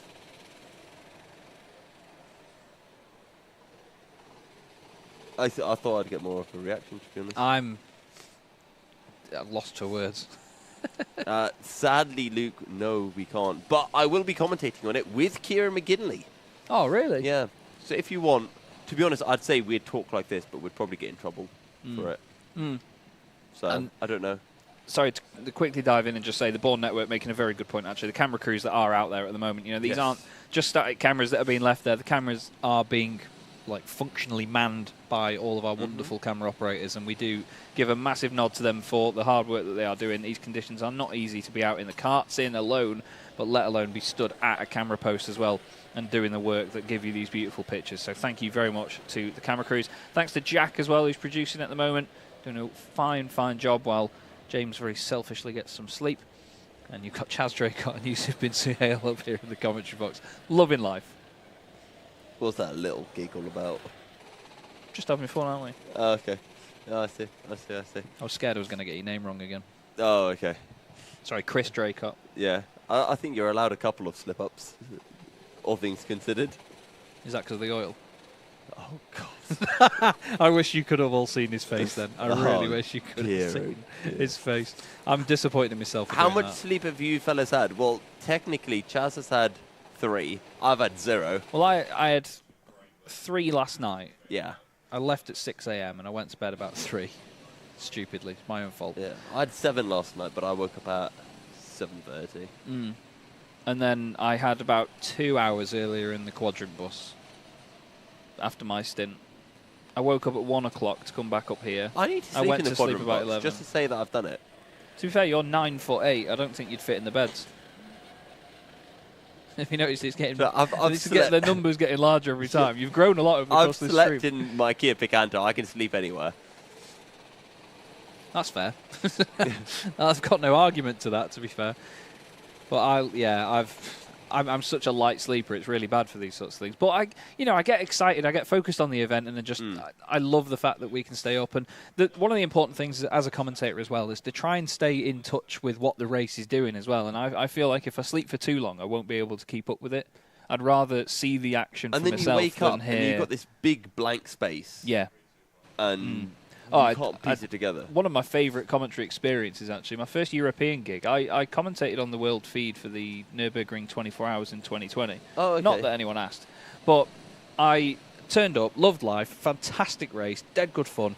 And just before we went off air at about 10 p.m., I think it was about half an hour after we went off air, they were still racing. And there was that much fog that they red flagged it. Right. All through the night, me and my co-commentator, Brian Oliver, were checking on it. And we were just checking the news. Are they going to go green flag? They kept doing an hourly update of whether they can see whether it was safe to go racing again. Because as you all know, the Nürburgring has its own climate. And they waved the green flag the moment we went back live again the following morning. So there was nothing of the race to miss at all. It was red flag the whole time that we were away from the circuit. And as soon as we went back live again, green flag. So we didn't miss a thing. Very, Solid. very pleased. We didn't have anything to catch up on, no notes or anything. We just woke up, cracked on with the race, and it was brilliant fun. All races should be like that. Yeah, what they should have done. Driver. Yeah, I suppose so. What they should have done was basically stop the race for a bit while we had a kip and then start again. Yeah, I could get behind that. What, Jack? again. Jack has let us know apparently it's stopped raining. You can see there's a lot less standing water on the inside line there, actually, down the start-finish straight. Will we see those 103s? Oh, hello. That was a big bit of contact. That was the number 24 machine, the 1322 Racing Northeast, sending it down the inside as he went down the hill. Just slipped slightly into the side of the other car. Nothing too untoward, though. Just close racing, pushing hard. I think the drivers, now they know it's not raining, they get this sort of... It's not quite a false sense of security, is it? But you feel a bit inspired to push that bit harder, knowing that the track is going to dry out a bit, isn't it? And I think the biggest place where you can see it's dried is coming out of that kink onto the start-finish straight. There used to be that massive puddle, and that is pretty much gone. So now it's just dispersing the remnants of water particles that's sitting in the little crevices of the tarmac. And then once that's gone, then we're starting to get towards that dry line, especially with, I think, dawn just around the corner. In fact, we might even be able to see a little bit of sunlight creeping up around the circuit. Yeah, we will do very, very soon, I'm sure. It's going to come around quite quickly, and then in time we will see the light bathe the circuit as we all wake up and get into the morning hours. I say that like it's not 5 a.m. We've got Nameless still leading the race. Just saw them making their way through the pack there, actually. I think they've just put another lap on the TRX Elite team, who are currently 8 laps down on them. That may just change to 9 now as they cross the line, so keep your eye on that on the left. Yes, it has. Now 9 laps down, TRX Elite on our race leaders. Nameless just continuing to pound around at a great pace here. 106.3 last time.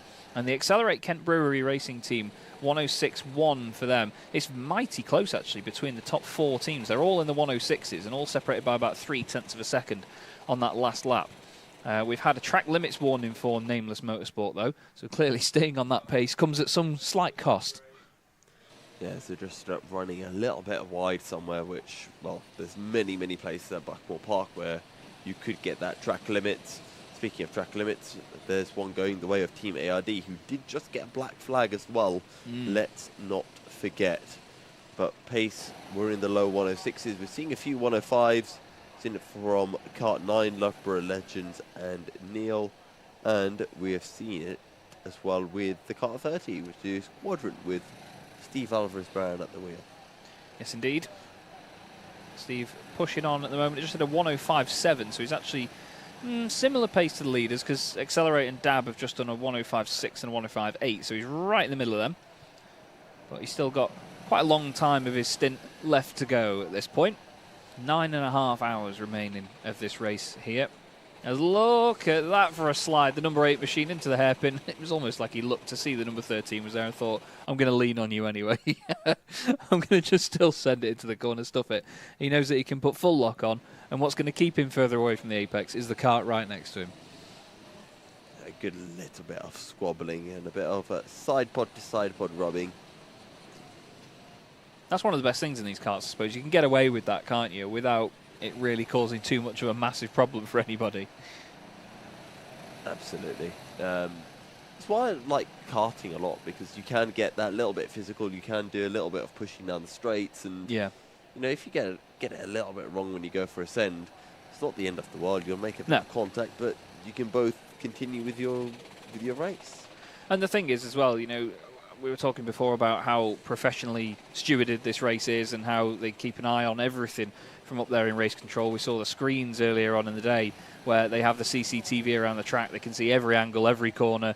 They really do have the full Big Brother view of this place. And they don't let anyone get away with anything. You know, there's no leeway. They really, really do keep a tight ship on this sort of stuff. And it's great to see that, you know, it's great to see that the penalties are coming in. They really are pushing them on these teams, and they're not letting people mess about and get away with things that, well, they shouldn't.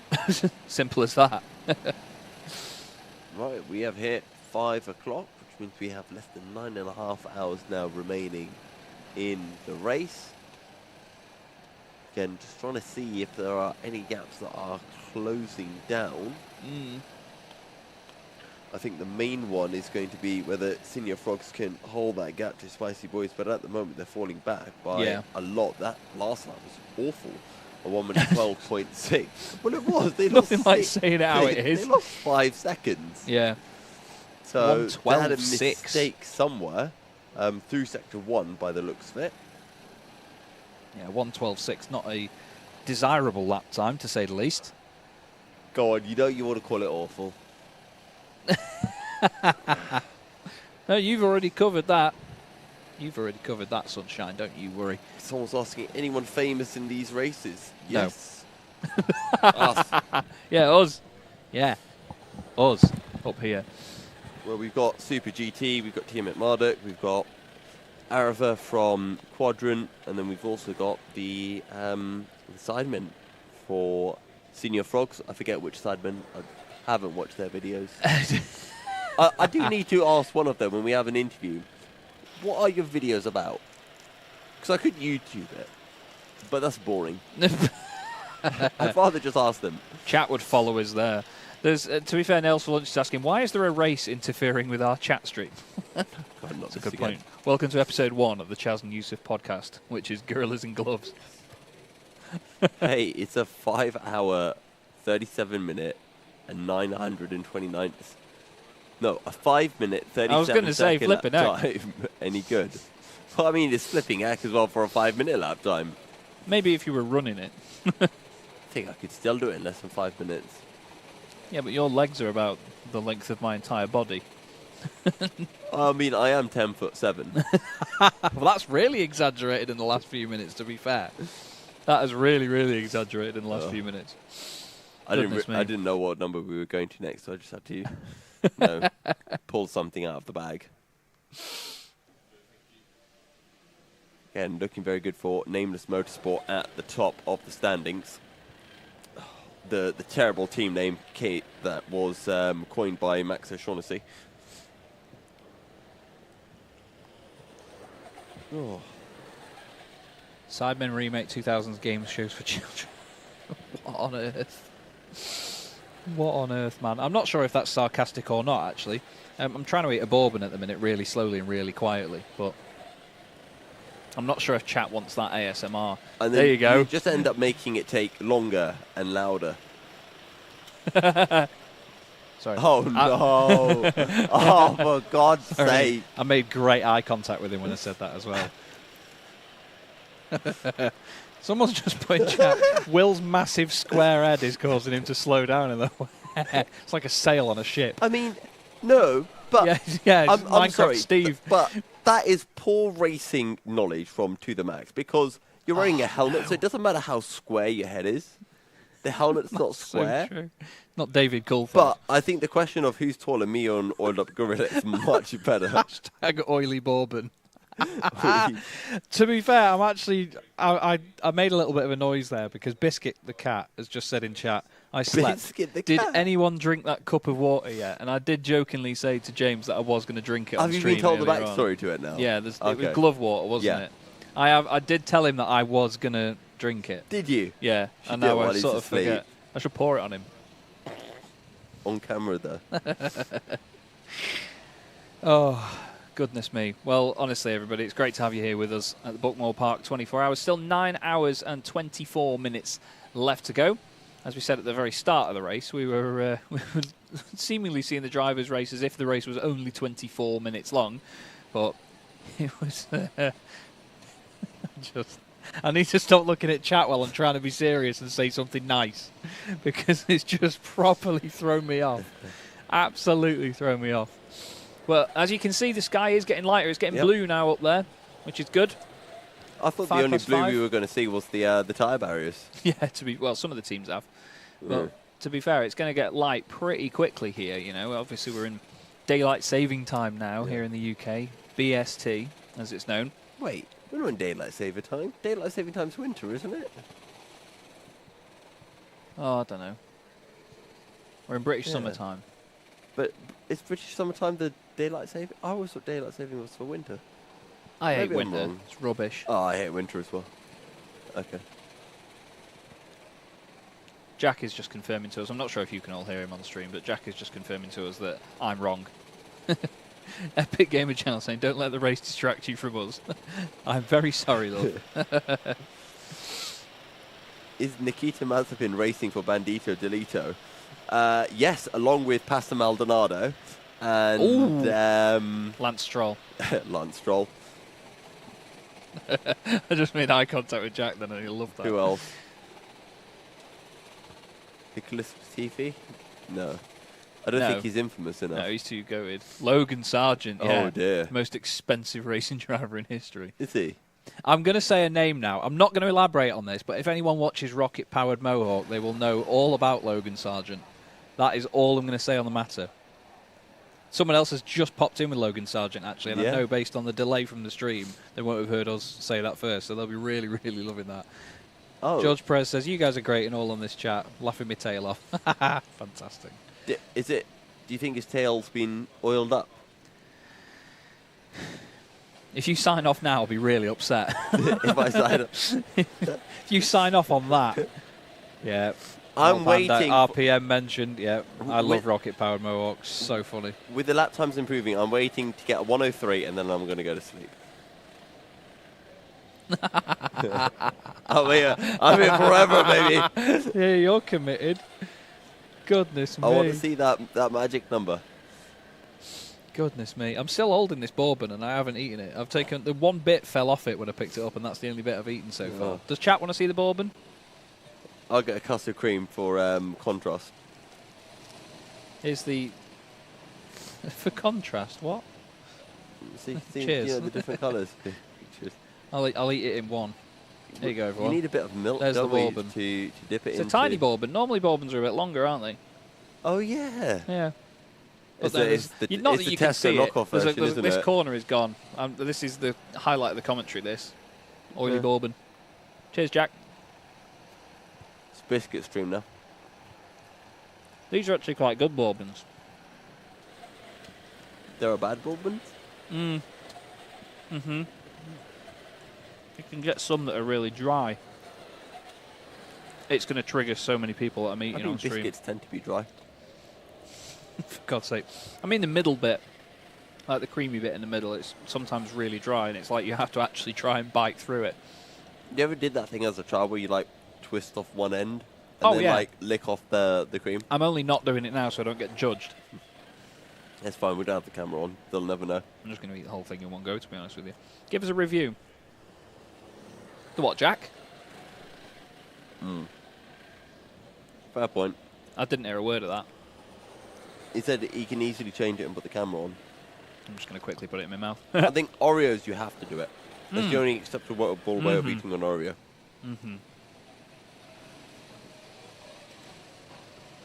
Sky is finally not pitch black anymore. No, it is not pitch black. We have light. Sorry, that wasn't in response to that.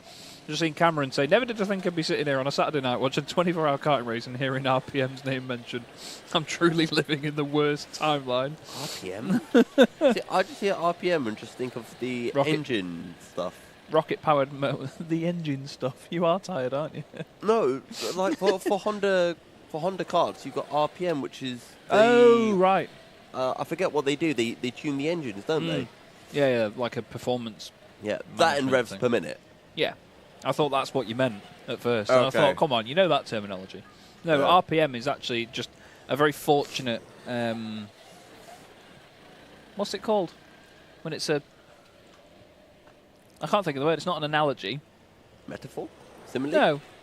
When you like rocket-powered Mohawk, RPM. Acronym. Yeah. It's just a very fortunate acronym for it, but he is a hilarious rocket-powered Mohawk. He is a very funny man. However, if you are easily offended, please do not watch his content. Okay. It is absolutely... I can't talk about it really, but yeah, he is a funny man. He's a Formula 1 journalist. He knows a lot of stuff about Formula 1. He's very, very good at covering the topics of F1, but it's just the way he does it. Abbreviation, that's the flipping word. Thank you so much, everybody. Wait, so what's an acronym then? Abbreviation is when you shorten a word. Acronym is when you have... Hang on, I'm going to do the dad thing, and what I'm going to do is go on Google, and I'm really going to slowly say the word acronym as I Google it. An abbreviation formed in the initial letters of other words pronounced as a word. So, right, that's... So, like, the example they give is ASCII, I don't know what that is. Like NASA. ASCII. It's when you say it, it's like when you say it as a word, rather than saying RPM, you would say NASA as a word, rather than saying the NASA. Yeah, okay. Yeah. So you were sort of right. But I was wrong, but you weren't. Chat beat me again. Senior Frogs, they are second in class. They are 14th overall. They're nearly 2 laps down on Spicy Boys, so they need to start putting in some quicker laps if they don't want to get lapped again and risk potentially falling into the clutches of Formula None, who are lapping quicker than them currently. Yes, indeed. Fastest lap of the race still remains to be a 48.848, which shows you just how different the pace is in these conditions. Obviously, they can't get the power down as well. They can't fly through the corners as quickly. To be fair, the mid-corner pace is still very impressive in the wet. That's one of the best things about racing around here at Buckmore. It's just, you've got to be so smooth about it instead of just really sharp and pointy to the apex as quickly as you can. I'm amazed. I've just realised I've got 2 hours of my stint left, and that's gone very, very fast. I'm more than halfway through my stint. Oh. When did that happen? I'm more than 100% of the way through my stint, technically. You actually are. You can sign off if you'd like to. I'm not urging you to do so, because I'm very much enjoying myself, but I'm very aware of how tired you are. Yeah. I'm still waiting for that 103, but I genuinely don't think it's going to happen because the lap times have got even slower now. Can we get a thanks Yusuf in the chat, everybody, for his amazing stint through the night? No, But please spell his name right blush. for crying out loud. How do you spell it, Yusuf? No, I want to see how you It's spell it. Yousuf. Oh, so let's get. I'm going to pop one in the chat and I'll lead the way. Thanks, Yusuf. Thank you. He's been a star, hasn't he, everybody? Like I said, I'm not urging you to go. I'm just saying, at this point, your stint is officially over, but get out of here. You're still here enjoying yourself, and I'm very grateful for the company.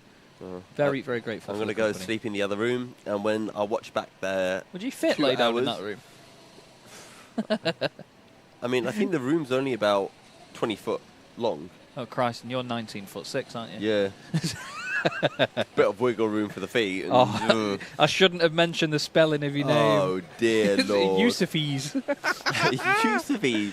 Oh no. Yusuf. This is amazing. Thank you, Seth. 11 foot 4 points. Oh, some of them are doing it right. See, I like those people. Thank you, Seth. You, Seth. Lance Stroll won the Canadian National Karting Championship. Lewis Hamilton didn't. So Stroll is better than Hamilton. Oh, flat pack him. Wait, what's a flat pack? Like, flat packing is like if you've got a box and you pack it down and it's flat, funnily enough. What's the sleep on that? So it's like folding something up. Oh. They mean flat pack you. Oh, what, fold me up? So you're not 19'6". Ah, I see. That was the exact exact number. It'd be like 18 foot 5.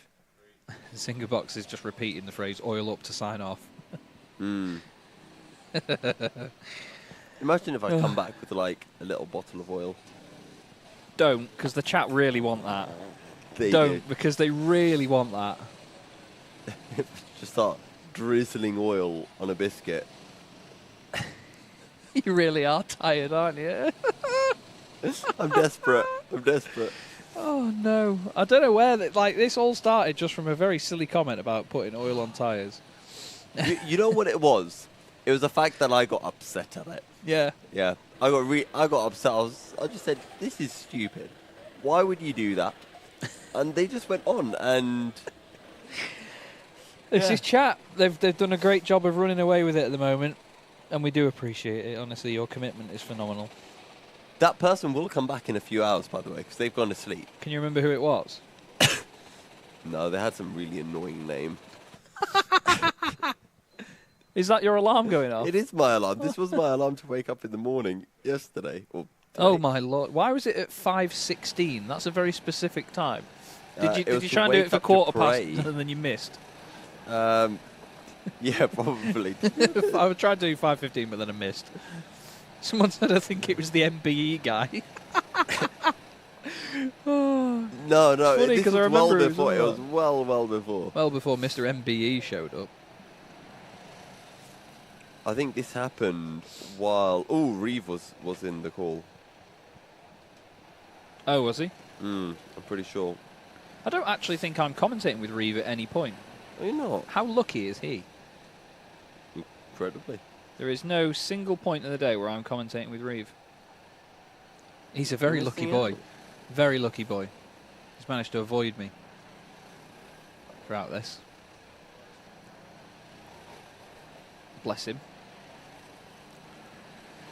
Oh dear. Sure we can weasel it. Yeah, I was just about to reference Reverse Thursday said these karts are kind of slow, and somebody's already said the same thing actually. They do look slow-ish on camera. It looks like a very stable pace, doesn't it? When you're in the thing, it feels like you're doing 100 miles an hour everywhere. It's relative speed, isn't it? It's a fantastic experience driving around here at Buckmore. I was very lucky to do it. Actually, in greasy conditions, similar to how we had earlier on in the day. I was racing Anthony Jordan around here for a segment for the 2020 broadcast, which never ended up happening. And I had a riot of a day. Came down and we were just drifting around all day, having so much fun. There's some great slow-mo footage, actually, shot by Alex Raby at Tapes Up Productions, bless him. He was at the hairpin on the exit. And as I came over the crest, I was on full opposite lock, one-handed over the hill, going like with a sort of like a wingman sign, arm in the air. It looked so cool. And I absolutely love it. Really, really good. Cooper Friend asking, question for the commentators. I love that you've preempted it with question for the commentators. That's very polite, thank you. Who's your favourite driver of all time? Mika Hakkinen. Easy. Easy. Mika Hakkinen. I'm not old enough to remember Mika. The man is so cool. And he's the only driver that Schumacher ever feared, and I think that holds a lot of value. But he's just a lovely bloke as well. I'm so gutted I've never actually met him. But if you said favourite driver, I could have gone into motorbikes and gone Marc Marquez. But he said race car driver. He did. It's very specific. I very much like the best drivers, so Max Verstappen. Best It's driver been good of our working with you, generation. Yusuf. I mean, in fairness, I get that people don't like him, but say what you will about him, he's an incredible, he's unreal. Incredible driver. Absolutely unreal. And one of the things is, as well, is that his driving has matured so much over the last few years. You know, he had that reputation of, you know, being this young hot shot that was up and coming and sending it on everybody and being a bit clumsy. But the thing is, I think he's ruthless with it. I think the thing that people forget is Lewis was the same when he started. Yeah. Senna was the same when he was ending. Look at Lewis's first corner in Formula One, around the outside of two drivers at the Australian Grand Prix, one of which being the reigning world champion Fernando Alonso. And even remember 3 years into Lewis's career back in 2012 when he had all of those incidents with Massa and Webber. And I think 3 years in a row where he took himself out at Singapore. Yeah. It's very true. Very true. Oh, Pedro Acosta or Marc Marquez. Oh, that is actually really tough. Now the question is who's better. I think Marc Marquez is a little bit more never say die attitude. I mean, I'm trying to remember Marquez when he came in. Because he literally changed the way that MotoGP worked. Yeah, he was just on the floor all the time. Not falling off the bike, like just the way he leans is just ridiculous. Like he did the whole thing with the knee out, was it? Yeah, no, the elbow down. Yeah, elbow. Elbow. He's basically got his shoulder on the floor, hasn't he? Yeah. And then he started doing that ridiculous thing where he'd fall off the bike, but somehow not fall off the bike. Yeah. Yeah, it's ridiculous. I really like Marc Marquez, and I'd definitely say him out of the two. Yeah. Verstappen won't be liked until he's history. People are heartening up to Lewis already. Yeah, possibly. I don't know. I think one of the worst things about Formula One in the recent years has been this massive divide of Lewis versus Max fans. It's so toxic. I can't stand it. Yeah. It's become like, you know, I want to just preempt saying this. I've got no issue with like people supporting football teams, whatever, and football supportors. But there's this sort of football hooliganism mentality behind it. If you are not the team we support, we hate you, and like. It's like a death wish on the teams if you don't. And it's not what it's about. Like, motorsport's such an inclusive thing, and the fact that everyone's all together on the circuit and everyone has their own teams, their own drivers to support. It's always been one of sportsmanship, and I just think in the last few years it's exploded in a way. Are you okay? Can I just say, at Orangehead on Twitter, I absolutely love you. Oh my God. I don't have notifications come through from Twitter for some reason. To be honest, I didn't either. We got some lovely Elmos in the chat as well. Oh, you did send Elmos? They did. Oh, brilliant. What was that Red Imp has sent me? Oh, no. Oh, no. Thank you for the follows, by the way, those of you that have followed me. I barely use Twitter. I moan about things and then lose gigs because of it. That is phenomenal. What's my favourite breakfast? Chaz, you said 24 hours. That is one of the best things I've ever seen. That is one of the best things I've ever seen. I'm going to save that. Some of you should not be given Photoshop. Chat has gone back to McGregor with the lightsaber. Okay, I've got a question for you guys based on actual karting. On chat, who would win, Fraser Brunton or me with a lightsaber? I thought you were going to ask a serious question. I don't know why I thought that at any point. Just spam it in. Don't say like just my name. Just mention Milky Cereal or Yusuf with a lightsaber beats Fraser Brunton. That way I can screenshot the chat and send it to Fraser. I've just added you as a friend on Facebook, Yusuf. Aww, I've got a new friend. Someone's put Yusuf with a lightsaber any day. What's my you need to write that I would beat Fraser because otherwise the screenshot doesn't look good. On Twitter it is just at Chaz Draycott like that. I could do with more followers, so thank you. It's at Chaz Draycott Media on Instagram as well. Don't forget, though, follow Alpha Live as well, if you can, anywhere you can, whether it be on Instagram, Facebook, or on X Twitter, whatever it's called these days. Do make sure that you show the love for the amazing people at Alpha Live. I've worked with them a bunch of times, and the first time I worked with them was on this event as well, and it is fantastic. And funnily enough, great time in Reverse Thursday, asking how many years has this 24-hour kart race been going? 2019 was the first one. There wasn't a running of the event in 2020 thanks to the wondrous COVID. I was going to commentate that one, but unfortunately, they've not asked me back until now because they don't like me that much. But they just thought long enough. They thought we miss him a little bit. Let's see if we can get Chaz on it. And here we are. I think it was a fantastic it was a pity decision. hire, as Jack has just confirmed. Thanks, Jack, the producer. A pity hire. Christ. No, I love him, really. I love him. Out of all the... I mean, I've magnified the chat a lot because I can't read, but there's about 15 comments on my screen, and I'm sure at least 10 of them include the word oil. Yes. It's just It was a part of the question, but they dragged it in. I'm going to keep my Twitter open now because I think a lot of them are going to be just sending me pictures of Elmo. You know what? Let me get a picture of this. I know chat didn't follow my instructions of like writing. My favorite ever driver is Kamui Kobayashi. You know what? I'll take shout. that. I love Kobayashi. Shout. I'll never forget that overtake at the Brazilian Grand Prix. Was it 2012 or 13? Where he was basically full opposite lock, flying into the corner. Do you remember that Japanese Grand Prix where he got a podium? Or he qualified second or something ridiculous?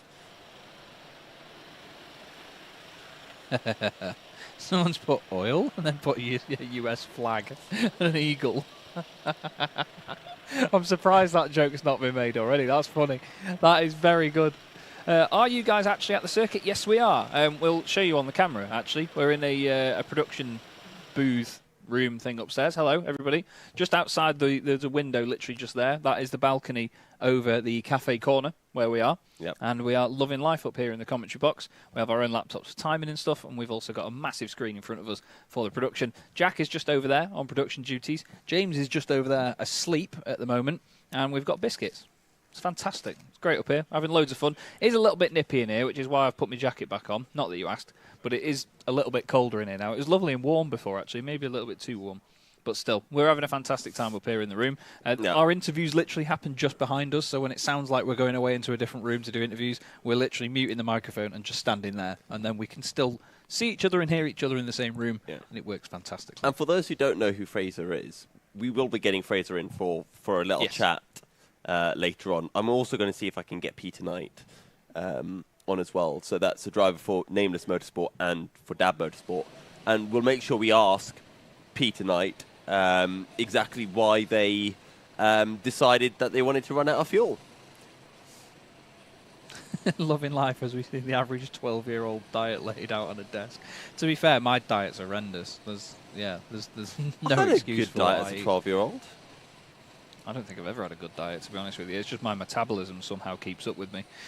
Thoughts on the 2009 F1 World Championship? I thought that first race was one of the most exciting races I'd seen when Brawn were... I mean, Barrichello had a terrible start. Brawn were obviously new on the scene. They had that incredible car. Yeah. And then in the last lap, was it the last lap or like the last two laps where Vettel and Kubica came together and had an accident? And then that meant that Barrichello finished second and got a 1-2. All I remember from it is after qualifying, when they locked out the front row, Richard Branson swore live on air because he just sponsored the team the day before. Yeah. And he swore live on air, and it was dead funny. I thought the 2009 championship was great. The cars looked horrendous. I think over the next few years, that sort of shape of the cars really matured. But yeah, I think the Brawn was the only pretty car that year, and it was a gorgeous car as well. Goodness me. Fantastic, fantastic looking machine.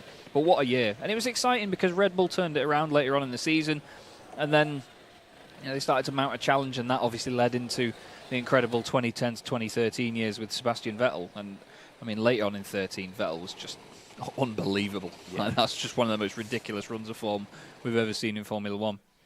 It was really, really cool. A good year, 2009. I enjoyed that. Yeah, I remember it being very, very fun. Especially with all of the rules and some teams using the rules quite well and other teams not knowing if they could use the rules because they thought it was against the rules. Just had a message request on Instagram come up now, and I'm not even going to read it out. It's another fantastic question about somebody being oiled up. Oh, brilliant. Absolutely brilliant. Goodness me. You guys. Much appreciated, though. Mucho appreciate. A few follows come through from it as well, so thank you very much, everyone. We love the support up here. We love it. We absolutely do. It is great fun to be a part of this. So, who would win? Lewis Hamilton with a lightsaber or Max Verstappen with a Red Bull car? Well, Lewis wouldn't be able to catch Max, would he, right now? So, not a chance at all. No. Not at all. You guys liking the competitiveness right now? From second place down, yeah. No, I'm going to be honest here, and I know I've not got any chance of commentating in Formula One in the next few years. I do not enjoy Formula One at present. I've not watched Formula One in years. I think the only enjoyable thing about it is just follow it on social media and just see what's happening behind the scenes. That's the only enjoyable part of it for me. I'm not enjoying the racing. I don't like the cars. They're too big. The circuit, the thing I find wrong with it, sorry, I'm going to go down a bit of a rabbit hole here, so bear with me. But the problem is you find that the circuits are adapting to the cars. The circuits are getting smoothed out. They're losing a lot of the sharper corners and heavier braking zones. That shouldn't be the case. If it is the pinnacle of motorsport and it is the absolute epitome of car design and car performance, surely the cars should have to adapt to the locations they're going to rather than the circuits adapting to make it easier for the cars to get around. Do you all know what I mean? Look at Albert Park. They had that amazing chicane partway through the lap. That's now just a smooth, flat-out corner. That's ruined one of the key overtaking points of the circuit. Singapore slingshot. Yeah, exactly. I love that. They're adapting the circuits for the cars. That's not how it should be. The cars should adapt for the circuits. That's the point of motorsport, is that you design a car that is as good as it can be everywhere around the world. I just really, I don't like it at present. And I'm sorry if that sounds really bitter, and maybe I've gone on about it too long, but that's just how I feel about it, is how it is at the moment. Yeah. Thank you for coming to my TED Talk. I'm going to eat a bourbon now. I think you deserved one. Thanks, love. MotoGP is where it's at, yes. Especially with Marquez back. It was a bit boring without him. Another message request. If this is a picture of Elmo, I'm going to walk off. It's just the word oil. Oh, for God's sake.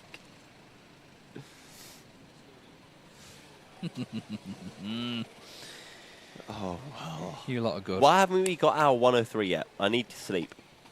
And you can go if you want. No, I said 103. You can go if you want.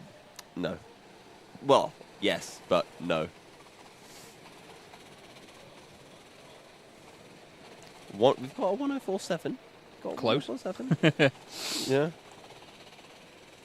It's not raining anymore. I think it's just taking a while for the water to get dispersed. Really. Yeah, like we were saying before, there's no wet tyres on these things, so it doesn't really naturally spread out the water or, like you say, disperse it. It's more the slicks just sort of run over the top of it. They're basing it more on the heat rather than the dissipation it is raining. Of the water. Yeah, there is actually a lot of it on the right-hand side there. You can see a dry line forming, though, in certain places, especially down the start-finish straight there on that shot. There's definitely a dry line, but look, and puddle. Oh, that is very much raining. You know, if you've hit that puddle, you've gone wide.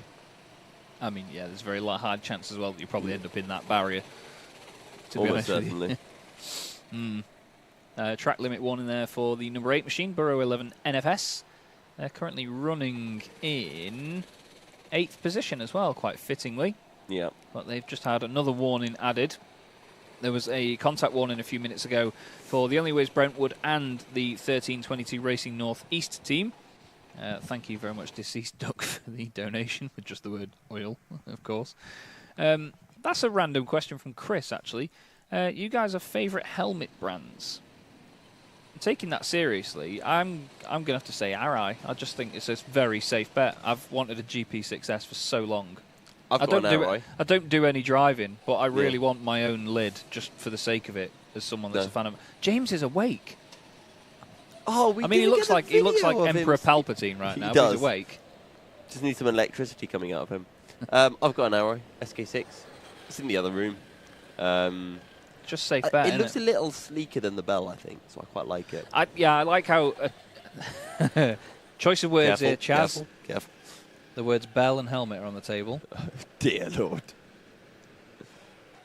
That brand of protection device is chunkier than Arai's, and I quite like them for that. They've always got a bit of a narrower visor as well. There's a bit of a mean look about them, which is quite cool. But some of them have a really weird, like, foreheady bit on the visor, and I don't quite like that. To be fair, Bell have the little metal bits for a hands device, which is quite helpful. Yeah, the hands posts. Yes. What it is. Yeah, because I think with Arai's you have to pay extra for them. I don't think they always come with them. I think it depends on the helmet, but I think most of them don't come with them as standard. But yeah, hands posts are quite cool. It's amazing, actually. Why do people obsess over helmet design in motorsport? Well, it's like a personalisation, isn't it? It's identity. It's definitely identity. And I think I made this point earlier on. Well, I was going to say earlier today, but yesterday, earlier on during the race, that there's too many complicated helmet designs now, and it's hard to identify people from a distance. I think that people forget that we're not all seeing their helmet designs from a foot away. You know, you're seeing it from this sort of distance here. Look at that one for Super GT. Yeah, exactly. Solid. Yeah. It's still a busy design, but I think we get used to it. You get used to seeing it. And even that design there with the red and black stripes, the black and white stripes at the front with the red on the helmet of the number 5 machine there for Dab Motorsport. There's more messages coming in through our Instagram. I'm enjoying them. I'm enjoying it. I'm loving it. I'm loving the attention. I'm not going to lie. Cooper Friend asking, how did you guys get into commentating? I always enjoyed iRacing, the simulator, and always wanted to be on it. And I enjoyed the broadcasting because when real motorsport wasn't on, obviously the virtual world of motorsport never sleeps. There was races every single week. I was watching a lot of it, and there was a few broadcasters out there doing great jobs. I became quite friendly with them when I got on iRacing, and then randomly I think they needed a commentator for a stream, and they were trying different people out to get more staff on board.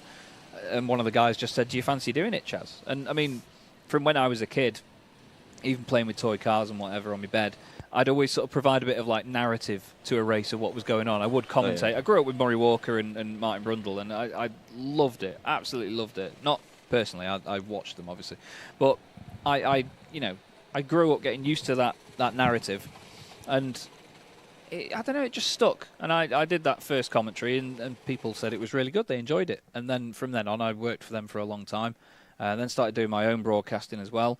I actually met the guys from Alpha Live, did the Buckmore Park 24 Hours, which was my real first world gig in 2019, which was fantastic fun, which is crazy to think about now that we're here 5 years later. But then after that, because of COVID, obviously people couldn't go racing in the real world. There was a lot of virtual racing still on. So many series went to a sort of virtual counterpart. And there was a lot of real-world commentators that used to turn their nose up at sim racing. They came over to the sim racing side, saw that some of us were pretty good at what we did, and then eventually the real-world gigs started coming through. I was very fortunate to work with the BTCC and GT Wheel Challenge commentator David Addison. He opened a lot of doors for me in getting commentary, and now I cover the likes of, I mean, for a few years I did Clio Cup Europe, and I now do the Goodyear FIA European Truck Racing Championship, which starts in about a month's time. And if you've never watched truck racing, I urge you to do so. It's a riot. They're 5 tons, 1,200 horsepower, 6,000 newton meters of torque, and they have to be governed, not limited, to 100 miles an hour. It is fantastic fun. But yeah, that is my bread and butter at the moment, the European Truck Racing Championship. And I'd say sim racing is definitely the way to do it. You know, sim racing is so accessible as a form of sport, and the thing is as well is that it can open so many doors whether you be a driver or not, and you know you can see that from the likes. I mean, look at Super GT, for example. Steve Brown, who races at the Nürburgring now regularly with Jimmy Broadbent, and it's just amazing to see that that bridge has been that gap has been bridged. That's the phrase. You know, there is still a line between it, and don't get me wrong, I always do agree that there should still be a line between the virtual motorsport and the real world motorsport. But it's great that people can go from one to the other, and it shows you how realistic the sims are in these modern day as well, because it translates the skill over to doing it for real, and you can practice on the sims genuinely for real. It's amazing, and I'd say as a commentator, sim racing is the same.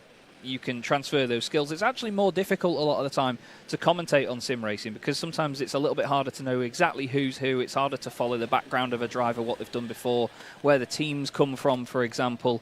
And also just the fact that, I mean, we've got great coverage here on Alpha Live. You can see every inch of the circuit. But in sim racing, there's not really an excuse to miss anything, because you can get all of the possible data you want because it's been generated digitally. You can put cameras wherever you want without any sort of logistical implications. And I'd say often it's more difficult to commentate on sim racing than real world motorsport. It's the perfect place to hone your craft. And to be fair, even if you just set some AI to go and race against each other, you can just commentate on it as if you're watching real drivers. You know, you can easily set something up like that, and it's very, very accessible, and it's a great way to hone the craft. So if anyone ever asked how to get into it, 100% sim racing. Sim racing is certainly the way to do it.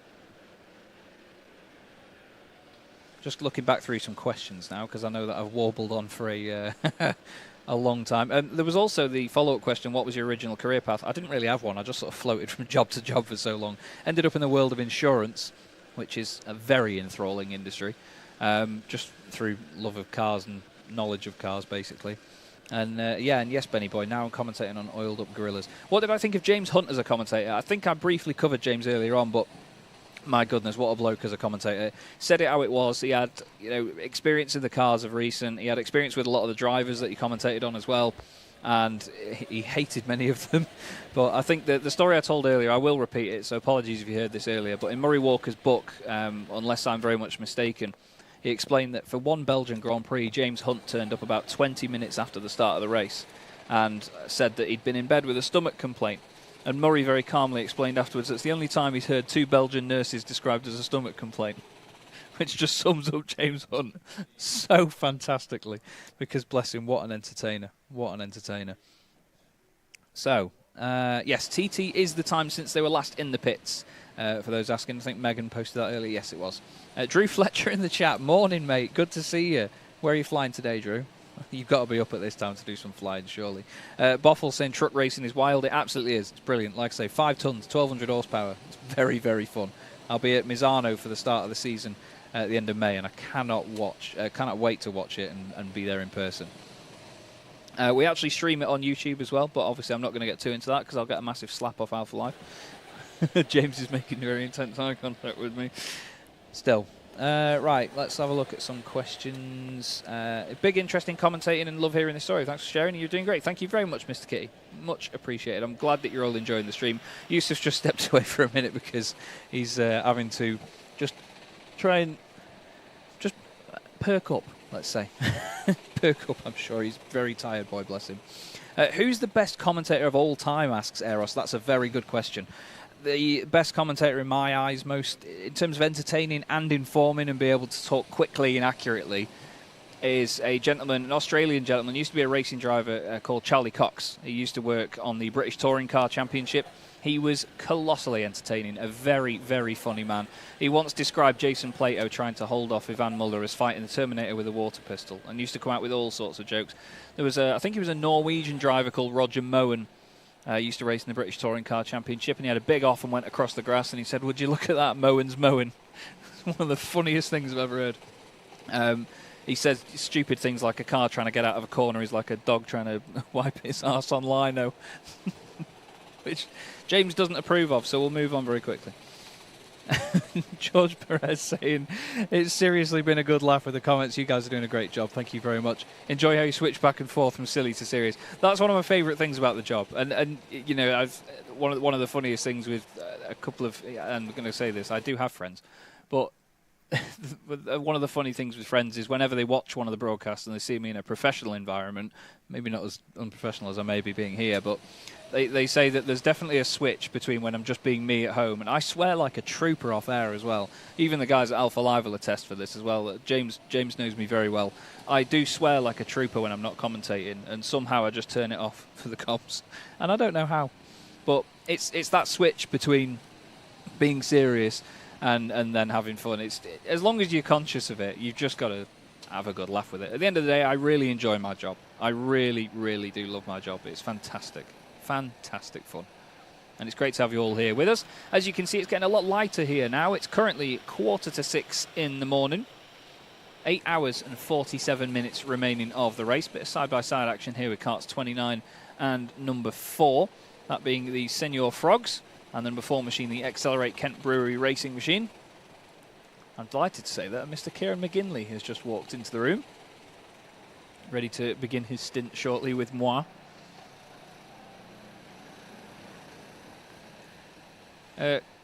Question for the commentators. Your favourite race car ever?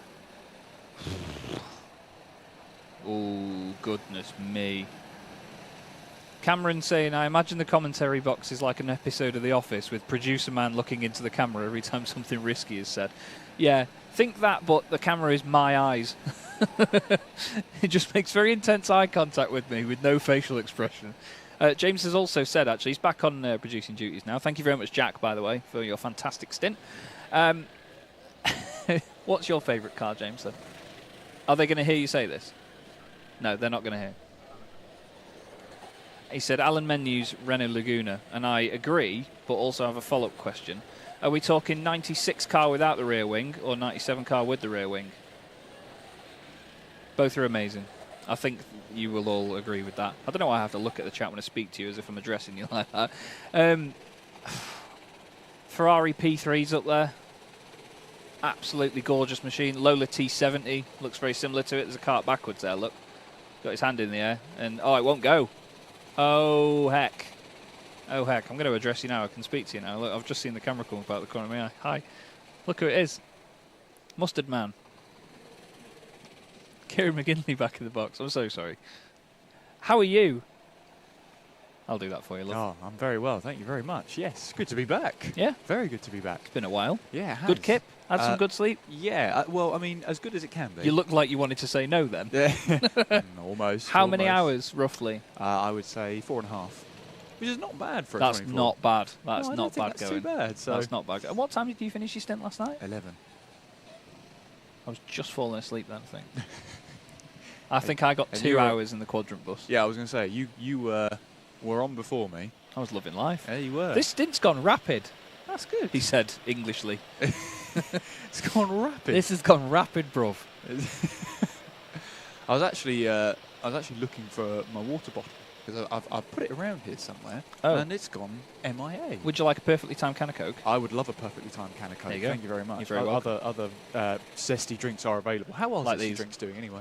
I'm an affiliate for these lot. I'm not going to say the name out on stream because I can't get in trouble for that. I'm just going to sit here and have a lovely sip of it. You're just going to heavily imply it. Then again, you can't see the logo on it anyway, so oh well. Race has just been, I'm not going to lie, ticking over. Yes. At the moment. There's been a good battle for the lead in the rookie class. Spicy Boys and Senior Frogs kept swapping places. There was obviously the service stops and the pit stops to think about as well, so it kept us guessing for a while, but Nameless Motorsport have just been insatiable. 2 laps ahead at the moment. The gap was a lot bigger earlier on, though. It was about 6 laps at one point, but it's come down significantly through the service stops and the pit stops. Chat has had us in absolute pieces. You can probably see the state of my eyes because I've been crying laughing for hours, and it has been hurting, but it's been fantastic fun. I did want to quickly go back because there was another great question in there. I've still not really answered the favourite car question. What about you? Have you got any that stand out to you? Does it have to be a race car or can it be? Race car. Race car. Ooh. I am going to be boring. I love the Audi LMPs, the TDIs. I mean, That's not boring. Like the R10s, R8s? That's the ones. The diesels. Yes, phenomenal thing. I always thought they were diesel V10s, but apparently they're V12s. Yeah. Good wagons. Good wagons. Very good wagons. They were almost bulletproof. That's how scary it was. Yeah, the reliability was bonkers. And obviously I'm going to be biased in picking a Formula 1 car as well. The F2002 was Yeah. F2002, F2004. And I think I'd rank the 2004 higher because, wow. Oh, yeah. What a machine. Dominant machine. What It's just a machine. incredible. I think my favourite Formula 1 car, this is going to throw some people off, the 1997 Arrows A18 that Damon Hill drove with the Danker and Zepter branding on it. Yes. Thought The it one that almost won. Was that 97? He almost won at Hungaroring. Yeah. Yeah, and he had, wasn't it like a 50p washer let him down or something? That's right. It's ridiculous. It was very Took away British a of win. Damon Hill, wasn't it? Oh, it was. That line of commentary from Murray when he goes through always gets me in goosebumps. Because there's a bit where they're talking beforehand, and I think Brundle's talking, and Murray bursts into commentary shouting the word yes, and then he shouts about Damon Hill. Just that moment really gets me goosebumps. It's crazy. There was another comment I was trying to find too. Question the commentators, how much oil they use. The oil thing is still going on. I'm not sure if you've known about this. Basically, someone asked Yusuf earlier on if the kart would float along the surface if they put oil on the tyres. So all night now we've been basically asking everybody who would win between an oiled-up silverback gorilla and Conor McGregor with a lightsaber. Ooh, that's wow. the level we're at here. That is a question. That's how far it's gone. I don't think I have an answer to that. How I'll be many? completely honest. Sorry, how many laps has the leader completed? 850. Well, hey, milestone. 850. It's amazing. There's the MP4-4B, of course, and of course, Yes. and the 787B hasn't got a mention. 787B is a phenomenal yeah, car. Yeah. Annoyingly, actually, the 1997 McLaren F1 car was gorgeous, but it's annoyingly called the MP412. They called the road car the 12C because they did the 12 and the 12B in Formula 1. The road car was then the 12C. Funnily enough. Question for the commentary team. Does it bother you that the single race numbers aren't centred on that? Yes. Yes, it does. Yes, it does, Benny. It massively does. It really annoys me. It hugely annoys me, yes. Yeah, it sounds like you've touched a nerve there. Yeah. Chaz. Oh, I'm so picky. Right. If anything, my friends know anything about me as a commentator or as someone that just enjoys motorsport, I'm a massive advocate for number boards and like really well thought out number boards and number placement on cars for identification. I hate the fact that the number boards aren't centred. That really does my head in. They asked us, what car do you drive? We've had these questions. Don't answer. They're trying to dox you.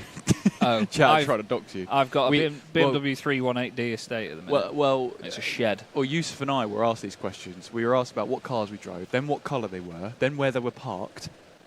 And the line of really? Yeah, the line of What's the questions. reg? Yeah. What are the last four digits on your credit card? Funnily enough, that's all the questions that came up afterwards. I like that. Yeah. There's one of our Alpha Live camera ops, shot from an Alpha Live camera op. Doing fantastic job. You know, they've manned these stations all throughout the night. They're going to be probably more grateful than some of the drivers to see the daylight coming through. Absolutely. It's fantastic to see it. And a big pat on the back as well to our camera ops and everybody behind the broadcast here. Because it's not just about us here in the commentary box. You know, we may be interacting with you guys in the chat, but we've got some fantastic people putting all this together. We've got our producers and the camera ops as well. And let's not forget about the amount of prep work that's gone into all of this too to get it all set up and get it working. So can we get a thanks Alpha Live in chat for everybody involved? Not just us two, just everybody involved. Don't forget as well to follow them on social media. Give this a like. Give this stream as many likes as you can. We'll see whether we can outdo the first one, shall we? Absolutely. We did have a black flag as well for Dab Motorsport. Oh yeah, look, Third. a race. Yeah, there's a race going on. Oh my goodness. Black flag for Dab Motorsport. So they're currently running in the top three. They are though 5 laps ahead of the only way is Brentwood. So they should rejoin back in third place. So that should be no problem at all. How are drivers doing, or how are teams doing 2 hours 2 hours 37, which is so far from ditch finders? Simply because that's because of the rain. Yes. Basically, you're on the throttle less, so you're using less fuel. So it comes down to there will be less fuel usage because you're not on the throttle as much. You're lifting off into some of these corners, and then you're not actually putting the throttle fully down because you're having to try and basically wrench the steering wheel to make sure the kart behaves itself. In short, we're lapping at the moment, we were lapping in the 48s at the start of this race. We're lapping about 18 to 20 seconds slower than what we were doing earlier. So that's how we're able to see these drivers eke out the fuel another, say, 45 minutes. I mean, the longest we've seen so far, and I don't know if we've been beaten yet, was 2 hours 51 by Accelerate Kent Brewery Racing. I think there was somebody did about 2 hours 40 earlier, but I don't think that they got near to that. That is a ridiculously long stint. Ridiculous, yeah. The ratio of it as well, you know. I mean, these karts don't use a massive amount of fuel anyway, but still, It's the fact that it can stretch so far beyond that is crazy. Someone's asked a question for the commentary team. What's your opinion on sharing your bank details? I don't know. You show me yours, I'll show you mine. One bank account for all. Isn't that what we should go for? Yeah, absolutely. Absolutely. Absolutely. Oh, goodness me. I can't believe it's 10 to 6 in the morning and I feel this awake, actually, to be honest with you. Like I said, I got about 2 hours earlier. I was very, very grateful for the wonderful people at Quadrant for letting me sleep on their bus. It was a very fancy bus. It was very nice. Yeah. It was lovely. It was like a hotel on wheels. It was great. Really good. Hotel on wheels. Honestly. That's the Trivago review from Chaz Draycott there. That's what you'll say. Ali says she's finally leaving, but really hope I can come back to oil. Brilliant. Cheers, Ali. Thank you for being here. Yes. Oh, goodness. Where would we be without oil, eh? There's probably a funny answer to that, but it'll get me in trouble. There is. And it's also 6 o'clock in the morning, which, you know...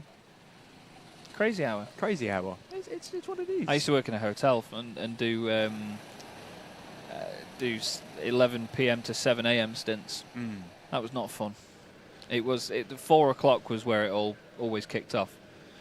There you go. I was caught out by this last year. That's why I didn't sleep at the circuit this year. Yeah, I'm going to go back on that bus in a bit. Because our mobile camera operator will find you. Who is our mobile camera operator? Is it? Oh, it's Craig. Oh. So Craig will find you if you're sleeping out on circuit. We'll find you and he will film you. You these AI commentators are amazing. You what? There's no AI going on here. At least I don't think so. Unless they've put... Wait a minute. Unless they've meant to put Alpha Live abbreviated to AL and it's the capital A and a lowercase. Then again, actually, no, they don't care about capitalisation because the whole message is in lowercase and that upsets me. Yeah. Chaz, what's your opinion on B&M? Home bargains is better. Bandom, I call it. Bandom? Bandom. B and M. Bandom. That's what I call it. I'm not sure how I feel about that, you know, Kieran. Well, I think you should grow up and embrace it. Whoa, that's savage. It's not even 6 o'clock, love. Christ. No, I do like a B&M. The only problem is you go in and you think, I'll get a massive pack of bourbons or something, and then you spend $2.5 grand. And you come out with a 24-pack of air fryers. Bourbon's mentioned. Bourbon's mentioned, yeah. Well, we ate a bourbon on air earlier on and gave it a review. It's quite nice bourbon. In fairness, chat, that is something AI would say. You what? I'm not AI. You what? Yeah, that is something. And, yeah. AI could never pull off that yellow sweater so fantastically. Well, there has been an AI race in Abu Dhabi this weekend. Was yesterday. I've not seen much of it. I've seen a few bits of footage of it, and it's quite an interesting, I was going to say principle. Wee. I like the idea of it, but I think it's still got time to grow, hasn't it? That's for sure. And again, it's one of those things, it will learn in time, it will get better, as things often do. We need to give it a chance. You need to give it a chance. AI could never pull off that yellow sweater so fantastically. Well, as I said, yeah. Beautiful. I've mentioned that one. And, sorry. No, it's fine. I'm happy to hear it twice. I like that. I like the brutal honesty. You can tell that the circuit's drying quite quickly here, actually. The sheen of the lights is very much gone at this point. Well, certain elements of the track anyway, but... I was going to have a look at my trusty weather app. Is this the trusty weather app that you mentioned last year that was wrong? No. I have you find it wasn't wrong. It was slightly out. You got it right. It's not wrong, it's slightly out. I'm going to say that next time that my wheel falls off my BMW. I say next time. That's the scary bit. There is a little bit of rain forecast, about 6 or 7 minutes of it, which is starting in 5 minutes' time. So we're expecting a shower. Clothes up I really hope that's UGE Days race outfit. I know it's not, but I'm not going to lie to you. When I glanced up at first, that really scared me. I thought the race can't be going that badly. Flipping heck. Oh my God. I caught it out the corner of my eye and I thought, I'm not going to look at it. I'm not going to look at it. There was a fantastic comment there. I mean, I'm not going to say anybody in the chat is funnier than anyone else at this point, but Claude Zapparel has been such a star in the chat. If I were a commentator finishing my stint, I'd lather myself up and slip around the track on my belly like a penguin. That sets the tone of the stream. That's Alpha Live After Dark. That's for when everyone's gone home later, I'll be there. Yeah. I'm here to the end of the race, everyone. No, you're not. I'm here for the end of the race. Oh, you're here for... I thought you said until the end of the race. I did. Whoa. I did, but I'm not... Way, there you go. That's Tom Langford, isn't it? He's been caught. Sorry, Tom. Yeah. Oh. Steady. Way up now. Steady. His jaw was going a bit then as well. Yeah. I was caught out last year. That's why it's so much funnier to me this year. Yeah, I was going to say, when you've been on the receiving end of being filmed while you're asleep, it's funny when someone else gets caught out. Oh, definitely, definitely. And then your team all marked down when that happened, and it's just a case of, oh, that was funny. When you were caught out. Funnily enough, I was caught out last year. I was sleeping in there. I'd actually got about, well, I'm 6'3", so I had to get 4 or 5 chairs. There's another one. It's just that time. It is just that time. I've just had another Instagram request come through. Someone's just sent me a message that says oiled up Elmo. Ah. They know that I hate Elmo. This was a discussion we had earlier. I've been sent things like this. What is going on? What have you done? I know. I'd said that I hated Elmo, so...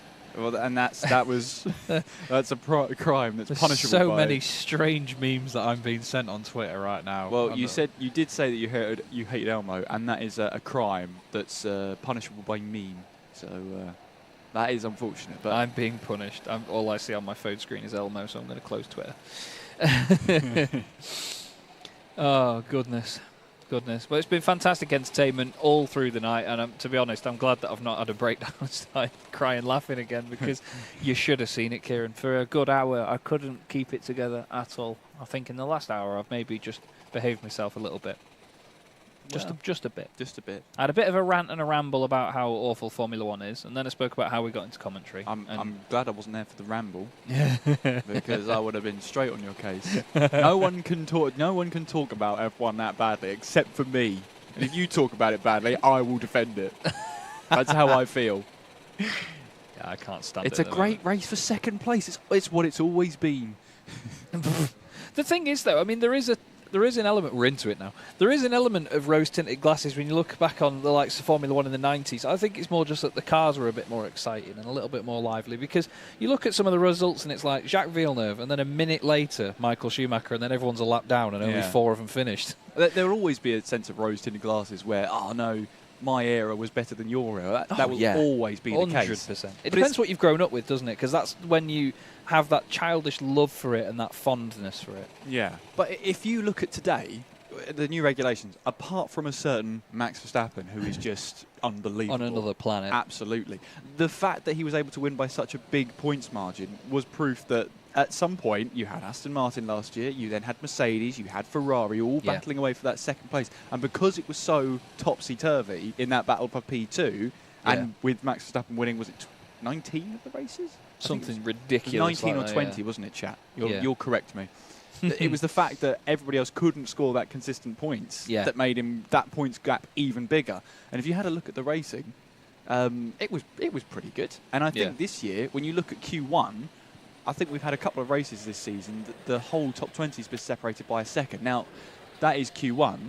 Take that with a pinch of salt as you will. Yeah. But I think still, that's close. It's close. It is close. There's no worry about the 107% rule anymore, is there? Not anymore. One of my favourite rules in motorsport. What was it Lola failed to qualify by in Australia in 97? It was something like, I think, wasn't Ross at 14 seconds off the pace? That sounds right. And his teammate was about 7 or 8 off the pace. Yes. And neither of them qualified. No, it's... What an awful thing, the Lola MasterCard. Sorry, it was the MasterCard Lola, wasn't it? It was called.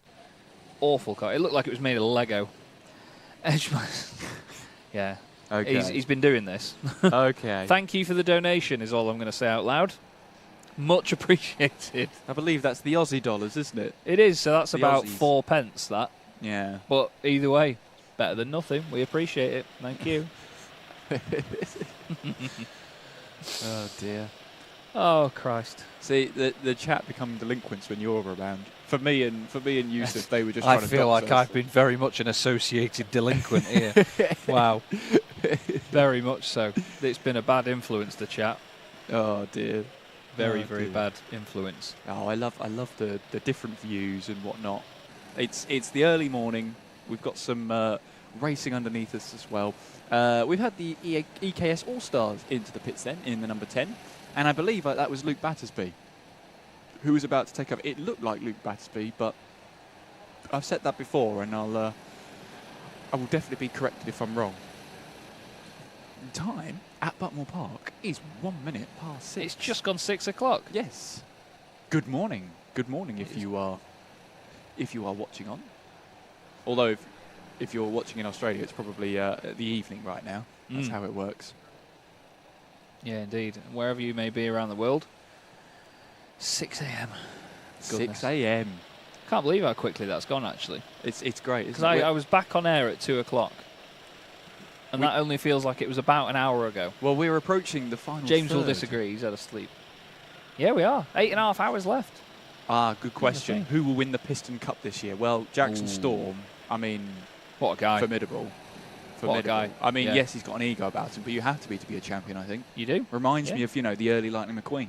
Yeah. And you can't win a championship without that. Exactly. And where's he now? Eh?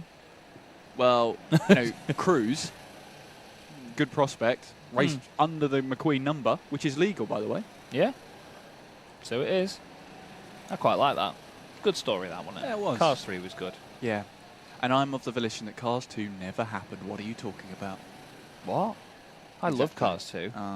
I liked how sort of out there it was. We've got to spend an hour together? One of the funniest moments of that is when Mater turns into a vampire and he says, "I want to siphon your gas." This is what one I'm of the talking about. funniest things I've ever heard. No, this is what I'm talking about. Commentating's daydreaming right now. Yes. Yes. Absolutely. Boffle, you nearly caught me out. Has the nameless kart made any big mistakes? No. Not really. Simple as that, no. They have just been so consistent. They've just been on it all the way through the race. One of the big turning points was the DAB Motorsport crew. Obviously started on pole position, and they had that moment where they ran out of fuel earlier on in the race. They had to get pushed all the way around. They lost a lot of time for that. They're still doing their hardest to catch back up with their leaders, but Nameless have just been so formidable here, haven't they, Kieran? Yeah. No one can touch them really at the moment. Accelerate Kent Brewery Racing have gotten close, but even still, they're actually quicker than them at the moment. They were 0.6 of a second quicker on that last lap. But, I mean, the gap was up to 6 laps at one point. It's crazy. Absolutely. Well, bear in mind the fact that DAB Motorsport lost 2 laps in that when they ran out of fuel. And it was heartbreaking because they managed to time the pit stop perfectly. They managed to pull up into the fuel bay, but they came in too quickly. So they were sent back around, and they ran out of fuel just past the first corner. So they would have just timed it so well, so perfectly, but it was just all about getting the pit entry nice and safe, which they weren't.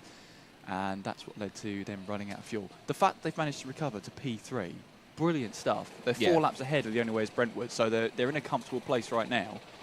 And, they're doing a fine job out there at DAB. Yeah, Close April saying they've sent me a message. May I read it?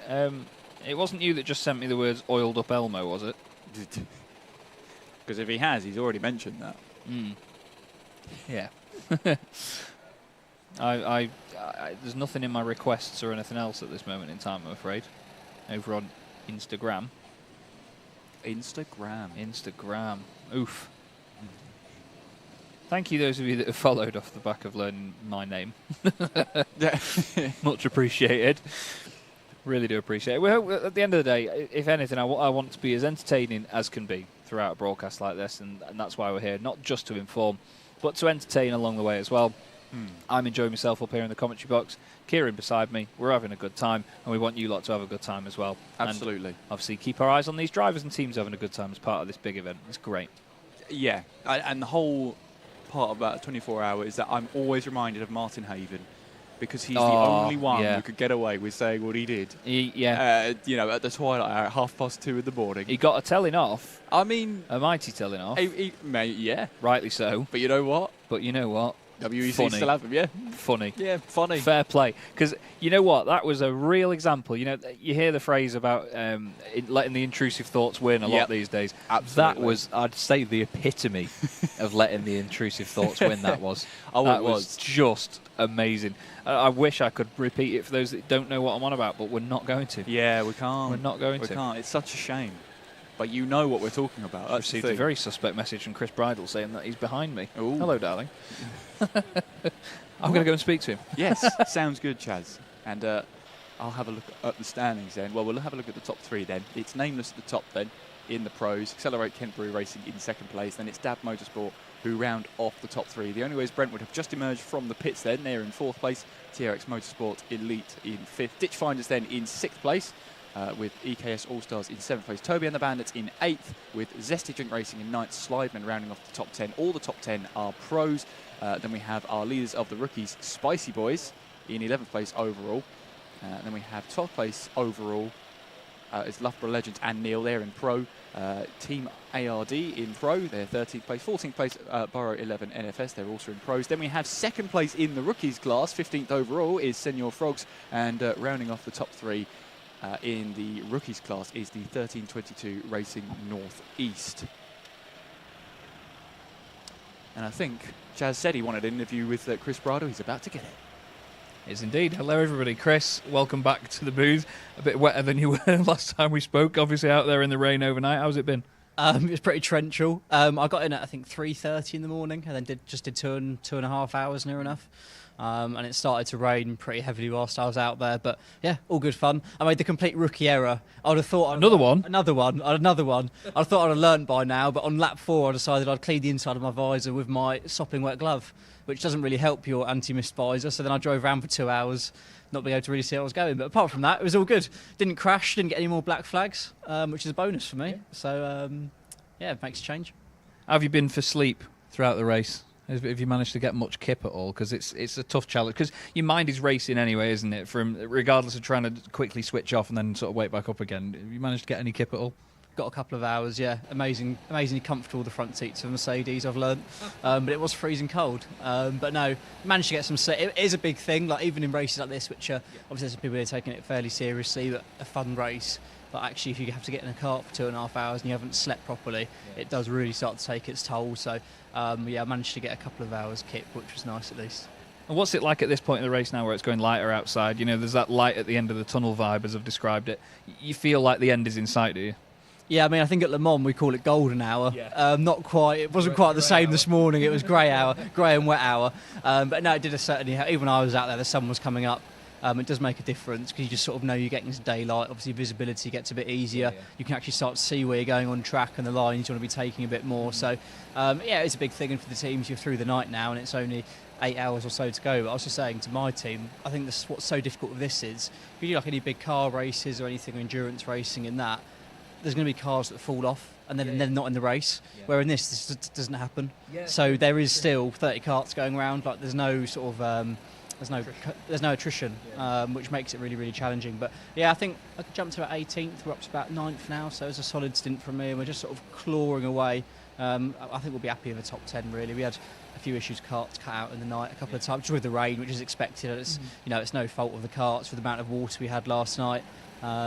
So yeah, but apart from that, yeah, we're still plodding along. I was going to say, the visibility is obviously so key, but especially in these conditions as well, you can see the drying line, you can see the wet patches of the circuit a lot more easily, because you get that sheen from the lights at night, sure, but you don't get as much of an early warning from it, do you, until you're right up to it? No, and especially around here, the floodlights are pretty good, but where there's no lights on the car, obviously you can't always see the direction you're going in, if that makes sense. So a few times there might be someone sitting in the middle of the track, and just the way the lighting falls, it's actually quite difficult to see them. I had it into Garda. There was a guy sitting offline. He'd spun. I didn't see him till the last minute. Then I had to go all the way around the outside because it does make it challenging. You've got to concentrate so much. It is 2.5 hours in one of these things in these conditions. It is actually quite tough. Yeah. Now, I'm going to do this. Chat will kill me if I don't ask you. Who would win in a fight between an oiled-up gorilla and Conor McGregor with a lightsaber? That's a challenging one, actually. What state Conor McGregor? Are we going like 5-6 years ago in his prime, or now when he's flinging himself off the back of yachts in parties and things? If he was in his prime, I'd go for McGregor in his prime with a lightsaber. Currently, I'll go for the oiled-up gorilla. That's one of the most...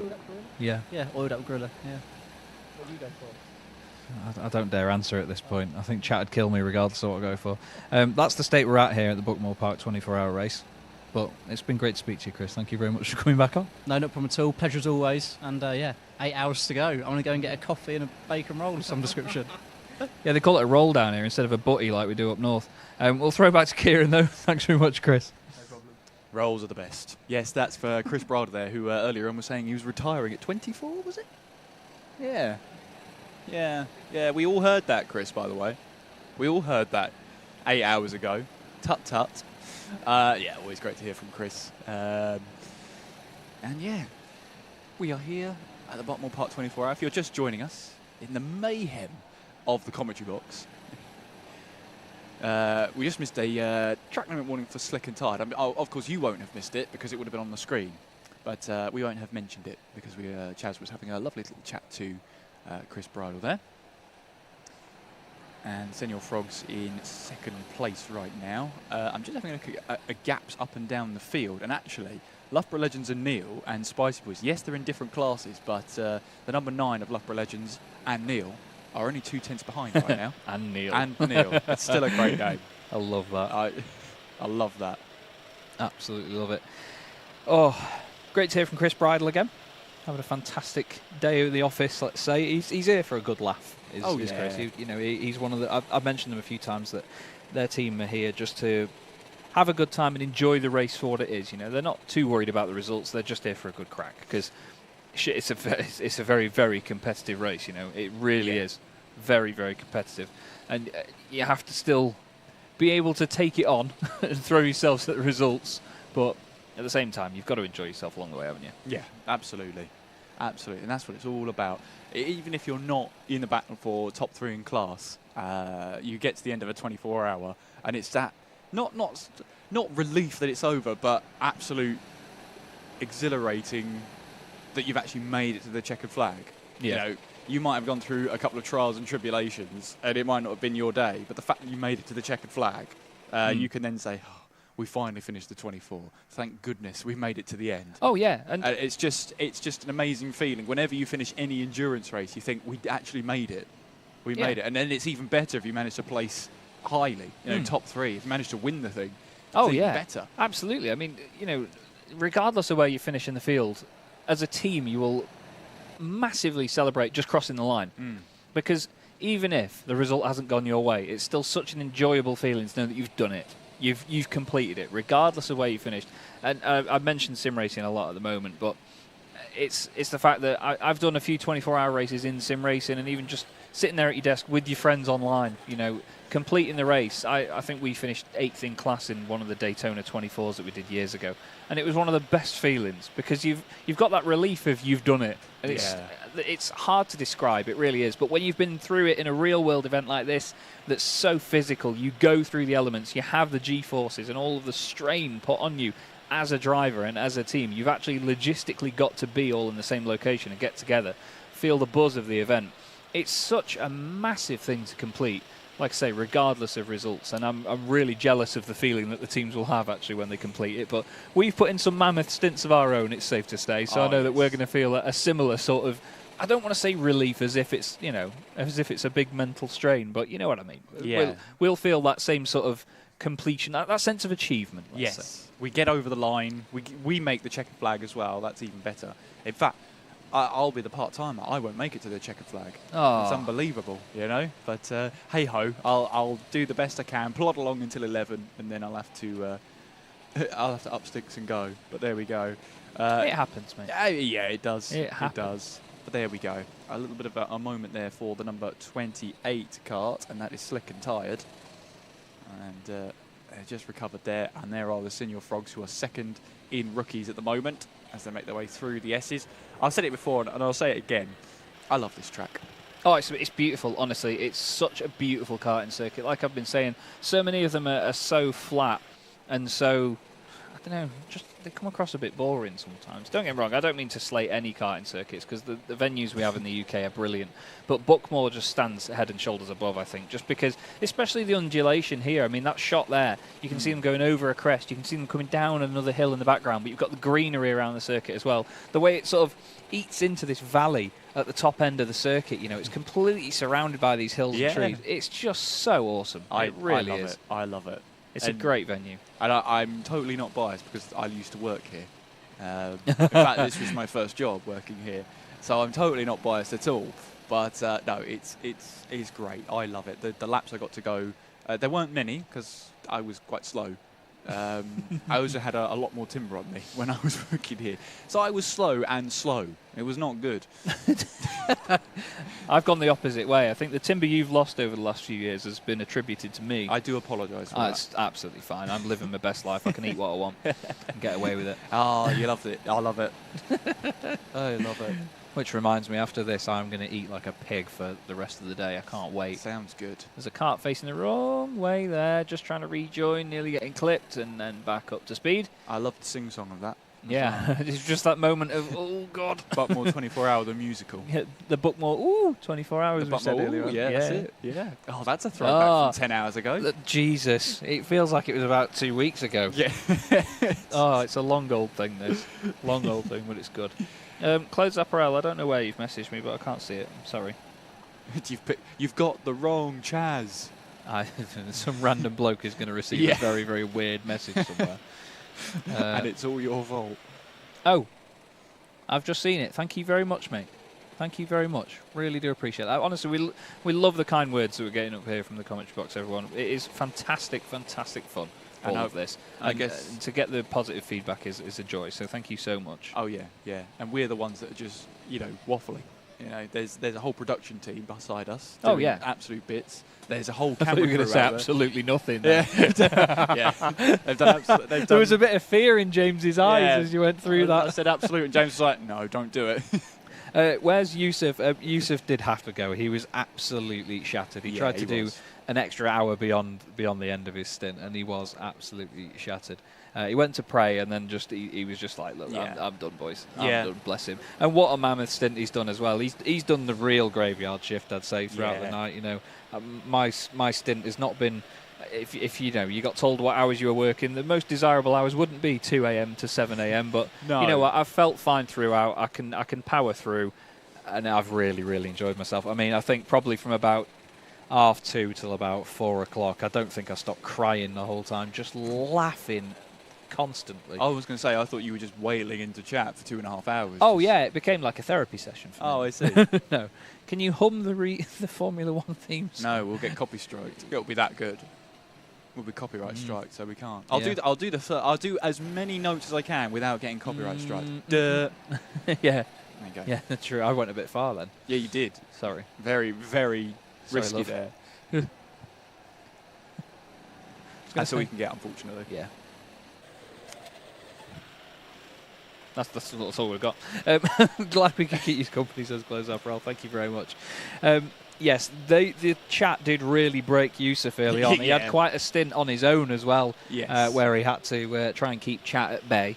Yeah. And they were very much interacting a lot with him. I mean, that's difficult to keep you lot at bay with two of us behind the screens, yeah. let alone with one. Yeah, I haven't really been on my own in the comms box for very long at all throughout this, maybe about half an hour at the most, and even then, all they did was listen to me warble on about sim racing commentary and how it's a good well, I mean, I'm sure you'll agree, it's a great way to get into doing real world commentary. Absolutely. Much like the driving side of it. People practice in the sim, and they obviously train hone their craft. You learn the skills, you do what you can do in the early stages, and it just helps you sort of tune yourself into what you may eventually do in the real world. And as I said earlier, there's got to still be that grey line. Yes. No, not a grey line. It's a grey area or a line. No, I like it, grey line. There has to still be a line between the two, but at the same time, it's great to see that it can be crossed and that people can go from one to the next. I think we need to bring in grey line. It's a great line. Great line. Great line. Oh, sorry. We've had the proper F1 theme tune as well. Oh, so, yeah. Okay, we'll do as much of that before we get copy strike. That's it. You will never forget the oil times, Chaz, says Ali. I thought you went earlier. We always see a dry line before the race end. Click no. Is that in terms of humour or on the circuit, do you reckon? A witty dry line? I'm going to say I've voted yes. Okay. I've voted yes, I think we will. Okay. I think the rain will still be consistent, but I don't know. I think the karts are more consistent. They're more inevitable, let's say. As we described Steve Brown earlier. Yes. He was inevitable at one point. Ominous. We'll see the results of chat there. Get your votes in. Will we see a dry line on the track before 54 race votes already. Yeah, pretty good. Thank you very much, everyone. Honestly, like I say, the interaction from the stream has been fantastic. I love it. It really has. Don't forget, the next part of the stream starts at 9 a.m., so you will have to move over to that one once we get to that point. I won't be here to remind you of that, so I'm just making sure I've done it now. But Kieran will definitely let you know at that point. Oh, we'll be moving from 10... Sorry, we've started this one at 10 p.m. Next one's at 9 a.m.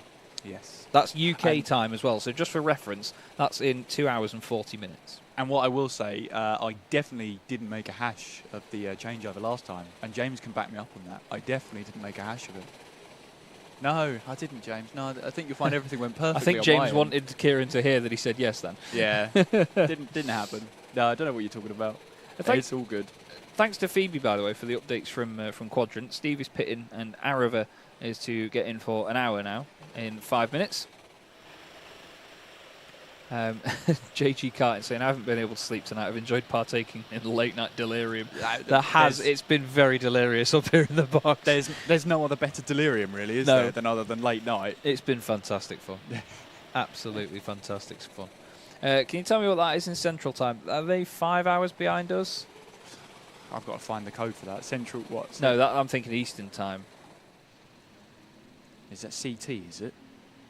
I guess. CET, I think it would be.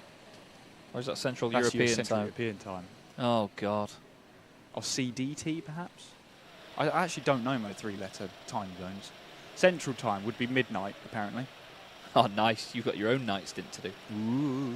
You've got your own late night delirium. Yeah, exactly. Look forward to it. It's not even started for you yet, Daniel. There you go. I'm tired now. I'm feeling it now. Starting to feel it. I'm going to go get back on the Quadrant bus after this, and I'm going to try and have a nap. Yes. Before my next stint, because I thought, to be fair, I could sleep, and then obviously because it's daytime now, I'd be naturally more awake. But I'm definitely not feeling it at this point. I'm not going to lie to you. Yeah. Brutal honesty here. Uh-oh. Brutal honesty here is normally a prefix to. Oh no! It was the end of the sentence. Oh right, okay. I thought. Oh no, where's this going? Yeah. Oh no. Well, that's the thing. When you work in a commentary box with me, as you know by now, Kieran, you never know what's going to come out of my mouth. Isn't it summer in the UK? Yeah. Can you not see the weather? I mean, it's spring, isn't it? Yes. It's not summer till July, is it? No, technically. July, August, September. Is that? No. June, July, August. Yes, March, April, May is spring. So June. I think it technically starts from like June 22nd because that's the summer equinox, where it's to you and me that's the longest day of the year. Is it? That's when summer starts. I didn't know there was a specific date to it actually. Yeah. Yeah, they nerd facts with me, Mustard Boy. The worst superhero. Yeah. I really should have thought about my superhero name, but it's done now. Bringing some spice to your day. Mustard Man, Mustard Boy, whatever. Mustard Man's better because of the alliteration. Yeah, yes, Mustard Man is better. Chat was right. Mustard Man is better. Mustard Man. That's going to be the next poll. Mustard I can't Man. believe this is my legacy. Mustard you won Man. the jumper. Yeah, well, you know. It's hell of a legacy. Hey, at least you've got a legacy. I don't know. Also with the weather, we do expect a lot of rain in April because of the rhyme. March winds, April showers, bring forth May flowers, and that's a bit of a lovely rhyme. So we are expecting rain this month, but what we weren't expecting is for it to be sort of 10-9 degrees as it is right now. Yeah. But yesterday, my goodness, it did not feel like that. It was feeling closer to 0. Oh yeah, it was freezing yesterday. It was so cold. I was speaking to Sorry, go on. No, I was just speaking to a couple of drivers and just saying, it is so cold out there. And you've got drivers who are coming off who have basically got claws for hands, but they've been holding onto the steering wheel, and they've pretty much frozen at that point. It's like, wow, that's something. Absolutely is. One of the things that annoyed me yesterday was even though I left at 6 a.m, it was bright sunshine. It was gorgeous when I left yesterday. And to be honest, it's not often very gorgeous in Staffordshire. But it was lovely. I was loving it. Got onto the A500, drove down the M6. I was having a fantastic time. And the sun was out. I had my Ray-Bans on, and I was loving it. And then as soon as I got past, funnily enough, Birmingham, it started raining. It's like going to Mordor, going to Birmingham. But still, we're getting some questions about Mustard Man. What superpowers do you have? Well, it's got to be mustard related, isn't it? But I don't really know what. I don't think you should trust me with that. Yeah. I looked at you and I could see the mischief turning. You could see the mischief behind my eyes. the cogs of mischief really turning. Close up, I'll saying I've got a very good legacy. I don't know how. Omkar is asking, can you get some introductory info about the series? This is actually a one-off event. It's an annual event here at Buckmore Park, the 24 hours. It's been running since 2019, and there was no running in 2020, but it has been an annual event since then, and the wonderful people at Alpha Live cover it every single year, and we always have a very good time. Teams entered in, I think Yusuf was saying it was about 1 minute and 15 seconds this year. And it almost sells out instantly every year. You know, there's fantastic personalities get on board as well.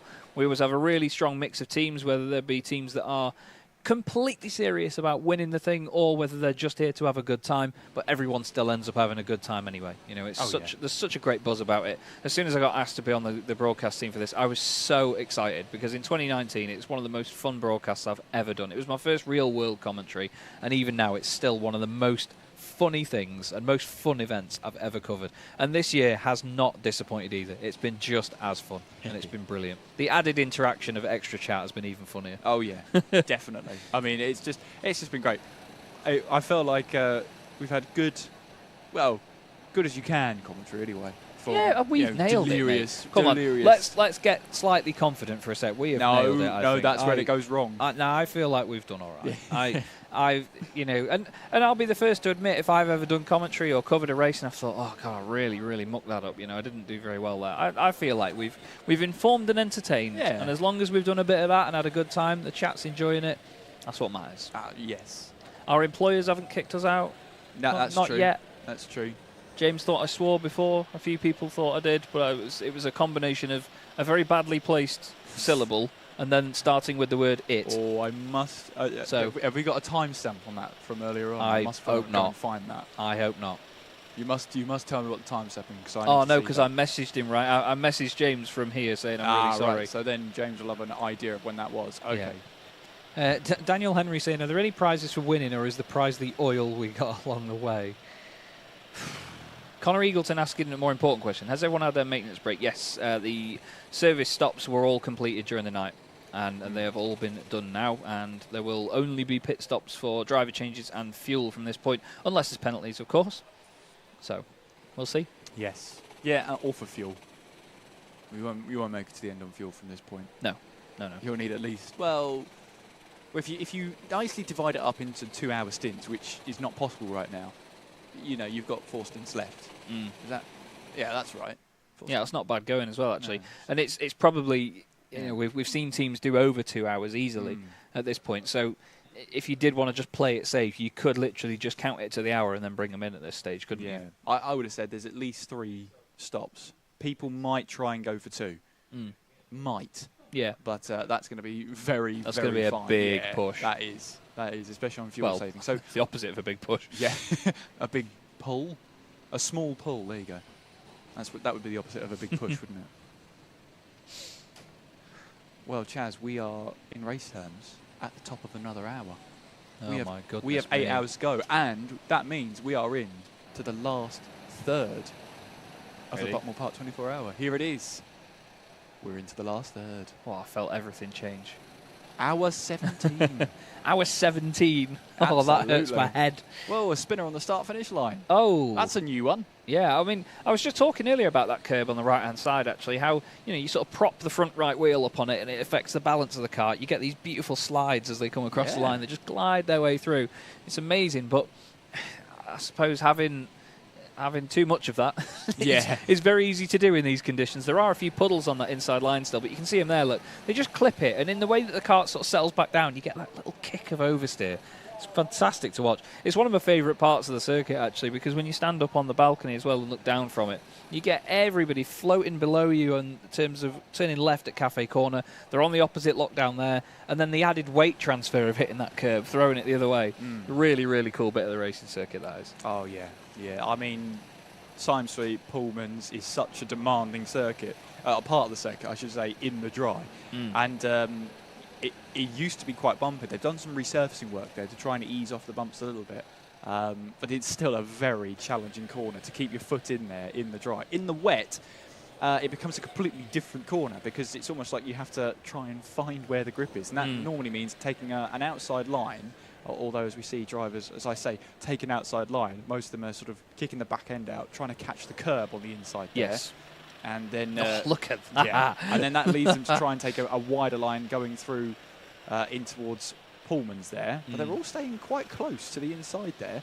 Yeah. That's not the line I would take. But then again, Chaz, there's a reason I'm up here and not out there. I'm exactly the same, mate. Don't worry. I started in sim racing. There's a reason I went to commentate. And I couldn't drive in the sim, let alone in real life. But I suppose the line is drying in certain places of the circuit, so the drivers have been experimenting bit by bit. You know, you test the waters, quite ironic pun really, test the waters of getting closer and closer to the curbs each time, and when you're confident in it, you know you can just send it in. Oh, yeah. Because when you build up that confidence, you know that you've got to be ready to react just in case the kart breaks away, but you can see it there. There's a definite drying line down the start-finish straight. It's interesting how that drying line develops on slicks, though. It's very different to if they're on wet weather tyres. It's not so much just the water being pushed away from that, it's just simply the heat and the contact patch from the slicks warming it up and drying it out naturally like that. So it doesn't come about as quickly and it doesn't come about as obviously from a driver's perspective, but at the same time it still slowly develops, and you have to, like I say, build up the confidence to stick to it and trust it before you throw the kart into a corner.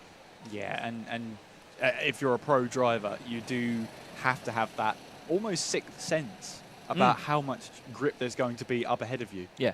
And that's such a difficult thing to actually get right, because you could be very overconfident and think, yeah, the grip will be there, especially if it's starting to rain. And you just think, yeah, the grip will be there, it'll be fine. But it's actually a little bit greasy, and it just throws the kart off all balance because it's got no grip. Yeah. And funnily enough as well, it's the bits of the circuit that don't look as wet as like just avoiding the puddles. Yeah. It's those are the worst bits to hit. Sometimes if you hit a puddle, at least you'll get that little bit of a dig in where the kart will sort of sink into the water slightly, slow you down that little bit. It doesn't always completely aquaplane across the top of it. Well, the greasy bits of the circuit, it could look just like a normal dry bit of the track, and all of a sudden you'll find that it's very much not, and you'll just float wide. How's our pole doing, by the way? Let's see. How's our, how's our little pole doing? Oh, ooh, nice. 69% nice on the yes. Nice indeed. 31% saying no at the moment, just in case you can't do the maths. 237 votes at the minute. And yeah, I think the line will continue to develop, but it depends. I mean, the sky doesn't give any sort of indication of whether rain is going to get worse or better at the moment, because there's no sort of sudden black cloud hanging over it. It's just a very typically British April grey sky. Yeah, yeah. I mean, I get now why chat was saying it's summer here, because this is our summer. This is this is as hot as it gets. Yeah. This is beautiful, this. I wouldn't say this is as hot as it gets. Bear in mind we had 40 degrees last year. Yeah, wow. Stupid, wasn't it? Yikes. Awful. Yeah, that was a bit stupid, wasn't it? Yeah, it gets past the point of being fun when it's that warm, and it just becomes unbearable. I'd say when it gets past about 33 degrees, I think is my limit. I don't want to be like the British tourist or anything, but it is a different heat here than other countries. It's so humid here. Yeah, it gets very humid. That's the thing. I'd rather a dry heat than it be all humid and sticky and horrible. Yeah, yeah. And I hate to be that one because it's so cliche, but it's true. Yeah, it is a different heat. It is, absolutely. Absolutely. A different kettle of fish. The gap for the lead is still a lap at the moment. It will show us 2 laps every so often when they don't sort of sync up and cross the line. Accelerate Kent Brewery Racing have done 2 hours in their current stint, though, so they will be pitting next before Nameless Motorsport do in the lead. And then they've got 2 laps back to Dab Motorsport anyway, and then another 5 laps gap. Smallest gap in the sort of top 10 area. Well, there's 49 seconds between the Slide Men and Zesty Drink Racing at the moment. Just less than a lap in the dry. Well, about a lap in the dry, actually, isn't it? 49 seconds. And other than that, 4th place for rookies looks pretty decent at the moment. Elite Discos Racing, who are 18th overall in the number 16 kart, they are chasing down Fat and Furious in the 15. So that is for 4th place in the rookie class. And Elite Disco's closed in by 0.3 of a second on that last lap. So the gap's 6.4 at the moment. So we'll keep a close eye on that one. That's our closest one out on track. Had some tinkering in the background. Oh. Okay. Yeah. Okay. That did something. I didn't know that. I don't know. Sorry, I'm not even going to explain, but yeah. No. No, I think leave everybody in the dark. That's the best. Yeah. That's the best strategy. No one We've will seen ask. A lovely comment saying, "Good night, guys. I came for the frogs, stayed for the funny commentators, and of course, oil." Thank you very much, Andre. Mucho thank you very appreciate much. it. How many fish can you get in a kettle? Oh, I'm sure there's an answer to this. Depends what the fish is, I suppose. You Well- wouldn't do very well if it was a tuna, would you? Oh, well, that was a real cod piece. Oh, Kieran, I He's don't had know it whether with I'm me. I don't know whether I'm impressed or disappointed. Look. That's the Both best are way fine. to. I love that. That's the best way to start a sentence. Look. Oh, I think. Look. Such an interesting word to start a sentence with. To bring us back to our very on-topic topic of kettle of fish, I would have thought kettle of fish sounds like it's going to be a black flag for the sporting club then, number 22. That's not very sporting. Yeah, no, not very sporting. We at did all. get the question in the night, actually. Can you black flag the black flag? Because people were fed up of seeing it. Yeah. Yeah, if we can have just a black flag in the pits, being scolded. Just cancel it out, just smack him. Yeah, or being scolded by someone in the pit lane there. That would be. I would try and set that up for sure. Yeah. I would have thought then a kettle of fish sounds quite an imperial measurement, right? And even if it doesn't exist, like 8.3 dishwashers. No, I would have said like a dozen fish in a kettle. I'm thinking like sardines or kippers or something. Yeah. Although, unfortunately, it's an unfortunate idiom. A kettle of fish. It doesn't actually mean anything. It's just, Apparently it means a real mess. Yeah, it does. Oh. A bad state of affairs. A kettle of fish. Right. I thought it was just like something different to something else. No. I don't know how to explain that. Yeah, it does depend on the fish. I will agree with that. 5 salmon. 5. That's insane. How big's your kettle, mate? Flipping heck. All I'm thinking is the smell. If you turned it on, it'd just be awful. Yeah. I don't have to worry about that. So it's all good. Eh? I don't have to worry about that. So it's all good. Why? I don't have any smell or taste. Do you not? No, I don't. Oh, you don't have any taste. I've seen the jumper. That's you know I love you, walked into Kieran. that one. Oh, I you walked walked into that one. straight into that. Jeez. Oh, goodness. I didn't know that. No. Is that a lasting effect from COVID? Well, yes and no. Because Did it get worse because of COVID? Well, I lost it twice and it came back, so that was fine. It's like me with my ex-girlfriend. Way too soon, Chaz. Too soon. It's been a year. It's fine. I'm not going to cry yet. Spinner down at paddock there, but they just get back underway. Yeah, no, I nice segue. Look, a race. There's a race going on. Oh my goodness! It's not like it's in a big screen in front of us. Yeah, no. well, I had it. I lost it again in December for the 3rd time. And I thought, it would only last a week and a half, so that would be perfect in time for Christmas, first week of December. Oh, yeah. And it just never came back. Oh, heck. Yeah. I did not know that, mate. I'm so sorry. We've had Christmas, we've had Easter, and they're such good times for food and drink. Yeah, I know, innit? They're so good. Innit, just? I just get textures now. And, trying to have a good texture in food is just... These bourbon's good. Yeah, I'll Good take texture. your word for it. The texture's good. All right. That's what I was referring to. He's going to have a bourbon. I now, am going to have a everybody. bourbon. Just so we don't all feel that bad. Bourbon mentioned. Bourbon mentioned. Oh, he's actually got to mute himself as well. I'm a bit disappointed we don't get the ASMR bourbon review from Kieran McKinley. Oh, goodness me. Still having a lot of fun up here in the commentary box. Chaz Draycott and Kieran McGinley here for the Buckmore Park 24 hours. 7 hours and 50 minutes left here on Alpha Live. And, well, even after that, to be fair, there's a little bit longer because we'll have the aftermath of the race as well. We'll be speaking to drivers, doing some interviews and seeing what they think of the entire event, getting the first reactions from potential race winners and all sorts. We'll see if there is a trophy presentation, as far as I remember, which takes place in the race briefing room. Yes. It's been 5 years, everybody. I couldn't be sure. Couldn't be sure. So, still looking like nameless at the minute, but you never know. Still 8 hours nearly left of the race. That's a good full work day, to be honest. Not that I've done an 8-hour work day in years. Accelerating second place at the moment. Still a lap down, but that's not as big a gap as it was. And to be fair, all it takes is one slight little upset for nameless, one issue, and that will very quickly disappear, that lap advantage. Sorry, I introduced you a bit too quickly there. No, you're Kieran's fine. finishing his bourbon. No, you're fine. You're right. Good textures. I'm glad I could vouch for it well enough. I don't think we're going to see the fastest lap beat. I'm going to say that now. I know there's still nearly 8 hours of the race to go, and that's a big guess, but I don't think anyone's going to beat that fast lap by Team Rango with Red Mist, who, ironically enough, are now the lowest placed team in the Pro Class. Yes. After their dramas. Yeah, they really had all the prep in the dry, didn't they? Unfortunately, it's just not worked out for them in these wet weather conditions. Nameless Motorsport are on their 900th lap of the race. Well, hey. They are just about to complete lap 900. It's another milestone that's about to happen. Another milestone. Clothes Apparel saying, bring Chaz back next year. I don't think they will. I don't think they will.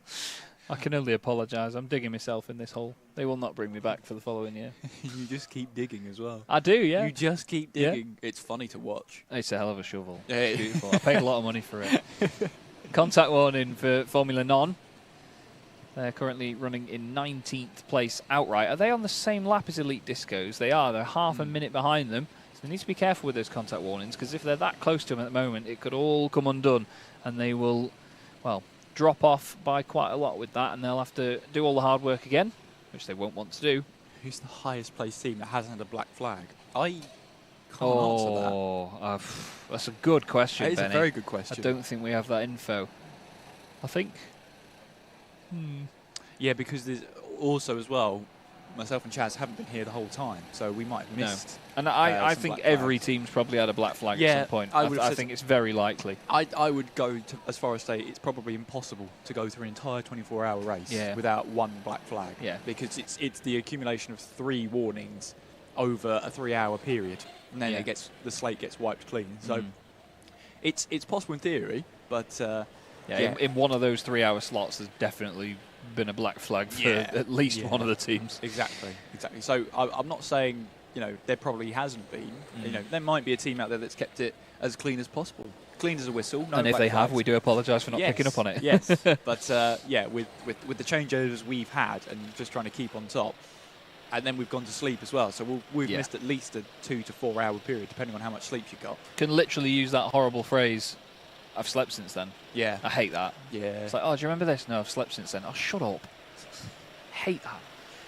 Sorry, that was a bit of bitterness just came out there. Yeah, that was. I felt like it was directed at me, but it's all good. No. Team ARD, black flag, just come up on your screen now. I had a track limit warning as the last warning. Yeah. And that was only, in the same minute, so. Yeah. Oh, they had one. Oh, no. There wasn't one below that on our timing screen, actually. But yeah, so basically what that means is that final track limit warning has equated to a black flag for them. Yes. So they will be in the pit lane to serve that penalty very, very soon. Close up, I'll asking when my next stint is. I'm back on with Yusuf from 12 till 2, I believe. I'll just check that now, actually. We've got a little spreadsheet sent to us earlier on with that. 12 till 2. So I'm on till, 12 to the, apparently 12 till 3. So towards the end of the race, basically. I'll be back at 12 noon in the UK. Get it in the diary. Yeah, that's 5 hours from when my stint. 5 hours, 15 minutes from now. That's considering that I want to get some sleep. That doesn't sound fantastic. That's good maths. Yeah. It's when I set my alarm earlier and it said alarm set for like 3 hours and 12 minutes from now. It's like, let alone the fact it said 1 a.m. Yeah. Brilliant. Yeah. But you know what? I'm embracing it. I love this. I love doing this. It's part of the challenge of it as well. I have to say, it is a challenge doing this commentary. I don't want people to think that this is a breeze either. It's not easy to do this, and I'm not trying to make myself sound good, but it's just the fact that you have to stay on it. At the end of the day, you have to stay on it throughout the whole thing. We're looking at so many different bits of information, and all you lot in the chat and all trying to keep that at bay throughout the whole thing. But still have to communicate that to everybody listening and tell them all what's going on and how it's all unfolding. It's not easy doing this at all. And to try and keep yourself energized for the long thing while also stay in touch with the information, stay in touch with how the race is developing. It's, not easy at all, but I'd love it. And I will throw myself at opportunities like this as much as I can because it's just great fun. Yeah, 24 hours is just different kettle of fish, right? Hey, yeah, absolutely is. It's all gone full circle. Yeah, no, but the reason I love a 24 hour is because I think you said yesterday, it's totally different from sprint racing. It's totally 100%. different from, 60 laps around a track and that's it, we're done. This is, we're looking at 1,300 laps around a kart circuit, a 1 kilometre kart circuit.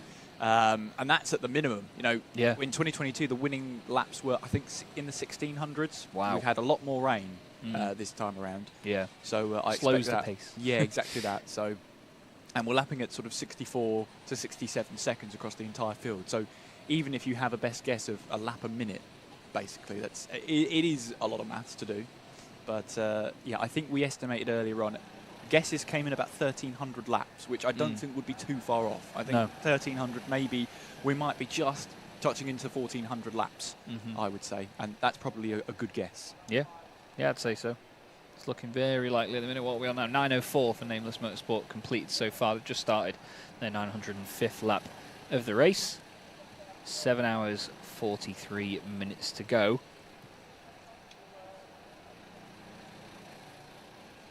Reeve will be back with us at, 7 a.m? He will indeed. In about 13 minutes' time, funnily enough. Yes. So it pretty much matches up. They've actually kept everything really on schedule, haven't they? That was one thing we were talking about before the broadcast went live, is obviously they've got a few sessions throughout the day. They've got to fuel the karts as well, have the sort of pre-race procedures. They've kept it all really, really well on schedule. Obviously, once the race starts, that's the easy bit, because that's just a 24-hour countdown. It is. It doesn't move about. No, it just keeps counting down. We don't change time zones halfway through.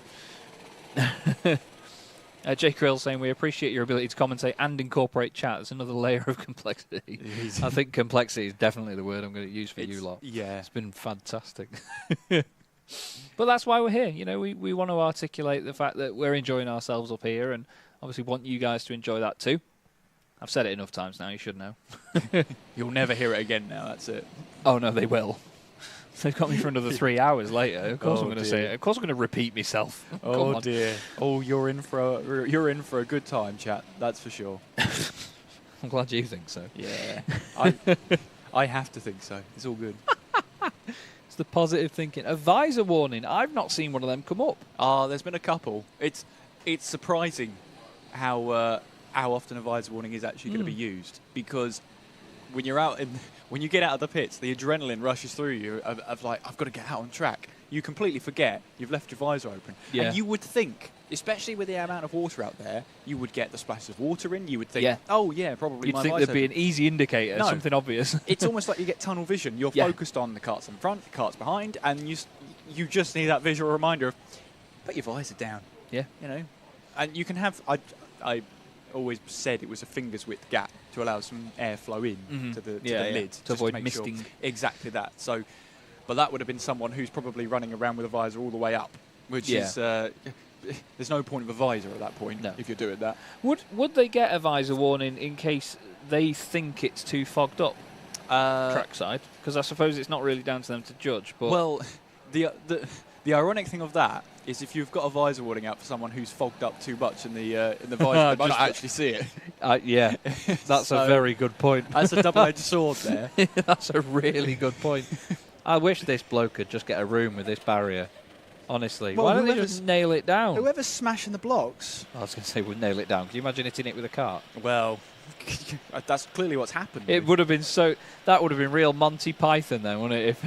If he just came back out and just put the barrier there and the first cart that came around the corner knocked it back out of the way. That would have been, especially from that camera angle. Yeah, now that brilliant. Now that it's green flags through there.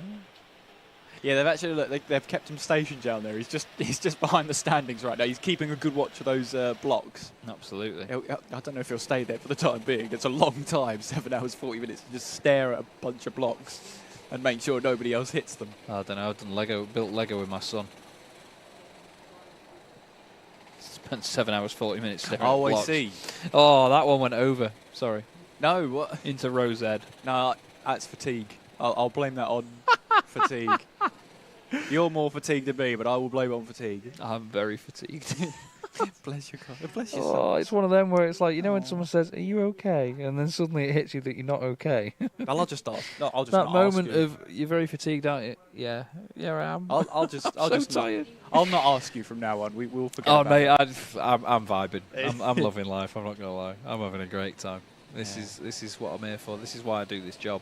Events like this. This is such a rewarding event. It is. It is. Who's currently fastest on track? A race-related question. 103.9, 103.7 by Dab. Yeah. I think it's the Dab kart, isn't it? Yeah, It is. Dab, 103.7. Times are definitely coming down then, which is good. They've gone from the sort of 106s to 107s down to the 103s, 104s for the leaders anyway. Just got to try and keep that consistent, I suppose. They would have... actually, no, Nameless Motorsport opened up the gap on that previous lap, didn't they? 103.9 to 104.7, so 0.8 of a second between the two. But that 103.7 is quick, to be fair.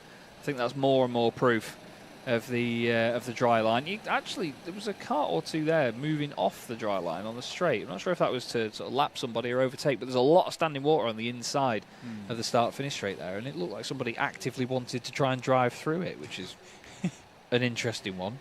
I don't think you want to be cooling the tyres down at this point. No, you know? not at all. Not slicks. Yeah, Ooh, there's a 3 wide moment on the start-finish straight. Hello. It went too wide, and then they all sorted themselves out and behaved themselves. Yeah. They did well there, actually, to be fair. Love that shot, though. That again shows you just how beautiful this place is. Look at how it's just surrounded by this arena of trees. Yeah. Absolutely beautiful. And when you come up here in the sunshine as well, it just looks amazing, because over the course of the day as well, obviously the shadows move around with the sun just baking its way through the trees. And some of the lighting that you get at that top end of the circuit is just phenomenal. It's awesome. Oh, it's good. It is good. And it's a shame we didn't get that sort of early morning sunshine that you can get in endurance races, where it's like, you golden get the dawn. hour. Yeah, the golden hour, the dawn of a new day. As Chris Bridle called it earlier, it's the grey hour. The grey, yeah. It's just boring grey sky. Yeah, you can feel it getting lighter, but it's just grey. Yeah. Absolutely is. Just looking at the battle for the lead in the rookie class at the moment, Spicy Boys have really opened it up, actually, to Senior Frogs. There's at least a lap now, nearly 2 laps between them. Behind, though, Senior Frogs and 1322, only separated by 19 seconds at the present moment. And the 1322 team, well, they were 2.2 seconds quicker on that last lap, a 104.5 to the 106.7 of Senior Frogs. So there could be a battle on for second place here in this class. And once again involving the Senior Frogs, so it'll certainly make their content. They're on lap 891 at the minute of those two teams. So we'll keep our eye on the gap, and by that I mean Kieran and Reeve will keep their eye on the gap when I disappear in a few minutes. There's a good question in chat there. Are the conditions, do you reckon the conditions are easier or worse without the rain because of the grease on track, with the slicks and developing line? It's an interesting one, because when it was soaking wet earlier on, out on track with standing water and whatnot, at least for the drivers, they could actually know where the grip wasn't going to be just by looking at the track. 100%. You know, the reflections of the water on track make you think, yeah, it's probably wet through there.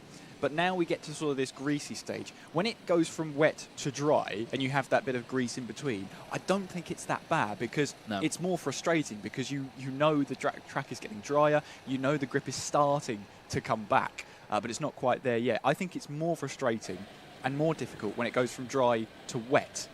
Yeah. And that sense of grease on the circuit comes very, very quickly. You start to lose grip very quickly, and it's a challenge there to actually find out where the grip isn't. Yeah. I would say it's probably not more difficult for drivers. I would say it's more adventurous, more risky, because you need to find where the grip is to keep up the pace. So it's a case of experimenting. And it can go wrong. You can lose the back end slightly, but we've got very experienced drivers out there. This won't be their first rodeo in a wet to dry track. No, I was going to say a lot of that comes down to experience as well. It's like knowing how to identify where the slippery part of the circuit is before you get to it. And again, the more laps you've done around a place, you'll know where the dry line naturally occurs a little bit more. And we said at the start of the race, didn't we, about some of the bumps and lumps in the track based on just a change of the concrete or a bit of resurfacing here and there. In time, you learn where those bumps affect what part of the circuit will dry out, what bit will maybe accumulate standing water a lot more quickly when it starts to rain as well. But I think you're absolutely spot on that when it is torrential rain and it is absolutely waterlogged, that's actually easier to judge than this time of day. Because, look, the track is all just one colour all the way through, but there will, underneath it, feel like there's a drying line in certain places. It's just not visual at all. Yeah. So it's a huge, huge challenge, this is. And, again, to remind everybody, they are on slicks. Yeah. There are no wet tyres in this. No. It is terrifying to think of that. But, at the same time, for the drivers that, you know, they've got the control down, they've got it nailed, it's so much fun to slide these things around, isn't it? It's so manageable. I mean, you do it with a big smile on your face. It might not be the quickest way around the circuit, but it's certainly the most fun. Yeah. Oh, yeah. And that's all that matters. 100%. Yeah, as long as you're having fun behind the wheel, why not? Yeah. It's definitely what it's about. You know, people were saying before that these karts don't look that fast from the outside. It may not. It may not. That's down to relative scale at the end of the day. This is a big karting circuit for these machines as well. And it's the fact that on board, I mean, look at how sideways they are coming down there. It's brilliant. It feels like you're doing 100 miles an hour around this place because it's a very high-speed circuit, especially down there, down the hill.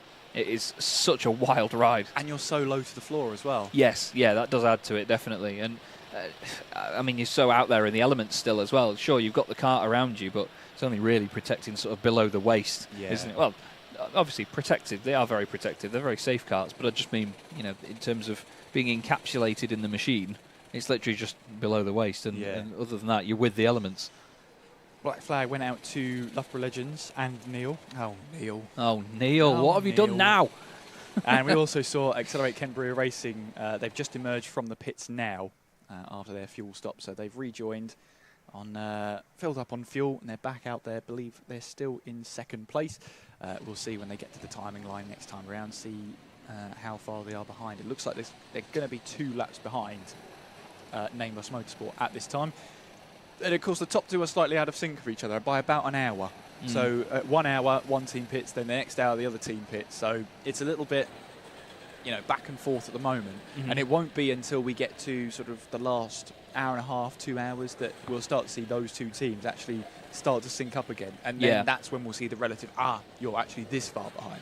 Yeah, for sure. They'll start sort of, you've got to count backwards, and there's phases to the final part of the race in itself. You know, it breaks down into the last couple of hours, just knowing where pit stops will be, how long pit stops may be as well, because at the end of the day, if you're going to fill the thing up, you may as well come in when you know that you're going to get it full either way. Because I don't think that, you know, if you come in for half an hour, they're not going to say, oh, we'll only just fill it up this much. They're just going to fill it anyway, aren't they? Yeah. So you may as well, that final bit when you get to about 2 hours left to go, maybe 2.5, 2.25, that's when everyone's just going to pit, because they know if they're going to get a full tank, they may as well use all of it in that last stint. Yeah. That negates the worry and the risk of trying to run it to the very end. You know, you just got to, you know what the window is, like I say, reverse engineer it. Yeah. Fill the thing, because you know it'll do 2 and a bit hours then, and then you don't have to come in again. It seems like a very simple thing to explain, but I don't think I've explained it very well. I understood it. I'm very glad, because even I didn't. I got the gist of it. So that's as good as gold, isn't it? I'm so glad. That's why you can rely on Kieran, you see. He gets it. He gets it. Dear. I'm going to sign off, I think. Okay. I'm going to bring Reeve in, if that's okay, Reeve. Are you able to? Oh, he's looking at me like, no, I can do 2 more minutes if you want, but I'll invoice you for it. No, it's not even 7 o'clock yet. I shouldn't really sign off, but I'm not going to lie. My eyes are going to fall out of my head in a minute. There's no... if you need to sign off, you sign off. We'll be fine. Well, thank you. It's been a pleasure, as always. Thank you, chat. Love you all. You are hilarious. That's the funniest stint of commentary I've ever done. Like, that killed me off. About 3 a.m. I think I was having a meltdown, but in the best way. It was beautiful. Thank you, Jack and James, as well, for producing for this stint, and I will see you again soon, Kieran. I won't see you again. This is us now. It's good to work with you again, mate. Yeah, it's great to work with you again, buddy. Thank you very much. And we will very happily bring in Reeve in just a moment. So, see you soon, everybody. Have a good one. Absolutely, and we're at the top of an hour. It's just close to 7 a.m. here at Buckmore Park. It's about 30 seconds away. And we'll look at the top 5 of each class then. It's Nameless Motorsport at the top of the pros. Accelerate Kent Brew Racing in 2nd place. DAB Motorsport in 3rd. We had The Only Way is Brentwood in 4th place. And TRX Motorsports Elite round off the top 5 in the pros. And then we have the rookies. It's Spicy Boys in car number 19 who lead the rookies. 2nd place is 29 Senior Frogs. 3rd place is 1322 Racing Northeast in the 24. Then it's the 16 of Elite Discos Racing in 4th place in class. And rounding up the top 5 in class, 18th overall, is the number 15 Fat and Furious. And as you can see, if you're just joining us, the track is drying. There's no dry line yet, but we're getting some quicker and quicker lap times. Nameless just at a 1 minute 3.395, which is one of the fastest laps we've seen in a long, long time. You know, it's a far cry from what we saw with the 48s and 49s we saw earlier on this race. I'm glad to say that I've rejoined Reeve in the commentary box. Hello, Reeve. Good morning, everyone. We're on opposite sides now, but we thought we'd change it up. Yeah. Keeps things fresh and exciting in the commentary box, doesn't absolutely. it? Look, you need commentator changes as well. Yeah. As driver changes, you need commentator changes as well. Oh, bless Chaz. He was running on fumes, bless him, wasn't he? He looked like it. Yeah. What happened at 3 a.m.? That was so hilarious. I think only he and Chat can answer that. Oh dear. What F1 track is this most similar to? Ooh, that's a good question. It's got the climate of Spa. I will say that. Constant rain. The climate here doesn't make sense. Although it's not quite the Ardennes forest. But the trees around do have a significant impact. Oh, it's got hairpins. You've got the hairpins. You've got fast flowing sections. Nürburgring's not too far off, I would say. I would say the Nürburgring. It's not a current F1 track, but I would say of all the tracks, I would say Nürburgring. It's got hairpins. You've got the undulation as well. You know, it's almost like you've got black flag there for Quadrant in the number 30. They were running 22nd overall. I think that's 8th in class at the moment, and they've done a good job of fighting their way back up the field. Perhaps not quite as long as a Nürburgring. Maybe. Well, the track, not the Nordschleife. No, the GP yes, circuit. That's the one. Yeah. I was going to say no. The Nordschleife. No, unfortunately not. Will we see a dry line before the race end? As Chaz gives us a wave goodbye. Bless him. He's off for a little sleep. It's all too much for little Chaz Draycott. He just needs a sleep. Could be like Catalunya with Spa climate or Hungaroring. Yeah, both solid shouts. I would say, but all of those were good shouts. Yeah, Catalunya, but with Spa climate. There's one hairpin, but it's been opened up now. That hairpin down in towards La Caja, I think it's called. So yeah, I could see all those points. The 16 there, adjusting the headset, that Bluetooth headset you can see on the side, and that's Elite Discos Racing, and that is their radio comms. So they are speaking to someone on the pit wall. I say the pit wall, up on the balcony here, because it's your best chance of radio signal. Yeah. So they're just adjusting that, either to maybe speak. I would assume the driver end is always on. That's what I would have thought. I would have thought you don't have to press a button to speak in. I would have thought the transmitter from the driver is always on, and then for your engineer, it's they have to push to talk. I would hope it's like that, but hey, look, I don't know the radio comms. I don't know the intricacies. Some people are out there with a whiteboard, which is just the same. We've seen some creative uses of the whiteboard, which is good to see. Can you tell me, Kieran, and tell anyone who might have just tuned in as well, what have we missed in the past couple of hours? What exciting has happened? What changes have we had? Chat has been on a mad one. And we thank you for that, Chat. Something about oil. That's been a phrase that's been used quite a lot. We made me a superhero, Mustard Man. I see. Yep. We still haven't had the countdown Photoshop. No, we haven't. Oh. Though Chaz has had some Photoshops sent to him at 3 a.m. Other than that, though, I think it's been plain sailing. It was funny. It's funny because water. Yeah. Although less water than when I last saw the track. That is for very sure. true. Very true. There are no rivers flowing down the rise now at the end of the track. So there's at least that. Hey. It is amazing just looking at the difference in the circuit and how much more drivable it looks, even though, as we discussed, these conditions can be a little bit more difficult in some instances. Yeah. How we are only a couple seconds faster at this stage than we were in the middle of the night last night. Chat's reminded me as well. Chaz had a chat to Chris Bridle, and this was in the middle of our of a chat I missed out on about who would win in a fight, an oiled up gorilla or Conor McGregor with the lightsaber. Okay. And Chris Bridle gave a very good answer of depends which era of Conor McGregor we're talking about. Which I think is a pretty good answer. I know nothing about about Conor McGregor or whatever type of fighting he does. I'm not sure. I'll give you Chris's answer. If it's the Conor McGregor of 6 years ago, go for Conor. If it's the Conor of now, then the gorilla. Okay. So that's what he said, and I think we're taking that as gospel. Reeve, there's a race going on. Is there? Yeah, this is Simon Sweeps and Oh, yes, look, there's some go-karts on the track. There Sorry. are. Look at that. It's great stuff. Let's have a look and see if there are any close battles out on track, or what the closest battle is. Yes, the battle for second place in the rookies definitely heating up. Senor Frogs have been caught here by 1322 Racing Northeast. Half a second is the gap between them at the moment, so that's number 29 and the number 24 who will be fighting for second place in the rookie class. That's 28, not quite.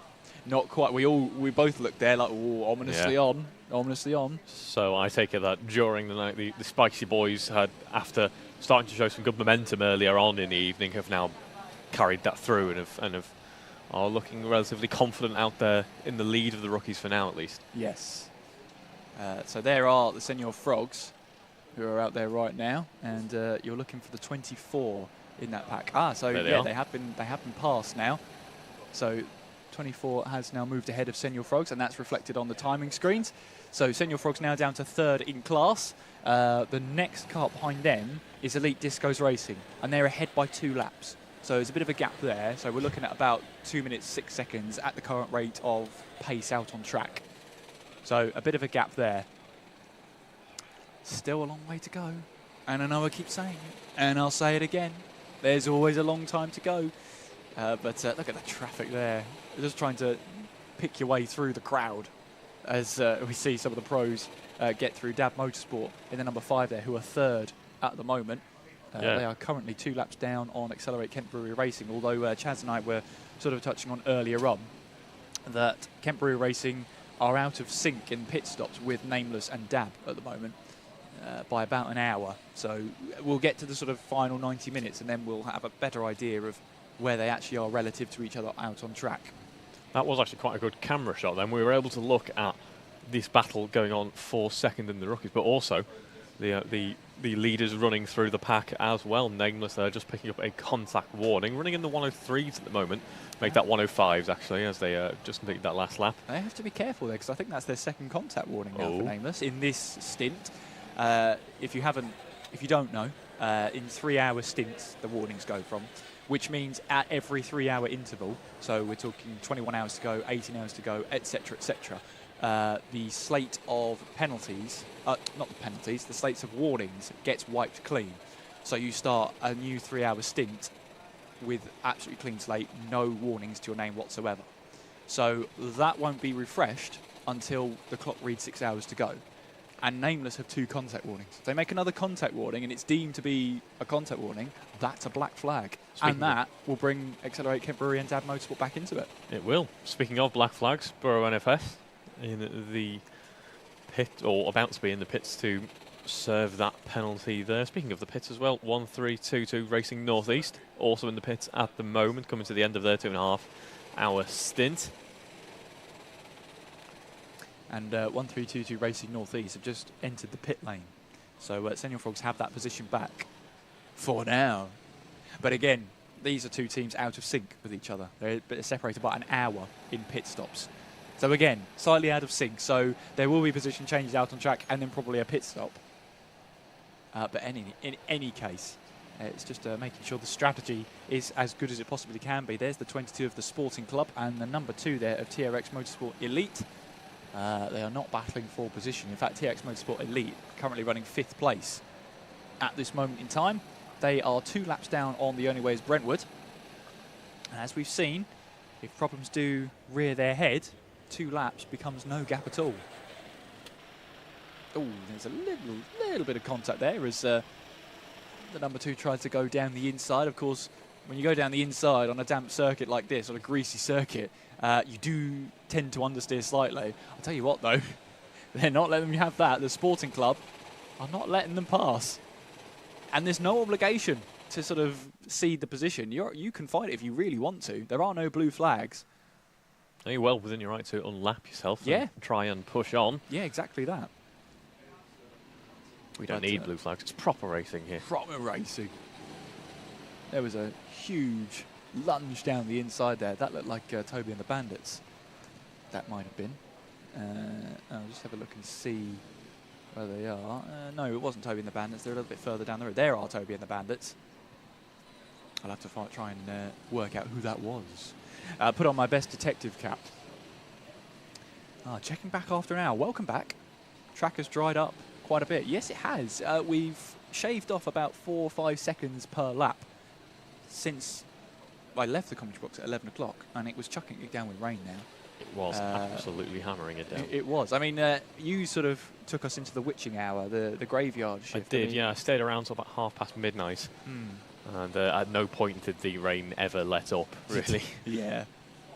I think the rain ended about 3, 4 o'clock in the morning, maybe a little bit later, because I got here at 5 o'clock and the track, the rain had stopped.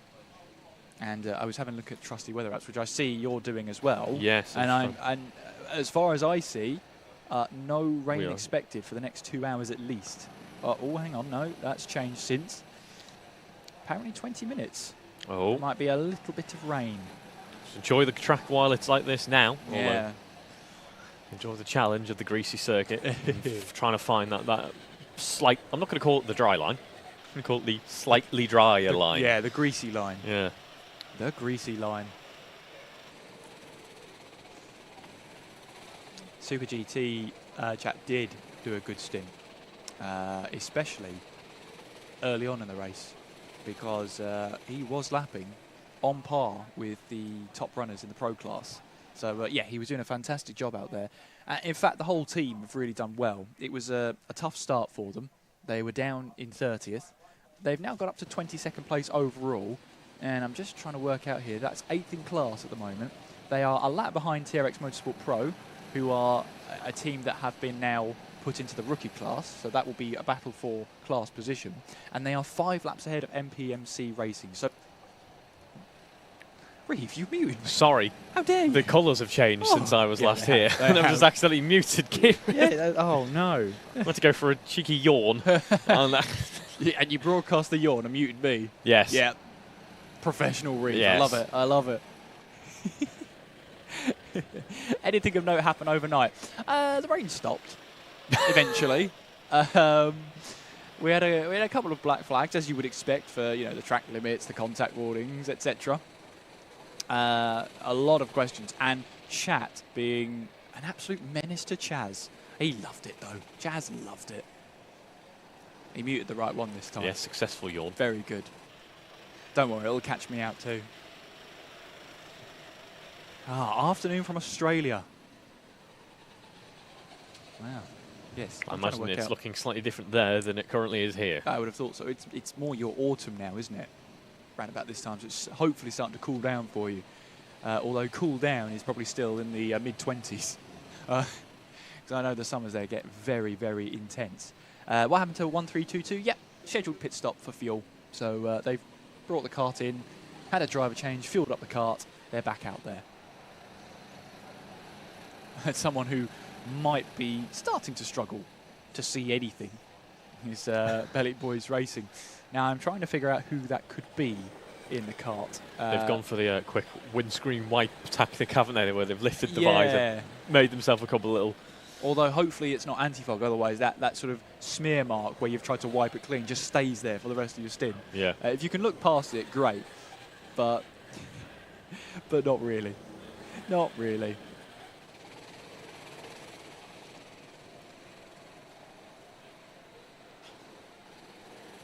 Well pointed out, chat.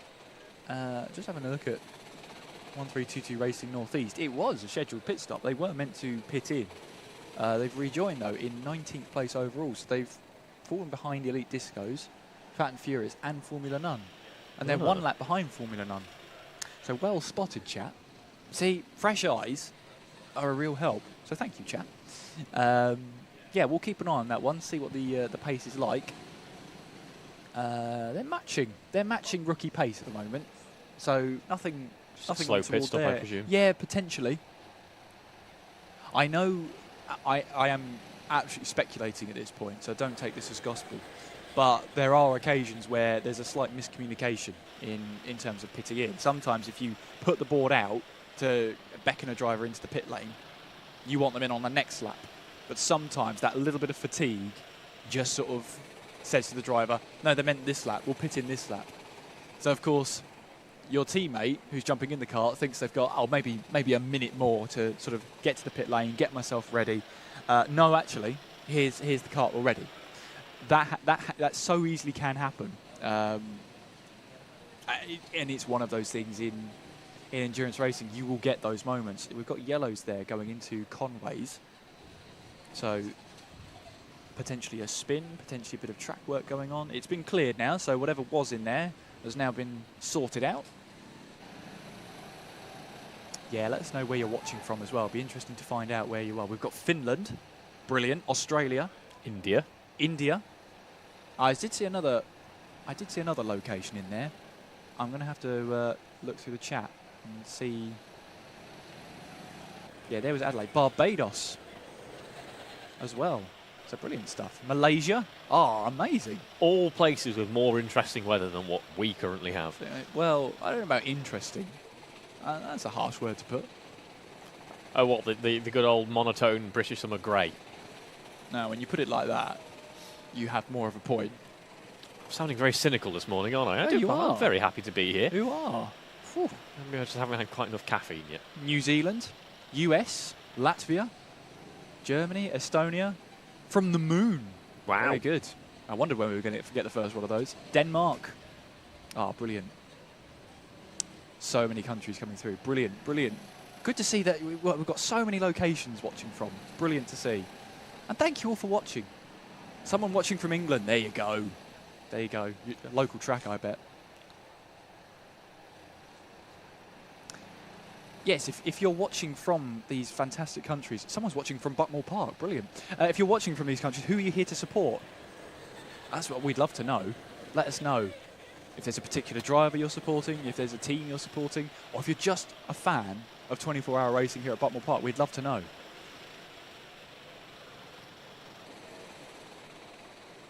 Oh, someone's watching from the Death Star.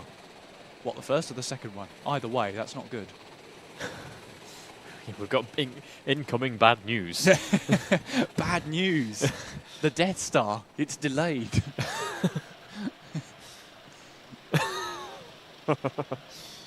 Good meme. Thank you. Yeah, Thank you very much. Thank you. Oh dear. Lots of really, love. I should have said what in the middle of that. Yeah. Lots of love for the Senior Frogs, for Quadrant, for Spicy Boys. And that's why they're all what? That's why they're all watching. They're all Here Come the Frogs. Yeah, that's brilliant stuff. Yep, from Australia and on the Frogs. Maxwell says first. Yep, I can say you are first there. Super GT here to watch. Sri Lanka supporting the Frogs. Lots of love for the Frogs in chat. Let us know if you're supporting one of our rookies as well. I see we've had some support for the Spicy Boys.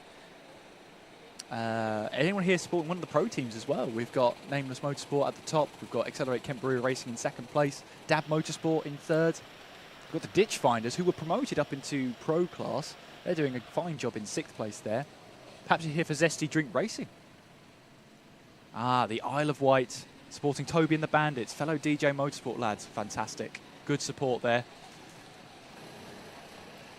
USA here for 1322. Yep, brilliant stuff. Bruffy's doing a good job with his team there. I would like to know what happened in that pit stop. Yeah. Yeah, because chat's right. Someone wishes Yusuf was still on. He was knackered, I'm afraid. Yeah, I was about to say, we've broke Yusuf, unfortunately. Yeah, we did. We are trying to reboot him. Yeah. And system update. We'll see what happens. He might be back. But it's one of those system updates that takes like 4 hours to actually do anything. Here for the commentators in the oil. Good. Shout out to Becky's son Archie, who's watching his dad written Team ARD. Brilliant stuff. Team ARD there in 13th place overall, 12th in class. And Lebanon and supporting the Frogs. Good stuff. RJ says you guys should really have a way to donate energy drinks and coffees to the teams. No, we need the energy drinks and coffees, thank you very much. Yeah, well, indeed. Oh, no, that's Quadrant having a spin. That's Arava, who's had that spin there. Just about kept the momentum up, luckily. That was brutal from production. Yes, that was. Had the spin and straight to the reaction from... well, like they only got about 3 seconds as well, so they won't have seen it. They don't have a chance to react properly. Yeah, that was about as good as a recovery as you can really hope to have from there, because if he'd gone too much farther outside of the track limits, he would have lost all momentum, and trying to get back up that little crest of the hill would have taken an absolute age on the clutch there. So. Absolutely.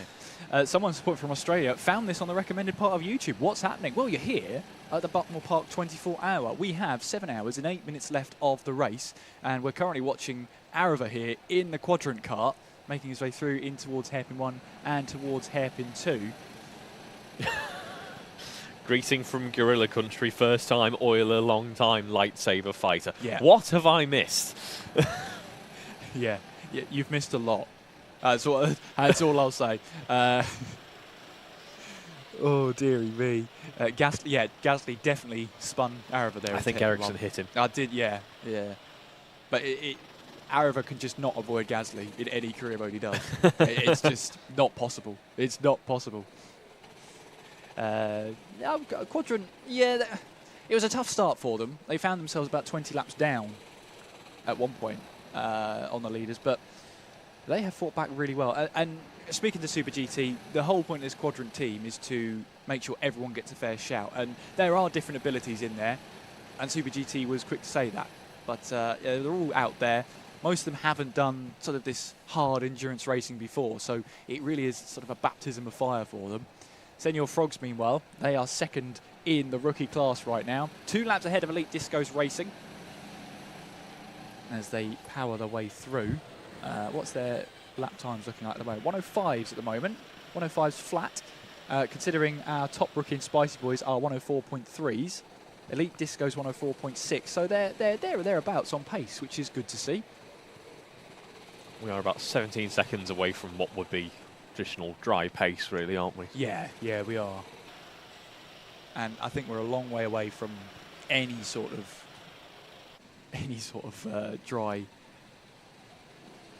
running. I think our only hope for that would be is if we had absolutely zero chance of any more rain today, and then later on I think we'd start to see a track that was a little bit more raceable. But by the looks of things, we are expected to have a little bit more rain at one point or another before the end of the day. Yes. Supporting the Ditch Finders. Good to hear. Good to hear the Ditch Finders getting some love. They're in 6th place at the moment. Speedboat racing at Buckmore. Oh, hypothetical question. What's the largest animal you think you could take in a fight? And the caveat there is bare knuckles and neutral territory. Now, I struggle with some spiders. Me too. Me too. I actually don't like spiders at all. This is probably not the best question to ask me or Reeve, because we'll just say a spider. Yeah. No, all right. Let's get ambitious here. Let's back ourselves. What could you take in a fight? Oh, now it's very early in the morning for me, so I'm either feeling very fighty and northern. There's not many animals I want to be cornered with. No. As we see. Good corner coming up here for the number 29 car. Don't change the subject. No, I just thought that was a nice segue into the kart racing that is actually going on. That's true, yeah. We'll think about it. See if we get an answer. Oh, there's a goat. Yeah, that's a good shout. No, goats are vicious.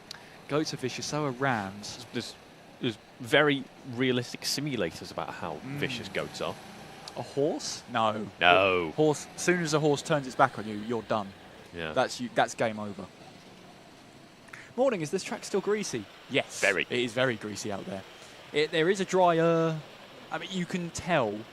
There's a what would you call it? A less wet line on the track forming. The only problem is we're on slick tyres, so there's no sort of displacement of water, especially at this stage. It's going to stay greasy for quite some time. The other part is the actual weather conditions right now. It's cloudy. It's about 9 degrees Celsius. So, water evaporating off the track isn't really happening. So the two things you're most relying on, tyres to displace the water and the weather to mop up the rest, neither of those things are happening. No, as you say, slick tyres and weather not conducive to improving track conditions. going to be in a bit of stalemate here, I suspect, Yeah. with the track conditions, unless it starts raining again. That's true, yeah. Very true. Hypothetical question from our production team. Would you rather have fingers for toes or toes for fingers? I think this is a very easy answer. You'd rather have fingers for toes. I've just had fingers for breakfast, Cadbury's fingers. I'm glad you clarified. I thought I'd very quickly. I'm very glad you clarified that one. Yeah. Someone's saying they could take an ostrich. No, you couldn't. Absolutely I'm calling not. you out instantly. No, you couldn't. I think the issue with, and I've clearly considered this many times in my life, the issue with ostrich battling is not just the not just the sheer the great line of the issue with ostrich fighting is in my experience. The issue with ostrich fighting is it's not just the sheer size, mass, and ability of the animal. It's the sheer unpredictability of the mad large pigeon. It's just kind of you never know what it's going to do. They're vicious. Yeah. So you'd struggle, I think. There aren't many not vicious animals out there. Yeah. Yeah, even a goat. No. I think like large guinea pig is going to be the biggest animal. Very well point out. Australia lost the war to ostriches. That's right. They basically called it a and loss. rabbits. Yeah. That was emus, though. Yeah, that's true. That was emus. Still. Emus have the same issue. In fact, I think most of the avian sort of... Yeah. I mean, the fact that Australia has the national bird of the emu and considers it a pest is quite something. Lots of Aussies in the chat say, don't remind me of the War of the Emus. I know. I watched a very good video on it, actually. Again, this ostrich talk. No, you couldn't. You could not easily beat 5 ostriches. Not a chance. Kangaroo boxing again. The unpredictability of... Again, kangaroo. Yeah. As soon as it gets its feet out, no. Absolutely not. Yeah.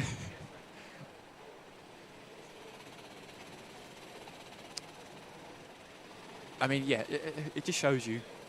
It proves to me that there aren't many animals you could take on in a fist fight. In neutral territory as well.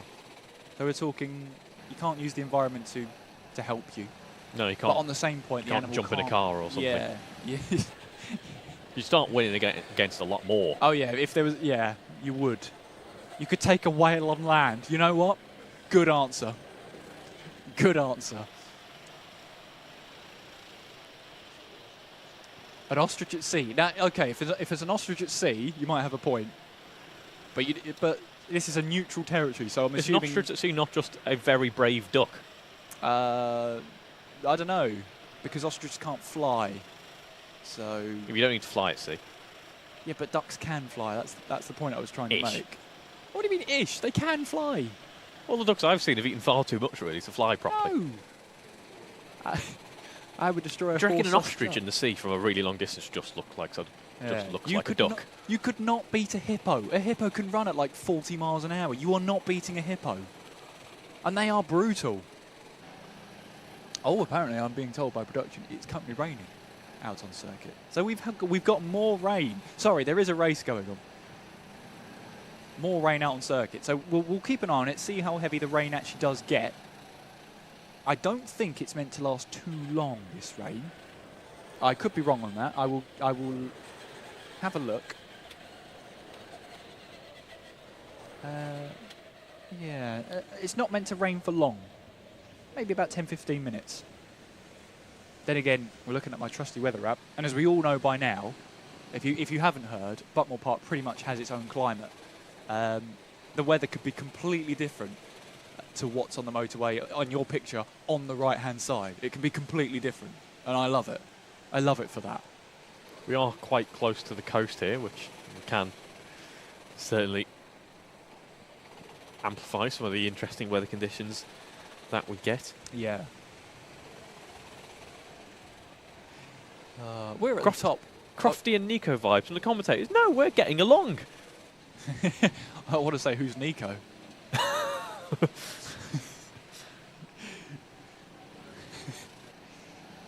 Is it me or is it Reeve? We'll never know. Reeve, we're at the top of the hour. Why don't you take us through the standings? You're putting a lot of hope in my eyesight. I am. It is. I have a lot of faith in you. Nameless Motorsport leading this race by 2 laps. 104.2 on that last lap. They're showing good pace at the moment. They are about 2/3 of the way into their stint. Accelerate Kent Brewery Racing are the squad in P2 as well.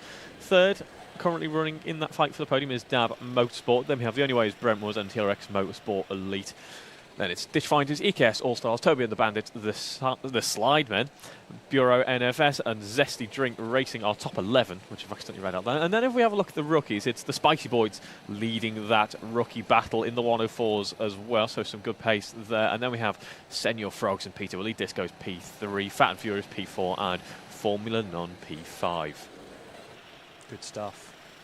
Good stuff. We have just under 7 hours to go here at the Buckmore Park 24 hour, and I'm trying to work out, this would be hour 18 of the Buckmore 24 hour. This would be our what, sorry? Hour 18. Yes. Yes. Not hour 18 as in our possessive 18. It's going to be our what? I'm talking about the time, hour 18. Yes. Yeah, I've been caught out like that before. I don't pronounce words well, it's all good. In 24 hours, do drivers get to sleep, or they're injecting coffee into their veins? It's a pretty dramatic way to do it, as Senior Frogs were looking for a booth there. Instead, there goes the 15 of Fat and Furious up the inside of the 28. That's not for position, that's Slick and Tired, who are Kart 28, P28 right now. Yeah, I mean, when it comes to managing fatigue, that's one of the big things when it comes to endurance racing. You've got to make sure that your team is in as good a shape as you can be. And that comes to stint management, that comes to, if it comes to it, you know, shortening a driver's stint because they're fatigued.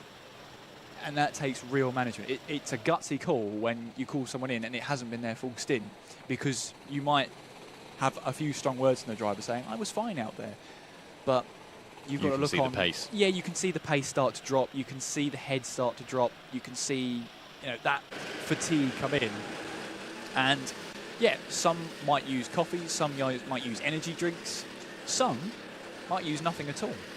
And I'm not the biggest fan of coffee, and I'm not the biggest fan of energy drinks. Maybe that's why I didn't make it as an endurance racer. But meanwhile, I'm sat here with 2 different types of caffeinated drinks. Yes. But yes, it does come down to driver preference as well. Just making sure that you keep yourself in a good a shape as possible.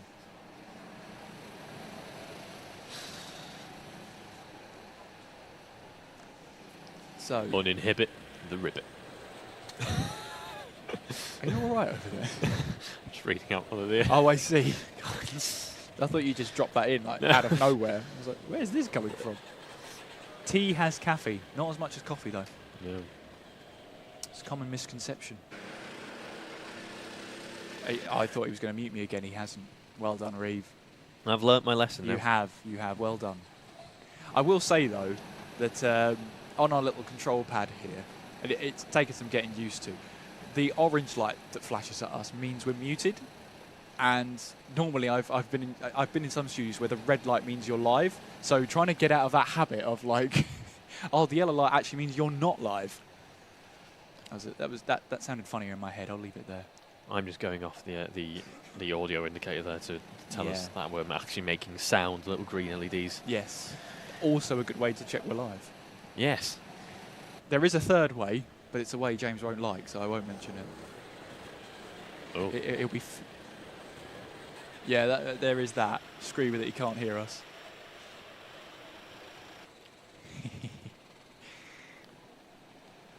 Oh, could use a clock cam right now. Oh.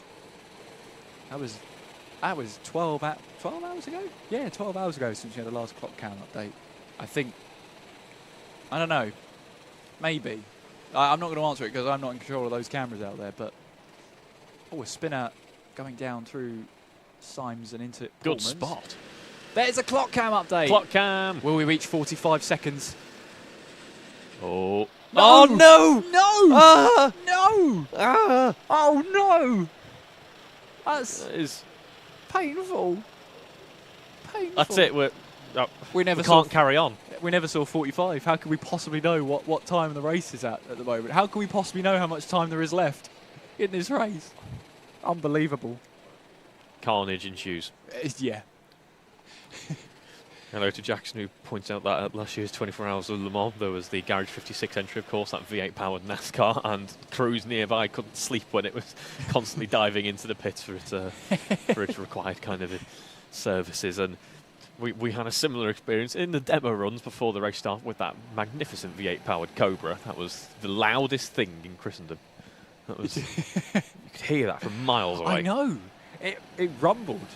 And driver who was driving it says it reached 130 decibels in the cockpit. Ouch. Bear in mind, 120 decibels above that is possible hearing damage. Like, you can damage your hearing being in the cockpit of that car without some hearing protection. Oh.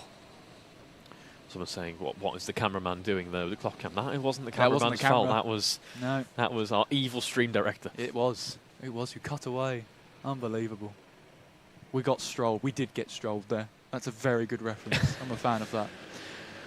Artsy shots are back. I love it. That must mean our trusty camera Laura is back out there with the artsy shots. I love that.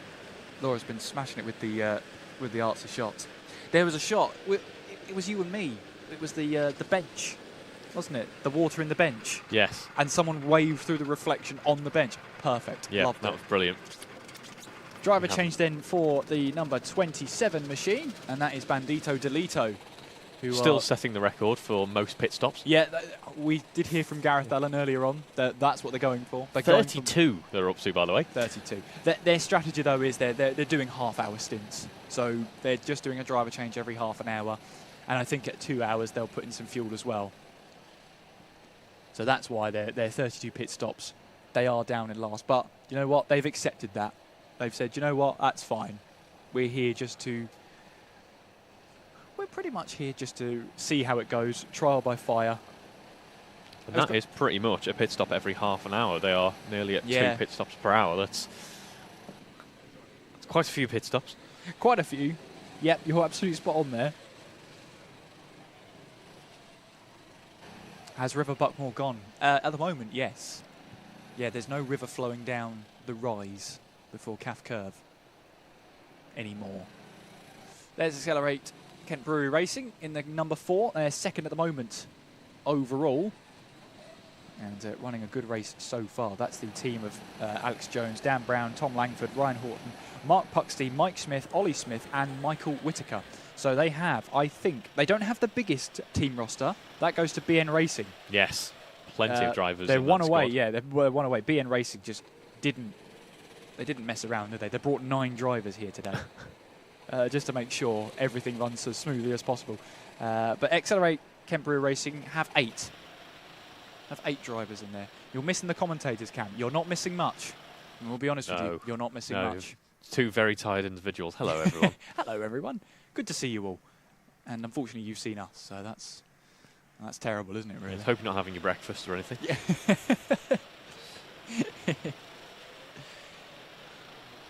And you would have seen, well, you might not have seen, actually, the energy drinks that is keeping Reeve afloat at the moment.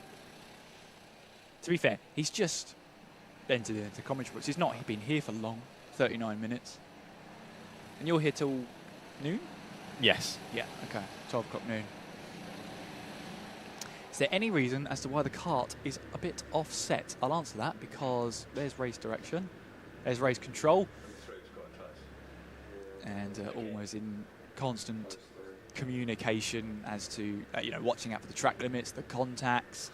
We've got the marshals out on post who are spotting the same thing as well. But of course, race control has almost the mission control of the TVs and the CCTV cameras, which are just there, so they can see pretty much all of the circuit.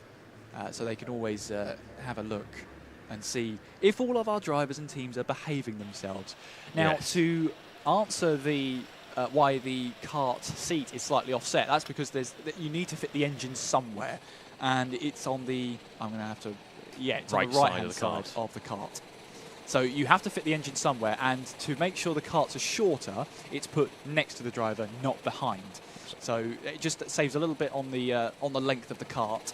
That's why why offset it balances. Yes, exactly that. Yeah, so that's a good point as well. You've got the engine on one side, you've got the driver on the other, so it balances the weight there, the weight distribution.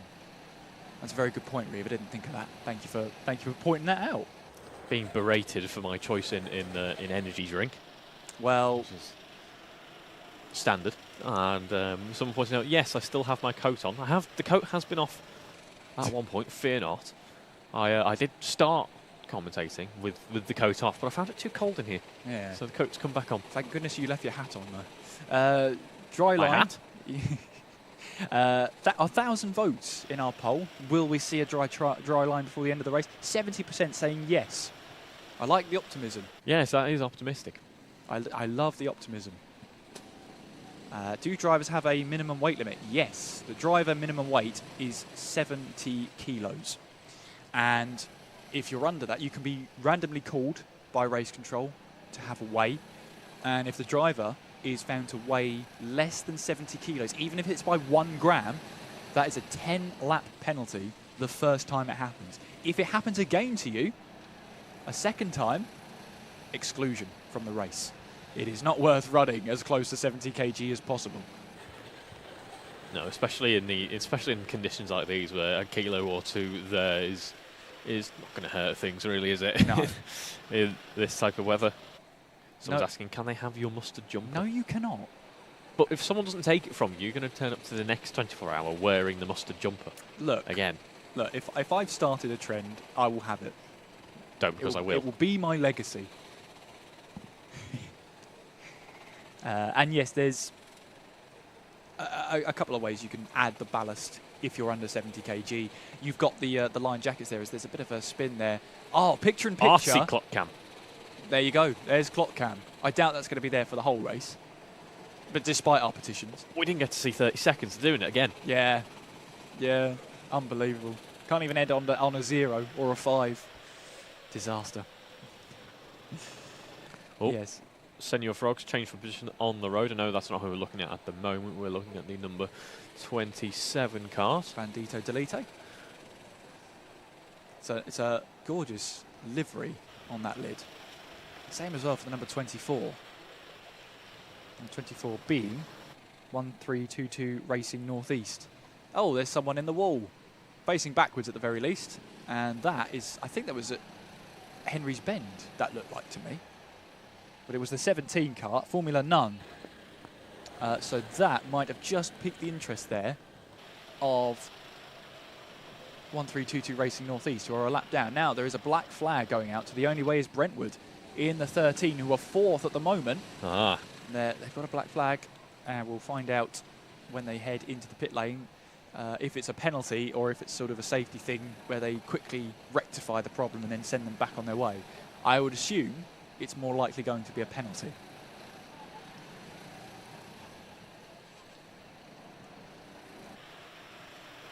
Because I'm dual wielding caffeinated beverages. Dual wielding, yeah. Absolutely. I mean, do what you need to do. Yeah, I'm sure my heart's going to thank me later on in the day. I'm sure it will. It'll keep on beating. You can see the rain falling on the circuit just about, especially down in towards paddock. And off we see a pack of 4 head their way through the centre chicane. And then powering back up. There's the 18 and the 14. That's the 18 of TRX Motorsport Academy and the 14 of Zesty Drink Racing. Of course, they are in the pro class at the moment. Speaking to Tom Layton in the Zesty Drink Racing team, he's hoping for a top 10 finish now because they were changed from rookie to pro. So now they were hoping to sort of get a trophy in rookie, get the win in rookie. Now, though, they've had to change their ambitions and see if they can get top 10 in this race. Although he did say that they're hoping that if they do come back next year, they'll be pros, and they've got it seems like they've got the pace for it. Production have said heavy rain. Yeah, you can see out there. You can see it much more clearly on the camera now. Those raindrops, as we saw hitting that puddle, and also out on track as well. It won't be. I think it'll only be a couple laps until that track is starting to look less than greasy, more like full wet once again. There we have actually good insight there. We could hear the officials. 20-second wait for that black flag infringement for the only way is Brentwood before they head back out. Yeah, so it's going to be either too many track limit warnings or too many contact warnings for that one. So the accumulation there.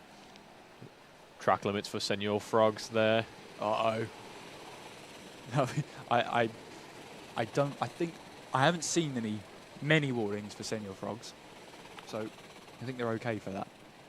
Just about. Yeah, they're fairly late into their stint now, so perhaps 1 or 2 can be afforded, but as I say, it takes 3 hours for the penalties to be reset. Yes, at every 3-hour interval. Yes, so when the clock reaches 6 hours to go, it'll be a clean slate for all teams. Senor Frogs just ahead there of the number 9. That's Loughborough Legends and Neil. Now, that is a battle out on track for position. Oh, wow. Hello. Involving Senor Frogs there and the number 9 of Loughborough Legends and Neil. The number 2 is TRX Motorsport Elite, who are about 10 laps ahead of this battle and looking to try and make it 11 without getting too involved. But it's not a position-changing class, but it looks like here, Loughborough Legends and Neil, they've been closing down that gap as much as they can. And now they're looking to take the position overall. As a look up the inside in towards Garda then, now through the centre chicane. That was well defended there. As we make our way up the hill, through in towards the calf curve. Down the Sicily straight we'll go. And then we'll head away. A little flick of the wrists there. Yeah, it does take its toll in these conditions. Yeah, it's one of those, especially maybe when the track is a little bit faster as well, they would notice that pain kind of setting. When you're karting for a long stint, it's one of those annoying things where you don't notice necessarily that the hands and the wrists are hurting until you go to do something like that. You go to take hands off the wheel and you go, ah, yeah, that's really painful actually. Ouch. Yeah. You've just got to pick one position on the steering wheel. You're going to keep your hands and stick to it. Oh, absolutely. Absolutely. Can tyres be changed between stints? No, they can't. They would have had a change of front tyres at their mandatory service stop that happened this morning between 1 and I think 3 a.m. Yes, 1 and half 3. So the service stops would have changed, changed the oil, lubed up the chain, and also changed the front tyres. Contact. Easy. A little bit of a switchback though from Loughborough Legends and Neil. They do get the position out on track, but I think we're almost 3 wide heading up towards Garda. We were. Everyone made it through though. And although they've lost position out on track of Senor Frogs, that wasn't for class position. A sneaky look up the inside for the EKS All-Stars, but they wash out a little bit wide and invite the pressure maybe for MPMC in the cart behind. In the number 2 TRX Motorsport Elite, that is Toby McAllister Brown. He makes his way through in towards Hairpin 2, back on the power, and he's looking to put an 11th lap over Senor Frogs. They're heading our way through in towards the S's now.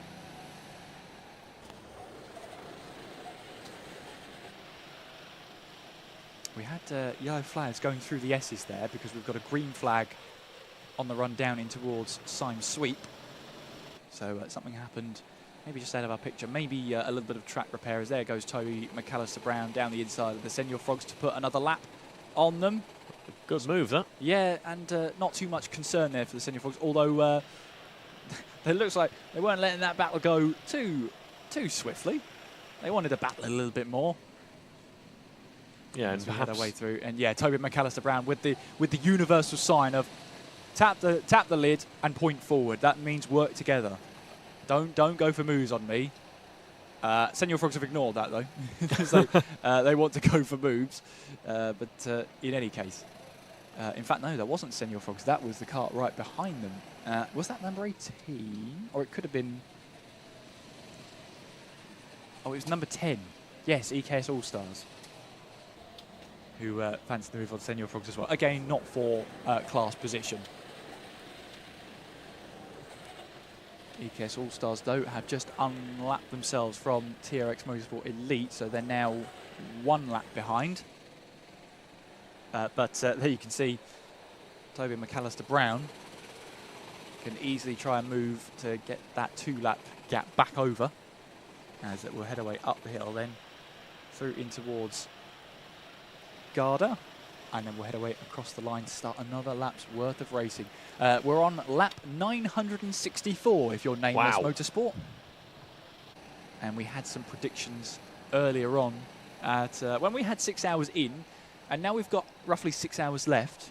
Who's still, banking on the 1,300 laps being the estimate here? That was your estimate, and it's was. It's starting to look rather correct, isn't it? I initially said 1,500, then kind of dialed it back to 1,400. But yeah, well, does anybody want to change their guess? This is the last chance you can. Oh, thank you for the kind words there, George. Signing off for now, catching up on some sleep. You've earned it. You've earned it. Don't worry about that. Oh, a power slide there from the number 12. That's Team Rango with Red Mist. And they have had a tough time. They had some great dry pace, but it just has not worked for them in the wet.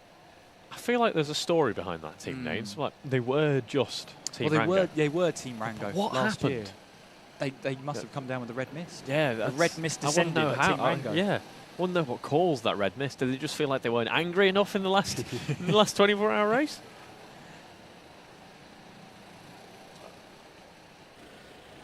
Only time will tell.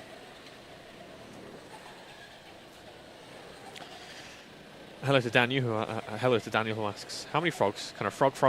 If a frog. Frog. Yeah. Hope that answers your question. Yep. Answers on a postcard, please.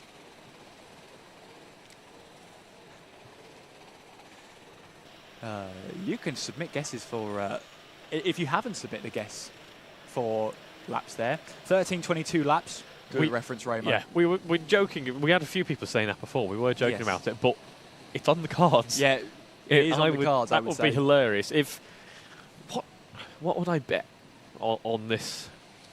If this race finishes having completed 1,322 laps, I will. I don't know. If you promise, I will go out and buy some olive oil. Find a gorilla. No. Don't promise something you can't deliver on, Reed. Chat will hold it to you. Have any of us fallen asleep during one of these endurance races? Well, we kind of have to sleep. Fallen asleep? No. Gone to sleep? Yes. I've not fallen asleep in the commentary box yet. No. I'm slightly worried it's not out of the question. But no, it hasn't happened yet. A guess of 1,337 is coming of laps. Yep, good guess. Yep. Good guess. 1,264. That's... Yeah, it could be. Yeah, I'm just thinking 300 laps in what we have left. Just over 6.5 hours. Possible. Possible.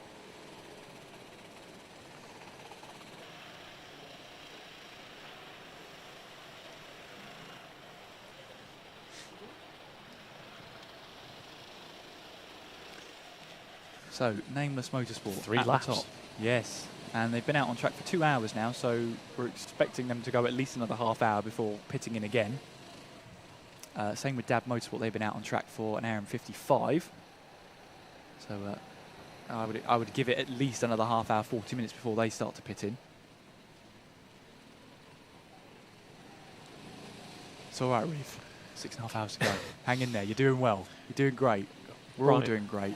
We've got Brian asking, is there any way to hear what the class standings are for the pros and rookies? And yes, there is. It's via the commentators. Yes. Hello. We'll get that in 5 minutes because we're sort of doing a pattern now of top of the hour and then at the half hour. Good teaser. Stay tuned. Absolutely. Stay tuned for the update. 5 minutes time. That's how we're running it. But we'll of course bring you some updates. Of course, it's literally the only reason we're here is to keep you up to date on the race. We'd be doing a terrible job if we didn't. Don't hold us to that. Yeah, please. I was going to say. Don't hold us. Let's not bring that up for question. Yeah, ever again. Interesting little point. You know how I was saying last night about how my indicator fell off on my car? I do remember this. I've just moved my car around in the car park and parked next to a very similar car to mine, which also has its indicator held in by duct tape. So it must be a thing. Yeah. Well, you know what they say in motorsport, duct tape fixes everything. Yes. It does. You even see it in the top-class motorsports, such as Formula One, the WEC, you Yes. do see duct tape from time and again. I still love that clip from V8 Supercars of the bent bonnet on the car that needed a bit of duct tape, and a mechanic to just kind of jump on it as well to make it flat again. Or you've got NASCAR, where it's literally a case of it can be fixed with a hammer. Don't worry, Yes. we'll hammer it back into place. You have all these technological improvements, but there's nothing that duct tape and a hammer can't fix.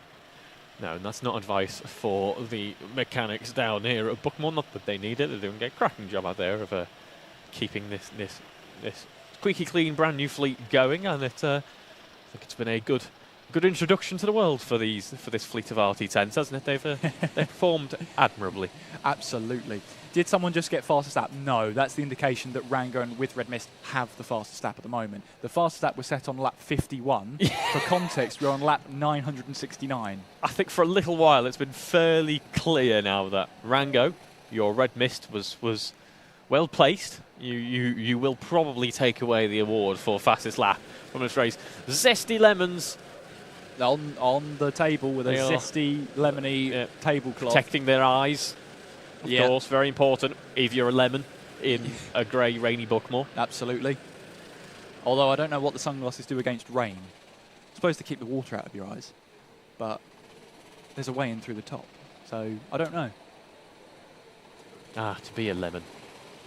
Cart number 23 is looking a bit like a lemon there. I meant as in visually, to clarify. Well, Nameless is still leading the way then in that cart number 11 by 3 laps ahead of Accelerate Kent Brewery Racing. Oh, go on. All right, okay. You've asked nicely. We'll give you the standings update a little early, because why not? We've had someone said appreciate that, because otherwise they want to crash. They just want to hear the standings update. That's a good enough reason for me. So we have we'll go through the top 5 as we're at the 6.5 hour left of the march. Sorry, those sunglasses took effort. Someone spent human time and human resources on those sunglasses. Oh yes. I approve. And we're all better people for it. Yes. Apologies. Sure. Nameless Motorsport, top of the Pro Class by 3 laps ahead of Accelerate Kent Brewery Racing. Third place in the Pros is Dab Motorsport. Fourth place is The Only Way is Brentwood. Fifth place is TRX Motorsport Elite. Top 5 in our rookies, it's Spicy Boys who leads the way. And I'm just trying to work out here. I think they are at least a lap ahead of the Senior Frogs, who are in second place. And then third place we have the Elite Discos Racing Team. Fourth place in class is Fat and Furious in the number 15, and then 24, rounding off the top 5 in rookies at the moment, is 1322 Racing Northeast. Rain still falling on my head here, well, not my head, here at Buckmore Park.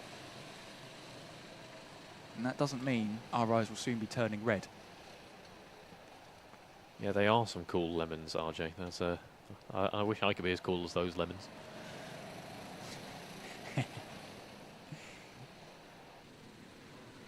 There is your class, well, your overall leader, in fact, in the number 11. That's Nameless, and they are right behind the number 9. That's Loughborough Legends and Neil, and it's still a great name. I can't get over how good that name is.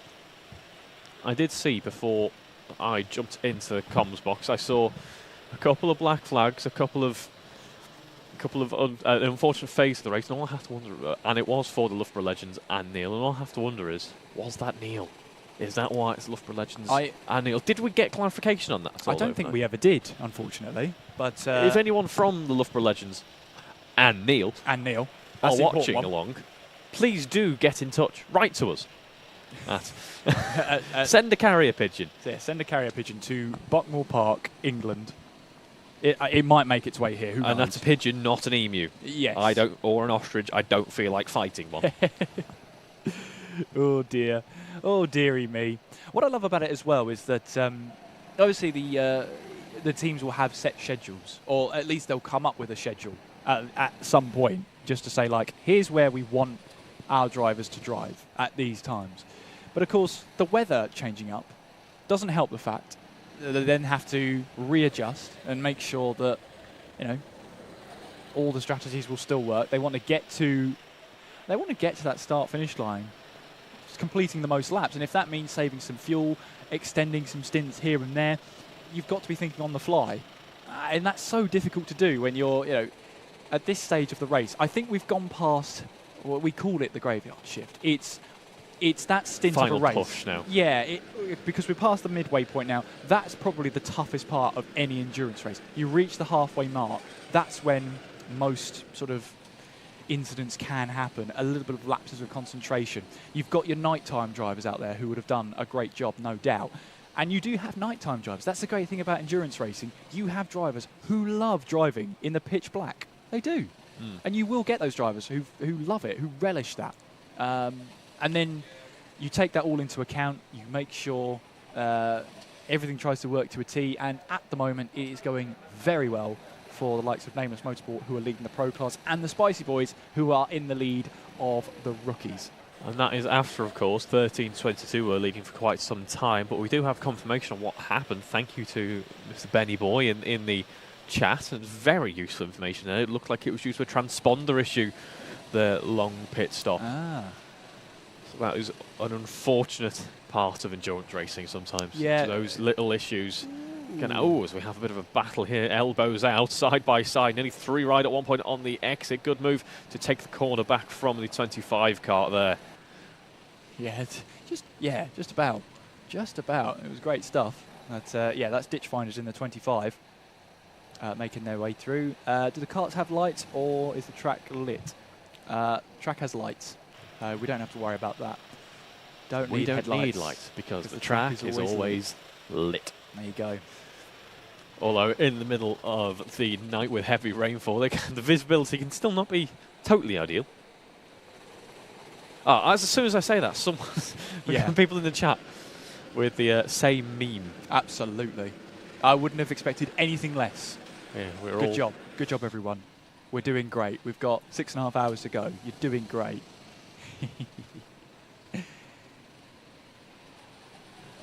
Yeah, I mean, issues can happen at any point, and that is just how endurance racing goes. Sometimes you will just get bad luck, and there's nothing you can do about that. Sometimes it's a great line where you can do everything. I think it's from Star Trek, and I'm happy to be corrected wrong if I am wrong, but it's a case of it doesn't matter if you do everything right, you can still lose.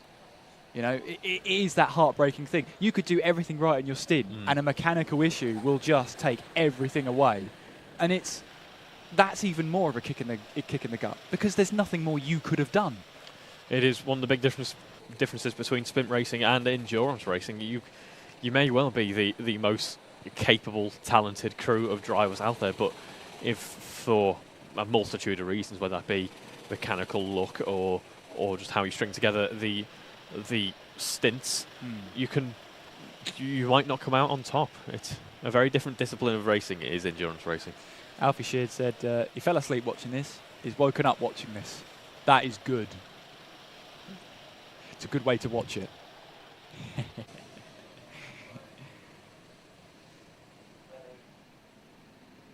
Yeah. What you have to remember, though, I'm seeing I've seen a comparison to like Verstappen at the Australian Grand Prix. What you have to remember, though, is 3 laps isn't as always a bit of contact there. That's involved that's Quadrant who are involved in that, and the number 12 of Team Rango with Red Mist. Was that 18 off the track as well? I think it. Judging by how that little gesture there and the intent look the number 18 kart was giving the kart in front. Yeah, but what I always say as well is 3 laps worth of racing is absolutely nothing. I need to see what that is. That's food. Oh, is it food? Yeah. I was wondering what that was. It looked like Sauron was here or something, didn't it? There we go. That's bacon. Oh, why? Oh, why? Evil stream director. Just add bacon and bacon. I'm actually not hungry, but bacon. You're in denial, Reeve. You're in denial. I'm not a morning eater, really. You're in denial. I mean, as we know, I've had my Cadbury's fingers. Yeah, I'm glad you clarified. Doesn't seem right when I say other fingers are available, does it? Doesn't sound right. I'll leave you with that, Reeve. We are 18 hours in. No, we're not. Not yet. Anyway. I love winding you up, Reeve. It's funny. Oh, you're not winding me up. Yeah. I'm just maintaining my professionalism. Yeah. Someone has to. Someone has to. Someone has to pick up the gauntlet that Chaz laid down. There is Accelerate Kent Brewery Racing. They're currently second overall, making their way through now in towards Henry's Bend. And as I was trying to say, and I've interrupted myself twice now, they are currently in that second place spot, 3 laps down, which is no gap at all. Bear in mind the winning margin last year was 4 laps. So we're on target to sort of match that again. And 4 kilometres over an entire 24 hours, where we've done 977 laps. It's not that far away. No. And looking at the pace right now, we're lapping in the 1 minute 4s, 1 minute 5. So you're looking at, that's about 3 minutes 15. And that's not long. That's not a long amount of time. So yeah, if issues happen up ahead, you could be well up for it. Dab Motorsport, meanwhile, have just taken 9/10 of a second out of Accelerate Kent Brewery Racing. They're now 9.4 seconds behind.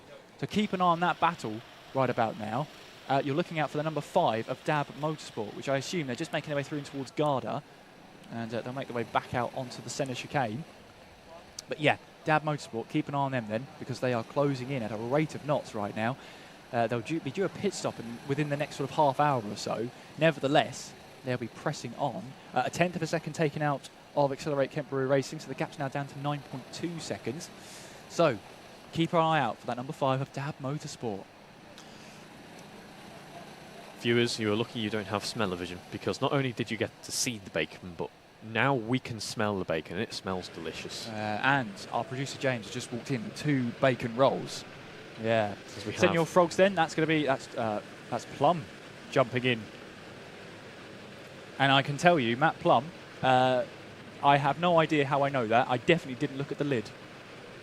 Thing is as well, with the Senor Frogs, they've done a really good job of coordinating their kits this year. They've got, matching that's suits. helpful. That's coordinating, but with information on it. Yeah, but from a distance, the little size 10 font there doesn't quite work. But yeah, Matt Plum will jump in the cart once the refuelling has been completed.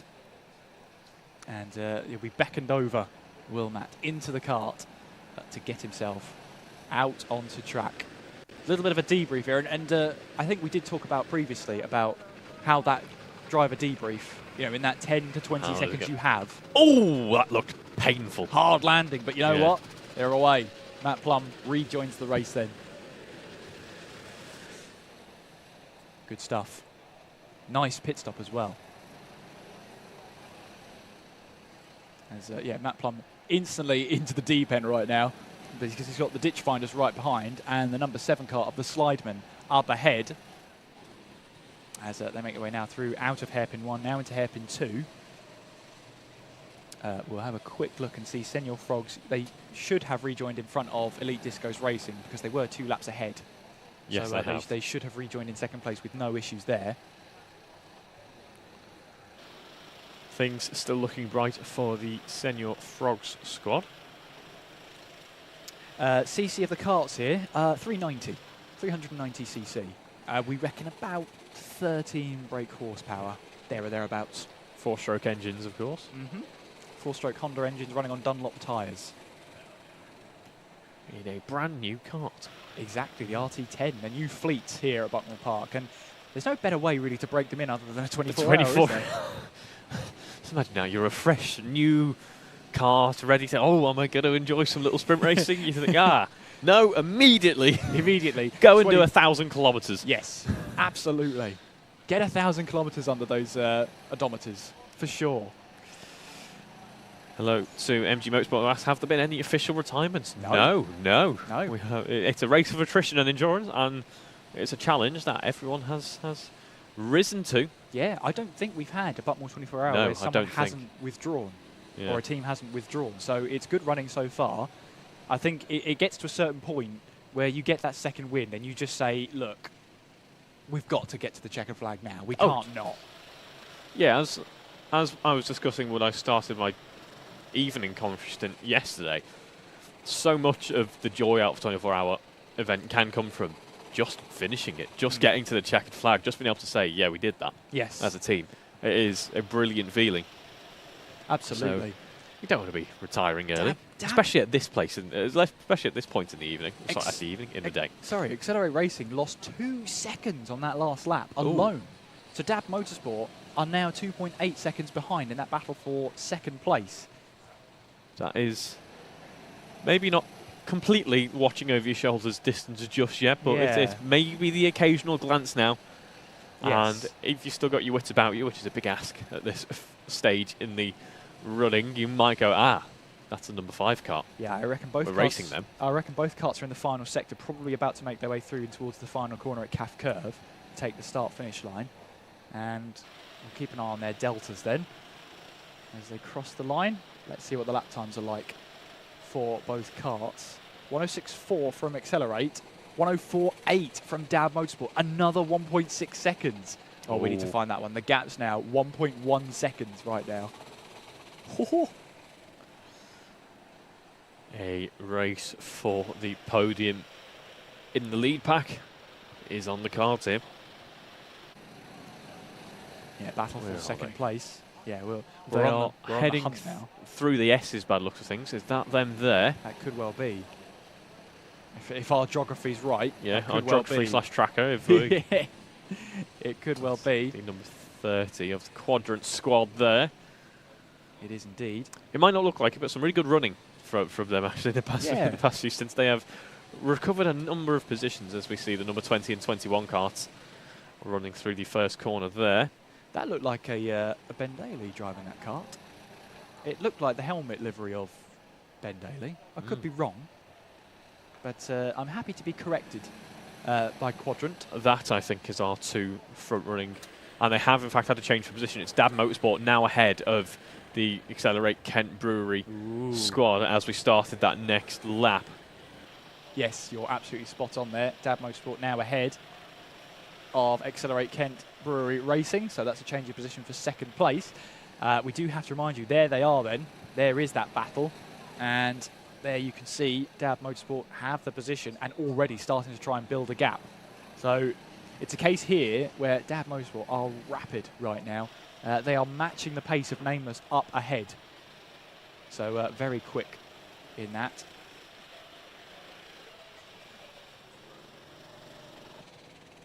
Yeah, but from what we've heard from Quadrant, yes, Ben is racing. He raced in the Creator Series last night as well.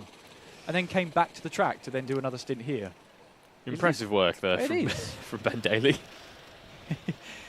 How come Buckmore's in Kent and it's pitch black, whilst here in Essex it's bright? Own climate zone. Yeah, its own climate zone. It's a different county as well. Of course, this weekend we've had the new logo launched for Buckmore Park. Yes. And new liveries on the karts as well. It's all been a sort of a launch weekend, if you like. New fleet, new logo, new liveries on the karts. Gone is the yellow. In comes the black, blue and grey livery. Same weather though.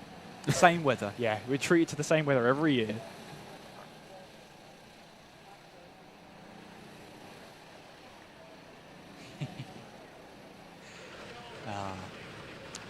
Very wet steering. Yeah, that is.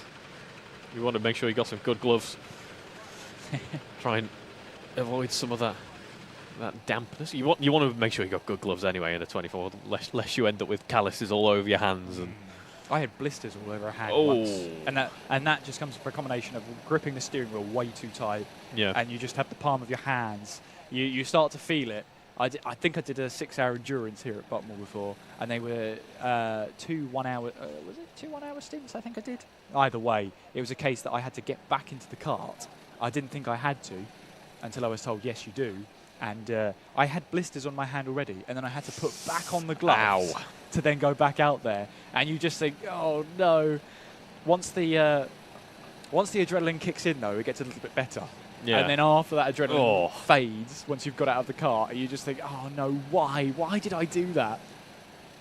Worth it, though. I will absolutely say worth it. I just need to get better gloves. Sounds like a skill issue on my part, doesn't it?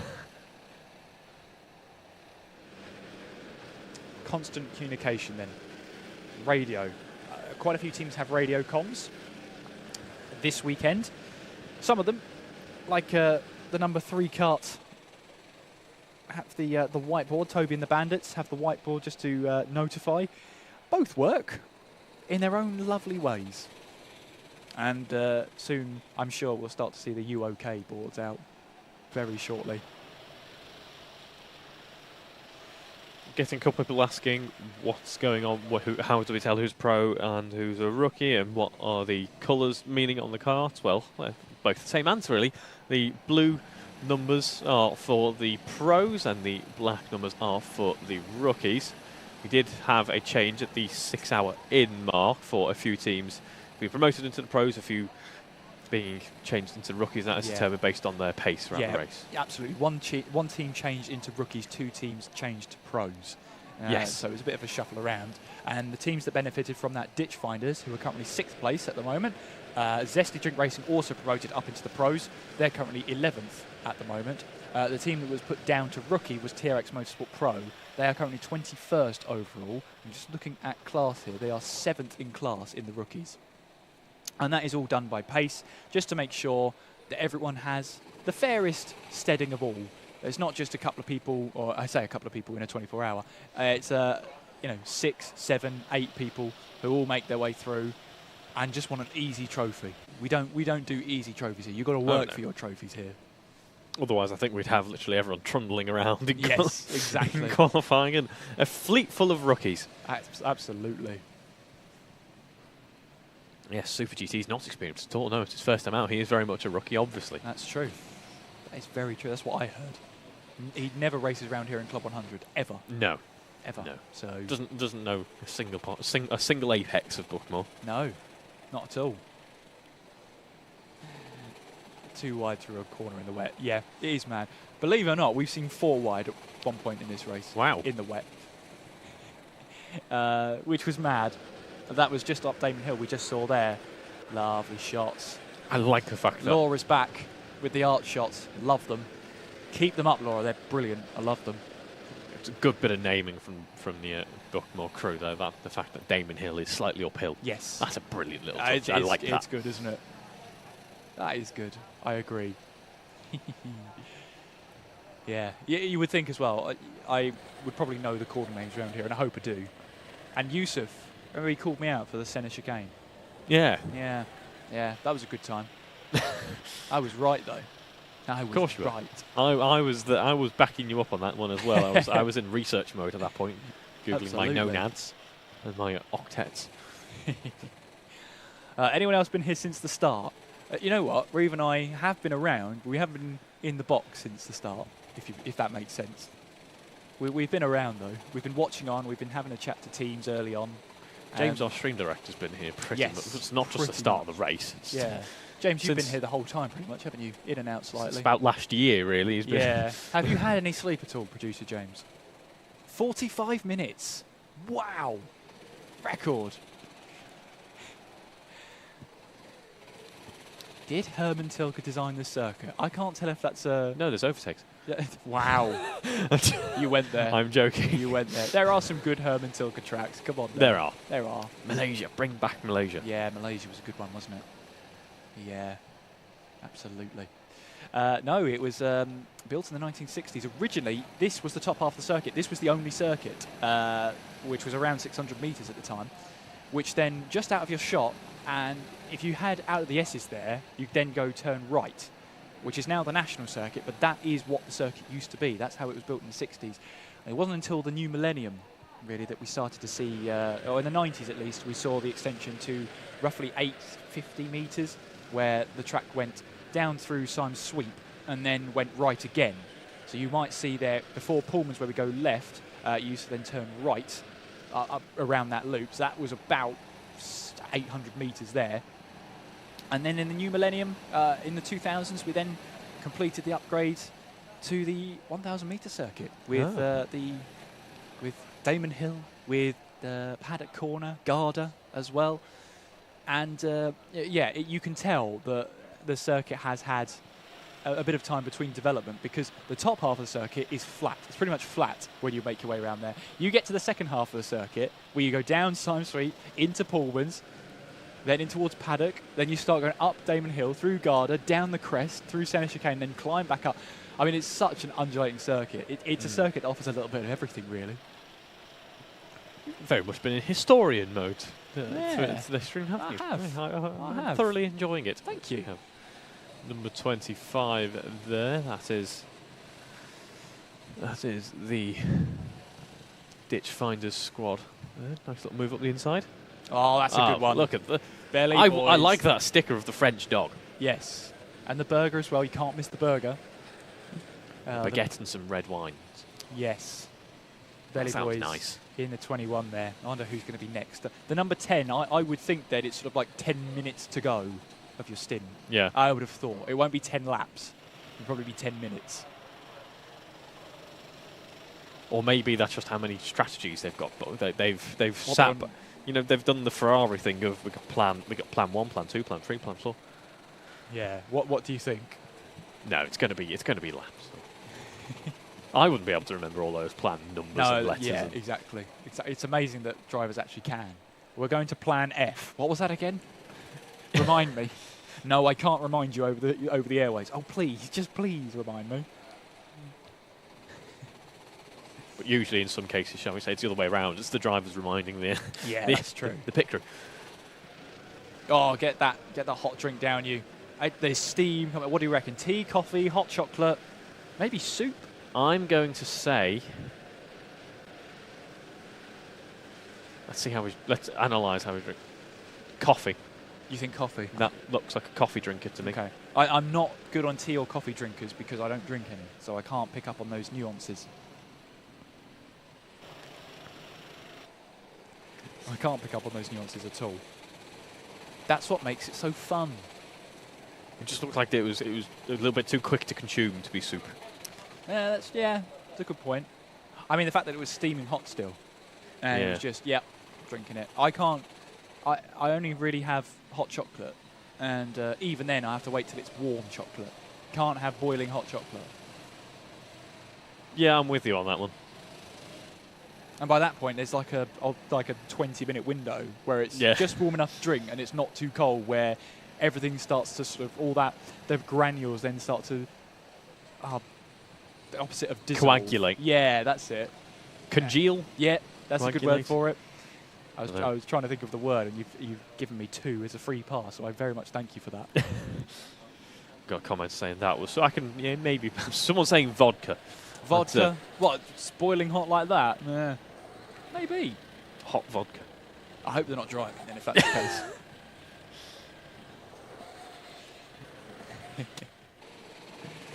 Oh dear.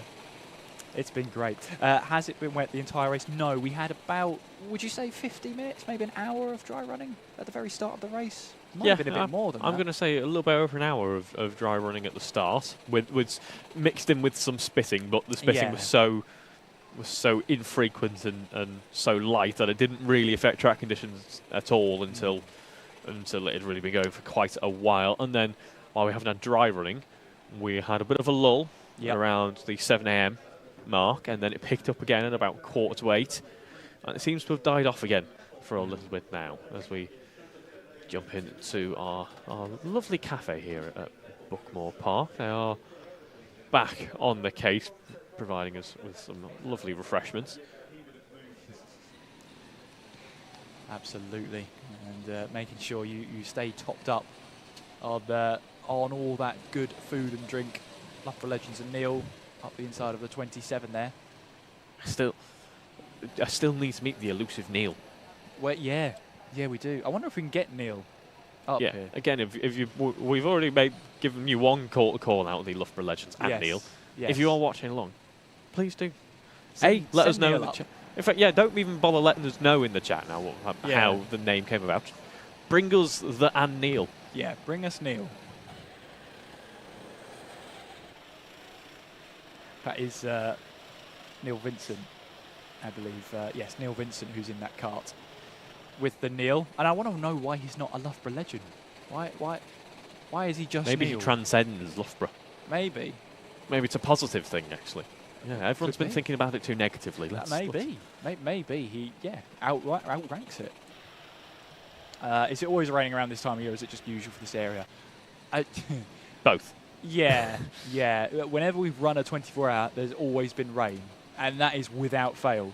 And the one time we could have run it around about this time in April, when it had to be cancelled, it was lovely sunshine all the way through.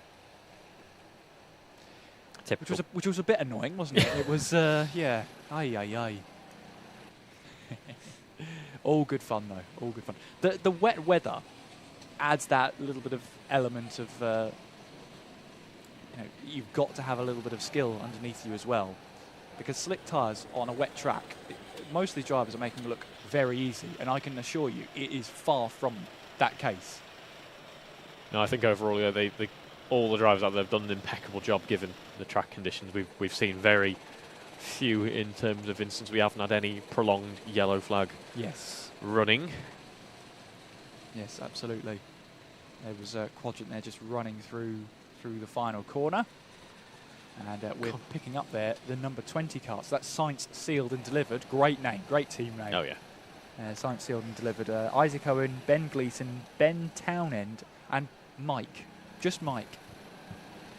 Just Mike? Just Mike. Why was it cancelled? 2020, put 2 and 2 together. Yeah. I don't want to say the word anymore.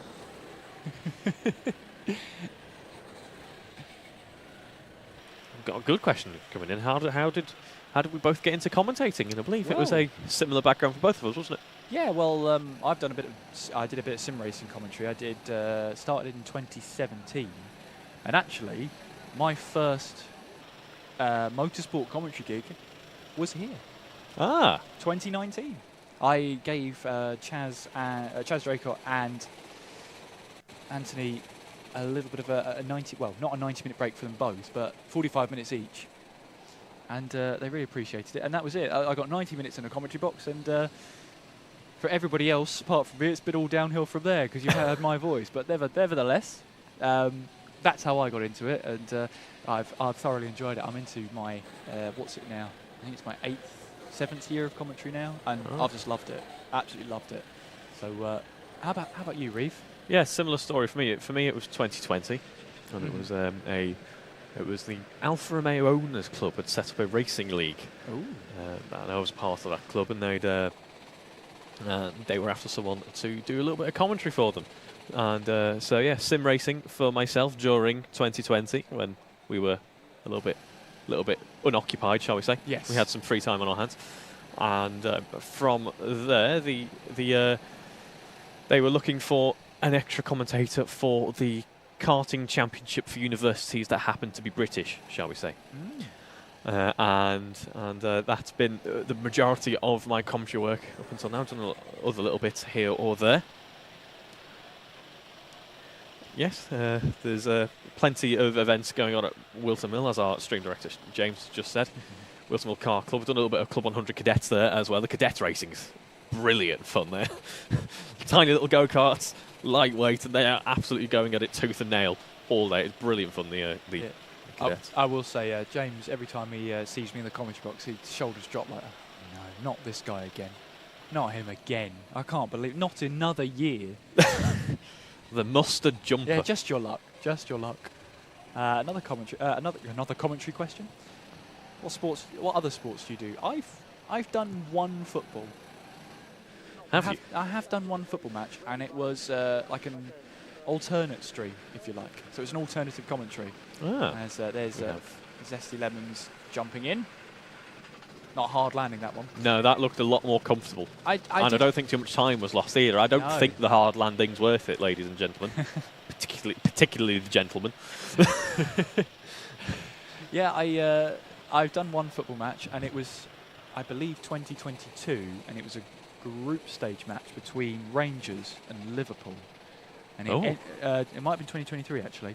It ended, Rangers 1, Liverpool 7.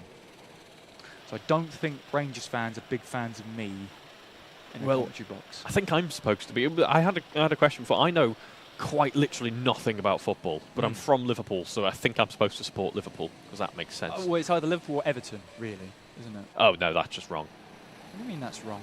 Supporting Everton. Well, you know, they are based in Liverpool. Anfield was theirs first. That's what I'm saying. But yeah, outside of that, I know nothing. So no other sports for me. And we have more questions coming about the commentary. It's like a university course or training or anything. Do we sound like we've had an educational qualification in this? You need a qualification in this? if I'd have known that, I'd have specifically avoided it. Couple of questions coming in as well. Keep your questions coming in if you do want to know. We'll do our best to answer them. We are just fellow commentators in a box, but we'll do our best. Couple of questions coming in. Oh, no. Everton fans. Yeah, here they come. Here they come. Let's have a look. Have any karts retired? No. We had 30 teams enter. We've still got 30 teams in. That's always good. Quadrant saying they were 29th. We was talking to Super GT yesterday about, I did ask him, it was a tough start. He said, yeah, but we've got a variety of talents at Quadrant, and the point is that we're all giving it a go and making sure everyone gets a fair share in the kart as much as possible. But they are currently 22nd place, and that puts them 8th in class, I think that is, if I can count right. No seatbelt, correct, no seatbelt on these karts. You'll quickly start to realise why. When we start to point it out. There's no roll bar on these karts. No, there's so nothing. You don't want to be a seatbelt there, because if anything were to happen, the last thing you want to be is in the cart. Yeah, it's much safer to actually be ejected from the kart. The speeds are low enough. Yes. Although, as I say, it's a relatively quick circuit. We're averaging probably in the mid-30s, maybe a little bit low 30s in terms of miles an hour at the moment. But, yeah, it's much safer to actually be not attached to the kart in these slightly lower speed scenarios. Yes, absolutely. Someone says they much prefer this over Crofty and Brundle. That feels wrong. More personal, and I like that more. Well, that's fair enough. Bear in mind, though, that Crofty and Brundle do equivalent of a sprint race. A lot happens, You say the equivalent of a sprint race. That's a very actually, Formula 1 is a very long sprint race, and it harks back to the early days of Grand Prix racing, where they really were just endurance events to see how quickly can we break a car that we've just plucked off the road. That's how Grand Prix racing started. Yes. But in a sense, the maximum we're running is 2 hours now in Formula 1. And, it's a similar case in IndyCar at the road courses. They are more sprints. The ovals are more endurances, really. Like the fact that they have to do 500 laps around there, we take 3, maybe 4 hours to complete it, is a test of endurance. But there's always going to be a more personal feel when it comes to a 24-hour, because we'll get spots like this where the field, you've got a battle for 6th place, 1.5 seconds between Ditchfinders and EKS All-Stars. And there's about 6 seconds between Team ARD and Spicy Boys, but that's not for a class position. It gets to this point of the race where everyone's pretty much settled down. They're looking to their own strategies. And you chat have helped us. We love having a chat with you, making sure that we've covered all bases. And heck, it's even really good to have extra pairs of eyes on the timing screens to pick up what we missed as well. The fact that chat pointed out that the 1322 Racing Northeast had a slower pit stop, we were able to find out then from that it was a possible transponder issue in the pit lane. That's why they had to change it over, and it was a longer stop. The chat has been our Ted Kravitz, really. Absolutely. Insights from the paddock. Absolutely. We had that poll end, by the way. 1,900 votes. Thank you so much, everybody. Will we see a dry line before the end of the race? 63% yes, 36% no. It fluctuated towards no towards the end there, but we have a majority. Let's have another quick weather update. Of course, we had a second brief stint of more rain about half an hour ago, which certainly won't help things in terms of getting a dry line, but it seems to have held back for now. By the looks of things. Sorry. No, go on. Your weather update. I was going to say, it looks like the rain's going to hold off for the rest of the race now. Interesting. I shouldn't have said that. So that's a big one for the believers then, that it will dry up. Have we done the whole 24 hours? I would be scared to say yes, but no, we haven't. No. We've got 4 commentators here on our team, all sort of switching up, doing stints, allowing us to have breaks here and there. Yusuf looked completely destroyed. He's been racing and commentating because he's mad like that. Chaz clocked off about 7 o'clock. He's gone for a nap. He'll be back on at, I believe it was it 1 o'clock? No, 12.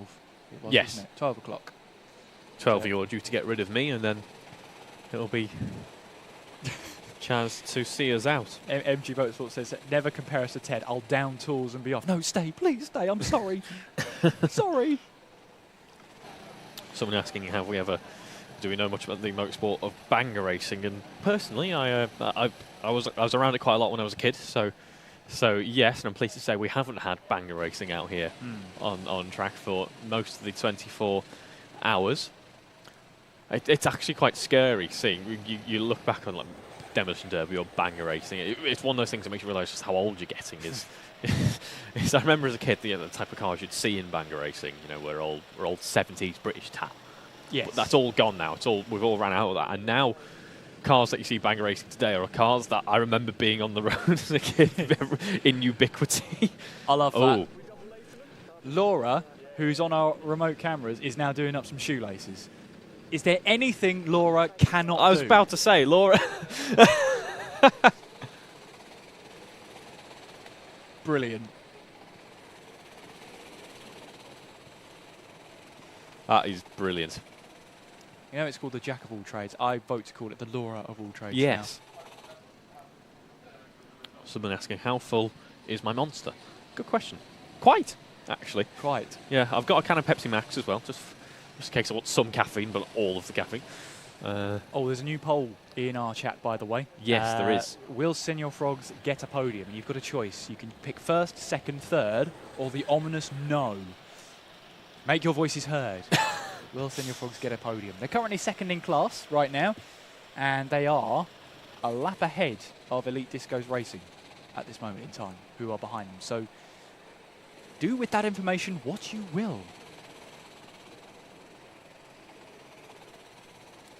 Now, chat's been asked a question of drinking milk from a box or drinking milk from a bottle.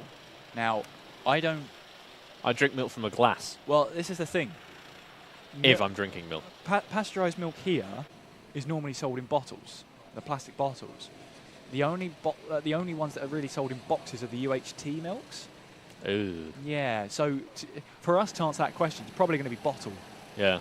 But I know that's not always the case for other countries in terms of milk. Some countries do have fresh milk in cartons. Yes, we got someone saying in India it's in like packages almost. It's kind of in packets. like a what are they called? That's like weird though, to say I'm off to the shops to get a packet of milk. It doesn't quite sound the same, does it? Do let us know if you've got any other interesting logistical ways of storing or transporting milk in your country. Please do. We want to hear it. Stream directors. Look, you left us alone for literally 90 The chat seconds. wanted to start talking about milk storage. We deliver. Yeah, exactly. You see? There we go. Case closed. Someone wants a commentator cam. All right. Milk vending machines. That's... Oh, we have commentator cam. Hello, everyone. Here's us. Hello, everyone. I'm looking even less fresh than I was yesterday. No, it's all good. It's all good. We're having fun. It's all yes, good. we are. It's all good. Unfortunately, though, you've seen us now, and that's terrible. But there we go. Commentators did... Magic. Commentators, did Yusuf drink any of the track water after he hopped off the stream? That's a question I don't know the answer to. Is that something I imagine in his delirious tired state, he probably promised to go and drink some of the water off the track or something. Yeah. I wouldn't be shocked. Oh dear. Oh, there's Toby McAllister-Brown in the thick of it right now in the number 2. Just trying to get his way round in the TRX Motorsport Elite kart. You're being called Mustard Man. Well, yeah. Here we go. It's like the world's worst superhero. Don't worry. Man and Mustard Man. There it is. There it is. We look similar. I don't think we do. Well, you can trust Mustard Man more than the Milkman. I don't think we do look similar. Do we look similar? Apparently we do, but I'm not wearing a mustard jumper. Well, I think you should. I think you're missing out. All right, let's get us both on camera then. Oh, that was we should have done. We should have swapped around. We should have put the coat on and I should put the jumper on and see if they'd notice. Opportunity. Missed opportunity. What do you reckon, chat? We look the same? I don't think we do. Apparently, we're the same person in different fonts. Same person. Same person.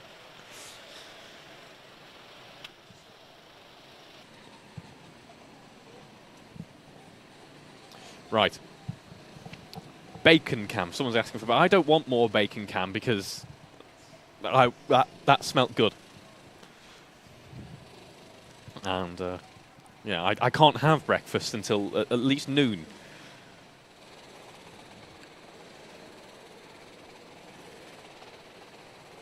Mustard in the eyes doesn't really sound pleasant. No, it doesn't. How long until Yusuf is fully rebooted? Yusuf, I think, is still in cryostasis. We might see him. Later on in the running to see the end of the stream. Well, I will say that, yeah, of course. Hopefully, we do see him there. Oh, there was a cart off at hairpin 2 there. I don't know. Was that Bandito Delito? There was definitely a 20 at the start. I didn't quite catch the second number. I'm sure we'll find out when the first sector time comes through. And we'll see who had a slower first sector. I think it was Bandito Delita because they've just put in a 40-second lap time. That looks like a Luke Battersby, who's getting ready to take over in the number 10 car, the EKS All-Stars.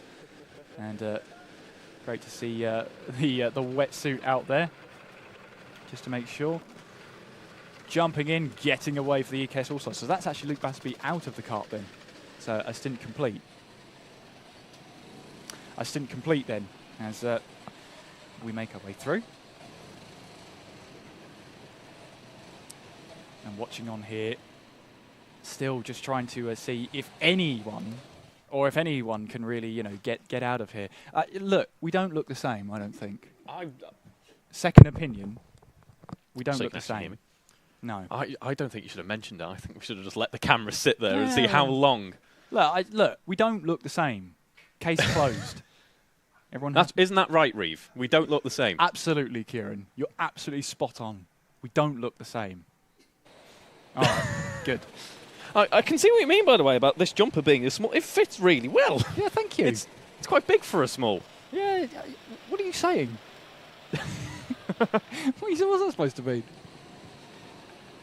Oh dear.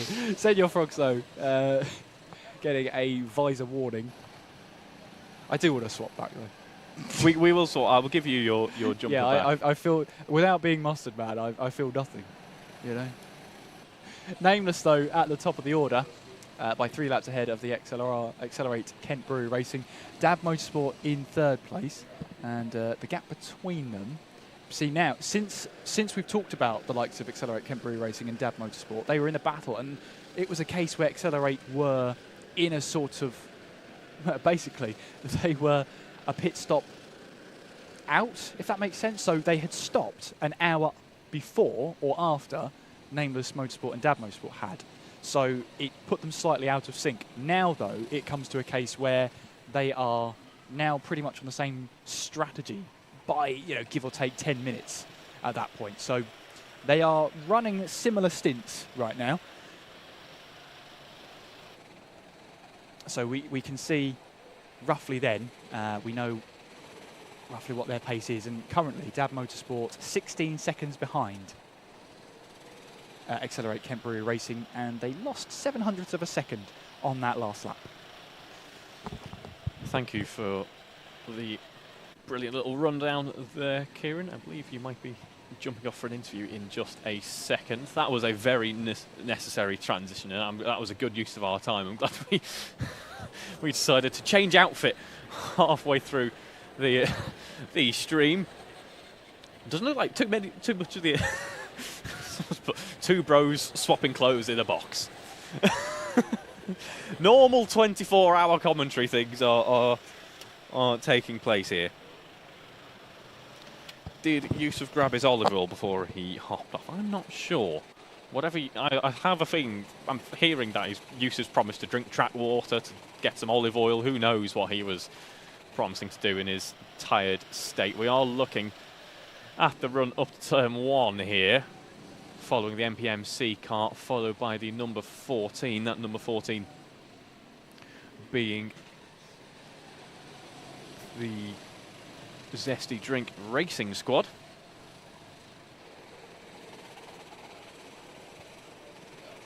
Side by side running into the second hairpin, it is number 17 and number 22. In these conditions, it is arguably more difficult than just a flat out completely wet running, because the track is greasy, the track is more unpredictable at this phase, and you've not got the most confidence going into each corner. Someone asking about the 73 lap gap, and that is just what happens in endurance racing. We've got some closer runners. We've got some at the top end of the field who are just 3 laps apart. When you think about it in the grand scheme of things, a 73-kilometre gap, which is around about what 73 laps would be, over 1,000 laps, 1,000 kilometres, isn't too much, really.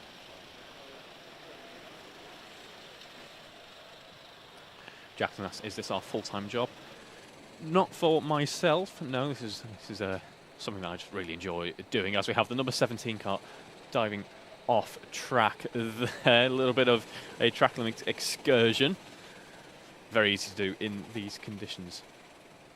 And I believe we are now ready for an interview with Kieran. Yes, thank you very much. I'm here with Jeff Lamb from the Met Police kart. So the Met Police Motor Club. Jeff, I think you've just finished your last stint, hopefully for the day for you. How was it out there? Wet, but nice. Enjoyed it.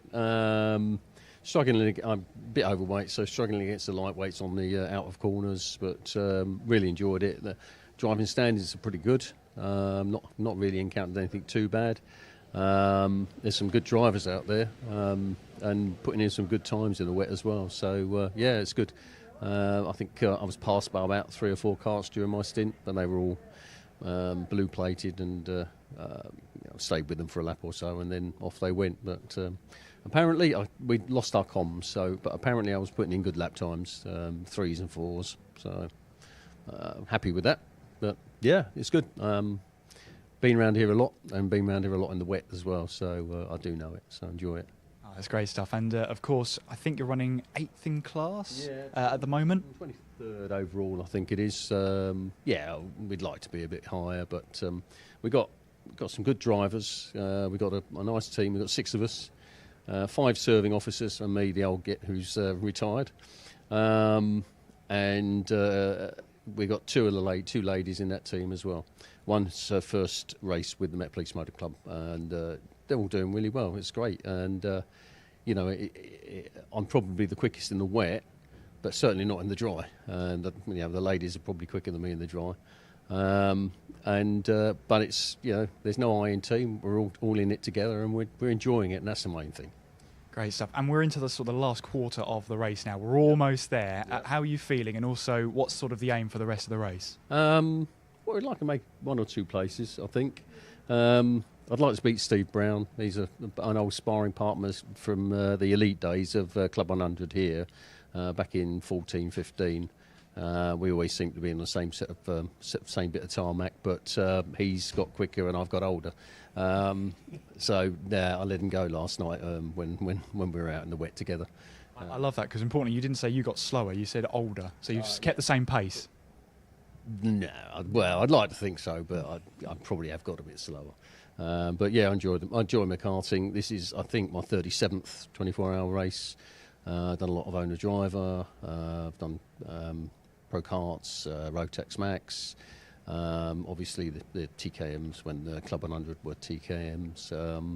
And really enjoy it, and still enjoying it in my 60s. So, yeah, crack on.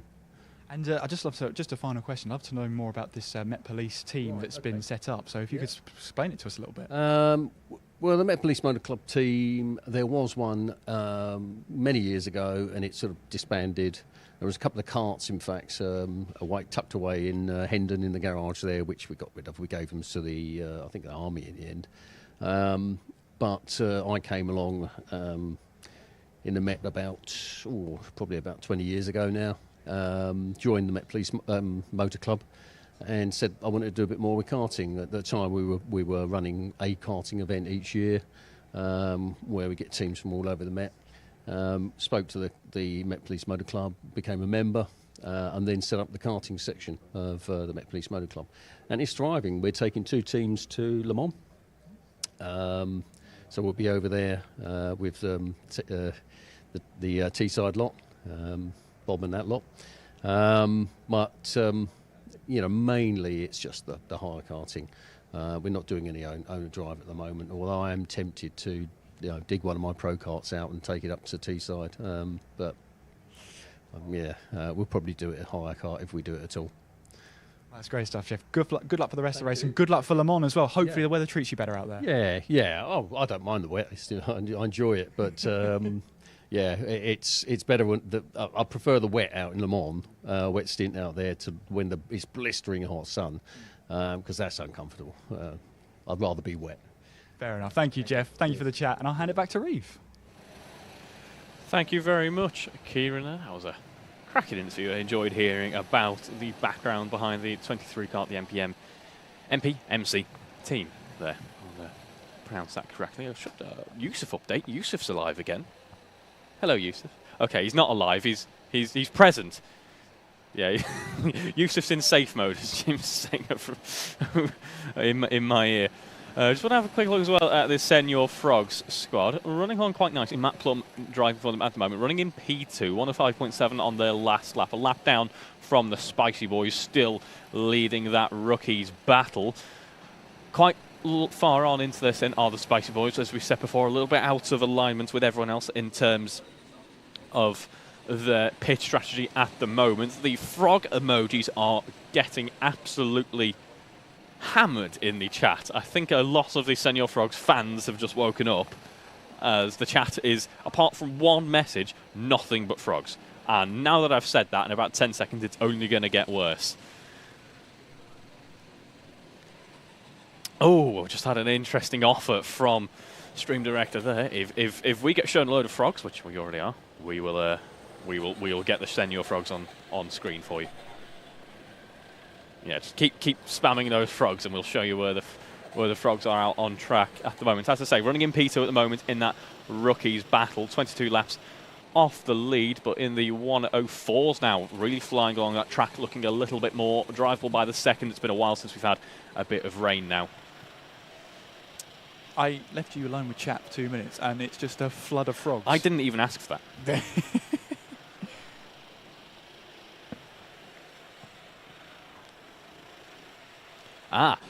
So we might be having a look at how the Frog Squad off track are getting on as well. Whether they can get their class podium. Let's see how many of them are asleep. Yeah, because they were quite bullish about staying up throughout the night and powering through and all being there to rally the team along. So I want to see if that is actually the case. Get your votes in. We do have an active poll on our YouTube chat as well. Will Senior Frogs get a class podium? And majority 35% with first place, 33% with second, 13% with third, 19% say no, they won't get a podium in class.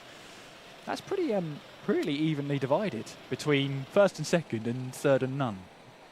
Pretty even. That is. Just a wall of frogs on my screen. A wall of frogs, yeah. There's no better definition for that. That's for sure.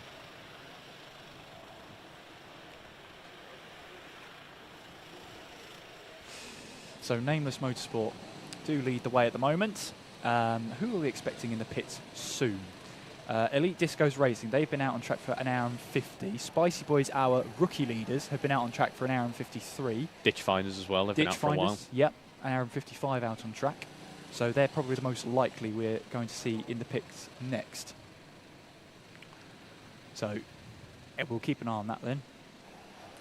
So looking who's driving for the Frogs, it is Max Plum out there it is. At the moment, setting some good lap times. We saw the name on his lid, so unless someone's borrowed Matt's helmet, which we can't rule out. Can't rule out.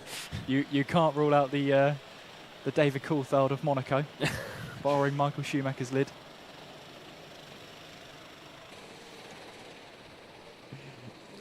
Here we are, seeing the Frogs out on track at the moment, heading down the start-finish, not so straight. Yes. It's like Imola, isn't it? Yes. It's a straight that's not quite straight. Moved down the inside by Dab Motorsport. They're keen to make up some time here. They're 18.6 seconds back from Accelerate Kent Brewery Racing in that battle for second place in the Pro class at the moment. 3 laps ahead of them, though, is Nameless Motorsport. And Nameless doing a fine job out there, as they always seem to do when it comes to endurance racing. You put a team with Jack Goldsmith et al., and normally you're going to find that they do pretty well in one of these events. We are being, I'm going to say, blamed We are being credited for starting the frogs. I'm not I didn't taking start credit. the frogs. I just noticed the frogs getting worse, and You say getting worse. Chat will turn on you, Reeve, if you're not careful. I think chat's already turned on me for Yoshi Gate. I forgot about Yoshi Gate. I've never really had Greg's before. And I didn't know that part. Yeah. You're from the north. How can you have not had Greg's before? I know. Yeah. I've had a sausage roll. Blasphemy. And having the blue monster and not the white monster energy drink. Other energy drinks to are be fair, available. I've got no comment about the energy drink saga because I had one energy drink at this race, and here they are. It's the Senior Frogs. Oh, we can hear ourselves. That's not confusing at all. This is how far back they are on the stream. We're talking about Yoshi Gates. That was about 30 seconds ago, wasn't it? You can see they're focused on the timing. They're keeping a keen eye on how they're doing. They've got a lot to play for at this stage. 5 hours and a little bit to go. Yes. Chip on your right there with Willany in the middle. And it's... Actually, we could probably just listen in and see what they're chatting about. Yeah. We could have a very delayed chat with them. You can see they're focused on the timing there. Yeah, very much focused. No reaction.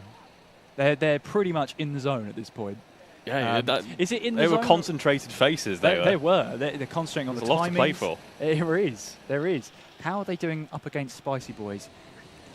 Senior Frogs, 103.6 in that last lap. Spicy Boys, 103.9. So 2.5 tenths quicker on that last lap. Can you guys tell them I said hi? Well, Codif, I think that's how you pronounce your username. Codif says hi. Senior Frogs. Codif says hi. And of course, Team Principal Freezy, Cal Freezy in there as well. That's true. It's like the cool-down room in the middle of the race. Do you remember the old cool-down room? Not the new one where it's the sort of Max Verstappen podcast and there's a bit of conversation to be had. But the old cool-down rooms where it was just like, the driver's like, that was good, wasn't it? Just throwing a hat at each other. Yeah, throwing hats at each other or trying to speak in a different language to another driver, you know. I can't tell if I miss those days or if I'm glad they're gone. Then again, there have been some quality episodes on the Max Verstappen podcast. They have. My favourite Max Verstappen podcast has to be the Rolls-Royce cool-down at Las Vegas, where they were just awkwardly all sat very close together in the back of a car, because a Rolls-Royce is a lovely car, of course, but it doesn't matter. It's not designed to have 3 people on a bench seat in the back. Yeah, absolutely. And that was a very long, extended. Do you want to do the interview?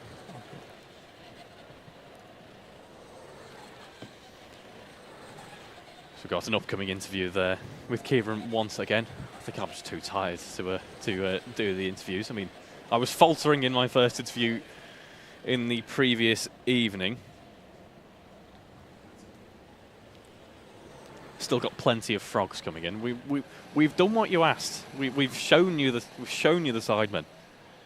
We've shown you the sidemen. You don't need to keep spamming the frogs, although I have a feeling that it's going to be this for the next couple of hours.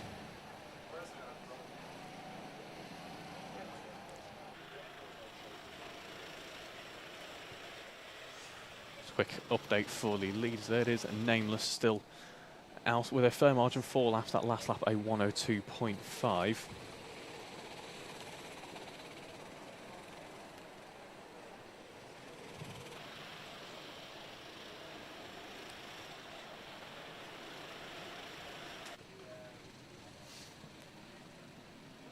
Five and a half hours to go at this point.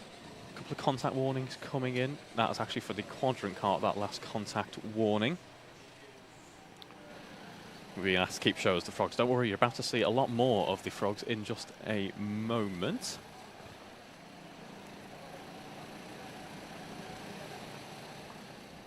As I believe we are now ready to hand over to Kieran for another interview.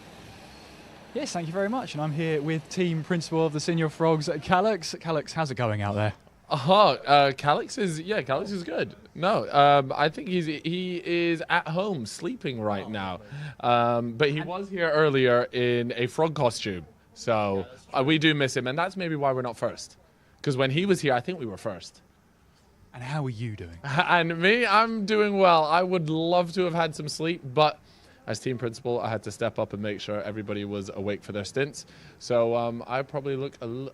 Oh, well, I've just seen what I look like, actually. That's unfortunate. Look, Senior Frog's doing well. Second in class at the moment. There's a chance for a class victory. What do you reckon? What are the odds? I don't know if this is like karting etiquette, but you just kind of have to hope their car explodes or something. You know what I mean? Like, not like a big burst of flames, but just like a... Yeah, and then they just slowly wither away, and then we go and win it. But if that doesn't happen, it's going to be tough. We're really relying on a slip from them. Well, we've seen Matt's out there at the moment doing a fine job. We've also seen Chip and Will and Ian, sort of the cool-down room of yours. What's the sort of driver strategy? What can we expect to see towards the end of the race? It's just pedal to the metal. Please, guys, just keep going, and as long as we're on the track, we have a chance, however small that might be, at winning. Good stuff. And has any words of inspiration for your team as well, heading into the sort of final 5 hours? Oh, yes. Harry and Chris, if you are watching this, if you could sort of wake up and make your way on over here. You do have some stints coming up, and I haven't seen them for 5 or 6 hours. I'd love to see what they look like. Well, brilliant stuff. Well, what I will say, it's been a pleasure to have you. It's been a pleasure again to have the Senior Frogs and a chance of a class podium. Chat's backing you on the class podium, by the way. No, look, hey, we are bringing that podium, unless our car explodes, which would just be really funny after this interview. Don't jinx it. No, I know, but I'm just saying. Anyways, look, hey, we're bringing home some sort of medal. I don't know what color or what that might look like, but something is coming home with us. Well, great stuff. Let's see if it's gold or silver or bronze. Let's hope something goes home. But thank you very much, and good luck to the Senior Frogs. Cheers. Thank you very much. And I'll hand it back to you, Reeve. Thank you very much, Kieran. Yes, they don't want to be jinxing themselves with more kart troubles, of course. In the wee hours of the more, actually, I think it was late last night. There was a little stutter of the engine, and the engine dying. They were able to get it going after a bit of a wait for some assistance.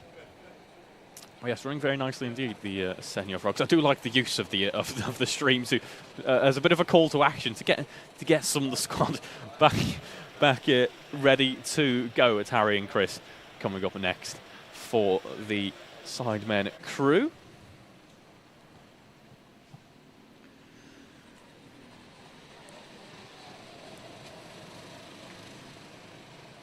We're getting plenty of discussion over what's happening in Carlos Sainz.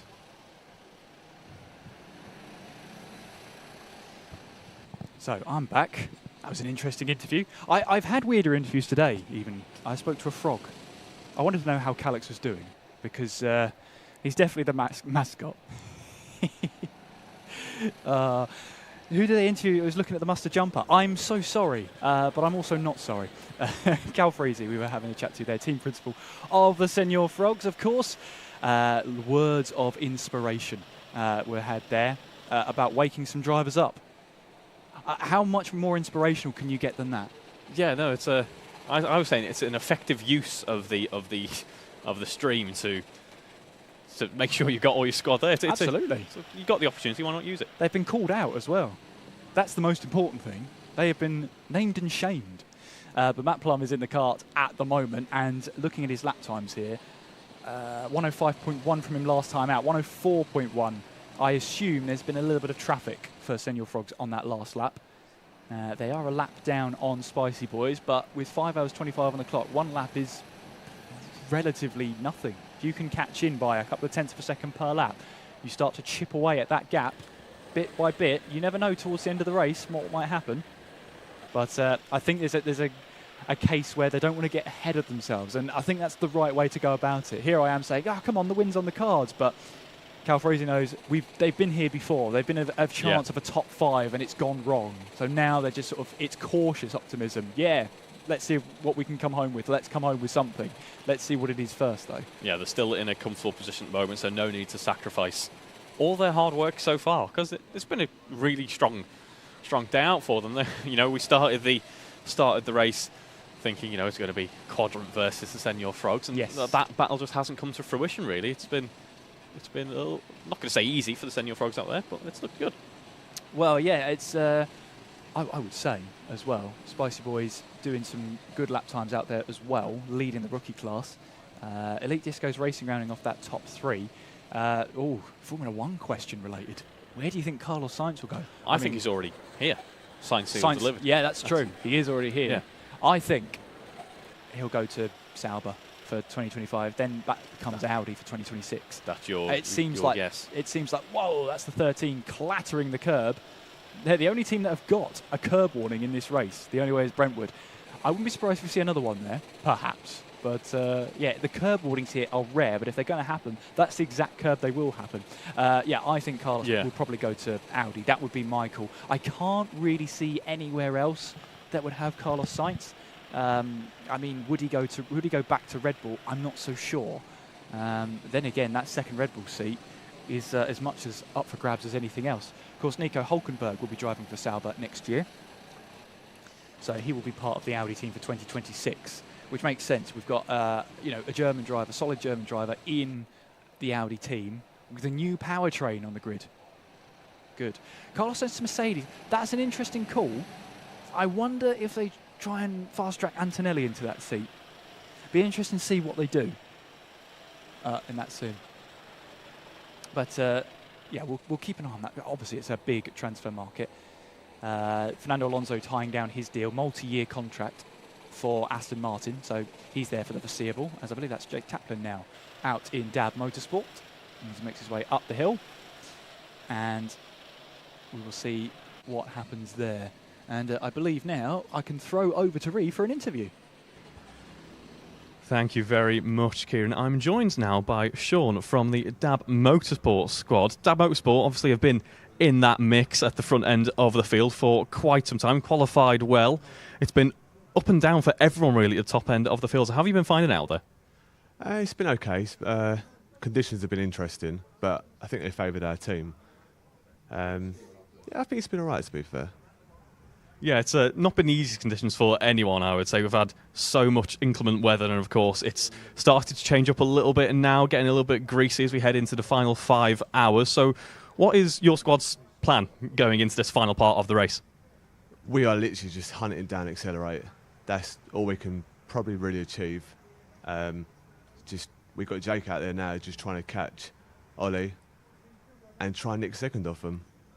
Yes, second still very much up for grabs. So now is it just flat out, maybe even sacrifice the podium if you need to? I don't want to give away too much because I expect one of them is probably watching, but we've got a plan, and I think we will get them. Oh, I like it. I like the games. I'm confident. It's on. So any final words of warning really for your rivals? See you soon. Oh, I like that fighting talk here from Sean from Dab Motorsport. It is, as I say, still all to play for here. So thank you very much, Sean, for joining us. And we'll join you once again, Kieran, on the stream. Thank you very much, Reeve. Good to hear from Dab Motorsport there as we head our way through. And, after that, we, of course, have the simple matter of making our way over to the third part of our stream to make sure everything goes through. Check the description of the video. Part 3 link is below.